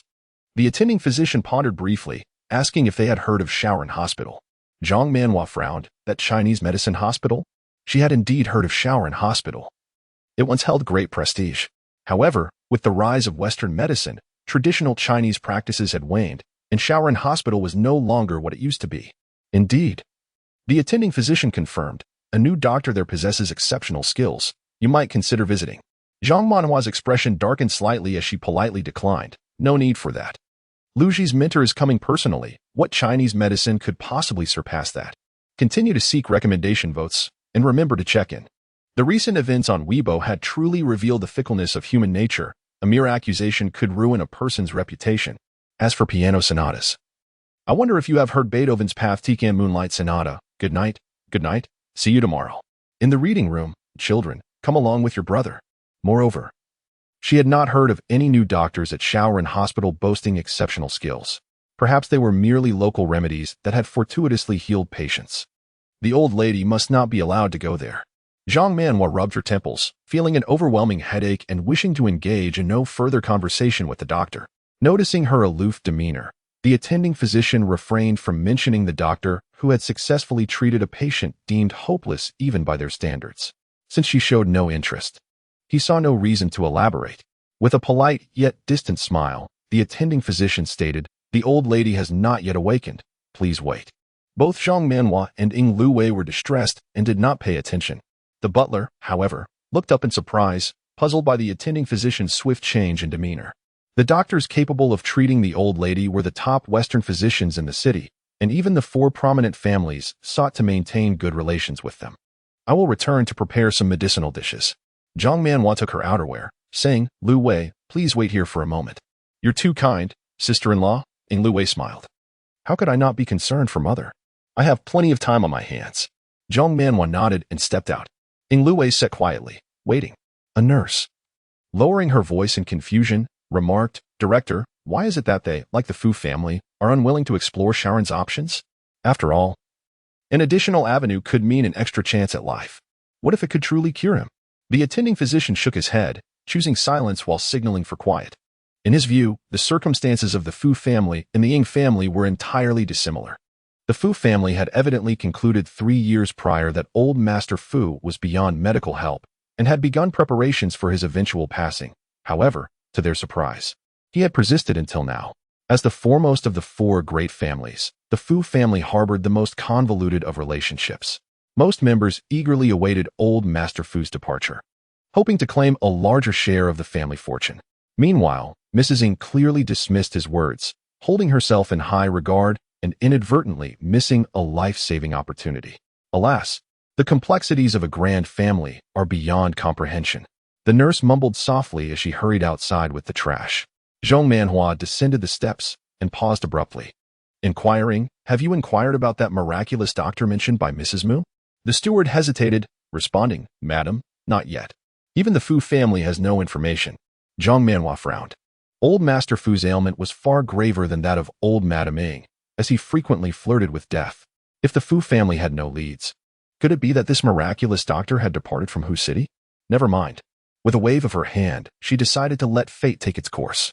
After all, it was improbable that a doctor of such extraordinary caliber, superior even to that of the Ming family, would be easily accessible to them. The Ying family was not on par with the Mu family of the capital city. Zhong Manhua opened the car door, seated herself, and instructed the driver. To the ancestral home. The driver nodded respectfully and started the vehicle. Meanwhile, after delivering new medication to Wen Fengmian in the adjacent room, Ing Ziqin returned to her laptop. She scrutinized a string of characters sent by a certain hacker, deep in thought. The URL did not conform to the standard format beginning with 3W, but rather consisted of an odd amalgamation of numbers and letters, resembling gibberish. It was encrypted. Consequently, even a global search through the main program yielded no results. At that moment, a message arrived from across the ocean.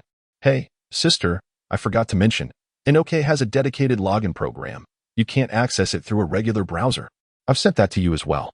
Ing Ziqin disregarded the hacker's playful tone, her gaze fixated on the newly appeared white icon on the screen, her brow furrowing. The icon depicted a robed hermit holding a lantern and leaning on a staff. This image was identical to the 9th major arcana of the tarot, the Hermit. As she lowered her gaze, she indeed spotted the familiar hermit. It dawned on her that this was the NK Forum, and she recognized its significance. After all these years, the differences were vast. Pondering, she noted the message that appeared on the computer screen. Sister, NOK stands for No One Knows, which translates to unknown in Chinese. Just browse around the forum, but be careful not to stray into other areas. After sending this message, the hacker let out a long sigh of relief. If anything were to happen to the young lady, that man would likely place him on the bounty list top 5, and he would no longer enjoy his instant noodles. Speaking of the NOK forum, the hacker found it perplexing. It was a space occupied by a myriad of individuals, yet none knew each other's identities. Even he, the leader of the anonymous hacker alliance, could not breach NOK's firewall. Thus, it was entirely possible that a post could feature a colossal figure of international renown. However, more often than not, it was filled with charlatans discussing superstitions, such as whether a door opening to the north would affect one's wealth. Yet, despite its absurdity, this forum possessed the most extensive and rapid intelligence network on Earth, surpassing even the International Intelligence Agency, IIA. Many earth-shattering revelations had first come to his attention through posts on NK before making their way into mainstream news days later. The forum also allowed for the posting of bounty information and transactions with other users.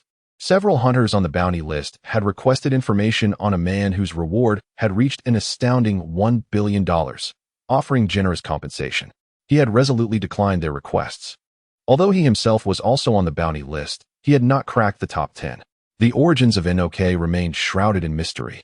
Its earliest traces could be traced back to the 15th century, yet the internet itself only emerged in 1969.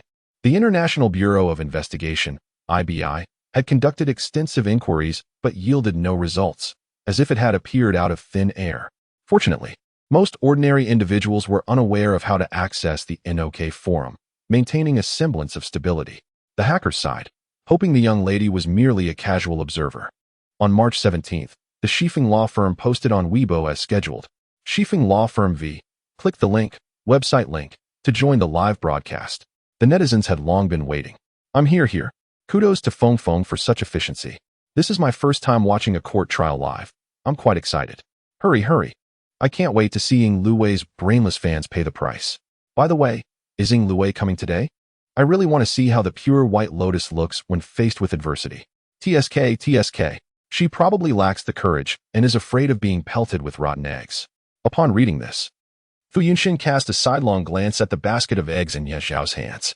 He chose to ignore the fool, leaning lazily against the car. Beneath his black trousers, his long legs formed a smooth and perfect line. When he noticed a girl descending, Fu Yunshin's lips curved into a smile, his peach blossom eyes deep and enchanting.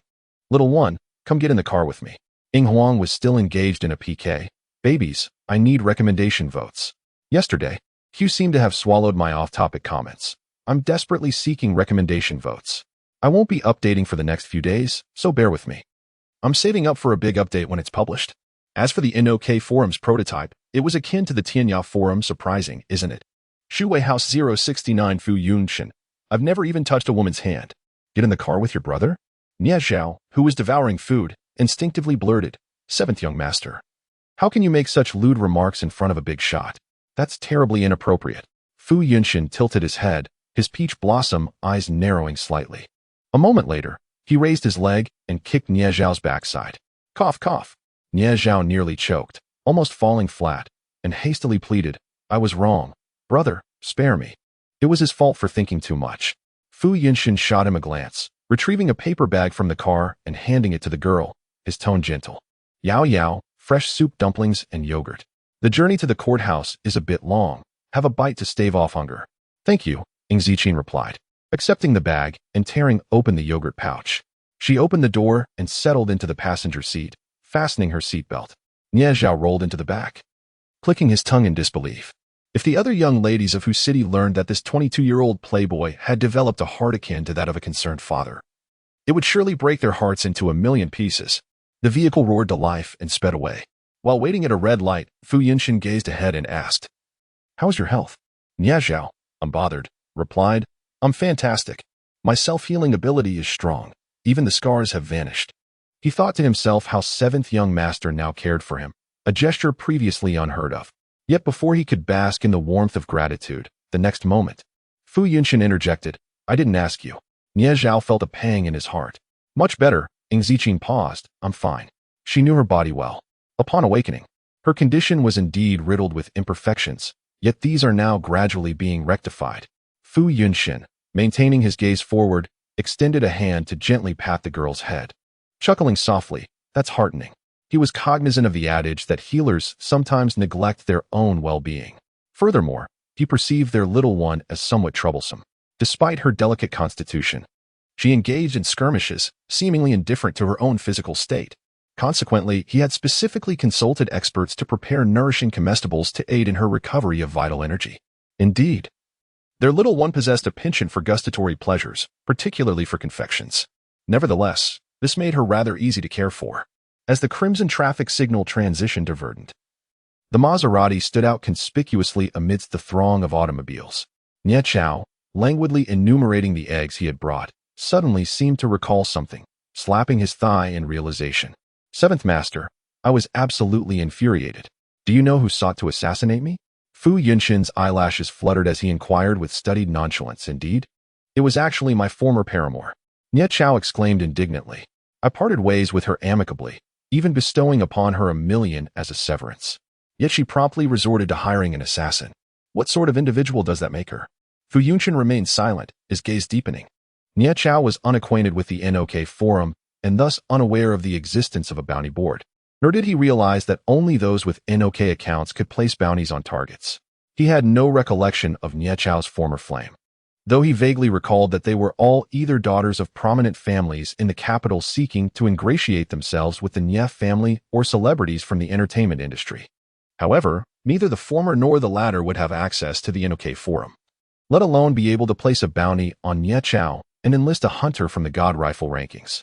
Any hunter on these rankings, even those at the bottom, would not accept a bounty of less than $1,000,000. The so-called former girlfriend was merely a scapegoat. After all, the direct descendant of the Nie family of the capital had encountered such an incident in Shanghai, and an explanation was required. Fu Yunshin did not elaborate further, instead inquiring, "Which former girlfriend are you referring to?" "This." Nie Zhao scratched his head. "There were too many. I've forgotten." A moment of silence descended upon the vehicle. "Indeed, I comprehend," Ing Zijing remarked unhurriedly, having finished her soup dumplings. "According to Weibo, this is termed scumbag and warrants a beating." Nie Zhao retorted, "Nonsense. He's still a virgin. So many people covet his body, but he defends it to the death. It's all because his family elder decreed that he couldn't carelessly sire any offspring before marriage." Fu Yunshin suddenly broke into a smile, raising an eyebrow. "Yao Yao, rest assured, your brother is certainly not a scumbag and does not associate with such individuals." Ing Zijing paused, arching an eyebrow as well. "Good heavens, seventh master, could you be any more shameless?" Nie Zhao exclaimed in astonishment. "Have you forgotten that you're known as the most flamboyant playboy in Shanghai?" Fu Yunshin gently raised his eyes. "I haven't even held a woman's hand. Furthermore, allow me to remind you that flamboyant can also mean outstanding and extraordinary. Have you not heard the phrase to truly know the leading figures? Look to the present?" Nie Zhao fell silent. Well, he couldn't win against this young master, who possessed knowledge of both astronomy and geography. However, Nie Chao scratched his head once more. He didn't seem to have ever seen Seventh Master in close proximity to any woman. He understood. This young master simply enjoyed raising daughters. The court hearing was scheduled to commence at 2 in the afternoon. By 1 o'clock, a considerable number of individuals were already waiting. Some had even traveled from other cities, eager to witness the prowess of the Shifeng law firm, which had managed to expedite a trial that typically required several months of proceedings to a mere few days. However, not everyone could gain entry to the courtroom. Most were holding up their phones to watch from outside. Simultaneously, a live broadcast was underway online. As the number of viewers increased, so did the number of comments. I heard that this trial involves some of the most egregious fans and rumor mongers. Really? They're so young? I know. I'm a student at Qingji. One of the defendants is from our school. She was crying and begging the plaintiff when the police took her away. Did you see that girl? She's the administrator of Ying Luwei's official fan club and a university student. I don't know what's so great about Ying Luwei. She's sacrificing her future for a mere vase of a pianist. Cyberbullying a young girl? They deserve it.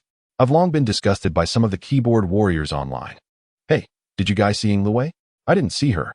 It seems she's too ashamed to show her face. In reality, Ying Luwei had arrived, but she had disguised herself meticulously to avoid being recognized. Furthermore, the rash on her face had not yet subsided, preventing her from removing her mask. However, contrary to the speculations of netizens, Ying Luwei was not flustered in the slightest. Instead, she appeared remarkably composed, for she knew that today's trial would not proceed. The Shifeng law firm would certainly not send a lawyer. Lu Ji had been released from confinement. She lowered her voice. Luwei, don't worry. I asked my teacher to have a family from the capital step in. While they're not a top-tier magnate family like the Mu or Nye families, they're more than capable of dealing with a law firm. Her mentor had once saved the old matriarch of that family, and they were always willing to help with such matters. Thank you so much, Ying Luwei said, patting her hand with a smile. I'll buy you that Hermes crocodile bag in return. Lu Ji was flattered. Luwei, you're too kind. It's nothing, Ying Luwei said, smoothing her hair behind her ear with a gentle smile. Wait here for me for a moment. She stood up and exited through the door. Outside the courthouse, the sunlight surged intensely, filtering through the leaves and layers. Fu Yunshin parked the car, resting his forearm on the window. I'm going to park the car. I'll be inside in a bit. Nie Chao nodded hastily. Seventh Master, don't worry. I'll take good care of my sister. After he finished speaking, he realized that Ying Zijing didn't need a single finger to beat him. This was too disheartening. Ying Zijing nodded. Okay, I'll wait for you. She retrieved a baseball cap from her backpack and put it on to shield herself from the sun. It was at this moment that Ying Luwei approached. Nie Chao immediately became vigilant, picking up the basket of eggs he had placed on the bench. Ying Luwei noticed Nie Chao, but she paid him no mind. Carrying eggs and dressed so garishly, he was no doubt a nouveau riche from some unknown place. He was not worth her time. Ying Luwei walked directly toward the girl, smiling demurely. Xiaojin, are you waiting for your lawyer? It's a pity, but your lawyer may not be coming. I've asked a family from the capital to intervene and put pressure on the Shifeng law firm. Nie Chao looked over curiously. Was this woman a fool? Did she really think she could enlist some great family from the capital? Could she even get through the door? Without a lawyer, your lawsuit is guaranteed to fail. Ying Luwei sighed, feigning regret. See, why did you have to make such a fuss? If you apologize to your aunt, she won't hold it against you. After all, we're family. She smiled gently, like a loving elder lecturing a child who had made a mistake. It was only when the light shifted that Ying Zijing noticed Ying Luwei. She removed her earphones. Did you say something? Complete and utter disregard. Ying Luwei's face turned ashen. The feeling of punching air made her feel suffocated. She abandoned her superficial gentleness and sneered. I'll see how arrogant you are when the trial starts. Since she had already torn off the pretense, there was no need for her to continue acting. Ying Luwei turned and left. Nie Chao was contemplating how to throw the eggs at Ying Luwei. He looked up, preparing to choose a suitable angle when he saw a Bugatti Veyron pull up in front of the courthouse. The license plate began with Jing. It was a license plate from the capital, and a rather rare one at that. The person inside that car must be someone of considerable status. Nie Chao didn't pay much attention until he saw someone he knew very well emerge from the Bugatti Veyron. Crap, he was cracking up. As I pondered over the notion of not making any updates before the release, I found myself unable to restrain my fingers upon encountering the flattering comments about my work. In the bustling metropolis of the capital, Nie Chao could scarcely believe his eyes. Rubbing them to ensure clarity, he took another look and was taken aback. Even from a mere profile view, The sight was enough to send chills down his spine. How did he end up in the city? The formidable presence of his elder brother loomed large. Stepping back, he clutched his egg and hid behind the girl, swallowing hard. If someone decides to hit me, could you possibly shield me? Who? Ing Zijing raised her hand to adjust her hat's brim, her tone casual. Your brother? Nia Chao was momentarily stunned. How do you know? Big shot? Wasn't she facing away? Just a calculated guess. Once again, she was teasing him, and Nia Chao felt a wave of sorrow wash over him. Yes, it's my brother. He cautiously shifted back, ensuring he remained unnoticed before exhaling in relief. You have no idea. My brother is even more terrifying than our patriarch. At least I can evade our patriarch. After all, he can't run as fast as I can. But my brother is a different story. I've been on the receiving end of his fists since childhood. Whenever he changes girlfriends, he gives me a beating. Ironically, he was the one who often ended up being kicked. Ing Zijing raised an eyebrow, finally turning her head to look. Before the Bugatti Veyron stood a tall man, appearing to be in his mid-20s, clad in an austere black suit that accentuated his striking features. He emanated an air of coldness, as if he had just emerged from a battlefield. Even the signs of the capital's elite could not match such an aura. Ing Zijing's eyes narrowed slightly. Your brother has just returned from the enforcement team. Nia Chao was taken aback once more. You can deduce this too, big shot? His brother was the eldest grandson of the Nia family, yet had distanced himself from the clan after joining the enforcement team at the tender age of 12.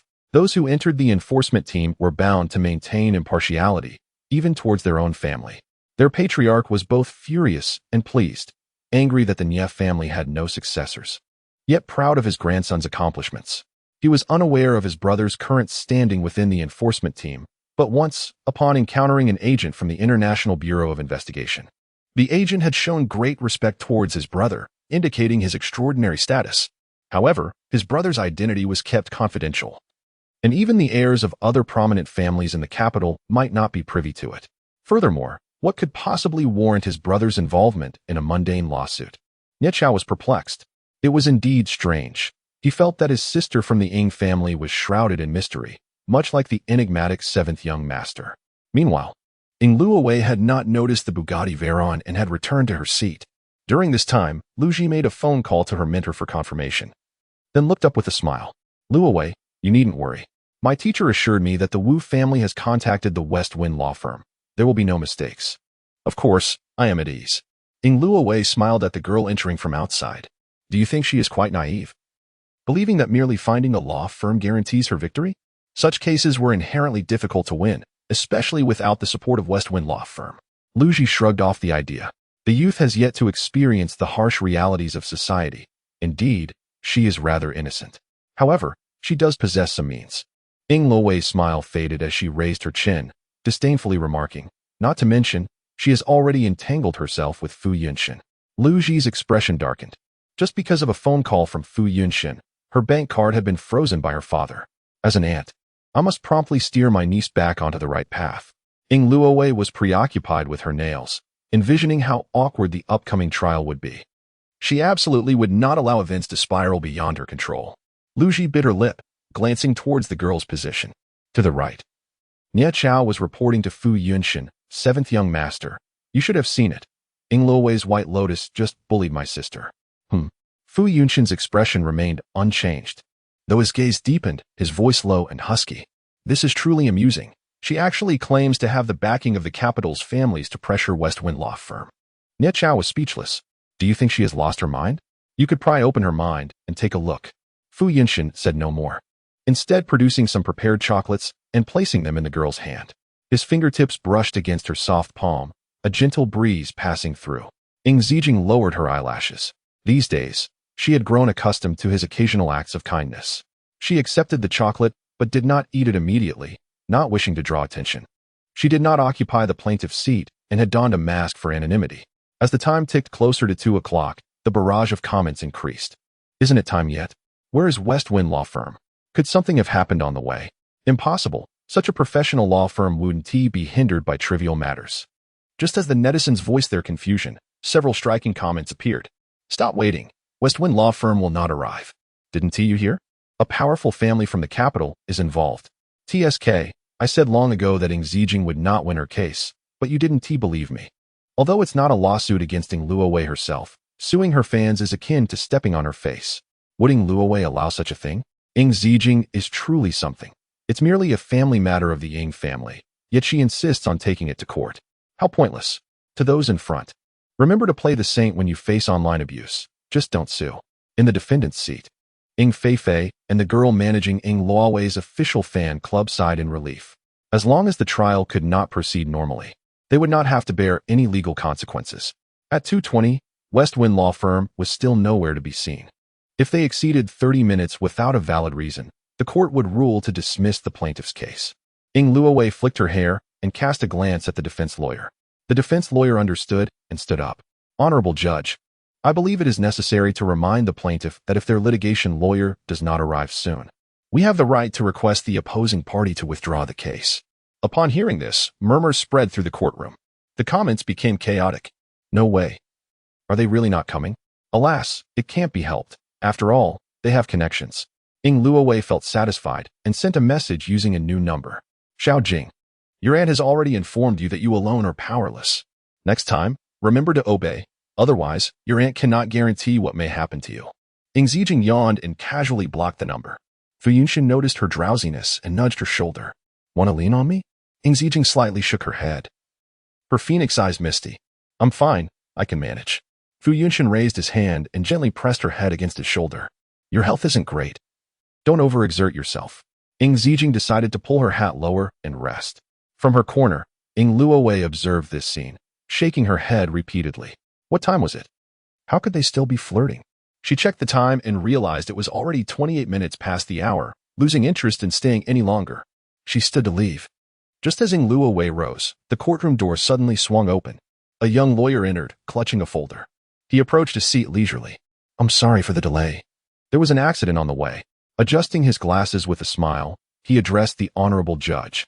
Before we begin, please allow me to introduce Miss Ing Zijing's legal representative. He stepped aside, making way for the man who followed behind him, Mr. Nie. Nie Chao. Damn, he is splitting again.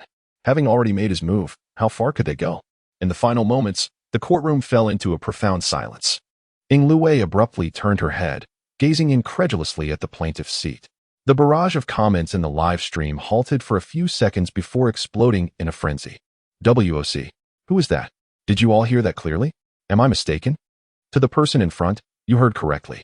Although I have never heard this name before, I can ascertain that the individual brought by the younger sister is indeed from the Nie family of the capital. Ah, I am in awe. I am in awe.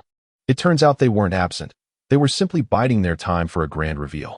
Ha ha. To those earlier commentators, how does it feel to be slapped in the face? Not only did the Shifeng law firm show up, but the Nie family has also arrived. Is there any suspense left in this lawsuit? I'm dying of laughter. Was it not said that a prominent family from the capital would intervene? Is this it? Is there a family larger than the Nie family? An unexpected incident had occurred. The previous legal representative had been hospitalized. The young lawyer nodded, offering an explanation and requesting Mr. Nie to step in at the last moment. He felt a swell of anxiety. Since its inception, the Shifeng law firm had primarily handled criminal disputes and other intricate cases.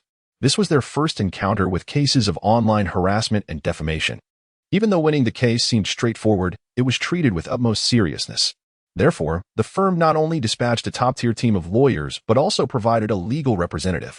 Logically, the representative should have been Ing Zijing's guardian or relative, but the Ying family was hardly commendable. They had encountered numerous obstacles along the way. First, their flight was delayed, leaving them stranded for 2 hours. Upon finally arriving in Hu City, they faced a car accident. Had it not been for the Nie family learning of their plight and coming to their aid, the court proceedings would likely have been derailed. Fortunately, less than 30 minutes had elapsed. Even if they had exceeded the time limit, there were ways to remedy the situation. The young lawyer wiped his brow in relief. He had not anticipated that the Nie family's eldest grandson would fill in as the legal representative. This was simply, Mr. Nie settled into the plaintiff's seat and spoke, commits. His deep, resonant voice, devoid of warmth, sent a chill through the courtroom. The audience gradually regained their composure. Though some remained dazed, Nie Zhao trembled, clutching Fu Yunshin's clothing, his face a mask of despair. Seventh young master, please burn more paper money for me on Qingming Festival. He is dead. He is dead. He is dead. Fu Yunshin leisurely removed his grasp. Do not touch me. I do not associate with scoundrels. Nie Zhao heard the sound of his own heart shattering. Fu Yunshin lifted his gaze, locking eyes with Nie. His almond-shaped eyes crinkled playfully as he pressed his finger to his lips. He then turned away, glancing sideways. A black baseball cap obscured half of the girl's face, revealing only her chin. Strands of hair fell, accentuating her nearly translucent skin, with blue veins visible beneath. She was far too thin and needed nourishment. Perhaps sensing his gaze, Ing Zijin stirred, preparing to sit up. Yet, there was still time. Fu Yunshin cast a sidelong glance at the defendant's seat, removing his outer jacket to drape over her, encouraging her to rest. His voice was low and soothing, akin to a lullaby. Ing Zijin's eyes fluttered open for a moment before closing again, quickly succumbing to slumber once more. Nie Zhao suddenly felt superfluous. He could only quiver in trepidation while observing Nie seated at the plaintiff's table, swallowing hard. Meanwhile, Ing Luwei stood awkwardly in the aisle, unsure whether to sit or stand. Her masked face flushed crimson, alternating between shades of green and white. How could Ing Zijin have secured a representative from the capital's Nie family? What a ridiculous notion. Unlike the Mu family, the Nie family did not engage in commerce, which rendered the four prominent families of whose city ineligible to even approach them. What on earth was happening? The viewers in the live stream were in a frenzy. Don't you find this member of the Nie family incredibly handsome? That physique, that aura, eclipses many stars in the entertainment industry. This is the true scion of a prestigious family, unlike that white lotus Ing Luwei, who exudes nothing but small-mindedness. Ing Luwei is completely humiliated now. She has brought shame upon the circles of the capital's elite. The online audience eagerly anticipated the court proceedings, only for them to conclude swiftly.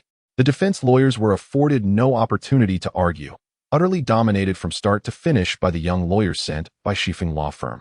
It was a complete rout. The verdict was rendered immediately, catching the previously arrogant defendants off guard. When Ing Feifei heard the sentence of 1 year in prison, her complexion drained of color, and she collapsed into her chair, drenched in cold sweat and trembling. How could this happen? She had merely spoken a few words online. Eyes turned toward her, some pointing and whispering.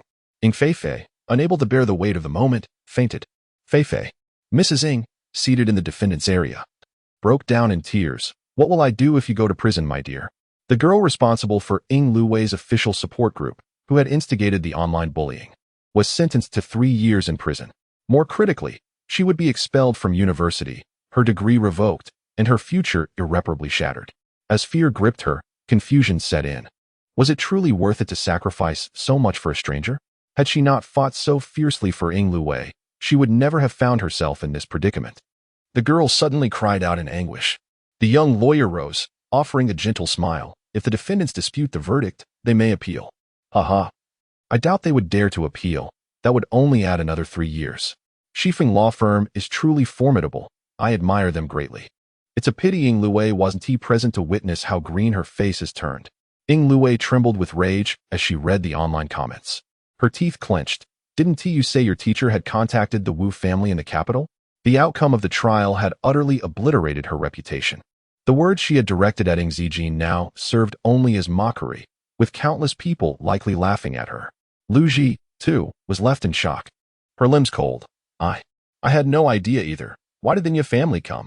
No matter how powerful the Wu family was, it could not compare to the Nie family. I apologize, I was too agitated.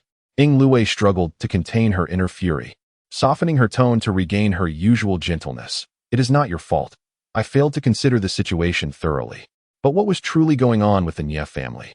Ing Luwei's fingers trembled as she retrieved her phone, sending a message to a socialite she had met in the capital not long ago. Meanwhile, in the capital, at the Wu family estate, the head of the Wu family was entertaining guests when his phone suddenly rang. Please hold on. I need to take this call. Glancing at the screen, he noticed it was an unfamiliar number, but thought little of it, and pressed the speakerphone button. I feel like I haven't even started writing. And you're already thinking of concluding. It's a bit hurtful, smiley face. I'm experiencing some writer's block. Let me sort out my outline.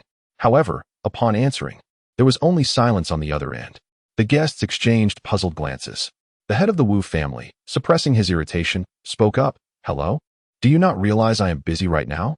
If you have something to say, call back in 3 hours. A few days prior, he had participated in a new energy development project, which was still in the preparatory phase. If the Wu family could successfully secure this project, their standing in the capital's elite circles would undoubtedly soar. They might even seize the opportunity to forge connections with other prominent business families, such as the Mu family. This would allow the Wu family to leave other mid-sized families far behind, who would be so inconsiderate as to interrupt him. The head of the Wu family scoffed, preparing to hang up. At that moment, a voice finally emerged from the receiver, icy and detached. 1 hour from now, all Wu family assets will be sealed, under the supervision of the E-Unit. With the speakerphone activated, the guests heard every word clearly, their expressions turning blank. The head of the Wu family was struck with disbelief, unable to maintain his composure. The mention of the E-Unit hit him like a thunderclap, leaving his mind in utter chaos. What was the E-Unit? Long ago, in order to restrain themselves and prevent their descendants from straying onto the wrong path, the prominent families established the one-character team. This team oversees the noble families of the imperial capital, rigorously investigating any illicit activities. Even the formidable Nie and Mu families are not exempt from their scrutiny. Upon the first violation, the one-character team issues a warning.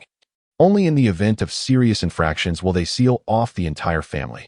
The last occurrence of such a situation was 5 years ago, and in the years since, the high society has enjoyed a period of tranquility, causing many to nearly forget the existence of the one-character team.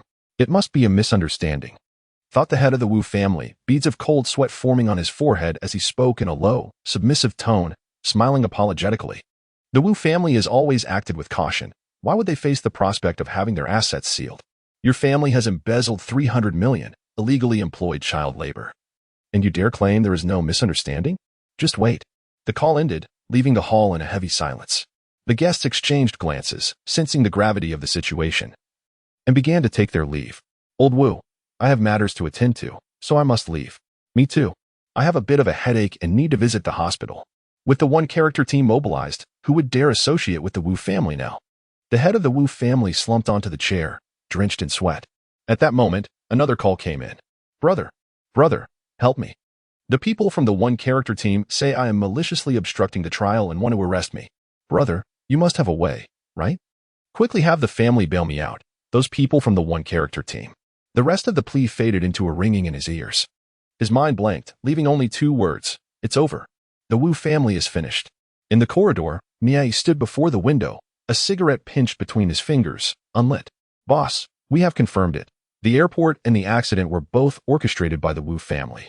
The brothers have already been dispatched. It's astonishing what we've uncovered. The Wu family still dares to claim there is no misunderstanding. Rest assured, we will act swiftly to ensure your satisfaction. Very well. Nie's expression remained indifferent. His voice cool. Proceed according to the rules. The call was terminated, and he flicked the ash from the cigarette before placing the butt in the ashtray, turning to leave. Inside the courtroom, the audience finally recovered from their shock, whispering to one another. Lu Wei learned of the events unfolding in the imperial capital from a socialite. Lu Wei, you are overthinking it. Who in whose city is worth the Nie family making a special trip? It's merely a coincidence. You don't understand. The Wu family has caused such a stir that it has drawn the attention of the one-character team, which has sealed off their entire family business. I've heard that they may have manipulated the trial you mentioned. The Nie family only came out of respect for the one-character team. And that adopted daughter you spoke of is hardly relevant. To be frank, does she deserve the Nie family's attention? The Nie family is a top-tier family in the imperial capital, vastly superior to the 4 prominent families of whose city, not to mention an adopted daughter. Even other socialites are unworthy. Lu Wei sighed in relief, secretly mocking her own overreaction. After all, Zijin holds no power or influence in whose city, let alone any connection to the imperial capital. It was simply that the Wu family had stumbled upon a formidable obstacle. However, this time, her reputation had indeed suffered greatly. Lu Wei ended the call and turned to Lu Ji. Has there been any news from your teacher? No, Lu Ji shook her head. The teacher will come to whose city in a few days to examine the old lady. Thank you for your hard work, Lu Wei smiled. She had indeed been overly worried. Her expression turned cold as she stood up and walked directly towards the girl. With the live broadcast now concluded, she no longer needed to fear being recognized. The trial had lasted 30 minutes, and Zijin had slept for just as long. She wiped her hands with a tissue, preparing to leave for Shaoran Hospital. Seeing this, Lu Wei swiftly stepped forward, blocking her path. Zijin raised her gaze, her expression calm. Little Jean, you're quite fortunate. The Nie family in the imperial capital has generously extended a hand to you. Lu Wei smiled, but her implications hinted at a darker future. She lowered her voice, subtly threatening, you should apologize to your aunt. It's not too late yet. Or else how will you survive a new city? However, the girl's expression remained unchanged. Ing Lu-wei tucked a strand of hair behind her ear and smiled again. Little Jean, don't blame your aunt for not warning you. Fu Yunxin is nothing but a scoundrel. His situation in the Fu family is hardly better than yours in the Ying family. As she spoke, she tightened her mask. Her face was still healing, and she feared the mask might slip. Ing Zijin glanced at her, hands in her pockets, and spoke. 3 seconds. Ing Lu-wei was taken aback. What did you say? Seeing the girl's unwillingness to yield, she lost interest in lecturing her and turned to leave. But the 3 seconds ticked by. In the corridor, Nie Zhao threw the eggs with all his might. After purchasing them, he had meticulously cracked the shells just enough. With a splatter, the eggs shattered everywhere. Ah! Ing Lu-wei shrieked, momentarily dazed by the mess. The commotion drew the attention of those who had yet to leave, their expressions filled with astonishment. Especially when they saw Ing Lu-wei's face covered in red rashes, mingled with egg whites and yolks. It was a sight to behold. What is wrong with that girl? She looks so hideous, so ugly, yet she dares to show her face. Who is she trying to scare? Wait, isn't that Ing Lu-wei? She looks familiar. The clicks of cameras echoed as someone opened Weibo to post. Don't look. No one is allowed to look. Ing Lu-wei nearly went mad, covering her face with her bag, urging everyone to disperse. Lu Ji rushed forward, grabbing her hand. Lu-wei, let us go. Ing Lu-wei dared not linger any longer, keeping her head down as she ran. Hey, Ing Ziqin handed a vial to the man, saying, you continue with your affairs. I shall visit the Fu family another day to pay my respects to Grandfather Fu. Fu Yunxin's eyelashes fluttered slightly, his gaze as profound as the ocean. He chuckled softly. Very well, I shall await your return, dear brother. At that moment, an unexpected stir erupted on Weibo due to a post by Old Master Zhong. His personal account, known for sharing amusing videos daily, had garnered significant attention from netizens. Although their understanding of his identity was limited, they recognized him as an elderly gentleman. Thus, upon encountering this post, they were taken aback. Wow, Grandpa is quite the tycoon. 10,000 yuan. Pick me, pick me. Never won a prize before, lining up here. If I win, I'll buy each of my supporters a pack of spicy strips. I'm here to lower the winning odds. The shares skyrocketed within minutes, exceeding 20,000 in less than 10 minutes, thrusting it into trending topics. Ing Lu-wei's fans could hardly miss such a phenomenon. Especially upon reading the line about redrawing for Ing Lu-wei's fans, they became infuriated, their eyes reddening as they lost control over their keyboards. Who needs to win? It's just 10,000, who cares? Can you even afford a Chanel lipstick? Ha! Clearly supported by a rich benefactor and involved in monetary dealings. Lu-wei disdained such a draw. Just look at this nouveau riche. Lu-wei is a true aristocrat, not to be associated with such. Probably just a child from a wealthy family, uneducated, wasting money on lotteries. How pathetic. Faced with these comments, the lottery participants were incensed. How could they bully an old man? Before they could roll up their sleeves to respond, they realized that the account Younger Every Day had directly entered the fray. Didn't he even want to win from you? I'm not interested. Haha. Feeling sour? That's exactly the point. Are you angry? Are you? I don't buy Chanel lipsticks. My gifts start at 10 sets of La Mer, which you probably don't even know about. Poor thing. The netizens responded, my apologies for the disturbance. Grandpa's fighting spirit is stronger than theirs. They were too naive. After Old Master Zhong confronted Ing Lu-wei's fans, he was in high spirits, even opening a bottle of red wine to celebrate. Zhong Manhua, seated on the sofa, noticed her father grinning widely, puzzled. Dad, what are you laughing about? They had parted on unfriendly terms the previous day, and today he had summoned her again. She was unsure of the reason. Nothing much. Old Master Zhong replied, suppressing his laughter and regaining a serious demeanor. He cleared his throat. I called you here to discuss something important. Since Old Master Zhong was willing to speak with her, Zhong Manhua felt she could drop her guard. What is it? Today is the 17th. And in just a few days, it will be Ziqin's birthday on the 24th. Last year, when you brought her back, you didn't organize any celebration for her. This year, you must arrange a proper birthday banquet. I don't have the time, she replied coldly, without a moment's hesitation. I've already made plans with Zhenting to celebrate Wanwan's birthday in Ozu, departing the day after tomorrow. How could I have the time to organize a birthday banquet?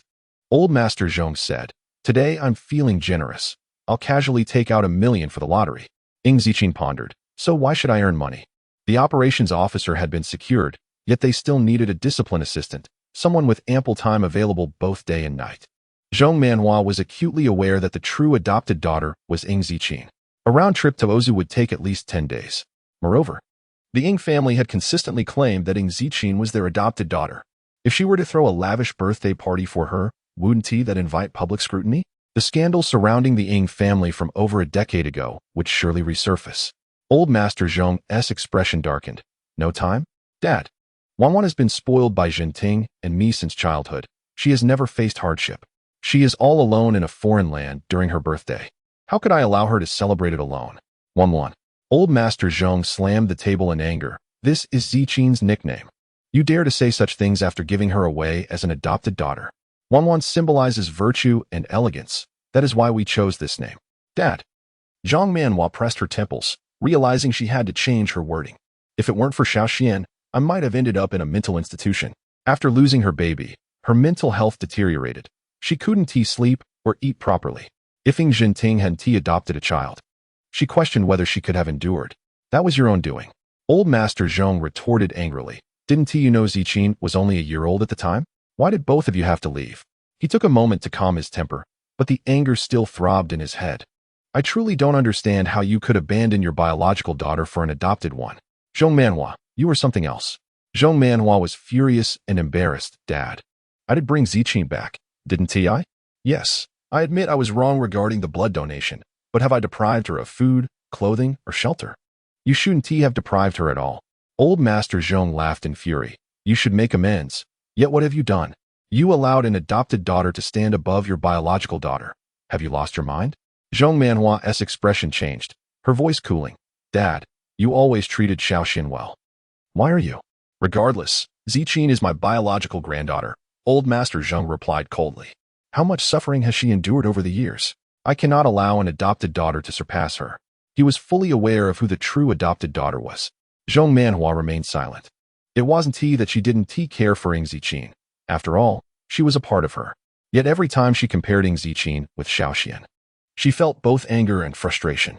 In terms of academics and artistry, they were incomparable. Her manners were lacking, making it impossible for her to present Ing Ziqin at high society events. Leave. Old Master Zhong waved his hand in utter disappointment. If you don't wish to organize it, I shall take care of it myself. He had offered her this opportunity, but since Zhong Manhua failed to seize it, it was no longer his concern. Zhong Manhua felt a sense of unease but couldn't pinpoint why. Taking a deep breath, she chose silence and departed. After Ing Ziqin left, Fu Yunshan observed Nie Chao cleaning up the broken eggshells before leading him outside. They turned down a long corridor and arrived at a room at the end. Seventh young master. Nie Chao swallowed hard. Can I run? Fu Yunshan raised an eyebrow, a smile playing on his lips. No, go inside. As soon as Nie Chao entered, he saw the man seated on the sofa. His legs weakened, nearly causing him to kneel. Brother. He sensed that a severe beating was imminent. To his surprise, Nie merely glanced at him. You go out first. Come back to the hotel with me later. As Nie Chao escaped from the jaws of death, confusion clouded his mind. Scratching his head, he dashed away. Silence enveloped the room once more. Fu Yunshan lounged on the oppos. Although Nie Zhao is a notorious playboy, he is also the legitimate grandson of the Nie family, which attracts considerable attention. The bounty on him has now expired. Nie turned to Yunshan, inquiring if he knew who had intervened. To rescue Nie Zhao from the hands of the marksman ranked 94th without leaving a trace is indeed perplexing. Nie Zhao's phone had been hacked by an unidentified individual, and despite attempts to decrypt it, no success was achieved. With his arm draped lazily over the back of the sofa, Fu Yunshan claimed that a mysterious person had informed him where to hide, thus enabling him to evade the bullets. Nie frowned, expressing skepticism. The credibility of such a claim is low. If such a person existed, wouldn't the sniper rankings be rendered obsolete? Fu Yunshan tilted his head, acknowledging that if such a figure does indeed exist, it warrants investigation. Nie nodded in agreement. I will bring this up with IBI. Fu Yunshan's peach blossom eyes sparkled with contemplation. Do you perhaps have a little girlfriend? This unexpected turn caused Nie's hand to pause momentarily. That is not the case. I'm not mocking your ascetic lifestyle. I'm merely curious about what 17 or 18-year-old girls enjoy. At Shaoran Hospital, Ing Zijing leaned back in her swivel chair, listening to the director report on recent developments. Since ancient medicine requires inner strength, it can only be mastered by those trained in ancient martial arts. Thus, She merely distributed some traditional Chinese medical materials and introduced a few electronic instruments. In the 21st century, the integration of high technology proves significantly more convenient than in the past. After the director finished, he inquired, "Miss Ng, Mr. Sheng wishes to meet with you. When might you be available?" Ng Zijing recalled that this was the patient she had treated first and nodded slightly. "At the end of the month. I have been quite busy lately." "Very well." The director rose, escorting her out. "I will respond to him immediately." Checking the time, Ng Zijing noted it was already 6 o'clock. After a moment's contemplation, she decided to visit the supermarket to procure some ingredients for a nourishing herbal stew for Wenfeng Mian. As she approached the King Club, she encountered Jiang Mo Yuan stepping out of a vehicle. His secretary frowned. "Third master, she." Jiang Mo Yuan raised a hand to silence him, gazing at the girl with a cold smirk. "Are you following me?" It was evident he was employing the strategy of feigned retreat. As usual, Ng Zijing continued walking without a pause, as though she had not seen him at all. Jiang Mo Yuan loosened his tie, feeling agitated. With a frigid demeanor, he chose not to engage further and moved to enter the King Club. Just then, he caught a glimpse of someone turning the corner, someone he had seen by the window a few days prior. Jiang Mo Yuan was momentarily taken aback. The eldest grandson of the Nie family had indeed come to Hu City and appeared here? Regardless of the reason, it was a significant opportunity. Jiang Mo Yuan nodded to the man, suppressing his aura and lowering his stance slightly. "Young Master Nie." Yet, Nie did not even glance at him. Striding directly toward the girl, "Miss Ng, is anyone still reading? The explosive updates will be released on the 22nd of this month. It feels like the comment section has gone silent, causing me some anxiety." His voice, typically icy, now bore a calm tone. The casual address of Miss Ng left the secretary momentarily stunned. Jiang Mo Yuan's actions also froze in place. His usually indifferent expression shattered, revealing a rare look of disbelief. Ng Zijing halted, turning back. She lifted the brim of her hat slightly, her phoenix eyes veiled in mist. "Mr. Nie." "How polite," Nie replied slowly. "Miss Ng has assisted my younger brother. I have yet to express my gratitude." Ng Zijing was not surprised. She nodded. "I possess some understanding. But it cannot be considered a rescue." She had casually mentioned a comment during their first meeting to appease the naive Nie Zhao. But deceiving Fu Yunxin or Nie was out of the question. Though practitioners of divination have gradually faded from public view in the 21st century, they are not entirely absent. It is just that few possess true expertise. Prominent families typically retain a fixed feng shui master. Regardless, Miss Ng had indeed alerted his younger brother. Nie paused. "If you have time, I would like to invite you to dinner." "Very well." Ng Zijing nodded slightly.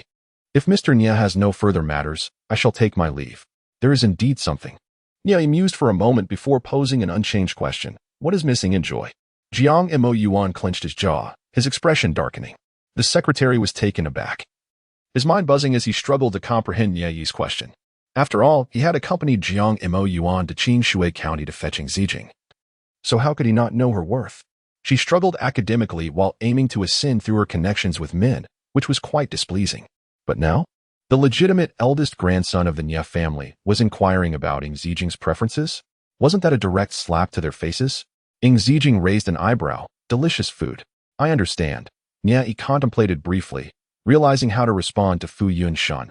"I shall escort Miss Ng home." "There's no need for trouble," Ng Zijing yawned. "Thank you for today, Mr. Nie." Nie did not insist further. "Until we meet again." He glanced at his watch, preparing to depart, still not sparing a glance for the two beside him, as if they were utterly unworthy of his attention. The secretary, unsure of Jiang Mo Yuan's inner turmoil, felt a mix of embarrassment and discomfort, especially at the entrance of the King Club, where people were constantly passing by, drawing curious glances. After all, no one in Hu City was unfamiliar with Jiang Mo Yuan. The eldest grandson of the Nie family disregarded them, instead calling out to an adopted daughter. The secretary lowered his head, his face burning with shame. "Third master, let us cancel today's engagement." Jiang Mo Yuan's aura was dangerously low, his expression chillingly cold as he postponed all other matters for 3 days, stating he needed rest. The secretary hesitated. Jiang Mo Yuan was extremely diligent in his work, often pulling all-nighters, rarely taking a day off throughout the year. How could this be? The secretary did not dare to inquire further. "Understood, third master." He bent down, opening the car door with a smile. "Third master, Miss Ng possesses quite the talent." Seeing your path blocked, she swiftly shifted her focus. "A month ago, She had still been with young Master Fu. This transition seemed rather abrupt. Jiang Mo Yuan remained silent, pressing his lips together, recognizing these words as mere consolation. To align himself with the eldest grandson of the Nye family? Not only the four prominent families of Hu City, but even the mid-sized families of the capital lacked such qualifications. As for Ing Zijing, Jiang Mo Yuan turned his gaze toward the car window, his eyes darkening. Later that evening, while internet users joyously shared the news of old Master Zheng's lottery, they stumbled upon an intriguing new scandal. All network strongest blogger V, it turns out that a certain pianist entered the hospital late at night not due to a scandal, but for facial disfigurement, accompanied by a carefully curated collage of images from various angles, ensuring the audience could see clearly. Oh my, a ghost. Mom asked me why I shut my eyes in fear. How could Ing Lu Wei maintain her image as a beautiful pianist? Well, how much makeup does she wear to her face? No wonder her skin is so thick. Ing Lu Wei's fans were already infuriated by old Master Zheng's comments. And upon seeing this tweet, they were even more incensed. Here comes the black PR again, right? Lu Wei isn't even part of the entertainment industry. Can we not slander her? The images are so blurry. Who can even identify anyone? Marketing accounts, please don't mislead the narrative. Please pay attention to Lu Wei's concert on May 16th. Lu Wei will perform Vera Hall's Sun and Moon at the concert. Everyone is welcome to attend. However, as Ing Lu Wei's carefully crafted persona crumbled, her fans alone could not suppress the genuine commentary. Laughing my head off. Weren't you all able to recognize Ing Lu Wei just by her legs? The photos don't seem that blurry. How can you not recognize her? The initial tweet, which insinuated a distasteful sentiment towards Jiang Ma Yuan's attraction, was promptly removed after a mere 3 hours. The online community, cognizant of the reasons behind its deletion, lamented the invincibility of influential families before diverting their attention to sweepstakes. 3 days elapsed. The atmosphere within Class 19 had markedly improved since the commencement of the semester. A surprising number of students had even begun to dedicate themselves to their studies, engaging in collaborative problem-solving during breaks. While not entirely driven by genuine academic fervor, their efforts stemmed from a reluctance to disappoint Ing Zijing, who had dedicated several biology lessons to them. How could they, as her devoted followers, dare to lag behind their revered scholar? Esteemed leader Ing, we've acquired grilled delicacies and alesh to honor you, the group proclaimed jovially, brandishing several bags. Ing Zijing, without lifting her gaze from her work, replied, I'm not yet hungry.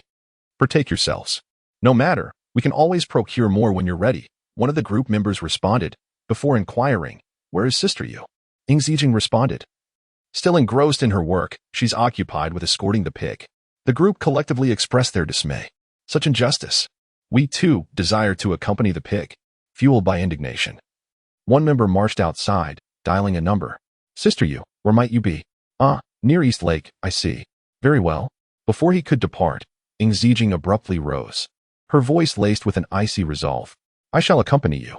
East Lake, a prominent feature of Qingji, served as a habitat for several black swans and a favorite spot for student strolls. However, during the midday meal, it was relatively deserted. A young woman, arm in arm with Zhong Zhuan, gestured ahead. Zhuan, what is that? Zhong Zhuan glanced indifferently and noticed a diminutive pig. Ah, I recall. That is Ing Zijing's pet. Incessantly flaunted by the unruly members of Class 19. Zhong Zhuan frowned. A pet? Small towns remain small towns, the young woman scoffed. Raising a pig, of all things. I find her tastes perplexing. Pets are not permitted on campus, Zhong Zhuan remarked, her gaze fixed on the lake. Retrieve it and dispose of it. Directly inquiring with the individual would suffice. Elder brother Nye is as inflexible as they come. 160,000 characters already. How swiftly it progresses. Bookhouse 076. A kick sends Zhang Zhuan plunging into the water. The young woman hesitated. Into the lake? Zhang Zhuan nonchalantly suggested, the trash receptacle, then. Though it might still emerge on its own. Too cruel, perhaps? The young woman demurred. Returning the pig to Class 19 or surrendering it to the Dean of Students would be more appropriate. Do you believe the students of Class 19 adhere to school regulations? Zhong Zhuan countered, her expression hardening. Without a lesson, what will they learn? The young woman conceded the point, but remained hesitant. But, impatient with her reluctance, Zhang Zhuan took matters into her own hands, seizing the teacup pig that was ambling along the ground. Startled by the sudden elevation, Duda flailed its tiny hooves in protest. Ignoring its struggles, Zhang Zhuan approached the lake and cast it into the water. The diminutive pig barely created a ripple before vanishing from sight. Zhong Zhuan cleansed her hands with a moist towelette, ensuring no trace of its uncleanliness remained, and prepared to depart. However, before she could turn, a forceful shove from behind propelled her into the lake. The action was swift, catching her companion off guard. 2 seconds later, the young woman turned in astonishment to seeing Zijing standing by the edge of East Lake, cradling the teacup pig Zhong Zhuan had just discarded. The misty phoenix eyes, now devoid of their usual haze, resembled a frozen lake. At that moment, the ice fractured, unleashing a chilling aura that sent shivers down the young woman's spine. She even detected a hint of murderous intent. Help! Glub, help me! Zhong Zhuan, initially stunned, now panicked. I cannot swim. Help! But no one moved. Damn you! Zhong Zhuan, you are too vicious. One of the group members who had arrived, Breathless, exclaimed in fury. Is this not tantamount to murder? Does a pet pig's life hold no value? Zhong Zhuan, beyond hearing, cried out in desperation, help! Help me! The young woman finally regained her composure, stammering, Zhuan, I cannot swim either. Save me! Driven by the instinct for survival, Zhong Zhuan pleaded with Ing Zijing, cousin, save me. However, Ing Zijing remained indifferent. Focused on tending to Dudu, Zhong Zhuan thrashed about, nearing the point of submersion, until she spotted Jiang Ran approaching in the distance, rekindling her hope. Jiang Ran. Jiang Ran. Save me. Jiang Ran, having heard her, glanced towards the lake. His expression remained impassive, his lips curled into a scornful sneer, like a bucket of cold water. His reaction extinguished Zhong Zhuan's hope, causing her heart to clench in pain. Once assured that Dudu was unharmed, Ing Zijing finally looked up and commanded, pull her out. 2 members of the group stepped forward and dragged Zhong Zhuan, flailing in the water, ashore. With no regard for her delicate sensibilities, they unceremoniously deposited her on the ground. Zhong Zhuan, her face flushed, coughed uncontrollably. Soaked and disheveled, she shivered uncontrollably. The number of students gathering around East Lake to witness the scene steadily grew, their faces etched with astonishment. The young woman finally dared to approach, helping Zhong Zhuan to her feet, whispering, Zhuan, I shall escort you to the hospital. Zhong Zhuan, struggling to catch her breath, glanced once more at the indifferent Jiang Ran, her heart sinking further. Supported by the young woman, she swiftly departed. Bah! One of the group members spat. To think she is hailed as a goddess. People are blind. Esteemed leadering, I apologize. Punish me as you see fit. Xiaoyu lamented. I failed to keep a watchful eye on Dudu, allowing it to wander off. These past few days, Dudu has learned to walk. Sometimes it scurries about so quickly that it vanishes in the blink of an eye. It is not your fault, Ing Zijing reassured. Producing a small pill and gently administering it to Dudu. The pill took effect swiftly. Within seconds, Dudu revived, nuzzling its pink snout against her palm and emitting contented grunts. Ing Zijing stroked its head, her expression softening slightly. Thankfully, esteemed leader Ing arrived in time. A member of the group added, breathing a sigh of relief. A few seconds later, and Dudu would have been lost. Wait, but I recall esteemed leader Ing was occupied earlier. How did she suddenly decide to go to East Lake? As if she had prior knowledge of the event, the member scratched his head, dismissing the thought. Ing Zijing placed Dudu on her shoulder, casually rolling up the sleeves of her school uniform. You may return. I shall pay a visit to the counseling center. Along the way, Jiwan. You should not have provoked Ing Zijing, the young woman cautioned, still visibly shaken. Have you forgotten how she once deposited Ing Feifei into a trash receptacle? Zhang Jiwan pursed her lips, her hands trembling with anger. How could she have known someone would witness her actions? And she certainly did not anticipate Ing Zijing daring to lay a hand on her. Would Ing Zijing not fear being branded as malicious? And then there was Jiang Ran. Zhang Zhuan's eyes welled up with tears. As the two exited the school gates, they encountered He Sun, who was returning from outside. He Sun frowned. What has happened to you? Teacher He, I am fine. Zhang Jiwan managed a weak smile. I was merely on my way to the hospital. Teacher He. You are unaware of how much worse Ing Zijing has become since leaving the elite class, the young woman interjected, still indignant. She just kicked Jiwan into East Lake. He Sun's expression shifted instantly. East Lake was deep, and drowning incidents had occurred in the past, prompting the school to take the matter seriously. This was attempted murder. You should go to the hospital first. He Sun hailed a taxi for Zhong Zhuan. I shall inform the headmaster of this matter. I do not wish to trouble Teacher He. Bearing her head low, Zhong Zhuan thought, after all, we are cousins. If she's prone to outbursts, I should bear with it. Sun's brow furrowed even deeper, his disapproval of Ing Zijing intensifying. He stated plainly, it's no trouble. Zhang Jiwan feigned a delicate cough. Then, thank you, teacher he. Meanwhile, at the Zhong residence, the family patriarch was engrossed in the digital world, engaging with netizens. Hearing a disturbance at the door, he looked up to see Zhang Jiwan. Her face stained with tears. He was taken aback. What happened? Why are you crying, Wan? Zhang Jiwan bit her lip, her eyes glistening with a pitiful sheen. Grandfather, do you know what that adopted daughter of the Ying family has done? Zhong's wife began, barely suppressing her anger. Over a mere pet, she shoved Wan into the lake. Wan can't swim, and the March weather is still quite chilly. What if something terrible had happened? She continued, dismayed by the adopted daughter's audacity. Zhang Jiwan was the epitome of a cultivated young lady, and she'd never been subjected to such indignity. Zhong's wife's voice turned icy as she declared, Father, I cannot let this matter rest. Zhang Jiwan was the patriarch's beloved granddaughter, even more favored than the Ying family's true heiress. Surely, the patriarch knew who bore the Zhang name. Zhang Jiwan lifted her head, curious to see what stance her grandfather would take regarding Ying Zijing. The elder Zhong set down his phone and said slowly, We'll discuss this when Zijing returns from her classes. Zhang Jiwan's expression shifted, a hint of disbelief creeping in. Her face paling further. Zhong's wife could hardly believe her ears. Father? Surely, they wouldn't unjustly accuse an adopted daughter? She directed the servants, Take Wan for a warm bath, and tell the kitchen to prepare a medicinal broth. Zhang Jiwan, her lips pale, gave a stifled response, tears welling up. Grandfather, what do you mean by this? Zhong's wife couldn't contain herself. Wan is your own granddaughter. How can you favor an outsider?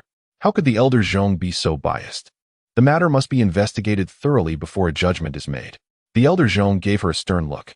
Now, escort Wan upstairs to rest. Despite his age, the elder Zhong still held considerable sway, his influence stemming from his shareholdings. Reluctantly, Zhong's wife complied. Zhang Jiwan ascended the stairs, overwhelmed with a sense of injustice. Wan, your grandfather has been rather muddled these past 2 months, Zhong's wife reassured her.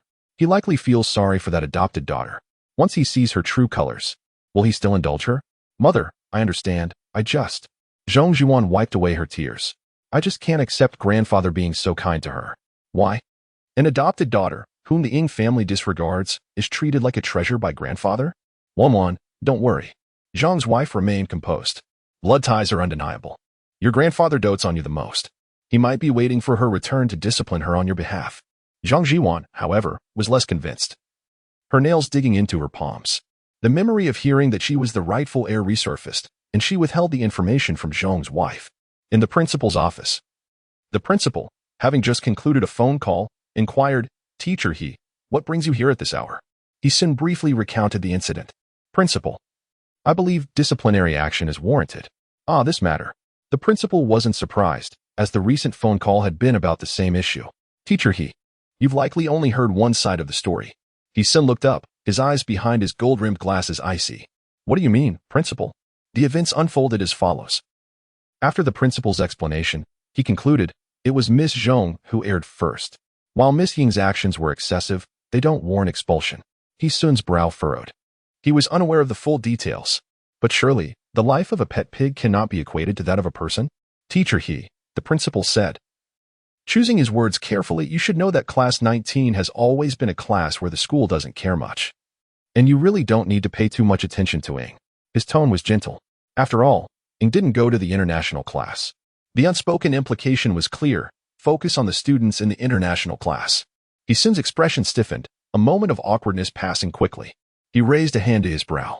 I apologize, principal.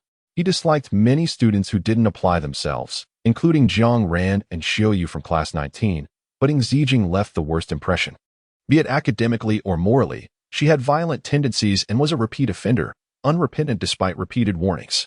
He Sun said nothing more and left the principal's office. Ying Zijing emerged from the psychological counseling room, a psychological diagnosis in hand. It read, bipolar disorder. Unlike typical depression, bipolar disorder is accompanied by manic episodes. It primarily affects adolescents aged 15 to 19 and can be triggered by genetic factors, dysfunctional families, or school bullying. Multiple episodes of depression, occasional mania. Ying Zijing leaned against the wall. Her expression detached.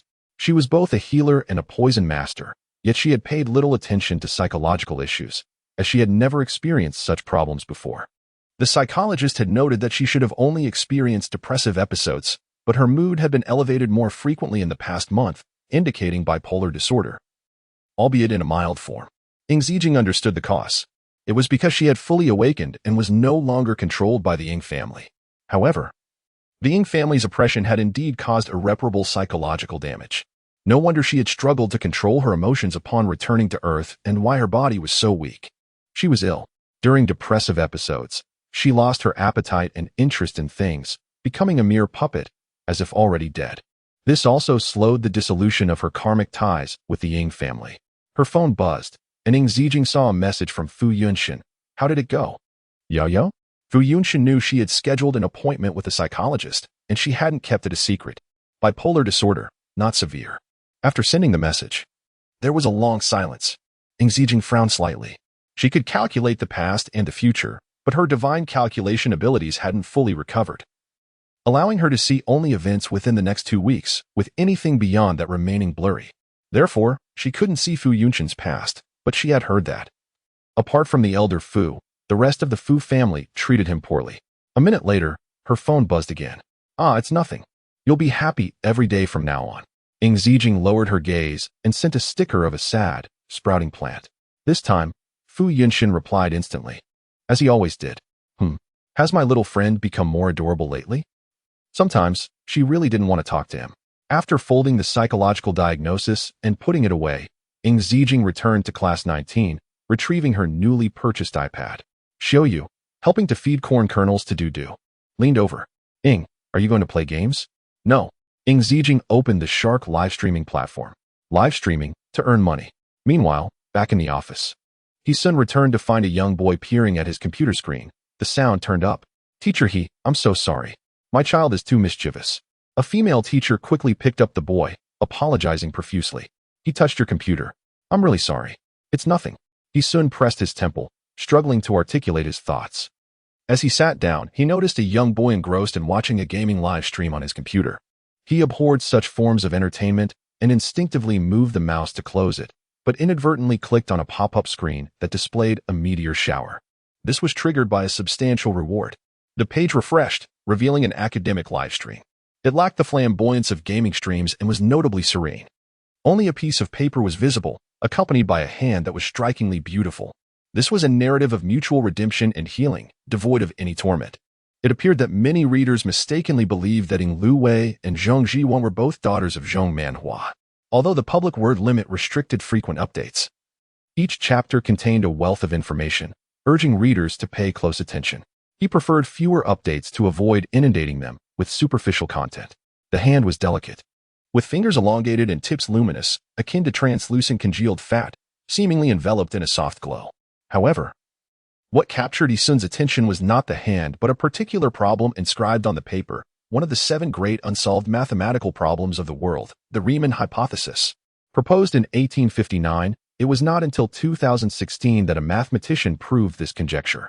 This premier challenge was a requisite at Norton University. Yet, Yi-sun noted that the method employed by the hand's owner to prove the Riemann hypothesis differed from that of the mathematician in 2016. His expression shifted, and he became earnest. Yi-sun was experiencing live streaming for the first time and had not muted the comments. Words of various colors floated across the screen. Great Master, will you discuss university physics today? Please, I implore you to elaborate on electromagnetic field theory. Engineering students are struggling. Alas, my education is lacking. All I can say is wow, what else can I do besides support you? Yi-sun focused intently on the paper and soon registered an account, typing. Can you prove the Navier-Stokes equations? The Navier-Stokes equations were also among the 7 great unsolved mathematical problems. This comment prompted discontent among other viewers. Are you new here? The livestream content is predetermined. Don't you know that to request the master to discuss other topics requires a reward? You freeloaders have so many demands. Why not just reach for the heavens? Such rudeness, the master won't share with you. Yi-sun frowned. He paused the live stream, opened his newly registered account, and directly deposited 100,000. He did not become a teacher at Qingji due to financial need. His family was already affluent. In comparison to wealth, knowledge held far greater importance. He dropped 100 rockets, triggering another meteor shower, and the number of viewers in the live stream surged once more. After the hefty donation, sound filled the live stream. Yes, it was a word steeped in aloofness. The voice was soft, indistinct in gender, yet melodious. He soon observed as the hand picked up another sheet of paper and began to methodically solve the Navier-Stokes equations. His demeanor shifted from serious to astonished. To think that an online streamer could prove such a theorem. He and some of his university classmates were unable to do so. Though I cannot comprehend these problems, I am exceedingly curious about the identity of this academic deity, he soon mused. Before he could send a comment inquiring, his phone rang with an unidentified number. The caller was concealed. His expression changed as he stepped outside the office to answer. It was his mentor. On the other end was an elderly foreign man, surprisingly fluent in Chinese, albeit with a pronounced accent. How are you faring in Huagua? Everything is well. Please take care of your health. I must remind you once again, in 3 months, your assessment is due. If you fail this time, there is little I can do. The old man's tone was tinged with regret. He soon pressed his lips together, remaining silent. Unbeknownst to outsiders, gaining entry to Norton University did not guarantee success in obtaining its degree. Unlike other universities, Norton University had a hierarchy among its colleges, SSS being the highest and D the lowest. His college was rated D. Students from D-rated colleges and below must undergo evaluations. 3 in total. Should he fail this assessment, he would lose his degree. He soon returned to his seat, staring blankly at the live stream. After considerable contemplation, he sent a private message to the streamer. May I request a favor? Yet, until the stream concluded, there was no response to his message. He furrowed his brow, dismissing his unease, and retrieved his textbooks to prepare for class. After school, Zikin received a call from the elder Zhang, requesting her presence at the Zhang residence, with a driver dispatched for her. Once in the car, she opened the Shark Live app to check her earnings for the day. After sharing profits with the platform, she netted 70,000, of which 50,000 came from a new user. This user had sent her a private message, but she chose to ignore it. Donations were for her to discuss the Navier-Stokes equations, not for additional services. Zikin yawned and rested her head against the car window for a brief nap. 20 minutes later, the driver halted the vehicle before the grand entrance of the Zhang family estate. It was mealtime, and the kitchen staff were bustling about. In the living room, aside from Elder Zhang, Zhang Manhua, Madame Zhang, and Zhang Jiwan were present. Upon Zikin's arrival, Zhang Manhua's expression soured. Yet, under the elder's presence, she bit her tongue and refrained from speaking. Meanwhile, Zhang Jiwan's eyes were red, clearly having cried recently. Zikin cast a cursory glance and noticed the slight smirk on Zhang Jiwan's lips, as if taunting her. She ignored it, nodding respectfully to Elder Zhang, grandfather. Before Elder Zhang could speak, Madame Zhang slammed the table, rising in anger. You, a foster daughter, dare call him grandfather? You pushed Wan into the lake. How wicked of you. She was cut off by a thunderous roar from Elder Zhang. Silence. Madame Zhang was taken aback. Zikin, come sit beside your grandfather, he gestured. Once Zikin was seated, Elder Zhang's demeanor turned cold. Zhang Jiwan, apologize to your cousin. Having received a 1-star rating from a rival fan management, the reasons were unclear. They had even spent money on it, which was regrettable. It wasted money that could have bought 2 buns and provided a meal. Everyone, please cast a free 5-star rating to help elevate Huang's score. This remark not only stunned Madame Zhang, but also left Zhang Manhua momentarily speechless. Zhang Jiwan, wide-eyed with disbelief, exclaimed, Grandfather? Apologize to her. Shouldn't it be Zikin who apologizes? Zhang Manhua shared her confusion. As the saying goes, a daughter married is like water poured away. Once Zikin married into the Ing family, she became one of them, and her biological daughters bore the Ing surname. For families that valued lineage, a granddaughter was not as significant as a daughter, especially since they bore different surnames. Before they reclaimed Zikin, Elder Zhang had shown far less affection to Xiao Xian than to Zhang Jiwan. Why was it different now? Old master. Madame Zhang's anger flared. Wan is the victim. How can you demand she apologize to a foster daughter? Be silent. Elder Zhang thundered again. Is this a time for you to speak? Madame Zhang was left speechless. Elder Zhang turned his gaze to Zhang Jiwan. Why did you throw Zikin's pet into the lake? Upon hearing this, Zhang Jiwan's expression subtly shifted. She hadn't anticipated Elder Zhang would be aware of the incident. Biting her lip, tears streamed down her face as she stammered. The school doesn't permit pets. Does that grant you the right to dispose of it at will? Is it your pet? Are you a school authority? Elder Zhang's chest heaved with rage. Didn't I teach you the concept of returning what belongs to its rightful owner when you were little? Faced with such questioning, Zhang Jiwan felt utterly humiliated, her tears flowing even more profusely. That is because there is no reason. Old Master Zhang paid her no heed, insisting, Now apologize. Enduring the humiliation, Zhang Zhuan reluctantly stood and bowed to the girl. Cousin, I am sorry. I should not have thrown your pet. Please forgive me. Ying Ziqin continued to ignore her, placing a box of pastries down. Grandfather, I shall take my leave. Be careful on your way, old Master Zhong said, standing to see her off. I will visit you at school another day. The door opened and closed, leaving the atmosphere in the living room tense and frigid. Without any response, Zhang Zhuan felt even more aggrieved. She threw herself into Madame Zhong's arms. Mother, I have apologized. Look at her. Old Master Zhong overheard and, feeling a headache coming on, scolded, Zhang Zhuan. Just because you apologize does not mean Ziqin must forgive you. Are you attempting to morally coerce her? What has gotten into you lately? Instead of receiving comfort, Zhang Zhuan was reprimanded anew, crying even harder. Madame Zhong sighed. Old Master Zhuan has apologized and recognized her mistake. Please do not scold her further. I will take her to rest and ask for a leave from school tomorrow. Old Master Zhong, weary as well, waved his hand dismissively and retreated upstairs to his study. After escorting Zhang Zhuan back to her bedroom, Madame Zhong called out to her sister-in-law, Zhang Manhua, who was about to leave. Manhua, what on earth is wrong with father? Madame Zhong inquired, displeased. Look, he actually made Zhuan apologize to a foster daughter. What does that mean? Zhang Manhua frowned slightly and replied, we cannot fathom father's thoughts. Then she smiled, sister-in-law, I must catch a flight, so I cannot discuss this further. Madame Zhong, unable to probe any deeper, allowed her to depart. On the way to the airport, Zhang Manhua was deep in thought. Initially, due to the loss of her infant, her mental state had been in disarray for 3 years. Thus, at first, she was unaware that Ying Jinting had not retrieved the baby but had instead adopted one. By the time she regained her composure 3 years later, she had grown accustomed to Xiao Xian's presence. After Ying Jinting revealed the truth, she accepted it. At first, she was quite pleased to have Ying Ziqin back. But the repeated disappointments wore her down. For reasons she could not understand, she found it difficult to like Ying Ziqin. The innate bond between mother and daughter, stemming from blood, was absent for her. It felt as though they were not related by blood at all.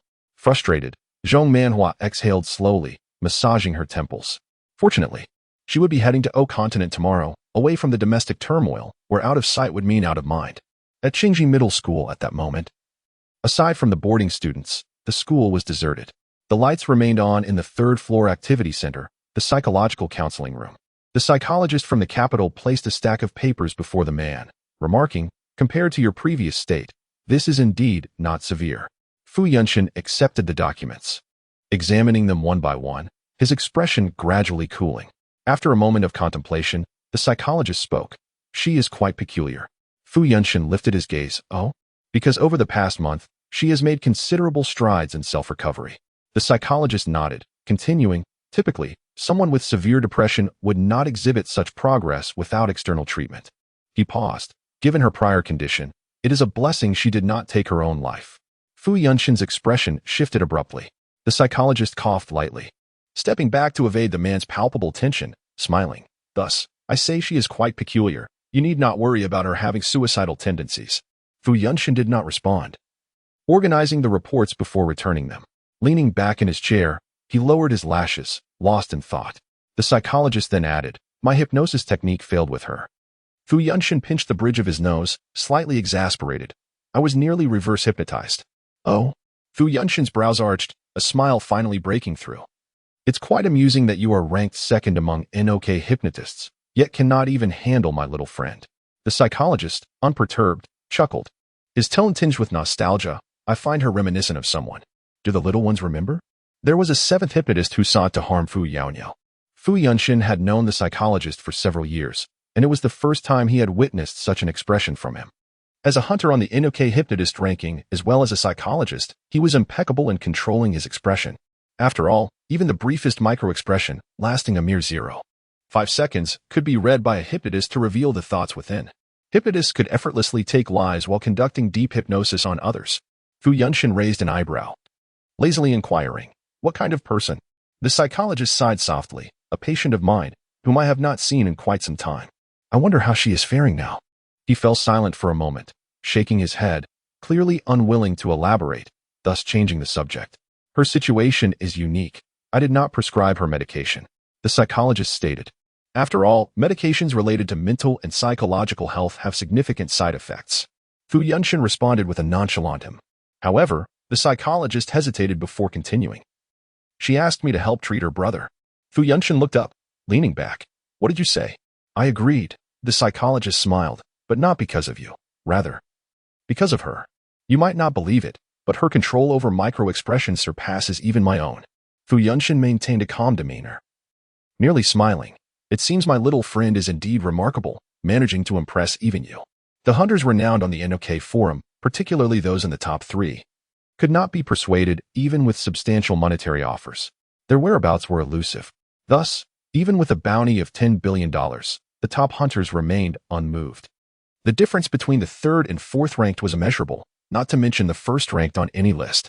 The top hypnotist had never shown his face, only existing through whispers. The psychologist nodded. Do you require hypnosis at this moment? No, Fu Yunshin rose, languidly stating.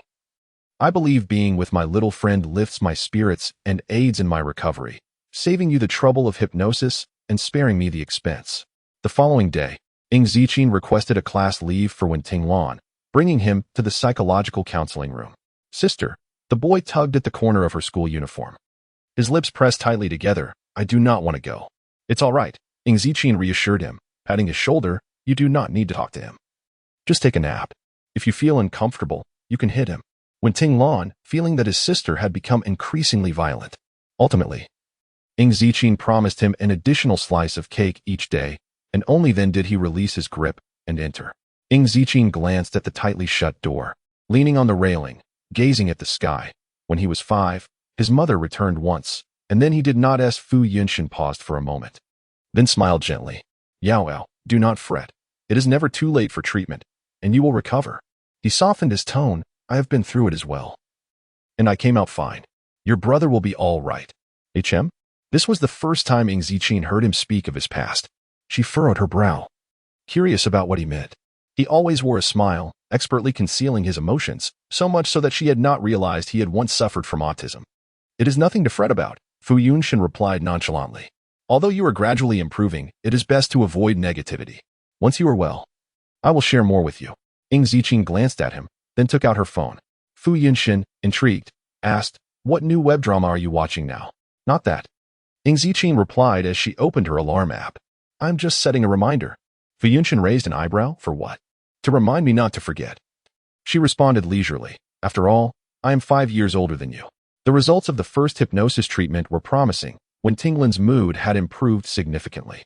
After scheduling the next therapy session with the psychologist, Ing Ziqin returned to the Wen family home, having accepted an invitation from Mr. Sheng. Mr. Sheng, whose full name was Sheng Qingtang, was a renowned master of traditional Chinese painting and calligraphy. In his youth, he was quite famous within the industry, with a single piece of work often starting at several million. In his old age, he had chosen a reclusive lifestyle, residing in a small villa in the eastern part of the city, tending to flowers and growing vegetables. Last time, he had sent several baskets of homegrown fruits to her through the director of Shaoran Hospital. He had ended up in the hospital himself, having climbed a tree to pick fruit at nearly 70 years of age, only to fall, especially since Mr. Sheng was skeptical of Western medicine. He had never sought treatment in a hospital until now. Miss Singh, it has been a while since I last saw you. I did not expect you to be so young, Mr. Sheng exclaimed upon seeing her, rising in admiration. You truly are accomplished at such a young age. You flatter me. Ing Ziqin nodded. I hope your health is improving. Thanks to you, Miss Singh, he replied, growing animated. My long-standing issues with qi and blood have improved significantly. He had encountered many traditional Chinese medicine practitioners, even traveled to the capital, but had never met anyone whose medical skills surpassed those of the young lady before him. Ing Ziqin pondered for a moment before producing a pill. Then perhaps you might like to try this. What is this? Mr. Sheng asked as he took it, bringing it close to his eyes. Finally, he slapped his thigh in excitement, exclaiming, I know. This must be the elixir of life mentioned in dramas. Mr. Sheng had clearly been influenced by television. Not quite, Ing Ziqin gently shook her head. It merely has longevity benefits. Oh, Mr. Sheng sighed dramatically, lamenting. I suppose I can only dream. He hesitated, reluctant to consume the pill, but ultimately placed it in his mouth. Before he could swallow, a loud, furious shout erupted from outside. Dad! A man rushed in, slapping the pill from Mr. Sheng's hand. He then turned sharply towards the girl, his gaze filled with disdain. What do you intend to feed my father? What are your intentions? The psychologist remarked. I feel utterly disheartened. Jiang Ran responded, haha. The previous book's readers might recall how Ing Huang had assisted the master in reading the subtle expressions of the lovely spirit. Mr. Sheng had just returned from the brink of death. What if something were to happen? The middle-aged man no longer looked at the girl, frowning. Dad, can you refrain from letting just anyone into our home? Mr. Sheng did not reply. He stared blankly at the pill on the floor. After a few seconds, he finally reacted, slapping the middle-aged man on his bald head in frustration. You fool. Do you not realize this is the elixir of life given to you by missing?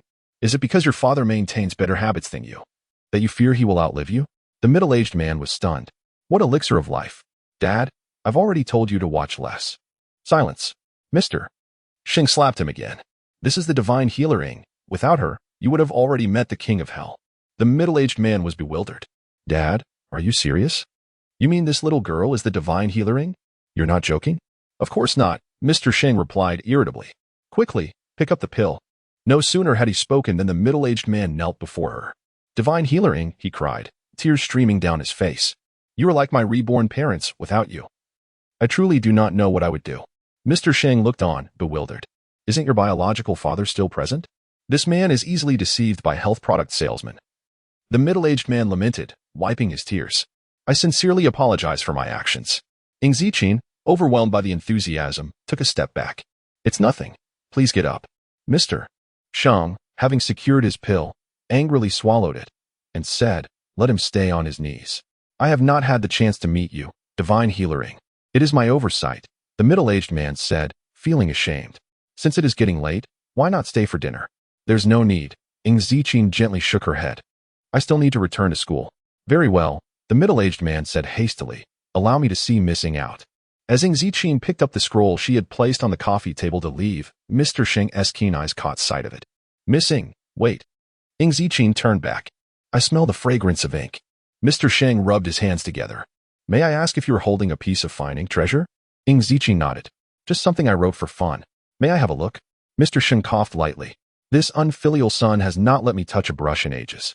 The middle-aged man was speechless. Dad, have some dignity. It is you who climbs trees and catches fish every day. Ignoring him, Mr. Sheng carefully took the scroll from the girl's hands and unfurled it, becoming lost in prolonged silence.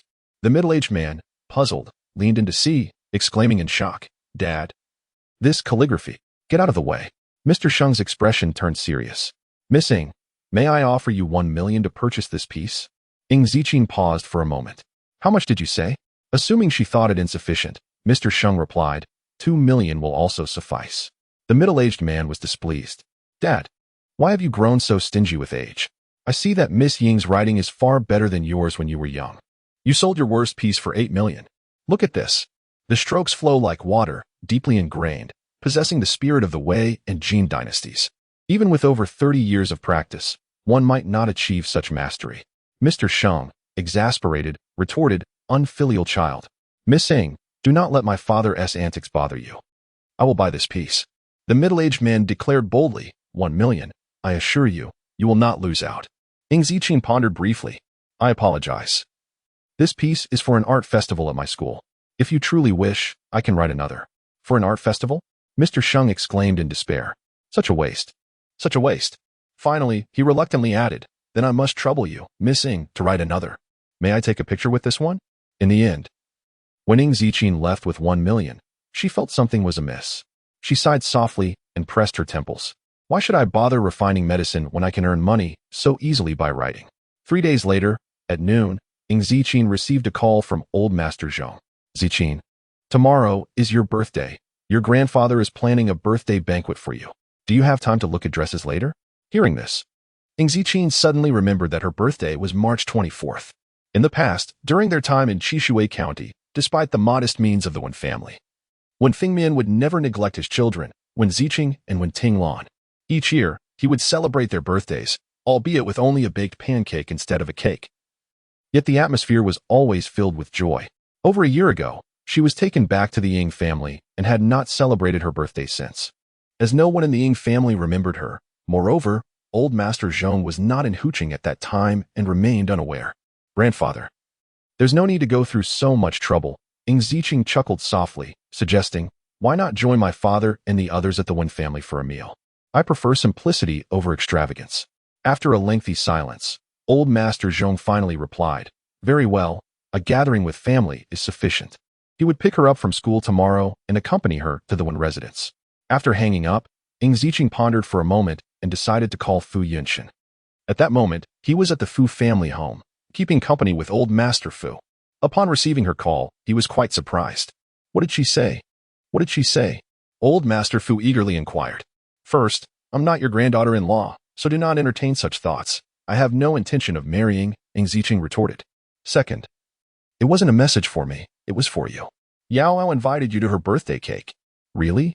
Old Master Fu exclaimed in delight. Ziqing invited me to celebrate her birthday? Fu Yunshin raised an eyebrow. You could choose not to attend. Of course, I must go, Old Master Fu declared. It has been ages since I had cake. I am quite tempted. Fu Yunshin smirked. Wait a moment, Old Master Fu suddenly recalled. Isn't Old Master Zhong going as well? Before Fu Yunshin could respond, Old Master Fu continued to himself. Then I must bring the chessboard along. I shall play him a couple of games. He added proudly. I will surely win. On March 24th, after the spring equinox, the nights were still longer than the days. By 7 o'clock, darkness had already enveloped the sky. Streetlights flickered to life, casting shadows. The community where the Wen family resided was small but serene, a quality that had appealed to Ing Ziqing when she purchased an apartment for Wen Fengmian. Meanwhile, atop an 18-story building not far away, a figure lay prone. Observing the scene below, the dark muzzle of a gun slowly elevated, aiming towards the entrance of the building, fixating on the tall figure of a man. The target was locked.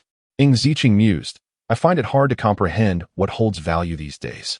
The distance was 534 meters, with a wind speed of 2.7 meters per second. The air was devoid of fog or large dust particles, offering high visibility.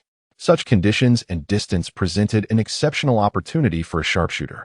He wore a black headset on his right ear, his entire ensemble a tight-fitting black suit that blended seamlessly with the night. This vantage point offered a broad view while remaining concealed from sight.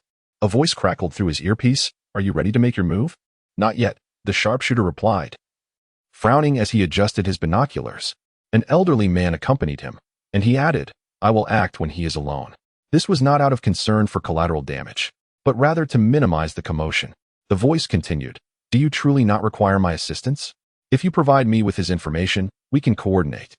He will have no escape. No need, the sharpshooter retorted without hesitation. The individual I have tracked is not someone I will share with you. $10 billion. The voice persisted. If you can fulfill this bounty, you could rest for years. The sharpshooter scoffed at the thought. The information he had painstakingly gathered was not something he could divulge to other hunters. Fine, the voice conceded nonchalantly, but I must warn you, just recently. The 97th ranked sharpshooter on the leaderboard missed 5 shots against an ordinary person. You should be cautious. With a cold chuckle, the sharpshooter replied, mind your own business. He ranked 7th on the leaderboard. How could the 97th even compare? He severed the communication and cast aside the headset, refocusing on his target. Inside the apartment. Under Ing Ziqing's care, Wen Fengmian's health had significantly improved. Thus, he insisted on preparing dinner himself for the evening, with Wen Tinglan assisting him. The dishes were simple homemade fare, yet they were vibrant in color and fragrance. In the center of the table lay a large cake, accompanied by candles. Wen Fengmian removed his apron and wiped his hands, apologizing. The space is small. I hope you 3 do not mind. Having lived in Qingshui County for over a decade, it was his first time in Huqing. Other than the visit from Zhong Manhua, Wen Fengmian had not interacted with members of the 4 prominent families, which left him somewhat apprehensive. Mr. Wen, you need not say such things, Old Master Zhong replied, rising from his seat. It is my honor to be here. You are too courteous. Meanwhile, Old Master Fu's gaze was transfixed on the cake, his eyes gleaming. Fu Yunshin raised an eyebrow, a bemused smile playing on his lips. Grandfather. Huh? Ahem. Old Master Fu coughed, adopting a serious demeanor. It is not small. I find it rather commendable. I once shared a room with Old Master Zhong. What does this count for? The older generation, having endured hardship, often did not hold such trivialities in high regard. Wen Fengmian was taken aback by the 2 elders' attitudes. Feeling relieved, Old Master Fu then turned to the young woman. Ziqing, do not be fooled by your grandfather's age. He was once quite timid and afraid of the dark. Ing Ziqing rested her chin on her hand, raising an eyebrow at the remark. Old Master Zhang, incensed, retorted, Fu, do not slander me in front of my granddaughter. Count how many snacks you pilfered from me when we were young. Ing Ziqing and Fu Yunshan exchanged glances of disbelief, while Old Master Fu beamed with pride. That was simply your folly. You were too slow to catch me. Old Master Zhang, livid, spat, bah? The mention of their childhood antics ignited their tempers. They had grown up as close companions, often visiting each other's homes.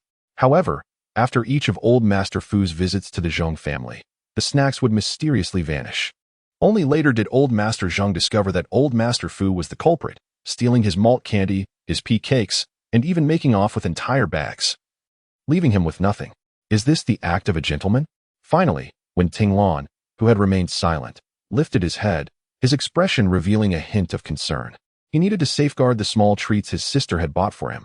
This birthday, though modest, was filled with warmth and joy, as they were all family. After dinner, Old Master Fu, feeling unwell, decided to return home to rest. Yao Yao, wait for me a moment. Fu Yunshan stood up. I will escort grandfather back and return shortly. Ing Ziqing, while clearing the plates, remarked that the cake had been devoured. What will you come back for? He was certain that the young girl was not heartless, but simply saw things as they were. Fu Yunshan chuckled helplessly. A birthday cannot be celebrated in such a manner. Ing Ziqing pondered briefly. I am quite satisfied. But your brother is not, Fu Yunshan teased as he lightly tapped her forehead. At 9 o'clock, there will be a surprise. Meanwhile, Old Master Zhang continued to express his gratitude to Wen Fengyan. Thank you. Truly thank you for taking care of Ziqing all these years. Had you not brought her back, I shudder to think of what might have happened. He hesitated, knowing all too well what the outcome could have been. A child lost at such a tender age would face unimaginable dangers, whether from human traffickers or starvation. When Fengmian pushed the bank card back towards him, coughing slightly. It is my duty. Old Master Zhang was impressed by the Wen family's upbringing and did not press the matter further. Mr. Wen, should you encounter any difficulties in the future, do not hesitate to seek my assistance. As for the Ying family, consider them as inconsequential as spoiled cabbage. Wen Fengyan neither nodded nor shook his head, merely smiling as he moved to the kitchen to assist Ing Ziqing with the dishes. Meanwhile, Old Master Zhang sat at the table sipping wine when a sudden thought struck him. He seemed to have seen Wen Fengmian somewhere before, finding him vaguely familiar. Where could it be? After pondering for a long while, Old Master Zhang couldn't quite place it, so he took another swig of wine. He turned his head, pulling the young man closer. Xiaolan, Old Man Fu is far too inept. Come play a couple of rounds with me. Don't humor me. Grandpa isn't afraid. Old Master Zhang was also very fond of Wen Tinglan, allowing him to call him Grandpa along with Ing Ziqing. He had gained another grandson, which filled him with immense joy. When Tinglan looked up at him, his gaze somber. No, you will, Old Master Zhang insisted, pushing the black pieces toward him. If you win a round against Grandpa, Grandpa will give you a big red envelope. That final remark prompted Wen Tinglan to decisively pick up a chess piece. Deal. Old Master Zhang, still somewhat inebriated, wondered, is something amiss? Outside, the marksman was still observing from the rooftop across the way, but after waiting for so long, he had grown somewhat impatient. Finally, after an hour, the figure of the man reappeared in his scope, this time alone. It was 9 o'clock in the evening, and the residential area was deserted and tranquil. The marksman breathed a sigh of relief, raising his rifle and aiming at the man's head. His finger slid to the trigger, ready to fire. But just then, he felt a light tap on his shoulder, almost imperceptible. As a marksman who had traveled the world, his senses were exceptionally acute. He could detect even the slightest breeze. His spine stiffened instantly, cold sweat breaking out on his forehead, his heart racing. But in the end, he turned his head. The crescent moon hung high, with sparse stars scattered across the sky. The cold, faint light illuminated the girl's face, adding to her icy demeanor. She was even wearing slippers, her long hair loosely draped over her shoulders. Her phoenix eyes were hazy, filled with a light mist, as if she had just woken up. But the marksman's heart lurched when he saw what the girl was holding in her right hand, a desert eagle, a hunting pistol. He rarely used it, keeping it in his backpack. When he realized that his backpack was no longer at his feet, he understood that the girl before him was far from ordinary. He exclaimed in horror, "You!" Bang! Ing Ziqing pulled the trigger, her wrist barely recoiling. The Desert Eagle was not widely available because of its immense recoil, which could shatter the bones in an entire arm, even for a large man weighing 70 kilograms. Having dealt with the marksman, Ing Ziqing remained impassive and unmoved. She wiped down the Desert Eagle, put it away, and then placed the marksman's AS-50 into her backpack, which she picked up. Ing Zijing's ears twitched as she heard footsteps approaching. Without turning around, she braced her hand on the steps and slid down, her long black hair fluttering in the air. With the immense inner strength of a martial arts practitioner, she leaped directly from the 18th floor. By the time the people behind her arrived, the rooftop was empty. The bartender was uncharacteristically stunned, at a complete loss. Who did this? When Fu Yunshin arrived after receiving the message, he also fell silent. His information was heavily encrypted, which was why even the IBI couldn't find him. This time, they were luring the snake out of its hole, deliberately leaking the information. Of course, not to every hunter, but Fu Yunshin hadn't expected that the 7th-ranked marksman on the gunfighter list would choose to act today. Talk about bad timing. But even more unexpected was that their target had already kicked the bucket before they could even make a move. They were just a few seconds late. Could it be your sweetheart? The bartender asked, then immediately dismissed the idea. No, if you had a sweetheart, there's no way I wouldn't know. After a pause, he asked, someone who secretly admires you? Fu Yunshin finally looked up, raising his alluring eyes. I have countless admirers. Which one are you referring to? The bartender was speechless. Enough, you narcissist. But he had the looks to back it up. The bartender couldn't understand. You have so many enemies. Who would help you? They'd be better off killing you. Fu Yunshin didn't answer, saying simply, this is a warning. The bartender's expression turned serious. A warning to other hunters not to act rashly. Or this would be the consequence. But who was it? Besides them, who else knew that there was a marksman hiding here? And even if they did, who had the ability and would help them? The marksmen on the gunfighter list were all long-range attackers with excellent hearing. Approaching them silently would be incredibly difficult. Unless someone had cultivated ancient martial arts and possessed inner strength to conceal their presence. Fu Yunshin didn't elaborate. Clean up. Okay, the bartender called out to the man's back. Where are you going? To deliver a gift to the little one. The bartender was expressionless. He had, of course, seen that little one and even observed her, but he hadn't found anything particularly special about her, except that she was good-looking. She was just an ordinary person. He couldn't understand what made this young master indulge her so much. The bartender put on his gloves and began cleaning up. Shanghai remained calm and peaceful, the night long and unaffected by such a minor incident. However, the NOK forum was in complete disarray. Within 3 minutes of the death of the 7th-ranked marksman on the gunfighter list, the news had spread. Of course, it was the hidden section that was in chaos. Not the homepage. The homepage was still filled with charlatans discussing feng shui, today debating what to do if you encounter a black cat on the way home at night. Gaining access to the hidden section required not only an NOK account, but also 5,000 growth points, which could be earned by accepting bounties. An A-level bounty was worth 10,000 growth points. Therefore, the users active in the hidden section were the true big shots. When a certain hacker confidently sent Ing Zijing the NOK login program, it was because he knew that even if she wandered around, she wouldn't stumble upon the confidential areas. The hidden section was usually filled with bounties of various levels, but tonight, new posts were popping up like crazy. What's going on? The 7th-ranked marksman on the gunfighter list is dead? No way. The only marksmen ranked ahead of him are either on missions or in the top 3. Who could it be? It's been ages since the top 10 on any hunter list have changed. Is the world about to change? Damn. I just want to wash my pants and came back to this shocking news. Can't a guy get a good night's sleep?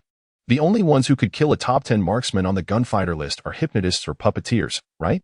But why would they make a move?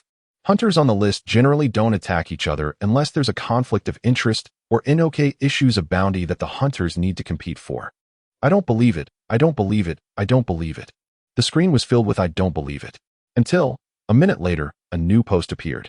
Let me see who made the wrong choice. Furthermore, within 3 seconds, this new post quickly rose to the top and was highlighted in red. Only the forum administrator could do that. Administrator 007. The 7th-ranked marksman on the gunfighter list has died. Last location, Shanghai, China. Cause of death, unknown. The 7th position will be filled by the 8th-ranked, and the rest will move up accordingly. This is an official announcement. The entire forum was silent for 10 seconds, then exploded even more violently. Holy crap, he's really dead. And we don't even know who killed him. I'm going crazy. In China? When did China get someone so ruthless? Which big shot is in China? The traces of the big shots are encrypted. We wouldn't know. Aren't you guys paying attention to the Administrator 007 who came out this time? Knowing it won't change anything, I, a mere inconspicuous figure, remain distant from the management team. Sigh, I wonder if reaching 1,000,000 growth points might grant me a privilege from the administrators. Don't hold your breath. Even 1,000,000 points likely fall short. Instead, why not take down the top bounty on the leaderboard? That might yield better results. I'm out of here. Even if I were to cause the earth to explode, confronting the top bounty is not an option.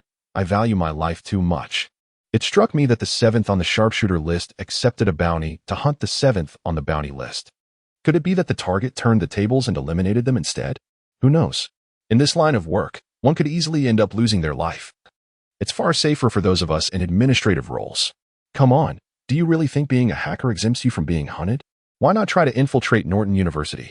Since even the administrators have confirmed the death of the 7th sharpshooter, users, despite their disbelief, have come to accept it. This shift in the leaderboard has heightened the vigilance of numerous hunters. For these prominent figures navigating the international scene, this night is destined to be tumultuous. Meanwhile, Ing Ziqin returned to her room, casually tossing her backpack onto the wardrobe. After washing her hands to rid herself of the dust, she noticed when Fengmian had already gone to rest and missed her brief excursion 10 minutes prior. When Tinglan, however, saw her leave but assumed she had gone to take out the trash, never imagining that in such a short span. Her sister had not only dealt with a sharpshooter, but also acquired a Desert Eagle and AS-50.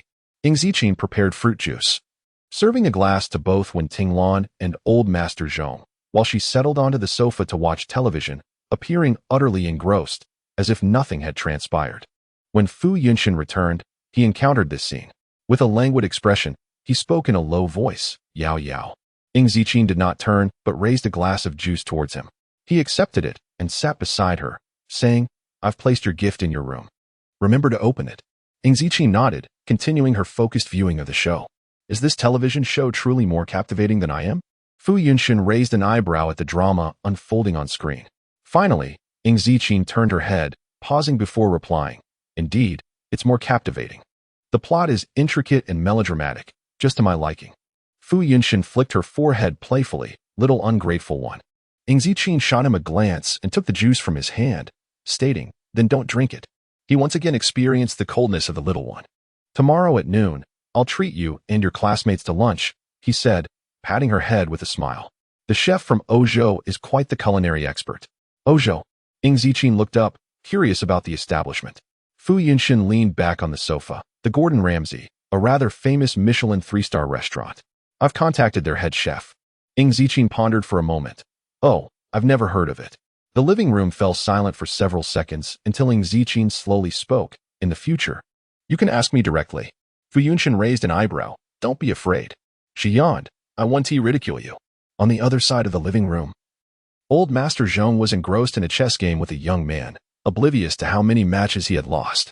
When Tinglan quietly noted the scores, calculating the numerous red envelopes she might receive, feeling a newfound fondness for Old Master Zhong.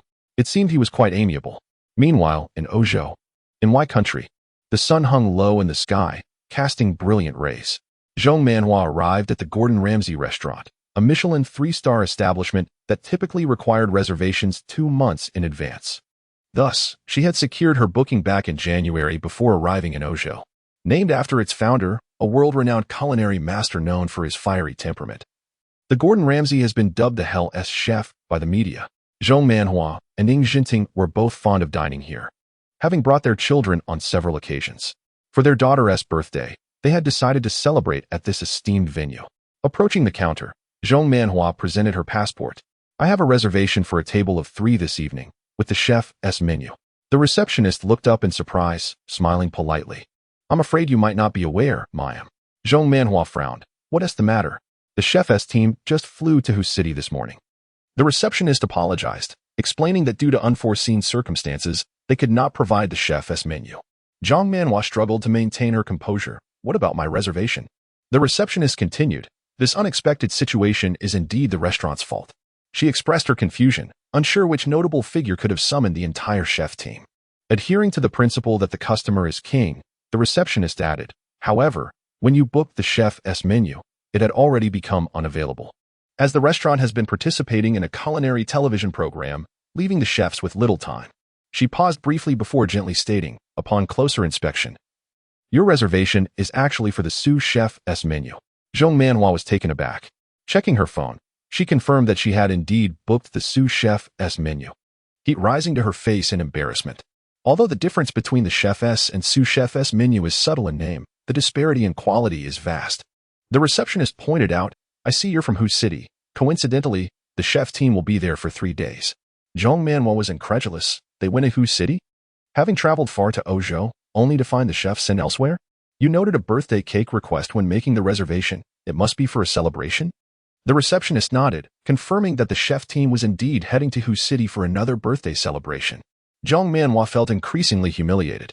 She had to book 2 months in advance for her daughter's birthday, while someone else could arrange for the chef team to fly out personally.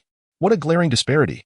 She pondered for a long time, but couldn't fathom who held such influence.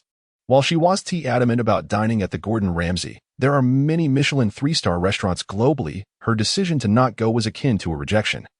A blow to her pride. No thanks. Zhang Manhua had lost her appetite and dignity. With a hasty dismissal, she left with her bag in hand. The receptionist, puzzled, continued attending to other guests. The following day, during noon, the students of Class 19 were invited to a quaint courtyard, adorned with rock formations and flowing waters. The sweet chirping of birds filling the air. This was a property belonging to the Fu family. The small courtyard was warm in the winter and cool in the summer. Though not expansive, its age rendered it a relic, and its prime location made it worth over $1 billion. The dozen or so siblings of the Fu family had all coveted this little courtyard, vying for it for a considerable time, but the elder Fu had remained silent. In the end, unexpectedly, the elder Fu, without a word, bypassed even his son, Fu Mingqing, and directly bequeathed it to Fu Yunqian. This incited envy among the Fu family's younger generation, who, powerless, could only seethe with resentment. Fu Mingqing was tempted to leverage his paternal authority to compel Fu Yunqian to relinquish the courtyard, but he couldn't bring himself to do it. Especially with the elder Fu still alive, he couldn't act too ruthlessly. Appearances had to be maintained. In the courtyard center were 2 long tables, ample enough to seat 50 students. Scarlet silk cloths adorned the tables, with wine glasses, plates, and cutlery meticulously arranged before each person.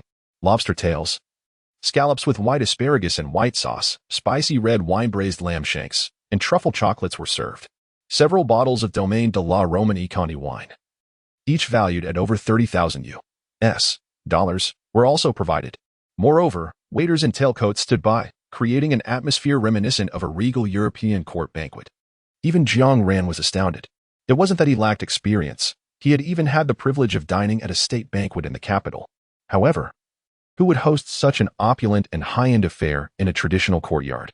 "I need to take photos and post them on Weibo," the underling exclaimed, nearly in tears, as he eagerly pulled out his phone. "It's the first time I've ever eaten food from a 3 Michelin-starred restaurant." Jiang Ran scowled. He glanced at Fu Yunqian and scoffed. Shameless cad who uses his looks to deceive people. He wouldn't fall for it. "Ranji, aren't you going to eat?" the underling asked, thoroughly enjoying his meal. Seeing Jiang Ran's immobility, he grew covetous. "If you're not eating, give it to me." He reached out to grab it, but Jiang Ran slapped his hand away. "Get lost." Jiang Ran's face darkened. "Who said I wasn't going to eat? What's mine is mine, and yours is mine too." The underling was dumbfounded. By the time he could react, Jiang Ran had already snatched his plate. The underling wanted to weep. Ingzi watched the group of silly children devour the food, then turned her head, looked at the man, and raised an eyebrow. "I'm curious, what kind of person are you?" Fu Yunqian paused thoughtfully. "Your brother is the type with good looks, money, and the ability to support children." After a pause, he added 2 words deliberately: "a good person." Once March passed, the art festival was imminent. Each class had submitted their entries, which were compiled by the student council and then delivered to the art committee. Few students from the honors class participated, as they prioritized their studies. Unless they had a genuine interest, they wouldn't waste time on the art festival. Therefore, Zhong Jiwan's participation surprised many in the honors class. "With Zhong Jiwan participating, is there any chance for anyone else?" Zhong Jiwan ignored these remarks and went to the student council office. There were many entries, divided into categories such as calligraphy, traditional painting, oil painting, and printmaking, making the sorting process arduous. The committee heads and members were swamped. Jiwan, the head of the literature and art department, greeted her before returning to work. Zhong Jiwan casually inquired, "Where's the calligraphy?" "Over there, it's already been sorted." "Okay, I'll take a look." Zhong Jiwan approached and flipped through the entries, shaking her head. "What is this?" "A bunch of pretentious and vulgar scribblings." She shouldn't have lowered herself to participate in the art festival just because Ingzi was participating. However, even if the calligraphy was subpar, it was still better than Ingzi's. Someone from a small county wouldn't know anything about calligraphy. Zhang Jiwan flipped through the entries faster and faster, growing increasingly bored, until she saw an unrolled scroll. It was a simple poem, but the calligraphy was majestic, vigorous, and profound. Zhang Jiwan paused, her gaze shifting to the name in the lower right corner. Her hands suddenly recoiled, clenching the scroll tightly. After a long while, her fingers gradually relaxed. The scroll was of high quality and didn't bear any fingernail marks. Zhang Jiwan pursed her lips and glanced around the office. Seeing that everyone else was busy sorting entries and hadn't noticed her, she breathed a sigh of relief.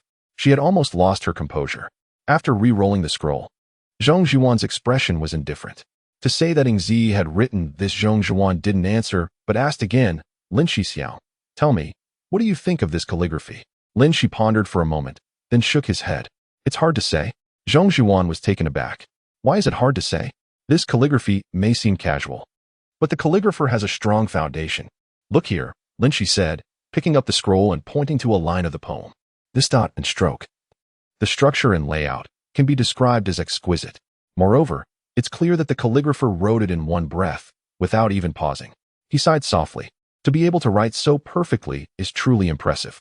Zhang Jiwan understood. So a high school student definitely couldn't write this? A high school student? Lin Shi chuckled. Not even a teacher could do it. Jiwan, you've been studying with a teacher for over a decade. Don't you have any judgment? Zhang Jiwan thought so too. She smiled. Lin Shixiao, I have little experience. Can you tell which school this calligraphy belongs to?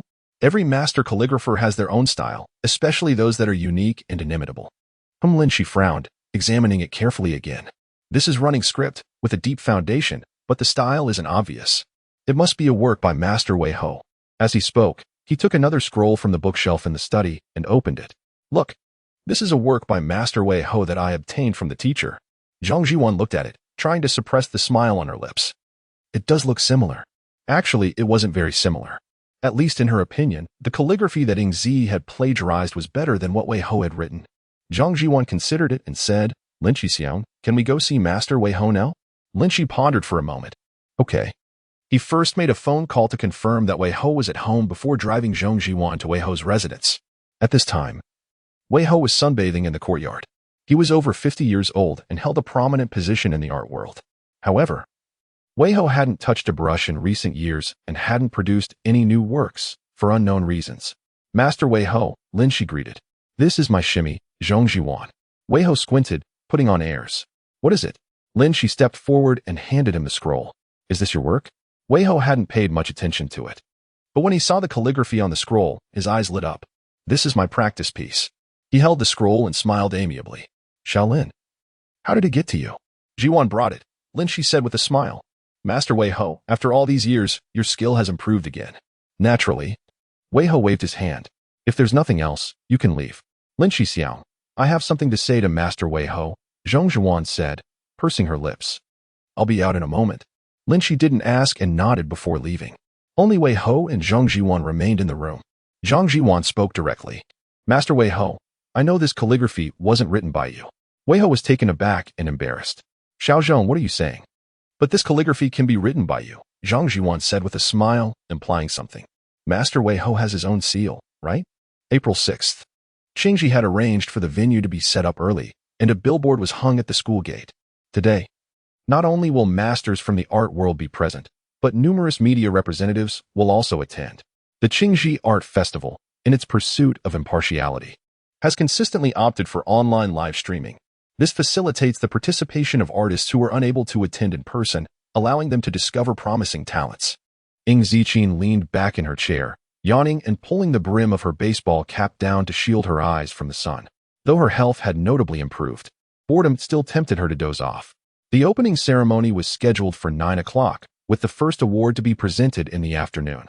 Xiaoyu was playfully teasing Du, which annoyed her. The performance by the art troupe in between was quite bothersome. Were it not for her father's participation in the festival, she would not be sitting there at all.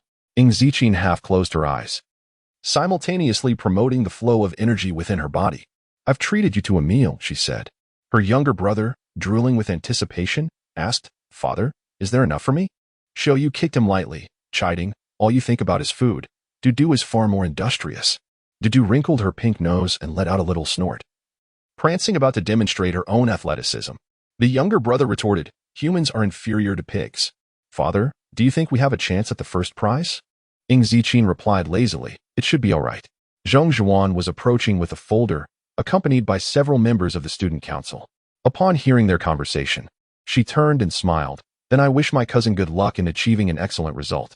Ing Ziqin raised her gaze, a faint glimmer in her eyes. Zhong Zhuan's fingers tightened, her smile faltering as her heart raced. Yet, she quickly regained her composure, offered another smile, and turned away. She had already consulted several masters from the calligraphy world. That particular piece of work could not be produced without at least 40 years of experience. Although she was unaware of the origin of that piece, she could confidently assert that it was not created by Ing Ziqin, which is why she felt secure handing it over to Wei Ho. Given Wei Ho's reputation in the art community, few would dare to confront him. If Wei Ho claimed it as his own, then it was undoubtedly his. Even if it were by another calligrapher, no one would dare to publicly undermine Wei Ho's standing. Zhang Zhiwan felt a twinge of disappointment. She had overestimated Ing Ziqin. She had not anticipated that Ing Ziqin would resort to cheating in her pursuit of the affection of Elder Zhong. Shaking her head, she retreated to the backstage. The Ying family residence. The day before, Zhang Manhua had returned from O Prefecture, while Ing Zhenting had gone back to the capital to tend to business. "Madam." "The old master just called," the butler announced, delivering a glass of milk. He inquired if you would like to attend the art festival at the school to support the second young lady. "Support?" Zhong Manhua chuckled. "Do you think cheering her on will lead to her success? Honestly, what is the point of participating in an art festival?" Naturally competitive, she insisted on excelling in everything. If she were to attend, and others discovered her daughter's lack of talent in the arts, how would the other socialites perceive her? Pressing her temples, she felt irritated. "Turn on the television." The butler complied, switching to the channel broadcasting the event. At that moment, the live stream had yet to officially commence, and the number of viewers was still quite low. The footage consisted mainly of backstage scenes and exhibition rooms, serving as behind-the-scenes glimpses. As soon as the channel switched, a cold, sharp voice pierced through the air. "I would like to ask this Ing Ziqin, how did you come to possess this piece, which I personally delivered to Master Wei Ho? And why have you entered it into the competition?" Zhong Manhua's expression turned an ashen shade instantly. The event would commence tomorrow, with updates expected after 12:30, and the editor would begin charging from chapter 50 onward. Many chapters were to be released, each with a word count of 3,000. And charges would be based on the word count, 5 cents per 1,000 words, with discounts for members. The initial subscription performance was crucial, as it determined how long Ying Huang could accompany the readers. While she was aware that many would depart, she still hoped for support for the original work. Those capable were encouraged to fully subscribe, which would amount to about $4, assisting Ying Huang in climbing the new book rankings. The Book City in Shaxiang had initiated a fan appreciation event. Although the crowd was sparse, participation was still welcomed. Lin Shi, the one speaking, was 28 years old and possessed considerable talent in calligraphy, having been trained by a renowned master. Thus, he received an invitation to the festival. Arriving early, the camera followed him closely. Young and impetuous, he had not considered the implications of his actions and brazenly exposed the situation. Pointing at a faint pattern in the scroll before him, he proclaimed, "This is Master Wei Ho's exclusive seal, and untrained I would miss it." However, upon closer inspection, one can discern that the pattern forms the character Wei. The teachers from Qingji exchanged glances, some displaying their discontent. Fortunately, at that moment, the viewership was still relatively low. The head of the art group, regaining his composure from the shock, raised his hand to signal the cameraman to turn off the camera. Lin Shi's expression remained cold. In light of this incident, what will your esteemed institution do? He had only handed the scroll to Wei Ho 2 days prior and was now witnessing it here. He found it hard to believe that it was not stolen. The head of the art group refrained from making excuses. "We will address this matter during the opening ceremony and issue a formal reprimand, resulting in expulsion. Our institution cannot tolerate cheating in any form, especially when it involves Master Wei Ho." The festival had invited numerous masters from the art community, including the president of the Calligraphy Association in Hu City. However, Wei Ho held the esteemed position of a director within the National Calligraphy Art Association, a status that could not be equated to others. To appropriate Wei Ho's work was tantamount to provoking the National Calligraphy Art Association. The head of the art group scrutinized the characters on the scroll, frowning deeply. His previous suspicions were confirmed. It was indeed not written by Ng Ziqin. Lin Shi's demeanor softened. Your institution's decision is fair and must be met with strict punishment. He lost interest in the proceedings, exiting the exhibition room only to encounter Zhong Zhiwan. Senior brother Lin, she greeted cheerfully. I didn't expect to see you here. Zhiwan, I was just looking for you. Lin Shi replied, pulling her aside. Do you know a student named Ng Ziqin? Zhong Zhiwan was taken aback. Ng Ziqin? She is my cousin. What has happened? Realization dawned on Lin Shi. He had learned that Zhong Zhiwan had borrowed the scroll for practice and, recognizing its beauty, had unknowingly used it to enter the art festival. Zhong Zhiwan hesitated. Could it be? Although my cousin came from the countryside, she is actually. For money, Lin Shi interjected dismissively. I've encountered many like her. They lack a genuine passion for calligraphy. His own teacher was a member of the Calligraphy Association, with many aspiring to study under him, not out of admiration, but to profit from his reputation when selling their works. Zhang Zhiwan paused, realizing, so, senior brother Lin has discovered her cheating? Yes, do not plead for her. Lin Shi replied coolly. Your school will soon issue a formal reprimand and expel her. Zhang Zhiwan pressed her lips together, suppressing a smile. I understand, senior brother Lin. In the audience area, a girl propped herself up in her chair, her half-closed eyes fluttering open. Sunlight cascaded over her long lashes, casting a mottled shadow. Father, are you no longer sleeping? Xiaoyu noted her movement, surprised that the opening ceremony had yet to commence. Ng Ziqin languidly stretched her limbs, her voice icy and aloof. Something has come up. Xiaoyu was perplexed. What is it? Nothing much, Ng Ziqin replied, propping her head lazily, a hint of amusement in her demeanor. Xiaoyu scratched his head, sensing that this was typical of her, leading him to believe that their father, Ng, was nothing short of a charlatan. Minutes passed, and 9 o'clock struck. The photography equipment was fully set up, ensuring that the live broadcast would not be interrupted by unforeseen malfunctions. The stage was prepared with chairs, each marked with nameplates. While some seats remained vacant, most guests, prominent figures in the art community, had already taken their places. Given Lin Shi's stature, he could only occupy a spot in the third row. As the live stream commenced, the audience grew in number. Qingji Middle School, ranked among the top 3 in the nation, held a stellar reputation. Phew. I've made it just in time for the opening ceremony. I can't wait to see just how extravagant Qingji is. I'm here. Look at the guest seats, many masters have truly arrived. Lin Shi. Is that really Lin Shi? He is indeed the darling of the art world, so handsome. Well, he is good-looking, but isn't the art world about talent? Why focus on appearance? Let me enlighten you about our Lin Shi. His calligraphy fetched an astounding 50,000 at just 12 years old. Impressive. Indeed, to achieve such success at 12 is a testament to his extraordinary talent. Hey, look, Lin Shi is standing up. What does he need the microphone for? Isn't the host supposed to give a speech first? Lin Shi's expression was not quite right. Something significant must have occurred. The principal, seated in the front row alongside the president of the Hu City Art Association, shared this confusion. What is going on? The head of the art department quickly replied, Principal, there is an unexpected situation. He whispered an explanation, and at that moment, Lin Shi had already begun to speak. Art is noble and grand. It teaches us the essence of beauty. Therefore, I absolutely will not tolerate anyone insulting art. Lin Shi's voice resonated across the entire playground. Today, I am here to appreciate the works of the younger generation and to uplift them, but I did not expect such a dreadful incident to occur. A student has actually stolen a piece from Master Wei Ho to participate in the competition. Lin Shi continued coldly. If Master Wei Ho had not personally told me that this piece was his, I too would have been deceived by this student. At this revelation, not only the students below, but also the viewers online were taken aback. Wait, did I hear that correctly? A student stole Master Wei Ho's calligraphy to compete? Wow. Even I, someone who doesn't follow calligraphy, have heard of Wei Ho. How dare this student?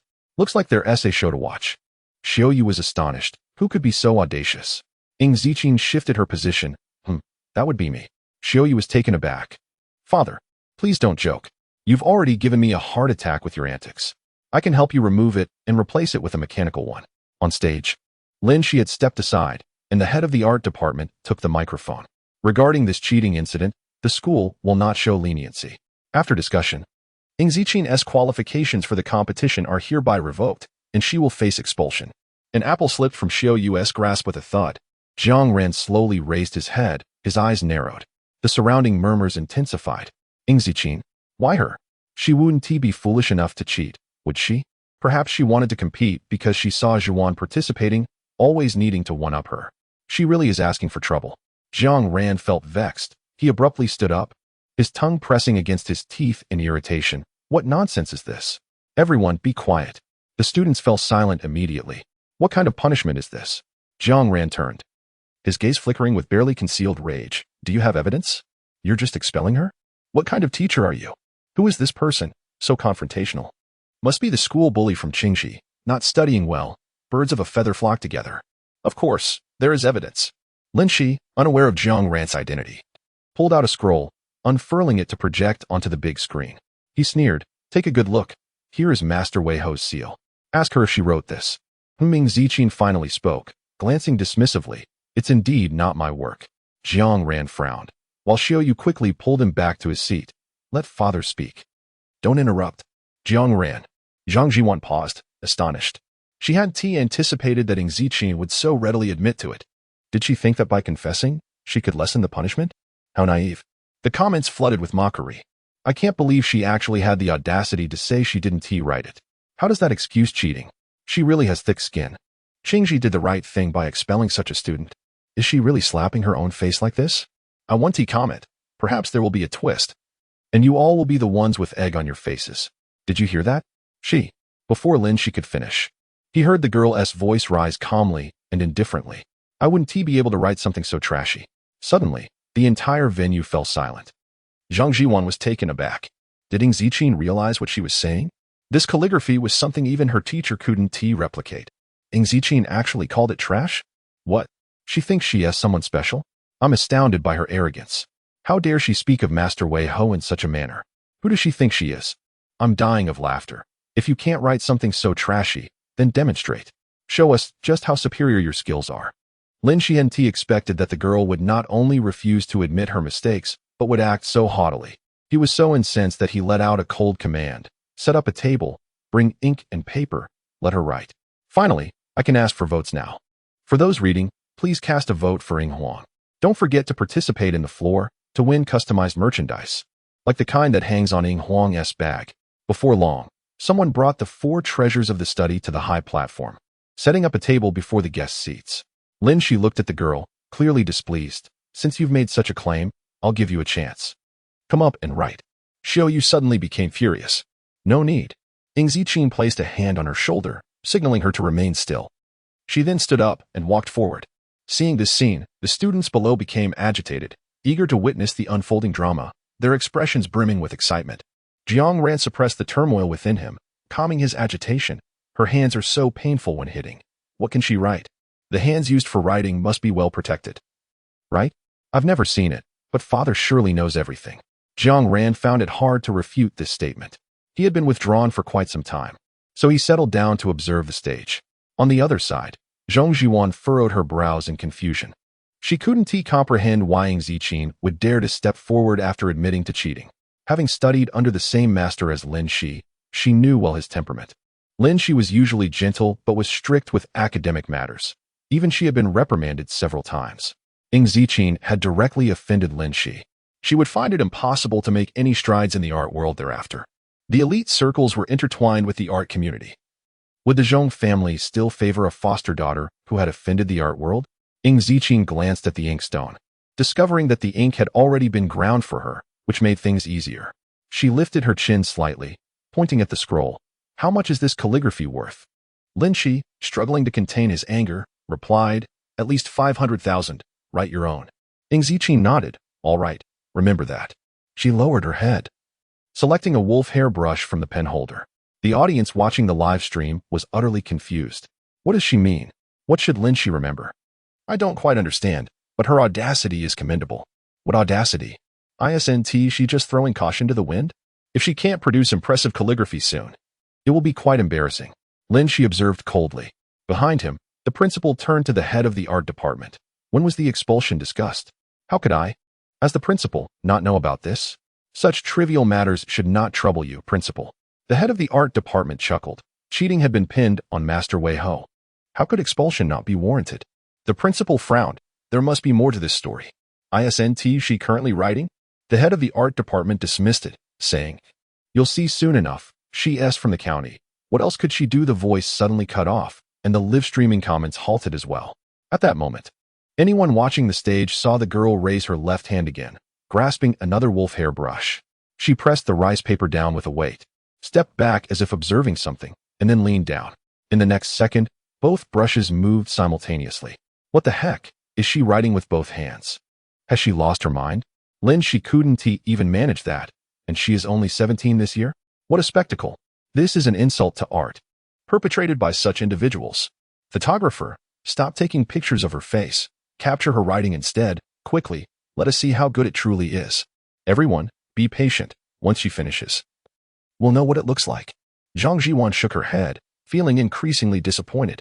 Writing with both hands, connecting the left brain with the right, and producing quality work at the same time is a tremendous challenge. The brain's neural pathways are finite. Without training, it is simply impossible. The esteemed masters in the audience were equally astonished, but their distance prevented them from discerning what the girl was writing. In just 50 to 60 seconds, Ing Ziqin set her brushes down. Finished? She was at a loss for words, his anger laced with cold sarcasm. Writing requires patience. If you write so hastily, what can you possibly produce? Saying this, he stepped forward to pick up the rice paper.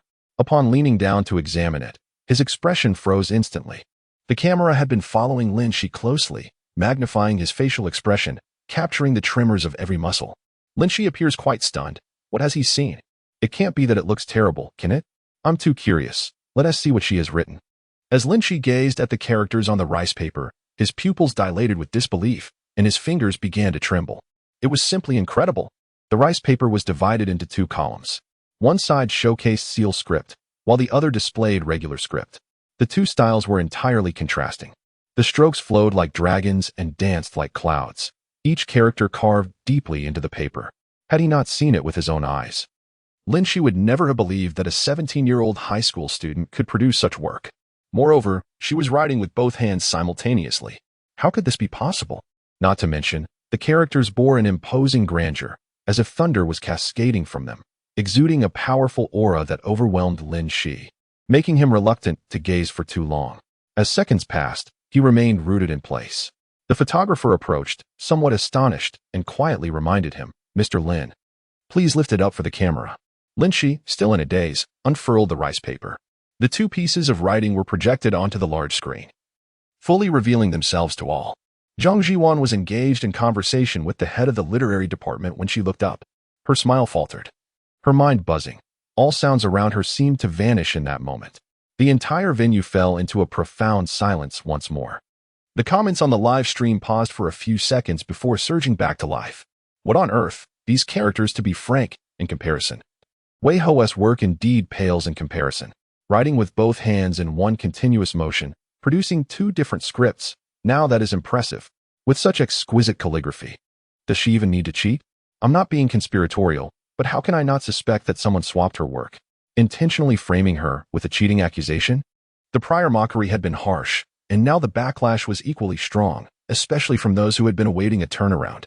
I'm sorry, but I truly cannot appreciate the so-called genius Shi. In fact, I find him quite detestable. Was he just acting so arrogant? Then let Shi write a piece on the spot. He has 28, right? If she can use both hands, shouldn't he also incorporate his feet? Using hands and feet. You're overestimating Shi. Everyone says he sold a piece for 500,000 at 12 years old. But I heard the buyer was his grandfather. Wow, now that is a scandal. Just now, I heard Ing Ziqin ask Shi how much that piece of garbage was worth, and Shi said 5 million. Then this piece she just wrote must be worth at least 10 million, right? Shi is truly slapping his own face. To be fair, if he had communicated with the student privately first, and if she remained unrepentant, then it would not be too late to report her expulsion. Moreover, he is not even her teacher at Qingxi, is he? Due to the numerous students from middle and high schools, along with faculty members, there were large screens on either side of the stage. The big screens projected the live stream, and since the participants were young people, the school kept the comments on. The earlier ridicule of Ing Ziqin had vanished, replaced by a chorus of mockery directed at Shi's arrogance. Zhang Zhuan's mind was still buzzing. She could not hear what was being said around her. The color drained from her lips, leaving her pale.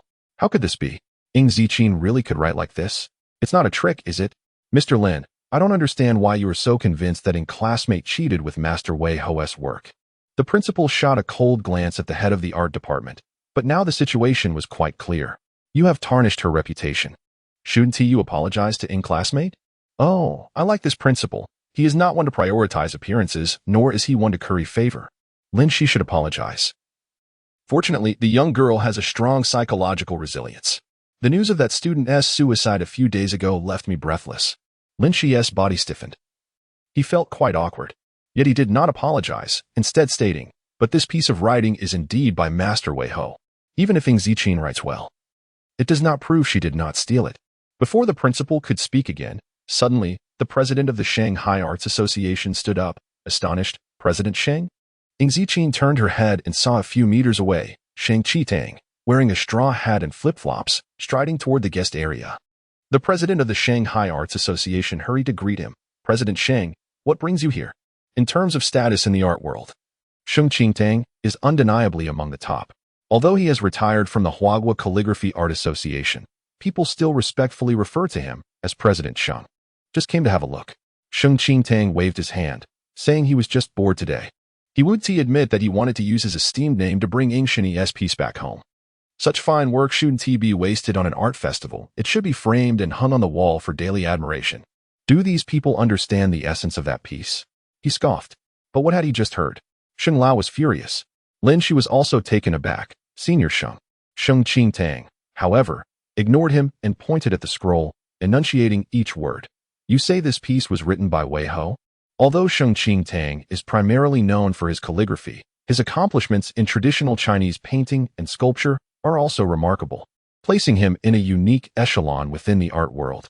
Despite his eccentric temperament and lack of disciples, he commands the respect of other eminent artists. Given Sheng Qitang's assertion, it is evident that he has discerned something significant. Lin Shi was taken aback. Immediately summoned that imbecile Wei Ho to my presence. Sheng Qitang roared at the president of the Shanghai Art Association. I demand his presence within 10 minutes. President Sheng, please temper your anger. The president of the Shanghai Art Association hastily apologized. I will attend to it immediately.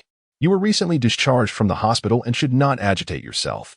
Mind your own business. Sheng Qitang, about to erupt again, noticed the young woman to his right, casting a fleeting glance in his direction.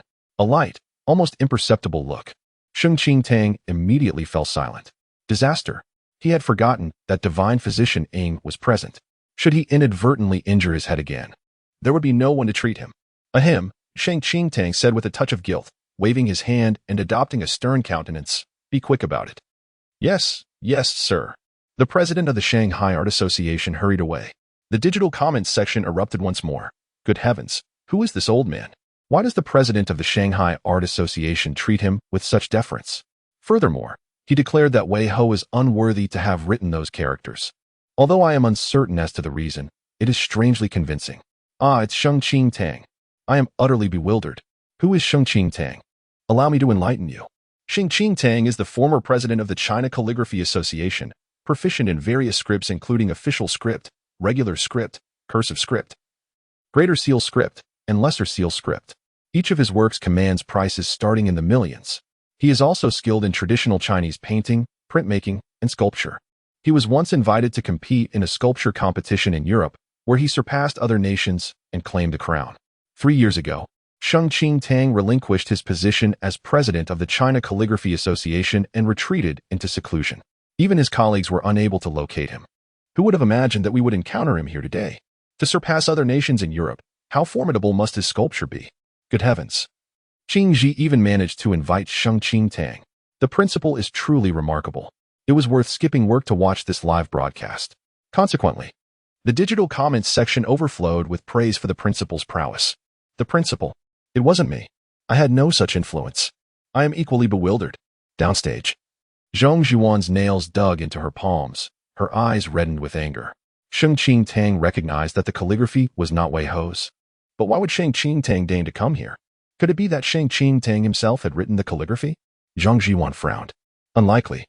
Sheng Qitang's personal style is too distinctive. His semi-cursive script is not of this style. As long as Wei Ho does not confess, Sheng Qitang has no evidence.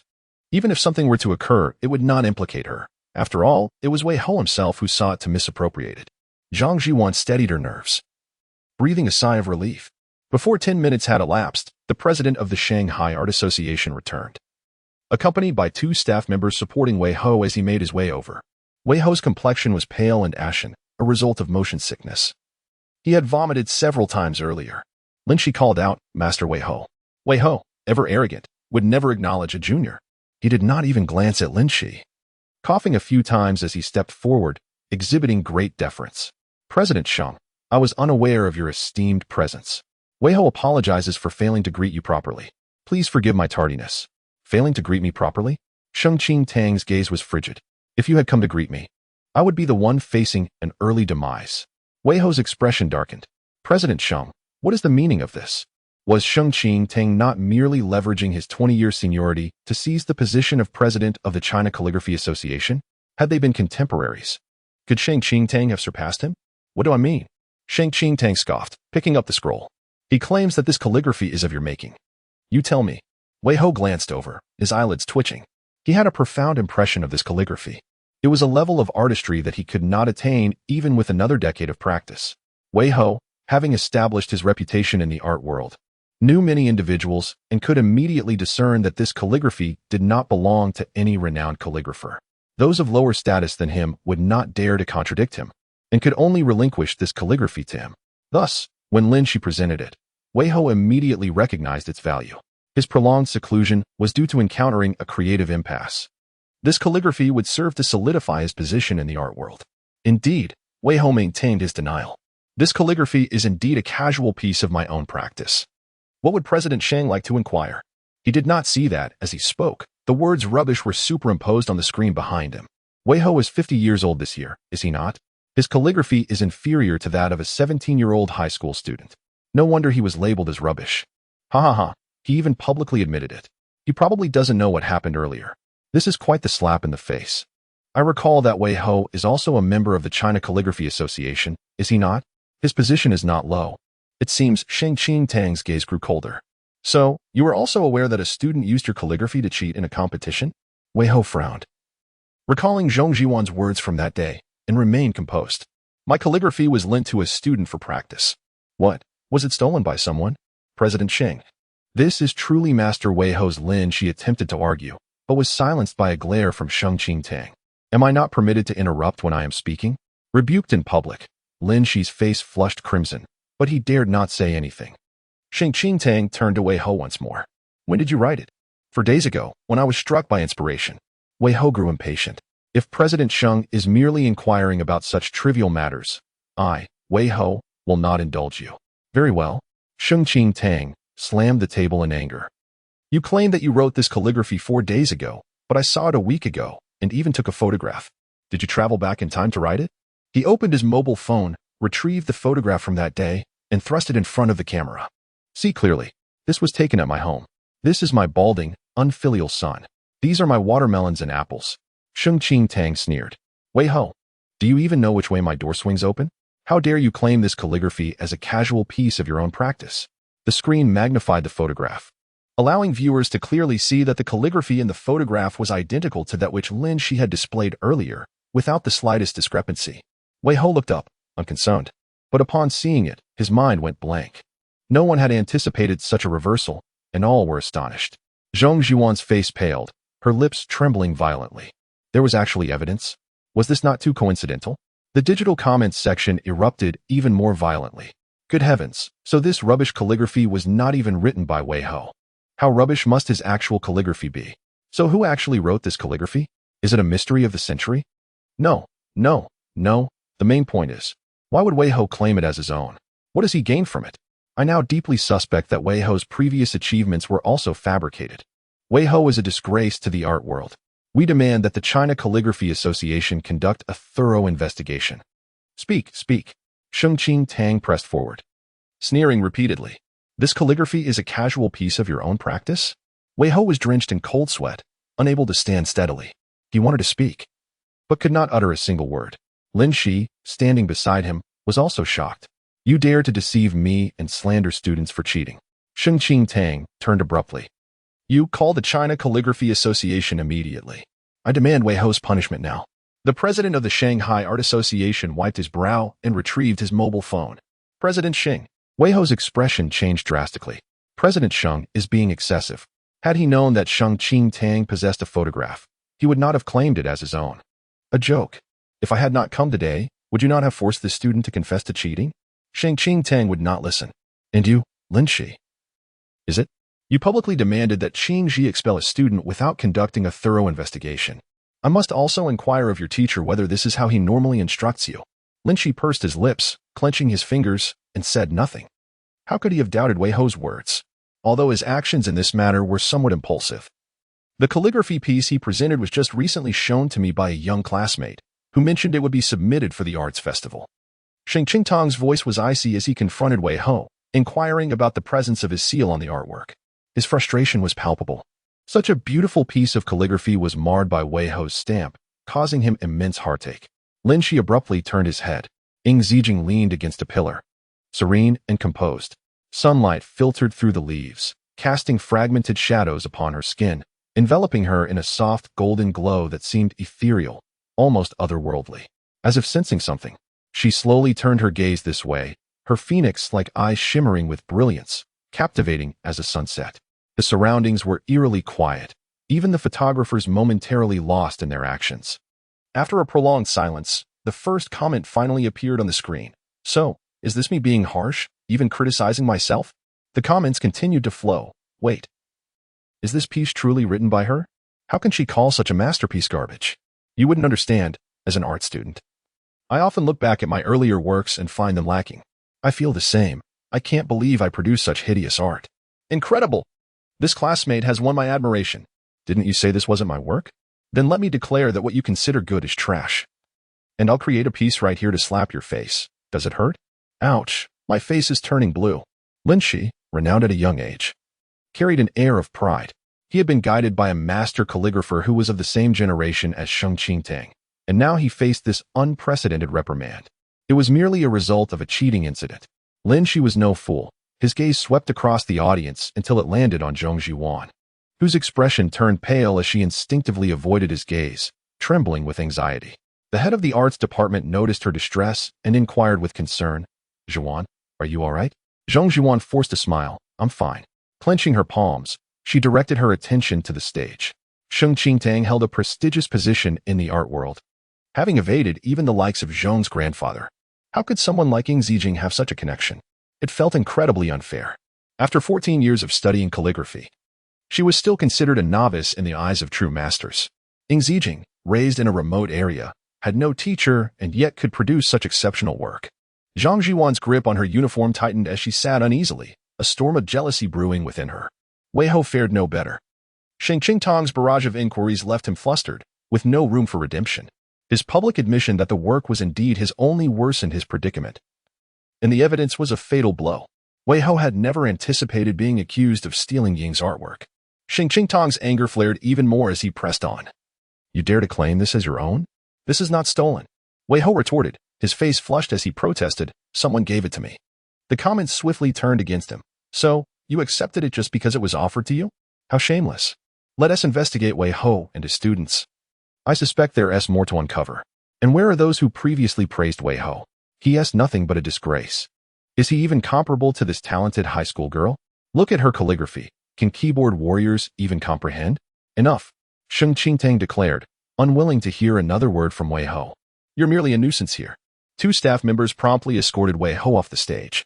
Please continue, Sheng Qingtang said, still seething. I need a moment to cool off. The president of the Shanghai Art Association quickly offered, allow me to show you to a resting area. However, just as they took a few steps, Sheng Qingtang turned back with renewed ire, declaring, I am taking this calligraphy piece with me. Don't even think about touching it. The crowd was left speechless, unsure how to respond. Ying Zijing yawned and turned to leave the stage, returning to her seat. As she sat down, she noticed Xiaoyu and his group keeping their distance with a mixture of awe and fear. Ying Zijing raised an eyebrow, her voice light and laced with amusement. No need to be afraid. Fearful indeed, Xiaoyu tightened his grip on his uniform, thinking to himself, Ying, you truly are formidable. I can't help but admire you. Her mental fortitude was impressive, leading him to suspect that perhaps her father had orchestrated a trap, waiting for someone like Wei Ho to fall into it. "So that piece is yours too?" Jiang Ran inquired. "How did it end up in Wei Ho's possession?" Ing Zijing adjusted her baseball cap, obscuring half her face, revealing only her chin. "Who knows? We must clarify this." Jiang Ren chuckled, expressing his curiosity. "I want to see who dared to meddle with our father's affairs." After a splendid display, the opening ceremony finally commenced. Outside the school gates, Zhang Manhua had arrived.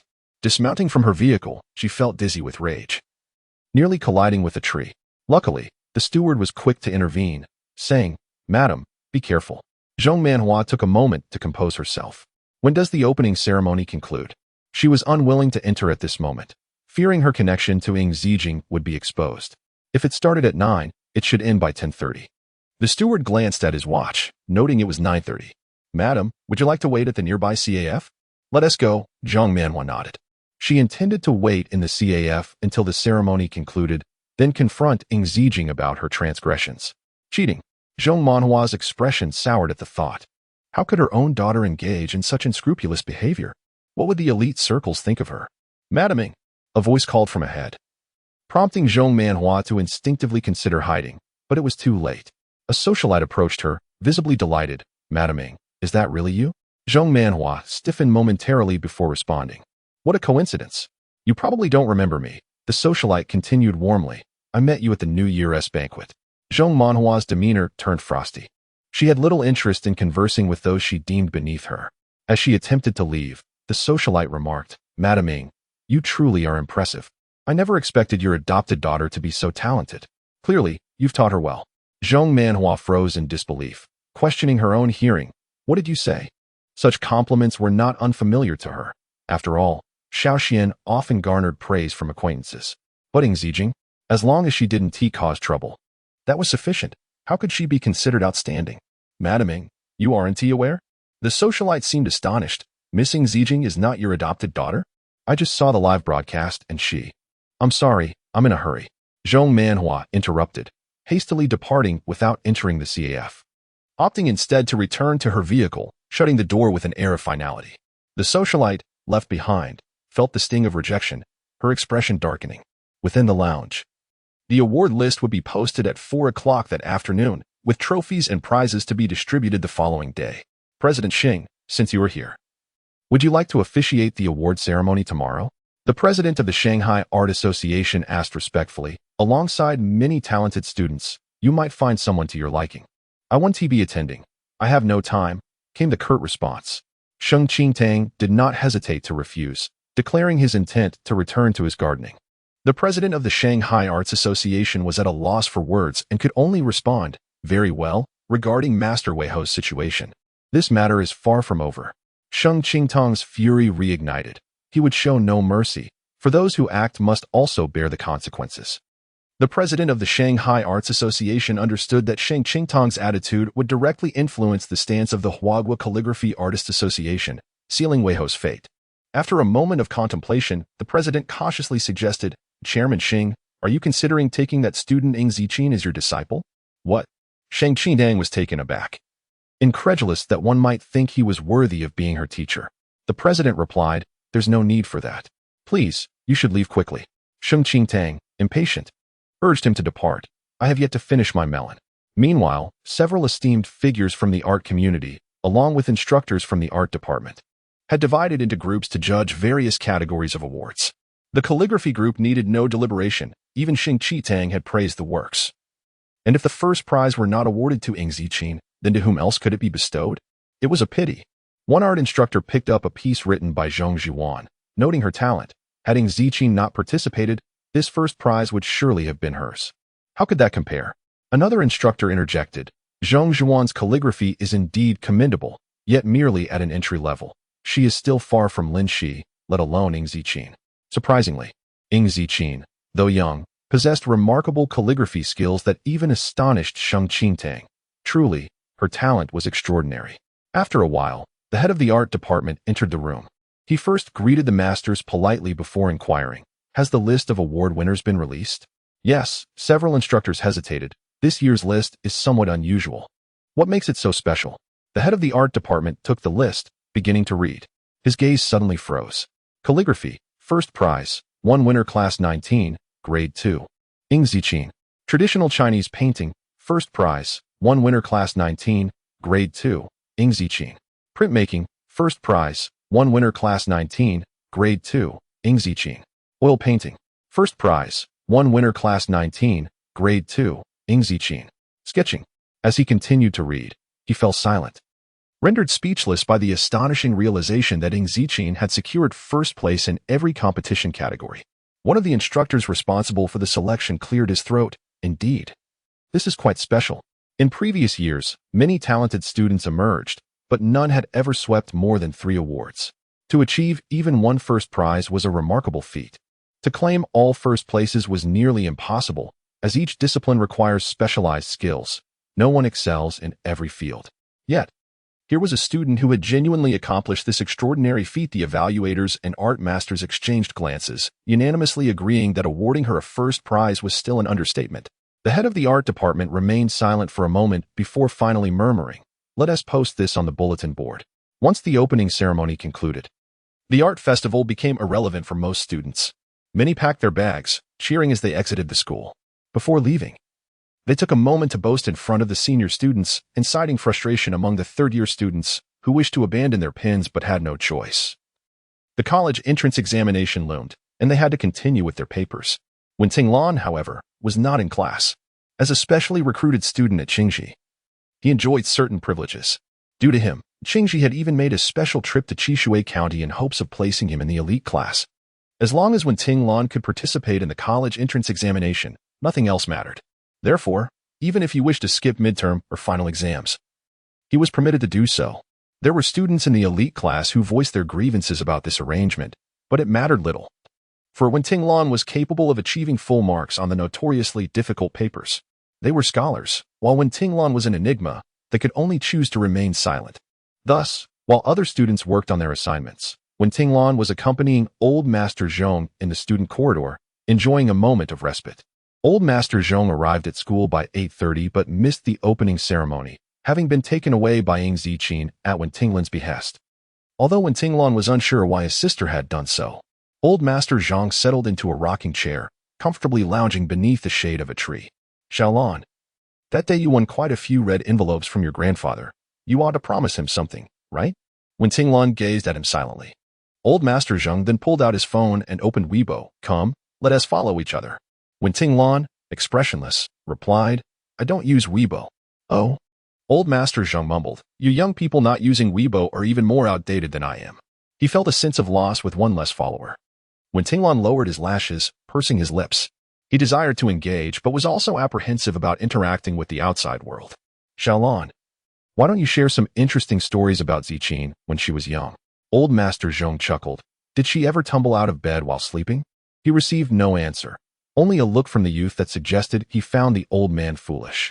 Old Master Zhong felt somewhat dejected and resorted to browsing on his phone instead.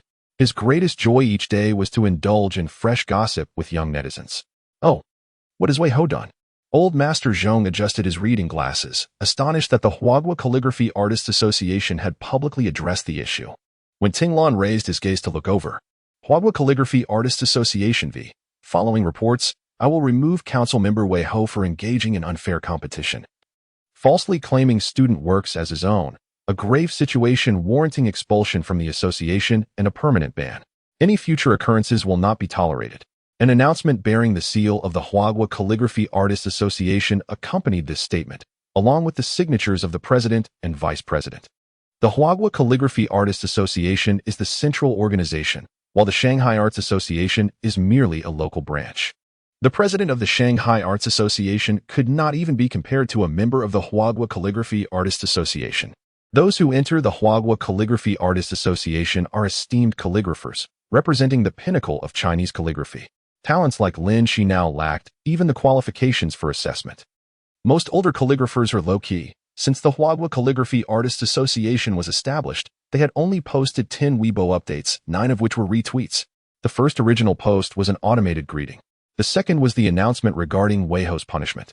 As noon approached, fewer people were browsing Weibo. Yet the topic remained highly discussed. Besides calligraphy enthusiasts, passers-by also clicked on the posts. Due to considerable marketing, Wei Ho's name resonated even louder than Sheng Qingtang's. Wow, Wei Ho has been expelled from the Huagua Calligraphy Artists Association? What did he do? I remember he was a renowned calligrapher. You may not know. But Wei Ho shamelessly claimed that a high school student's calligraphy was his, accusing her of cheating and stealing his work for competitions. Wait, has Wei Ho lost his mind? How could a respected calligrapher engage in such behavior? He has fame and status. What more could he want? Exactly. Then Sheng Qingtang exposed him. The funniest part? That student, whom Wei Ho falsely claimed, didn't even care. She wrote an even better piece on the spot. I was there and can show you the video. Video? Old Master Zhang opened the video, his brows furrowing instantly. The work Wei Ho claimed was actually Ziqin's? He rose in anger. What a shameless old fool, bullying a child. I shall go teach him a lesson. When Tinglan paused momentarily, he finally understood why his sister had insisted on bringing old Master Zhang here. Had the old man been present at the scene, he would undoubtedly have rolled up his sleeves and confronted Wei Ho. Xiaolan, come with your grandfather, old Master Zhang declared, filled with righteous indignation. I shall take you to seek justice for your sister. Wei Ho naturally saw the Weibo post, but by the time he did, it was already afternoon. Just moments prior, another director from the Chinese Calligraphy Artists Association had personally arrived at his door with a penalty announcement and confiscated his certificate.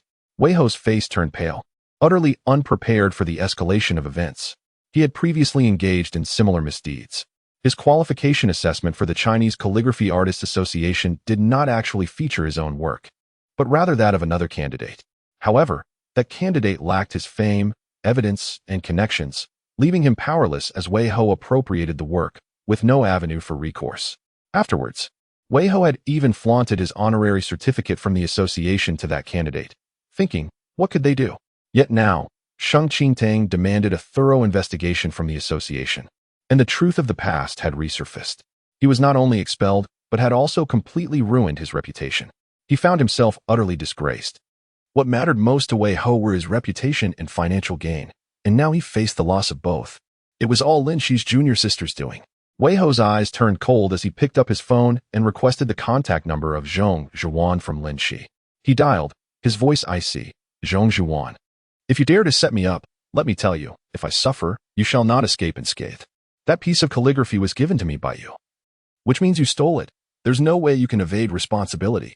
When Zhong Zhuan received the call, she was standing before the announcement board, frowning slightly at his words. She glanced at the other students before stepping into a nearby grove. Master Wei Ho, I am perplexed by your accusations, she replied with a smile. It is your own avarice that led you to usurp my cousin's achievements. How can you place the blame on me? My senior brother clearly inquired if that was your work, and you simply took it. Should I be held accountable for that as well? Furious, Wei Ho retorted. You were the one who made me stamp that piece. Zhang Zhiwan, however, remained composed. You did it because I told you to? Master Wei Ho, are you prepared to offend the Zhong family with such slander? Wei Ho's expression shifted dramatically.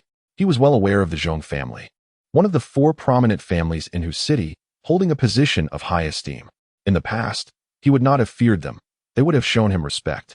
However, having been expelled from the Chinese Calligraphy Artists Association and embroiled in the scandal of misappropriating works, he had become a target of public scorn. Do not forget. You are claiming my cousin's work, Wei Ho, Zhong Zhiwan continued, smiling softly. My grandfather dotes on my cousin. Do you think he would listen to your explanation upon meeting you? Whom does he trust more, me or you? Furious, Wei Ho slammed his phone down. Zhong Zhuan remained unfazed, blocking his number as she prepared to leave the school. Just then, the crowd before the announcement board erupted in commotion. What in the world? Ying Ziqin has won all first prizes. Let us not even talk about calligraphy. We witnessed it ourselves, but how did she surpass Goddess Zhong in traditional Chinese painting? The evaluations must have been fair. It implies that Zhong Zhiwan is inferior to Ying Ziqin, doesn't it? I'm somewhat disappointed. Isn't Goddess Zhong the eldest daughter of the Zhong family? How can she be outperformed by a country bumpkin in arts? Her title of goddess seems somewhat unmerited. Ridiculous. Lu Fang is a devoted admirer of Zhong Zhiwan and retorted angrily, art is merely a form of entertainment. Look at Ying Ziqin's overall score. Can she surpass Zhong Zhiwan in any subject? Comparing them is simply beneath Zhong Zhiwan's caliber. Lu Fang scoffed. If Ying Ziqin surpasses 400 points in next month's final exams, I will live stream myself eating excrement. Listening to this, Zhong Zhiwan relaxed her tightly clenched fingers. Indeed, regardless of the circumstances, Ing Ziqin remained a subpar student failing core subjects. Her future was aimed at entering the prestigious Imperial Capital University. What about Ing Ziqin? She probably wouldn't even qualify for a second-tier university. There was truly no comparison. With a smile, Zhong Jiwan shook her head and exited the school. Aside from the scandal of misappropriating works, the procedures for the art festival remained unchanged from previous years. Ing Ziqin did not attend the award ceremony. Her classmates from Class 19 each received their trophies. After the art festival concluded, she received a transfer of 2 million from the school. She had participated in 7 competition categories, with each first prize worth 100,000. According to the principal, the remaining 3 million was compensation. As Ing Ziqin looked at the zeros in the message, her appreciation for Qingxi grew. Reclining in her chair, she tapped her fingers on the keyboard and opened the stock trading software. After glancing at the market, she executed a lump sum sale of the 10 million shares she had purchased last month. Subsequently, she opened the login program for NOK. Although she knew there weren't many users on the NOK forum, once the login program was available, anyone could register an account. This explained why the homepage was cluttered with so many charlatans and idle users. After all, not everyone was oblivious to the existence of hidden sections. And the login program was not intentionally encrypted. The homepage appeared like any ordinary forum, with numerous users posting serialized stories. In terms of design, the NOK forum was no different from other forums, quite mundane. However, this seemingly ordinary forum saw countless streams of information flowing in and out every second. Upon entering, Ing Ziqin scanned the homepage. Today's trending post was a help request. It had been posted 10 minutes prior and already received 500 replies. With the heat continuing to rise, Ing Ziqin lowered her gaze and opened the post. Help. The poster recently went to a continent. Help. First floor, as stated. I finally saved up some money to travel, thinking I've never been abroad. So I joined a travel group to a continent. I was happily munching on a donut and strolling along the beach. But guess what I saw? The Little Mermaid statue smiling at me. Yes, the famous Little Mermaid statue from Andersen's fairy tale. Not only did it smile, but it also nodded at me. It was beautiful, but terrifying. Help. Is this Little Mermaid alive like the tortoise girl? Second floor. The poster has lost their mind. Disperse, disperse. Third floor. Although I'm also a charlatan, I must admit the poster's storytelling skills are impressive. 157th floor. Did the poster dream while traveling? No worries. I have a mental booster pill here. Only 9,999 each. No returns regardless of efficacy. 158th floor. No pictures? What nonsense. There's recently been a surge of mentally deranged people on this forum. 474th floor. Wow. Poster, did you encounter this too? I went last year and saw it as well. At that time, I thought I was hallucinating. 475th floor. I've been there too. How come I didn't see it? After browsing through the replies, Ing Ziqin's eyes flickered. As she scrolled down further, she saw the poster had replied. 738th floor. Nonsense, of course I have pictures. Not only that, I have videos. 739th floor. Video? Take a look. Ing Ziqin raised an eyebrow, clicking on the video. However, as soon as she did, the forum notified her that the video did not exist. Upon refreshing, the help request post vanished. Clearly, the administrator had forcibly deleted it. After contemplating for a moment, Ing Ziqin understood. This was the homepage, where ordinary people gathered. Thus posts related to world secrets were not permitted. She was aware that the NOK forum had a hidden section that required a certain growth value to access. Viewing the major hunter leaderboards also necessitated growth value for decryption. Ing Ziqin examined her user information, deep in thought. This was a newly registered account she had created after obtaining the login program from a hacker. ID: Cola Milk Tea French Fries Growth Value. 8 level. F registration date: March 16th, 2020. Logging into the NOK forum grants 2 growth points. This was a benefit for new accounts. Ing Ziqin scrolled down, looking at several interesting posts. Quest: a discovery of the ruins of Atlantis has been made. Seeking to form a team. Currently in need of a healer and a warrior. Hurry. Discussion: every night, a black cat follows me. What does it want? Wealth distribution: the results of today's monthly exam have been released, and I achieved the top rank in my grade. Consequently, I am distributing 100 growth points. With each person receiving 10, growth points can be traded. However, if they turn negative, the account will be banned. Although registration does not require identification and posts can be made anonymously, it is peculiar that once an account is banned, one cannot register a new NOK account. Some suspect that a super hacker organization is behind the NOK forum, yet there is no evidence. After browsing a few pages, Ing Zijin finally found the post she needed. Quest: seeking assistance from a master to solve the Academy's project. First floor. As stated, our school is quite unreasonable, presenting a chemistry problem that cannot be found online. Yet it is undoubtedly of world-class difficulty. Which master can solve it? Generous rewards and growth points await. Below the post is an automatically generated bounty letter, offering 1,000 growth points, classified as C-level. Ing Zijin lowered her gaze and accepted the quest. Instantly, a notification box appeared on the screen. Ding. Your level is currently F. Please upgrade before accepting higher-level quests. Ing Zijin remained expressionless. 3 seconds later, she simultaneously opened 50 F-level quests and completed them swiftly within 5 minutes. These quests required no physical presence and could be traded online. Her growth points surged to 500, elevating her level to D, yet it was still insufficient. Ing Zijin pressed her temples and opened dozens of D-level quests to continue her upgrade. She merely needed access to the hidden section, but she was reluctant to use her old account. Once that account surfaced, her tranquil life would inevitably conclude. What a dreadful forum. Despite being online, it remains as trashy as before. Saturday. The Fu family was left with only the elderly master and a few caretakers. Ing Zijin visited the Fu family estate once more to assess the toxins within the elderly master. He was frail, and she merely used golden needles to suppress the toxins. But without medicinal materials, she could not eradicate them. More importantly, the situation within the Fu family was quite complex, with many wishing for the elderly master to depart quickly. Even his outings were closely monitored.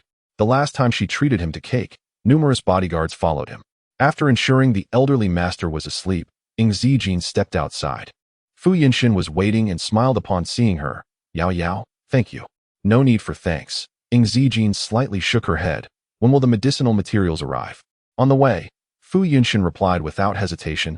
They should arrive by the end of the month.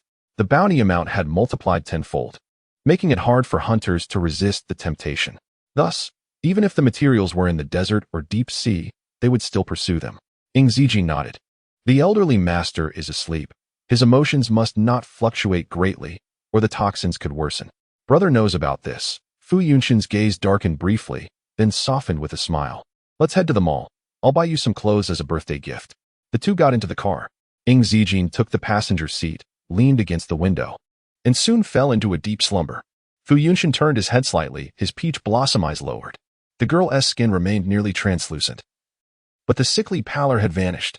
Compared to their first meeting, her complexion had improved significantly. He felt a sense of satisfaction in having nurtured her well. Dudu was nestled in Ing Zijin's pocket, also asleep, its tiny pink nose twitching, happily humming. Fu Yunshin smiled, pressed the accelerator, and started the car. 30 minutes later, the Maserati stopped in front of the Century Mall in the city center. Ing Zijin was still asleep. In her slumber, her usual cold demeanor melted away, her formerly indifferent brows relaxing into soft curves. Fu Yunshin's lashes fluttered, and he swallowed hard. He maintained his gaze ahead but raised his hand slowly, poking the girl's cheek. Soft and bouncy, he only prodded once before retracting his hand. To his surprise, Ing Zijin remained undisturbed, her eyelashes not fluttering. Fu Yunshin furrowed his brows, and with a hint of mischief, he turned entirely to face her. Propping his head with one hand, he gazed at her, his other hand lifting again to poke her cheek. This time he lingered longer, feeling the warmth beneath his fingers, as if he held a piece of soft jade. After a moment, he intended to withdraw his hand, but couldn't resist a third poke. Ing Zijin stirred, her eyes fluttering open, in the haze of awakening. Her phoenix eyes sparkled with mist, shimmering with light like stars. She instinctively lifted her head, and Fu Yunshin's hand froze. Their gazes met. Sometimes, the most unsettling moments are when silence suddenly envelopes the air. Fu Yunshin withdrew his hand, as if nothing had transpired, and redirected his attention forward. The garage was nearly empty, the lighting dim. Yao Yao, you have a mosquito resting on your face, Fu Yunshin remarked casually, maintaining his usual languid tone. I helped you shoo it away. Ing Zijin remained silent. She reached up to adjust her collar and glanced at the rearview mirror. Clearly, there were marks on her right cheek, remnants of the pokes. They had left several impressions, slightly reddening her skin. Even in her sleep, she was aware of what had occurred. After a brief moment of contemplation, Ing Zijin remarked, my mood is tolerable today. Fu Yunshin looked at her. Just then, Ing Zijin turned her head. I might as well give you a pinch. Her demeanor suggested a casual acceptance, as if it was no big deal. No thanks. Fu Yunshin replied, clenching his fist against his lips, clearing his throat. Brother fears he might turn beastly. He had never truly engaged in such behavior before. It was just that the little one was so well behaved while asleep that he couldn't help himself. Ing Zijin unbuckled her seatbelt, opened the car door. Her voice light and airy. No, you can't. Fu Yunshin looked at her, puzzled. Why? I'll hit you. He needed to retract his previous thoughts. Leaning against the driver's seat, Fu Yunshin chuckled. At first, you were reluctant to hit me. Why now? After knowing me for so long, are you willing? Rest assured. Ing Zijin propped her head up, her eyes sparkling with mirth, unhurriedly responding, I hit people, but not faces. All right. The little one is indeed a face-conscious person. It seems I need to protect my face in future endeavors. Perhaps that will soften her heart and prevent her from striking. The two exited the car. The weekend crowd was bustling, and with the ongoing sales event, long lines formed outside the luxury stores at Century Mall. Fu Yunshin glanced around lazily. Yao Yao, let us head upstairs. The Century Mall boasts 17 floors, with the top floor accessible only to Platinum members. Spending 10 million at the mall earns one a Platinum card. However, Fu Yunshin presented a black gold card. The sales associate. Unfamiliar with this card type yet well aware of Fu Yunshin's identity, hurriedly approached. Seventh young master, welcome, miss. Fu Yunshin nodded and turned to Ing Zijin. Take a look and see if there's anything you like. Ing Zijin didn't hesitate and began browsing from the first clothing display. The sales associate inquired.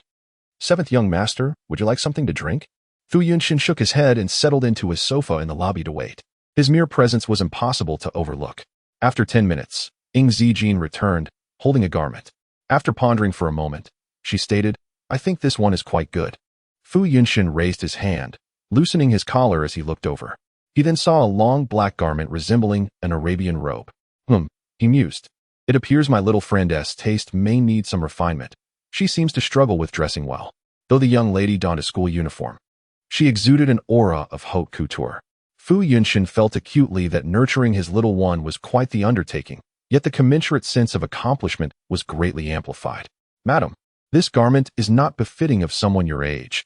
It is rather antiquated, the saleswoman remarked with a smile. You should opt for something more vibrant and youthful. We have just received a new collection of haute couture from Europe. Perhaps you would be interested in. There's no need, Fu Yunshin interjected, rising to his feet. I'll take everything. Deliver it to this address. He handed over a card with the location. The saleswoman was momentarily taken aback, but quickly regained her composure and scurried off to prepare the purchase. Ing Zijin paused, then arched an eyebrow. Are you implying that I lack sartorial discernment? Fu Yunshin's captivating eyes sparkled with sincerity. Your brother would never. He reached out, unabashedly, and gently pinched her cheek. My dear, at your tender age, an abundance of attire is indispensable. Ing Zijin brushed his hand away. That's 3 times now.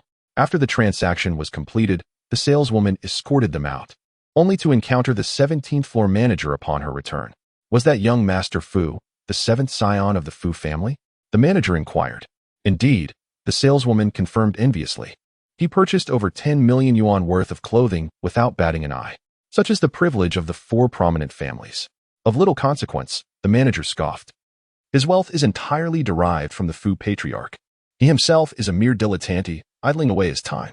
His sole asset is a pretty face to beguile women. Did you know that his fiancée preferred to consort with his elder brother rather than be betrothed to him? The saleswoman was astonished. Manager, what are you saying? 2 years ago, the Fu patriarch arranged a marriage for him, to be consummated upon his return from Europe, the manager explained. However, upon learning of this, the woman promptly sought out the eldest Fu scion. TSK. He added a word of caution. Therefore, do not treat him with excessive deference. It is widely believed in Shanghai that the moment the Fu patriarch passes, the 7th young master will lose all influence. With that, the manager hurried off to another establishment, leaving the saleswoman in a state of contemplation. The card Fu Yunshin had presented seemed to be the only one of its kind in the entire Century Plaza. At the Zhong residence, the servants were bustling about in the kitchen. Madame Zhong glanced at the elderly Mr. Zhong, who was engrossed in his newspaper, and beckoned Zhong Jiwan to the balcony. Zhong Jiwan pursed her lips and followed. Once the glass door was closed, Madame Zhong frowned. I heard that you participated in the arts festival competition, but failed to secure even a first prize? Zhong Jiwan's expression faltered. Mother, I do not wish to hear excuses, Madame Zhong interrupted. Excuses are merely a means of evading responsibility. I am deeply disappointed. I implored your grandfather to engage numerous tutors for you, yet you could not even emerge victorious in an arts festival. Zhong Jiwan bit her lip. Which events did you participate in? Madame Zhong inquired further. Calligraphy, traditional Chinese painting, and oil painting, Zhang Jiwan replied hesitantly. Mother, I simply did not dedicate myself to it. I merely wished to dabble. An arts festival is not something to be taken lightly, Madame Zhang retorted, frowning once more. However, the Qingji arts class is among the nation's finest, so it is understandable that you would be outmatched even with a casual approach. Zhang Jiwan breathed a sigh of relief. Fortunately, Madame Zhong did not pay close attention to such matters and was unaware that Ng Zijin had claimed the first prize. Not only was Madame Zhong unconcerned, but other prominent families also lacked the leisure to concern themselves with such trivialities. Oh, your grandfather has summoned that adopted daughter of the Ng family back. Madame Zhong remarked abruptly. Do not engage in petty squabbles with her. Instead, attempt to appease your grandfather. Zhang Jiwan nodded. Mother, I understand. The mother and daughter returned to the dining table shortly thereafter, only to be interrupted by the opening of the front door. Zijin has arrived. Mr. Zhang exclaimed jovially. Come. Sit down. Dinner will be served shortly. Eat without reservation. Your mother will not be joining us today, so your spirits shall not be dampened. Ng Zijin inclined her head and took a seat beside him. Grandfather. These words caused Madame Zhong to furrow her brow. Had Mr. Zhong become excessively senile of late? First, he used the company's Weibo account to support an adopted daughter, and then he compelled Zhong Jiwan to apologize. Now, even his own daughter, Zhang Manhua, held less sway than this adopted child. Madame Zhong's appetite waned at the sight of the girl, but as Mr. Zhong's daughter-in-law, she could not voice her displeasure. Zhang Jiwan, on the other hand, felt guilty over the arts festival incident and dared not meet her gaze. Ng Zijin paid them no heed and engaged in conversation with Mr. Zhong. The meal left Madame Zhong and Zhang Jiwan in low spirits, while Mr. Zhong devoured 3 large bowls of rice and felt compelled to take a stroll to aid digestion. Madame Zhong seized the opportunity to halt the girl's departure. I am uncertain of Manhua's sentiments toward you, but I wish to express my own. Madame Zhong stated in a measured tone, her gaze piercing. It is best not to covet that which is not rightfully yours. She emphasized her point and issued a warning. You are not destined for such fortune. Mr. Zhong doted upon this adopted daughter. And who knew whether he would bequeath shares of the Zhong Corporation to her? Such a prospect was utterly intolerable. I have made my point. Madame Zhong concluded with a cold expression.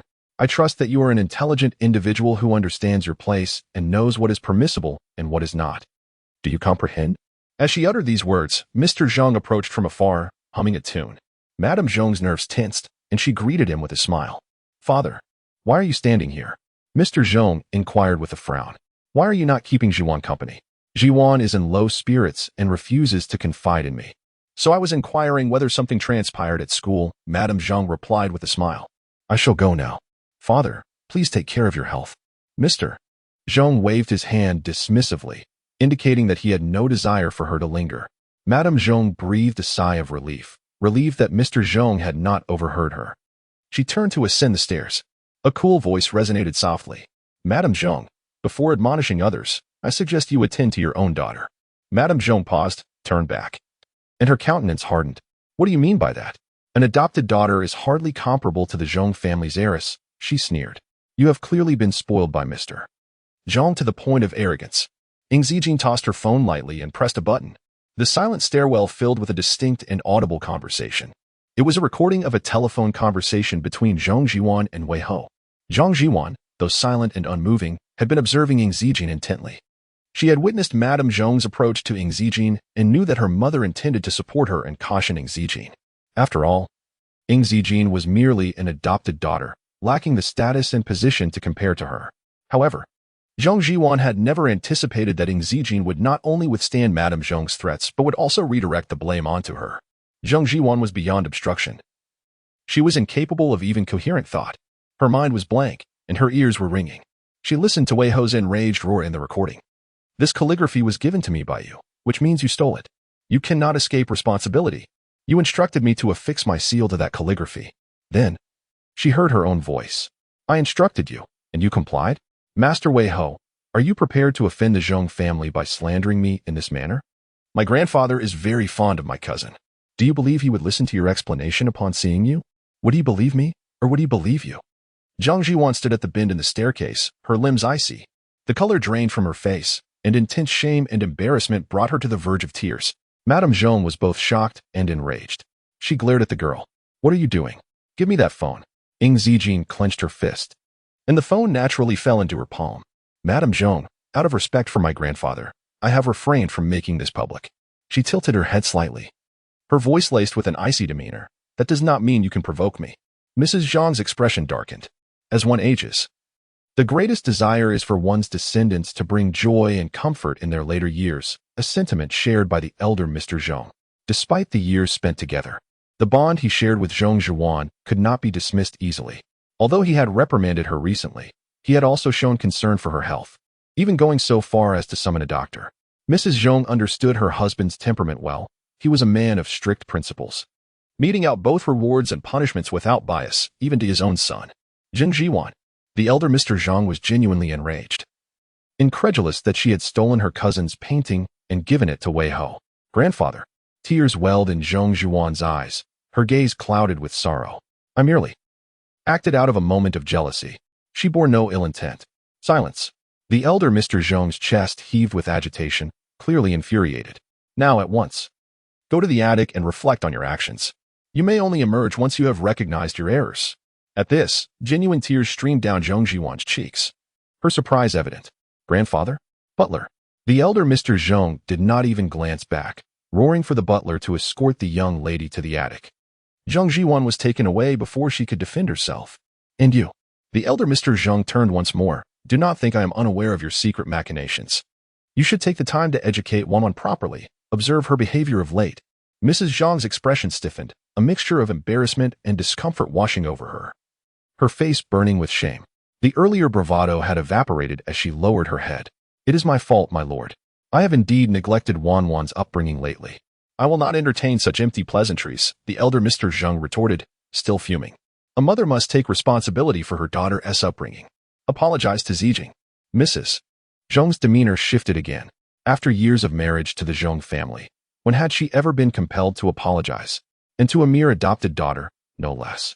Gritting her teeth, she muttered an insincere apology, feeling too humiliated to remain, and hurried upstairs. Zijing, your grandfather is ashamed. The elder Mr. Zhong took a deep breath. Unable to fathom that Wanwan could behave in such a manner, it was his failure to guide her correctly.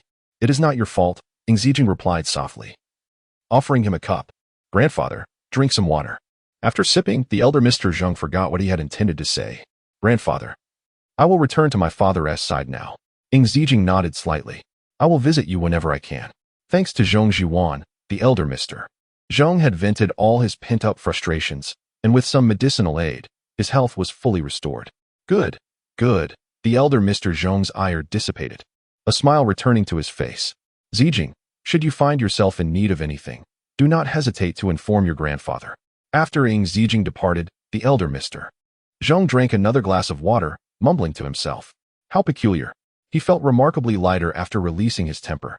Scratching his head, he pondered the inexplicable relief. Then leisurely went to tend to the flowers.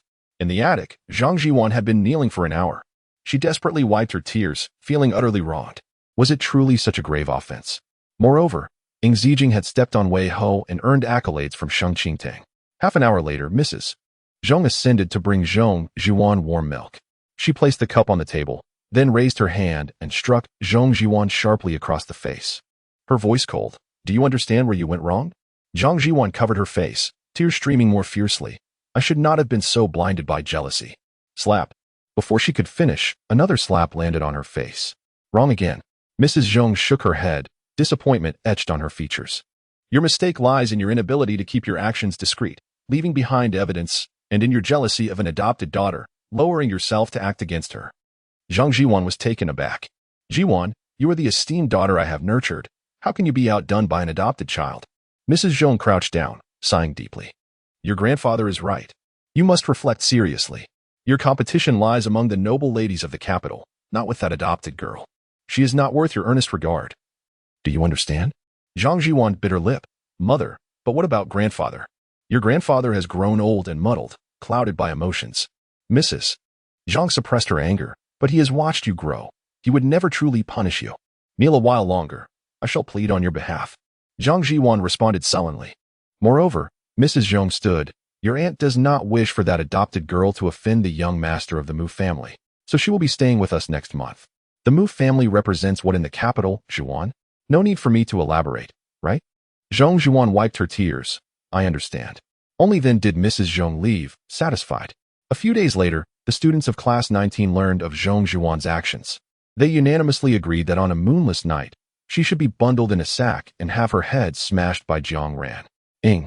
Are you truly going to let Zhong Zhuan off so easily? Xiao Yu frowned. I say we should post that recording on the school forum, so everyone can see her true colors. Is she really a goddess? A group of boys lamented. What were we thinking? No need, Ing Zijing replied. Her focus on the NOK forum's bounty tasks, indifferent to Zhong Zhuan's fate. The Zhong family mattered little to her. Her only concern was for the elder Mr. Zhong. TSK. Xiao Yu turned to Jiang Ran. Why not berate Zhong Zhuan and shatter her fragile heart? Jiang Ran's face darkened. Are you out of your mind? Does he have time for that? Xiao Yu shrugged. Where shall we dine today? After completing her final D-level task, Ing Zijing looked up. The cafeteria. Upon hearing those words, Jiang Ran halted, ready to leave the campus. A younger student bumped into him from behind, nearly causing him to cry out in pain. Ran bro? Why aren't you leaving? Jiang Ran scowled, trailing behind Xiao Yu. Not going out, heading to the cafeteria. The Qingji cafeteria offered an array of Chinese cuisines and Western dishes at reasonable prices, making it a popular dining spot for students, even those from prestigious families. Yet, Jiang Ran was an exception. When Zhong Zhuan saw him enter, her demeanor faltered, her posture instinctively straightening. But upon spotting Ing Zijing, her brows furrowed. Jiwan. What a rare sight, a nearby girl exclaimed, surprised that Jiang Ran would come to the cafeteria, though Ing Zijing's presence was less remarkable. Everyone knew that since Ing Zijing joined Class 19, the school's male bullies had flocked around her. Zhong Zhuan's nails dug into her palms as she offered a faint smile. Oh, she simply enjoys flirting with men. The girl was taken aback. It began with the fiancé of Teacher Ing, and then moved on to Fu Yunshin. Zhang Zhuan appeared nonchalant. Now even Jiang Ran was not exempt from her pursuits. The girl, upon hearing this, immediately expressed her disdain. That's quite a scandalous situation. There are worse things. Zhang Zhuan set down her chopsticks. You have no idea, just recently. But her words trailed off as she noticed Ing Zijing glancing in her direction. She lifted her head, casually wiping her lips with a napkin. At such a distance, no one could hear what she was saying. Even if they could, what could Ing Zijing do in a crowded cafeteria? Zhong Zhuan discarded the napkin, preparing to leave. Yet, before she could rise, Ing Zijing's slender fingers flicked, sending her chopsticks flying straight into Zhong Zhuan's lunch table with a resounding thud. Continuing with the monthly pass, the reading room was half above and half below, with a segment resting on the table, which shavings fluttered down. In an instant, the cafeteria fell into a profound silence, as if all the cacophony had been whisked away by a single chopstick. Jiang Ran had been keenly observing Ing Zijing, so it was impossible for him not to notice. He unconsciously loosened his grip, and the plate he was holding clattered to the ground. The food in the plate spilled all over the younger boy. This time, the boy did not cry out, for he was utterly stunned. Not only he, but every student who witnessed this scene was equally astonished. It was as if they had seen a ghost. Zhong Zhuan stared at the chopstick that was merely half an inch from her own plate, her mind buzzing. She looked at Ing Zijing in disbelief, her lips trembling. If that chopstick had veered off just a little, it would not have pierced the table butt. Zhong Zhuan dared not think further. Her school uniform drenched in cold sweat, her breath in disarray. Her body trembled incessantly, leaving her devoid of the strength to stand. The girl beside her was equally terrified, tugging at Zhong Zhuan's sleeve. No one had seen how the chopstick had flown from the girl's hand, but that was inconsequential. What mattered was how Ing Zijing had managed to drive a wooden chopstick into the table. The cafeteria remained eerily silent, all eyes fixed upon the girl. Ing Zijing nonchalantly picked up another pair of chopsticks and seated herself by the window. What are you staring at? Jiang Ran cast a cold glance, scoffing. Haven't you had your fill of watching? Should I help you gouge out your eyes so you can stick them closer and see better? The students promptly diverted their gaze and began to eat voraciously. Jiang Ran lifted his chin, feeling somewhat pleased. It seemed that his reputation as the school bully still held sway. Xiao Yu bit into an apple and sat down, seemingly still in a daze. A few seconds later, she managed to utter, Ing, did you just? It's nothing, Ing Zijing replied, lightly picking up some greens with her chopsticks. I just forgot to control my strength. She realized she needed to adjust her grip. Xiaoyu suddenly felt that the apple in her mouth had lost its flavor. Forgetting to control her strength had resulted in driving a chopstick into the table. If she had truly exerted herself, shattering an iron hammer would have been a trivial task. Wouldn't it? A sense of fear crept over her. Xiaoyu gazed at the girl, lost in thought. To wield power at such a level. Even if she wasn't a traditional martial artist, she must have some connection to ancient martial arts. After the advent of the 21st century, true martial artists had become exceedingly rare. Xiaoyu pondered whether this was related to the rapid advancement of technology. The once prosperous ancient martial families in the capital had largely retreated from the limelight. Zhang Ran could only be considered a novice in ancient martial arts, not an actual practitioner. Due to improper training methods, his internal energy had become chaotic, affecting his temperament and emotions, necessitating the use of medication for assistance. True martial artists were few and far between. The realm of ancient martial arts was not one that just anyone could enter. It was even more mysterious than that of traditional medicine. Xiaoyu was certain that Ng Ziqin had some connection to ancient martial arts. Perhaps she even had a mentor from that world. However, she didn't inquire further. As long as she could witness Zhang Ran being put in his place, she was delighted and could chat with her sister in the drawing screen. With that thought, Xiaoyu regained her appetite and devoured another large apple. At 3:30 in the morning, amid the stillness of the night, even the nightingales were silent. Fu Yunshin opened his eyes, awakening in his single apartment. He lay in silence for 5 minutes before slowly sitting up. His enchanting peach blossom eyes bore faint traces of bloodshot.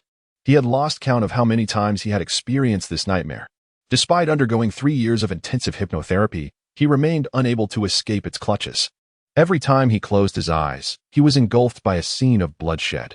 Explosions, gunfire, and screams echoed in his ears, a past he could not escape. Fu Yunshin poured himself a glass of water and walked to the balcony. In the distance, the city was ablaze with lights. Shanghai was known as a city that never sleeps. At that moment, his phone rang. The caller was Nie. Fu Yunshin raised an eyebrow but answered, "Hello? Yunshin. I've returned to the capital." Nie's voice was low. "The situation hasn't been resolved yet. I need you to keep an eye on Nie Zhao for a while longer." Fu Yunshin rubbed his eye corner, feeling a touch of helplessness. "Must you call me at this hour for such matters?" Nie paused before continuing. "It's because Shueshing informed me that your emotions have fluctuated significantly. I feared you might act out." Yu Shueshing was the psychologist he had specifically hired for Ng Ziqin, ranking second among NOK's hypnotherapists. Fu Yunshin replied nonchalantly, "My emotions are being monitored. That's my request, to prevent any unforeseen incidents. After all, I almost lost control once." "Yunshin," Nie hesitated, "you're all right? Nothing to worry about." "I've gotten used to it." Fu Yunshin chuckled lightly. "It's just that sometimes, being alive can be quite exhausting." Nie fell silent, unsure how to respond. "It's fine now. I'll hang up." Fu Yunshin didn't elaborate further. "Remember to cover your brother's meal expenses. He really eats a lot." Before Nie could say anything else, he ended the call. After a few moments of contemplation, Fu Yunshin opened WeChat. "Yao Yao? What do you want for breakfast? I'll bring it to you on my way." Once he sent the message, he was about to set his phone down. It was now 4 in the morning. Normal people would be asleep. Yet, just seconds after sending the message, a reply came. "I'm not picky." A few seconds later, a second message arrived. "Did you have a nightmare?" Fu Yunshin was taken aback. After a moment, he lazily replied, "Little one, are you a fortune teller? Why aren't you asleep at this hour? Although you have abundant hair and innate beauty, you must take care of your health." As soon as he sent that message, a video call came through. Fu Yunshin hesitated for a moment before accepting the call. The girl's bare face appeared on the phone screen. She wore a nightgown, her long hair cascading over her shoulders. Her brows and eyes bathed in the soft golden light of the moon outside. Clearly just awakened, her voice still carried a husky quality. "You're not sleeping well. I'll bring you some medicine tomorrow. Take it before breakfast for 7 days." After a pause, Ng Ziqin added, "If you have nightmares, it's best not to be alone." Fu Yunshin's gaze sharpened. He hadn't expected the little one to video call him just to say that. In the past, no one had ever told him not to be alone because of his nightmares. "I understand. Sleep well, little one." Fu Yunshin leaned back, his eyelashes fluttering, smiling. "If you don't sleep, I might just have to come over and tuck you into bed." The video call was abruptly disconnected, leaving him no time to react. Watching the darkened phone screen, Fu Yunshin raised an eyebrow, a smile creeping to his lips, his eyes glimmering with amusement. Indeed, She was still that unfeeling little one. The next day, at Qingji High School, in the principal's office, the principal was reviewing recent events at the school. As the principal, he needed to grasp the true circumstances of the students, rather than relying solely on the accounts of the director or teachers. At that moment, the door swung open, and He-sun entered. He nodded in greeting, "Principal." "Teacher, he has arrived." The principal adjusted his glasses and gestured for him to take a seat. He-sun sat down. It was early April now. The principal flipped through the calendar, noting that the first interview for Norton University would take place at the end of May. He-sun nodded. "Correct. To gain entry into Norton University, an invitation letter must be sent directly from the school. Without that letter, even the top scorer of the college entrance examination cannot enter Norton University. However, this is external. Internally, Norton University organizes 3 interviews. Only students who have graduated from Norton University can qualify for the interviews. This is why Qingji has hired Teacher He at a high price. With Teacher He, Qingji has secured a pathway to Norton University. Even if only one student gains admission, Qingji will immediately ascend to the ranks of the world's top high schools." He-sun held 3 interview qualifications in his hand. Though few, the principal was already quite satisfied. "I've been thinking about it, and here is what I propose." The principal pondered for a moment and stated, 2 interview slots shall be reserved for the international class, while the remaining 1 will be allocated to the top student. He-sun, what do you think? The principal's decision was undoubtedly sound. He-sun did not voice any objections. However, it was clear that Norton University evaluated more than mere academic performance. In truth, he was somewhat unclear about the criteria. Given that his own college was only classified as D-tier, his mentor had mentioned that only students from S-tier colleges could be deemed true students of Norton University. When he inquired further, his mentor would often respond that such information was confidential and that he was not yet qualified to know. To this day, He-sun remained unaware of the specific level required to gain entry into an S-tier college. Thus, the matter was settled. The principal nodded. "I recall that Lao-shi is acquainted with individuals from the Royal Academy of Arts in Oceania." He-sun understood. The principal was suggesting that he take along a few exceptional students from the senior art class when he visited Norton University. Indeed, the principal affirmed. "But you may need to include one more, as Ing Zijing performed remarkably well in this art festival. I believe she should be given a chance." The Royal Academy of Arts in Oceania is also among the world's foremost institutions. The principal hoped for every student to have the best prospects. Without a moment's hesitation, He-sun declined in a rather frosty manner. "I apologize, principal, but I see no necessity for that." The Royal Academy of Arts in Oceania also places importance on academic performance. Given Ing Zijing's current level, what could she possibly achieve there?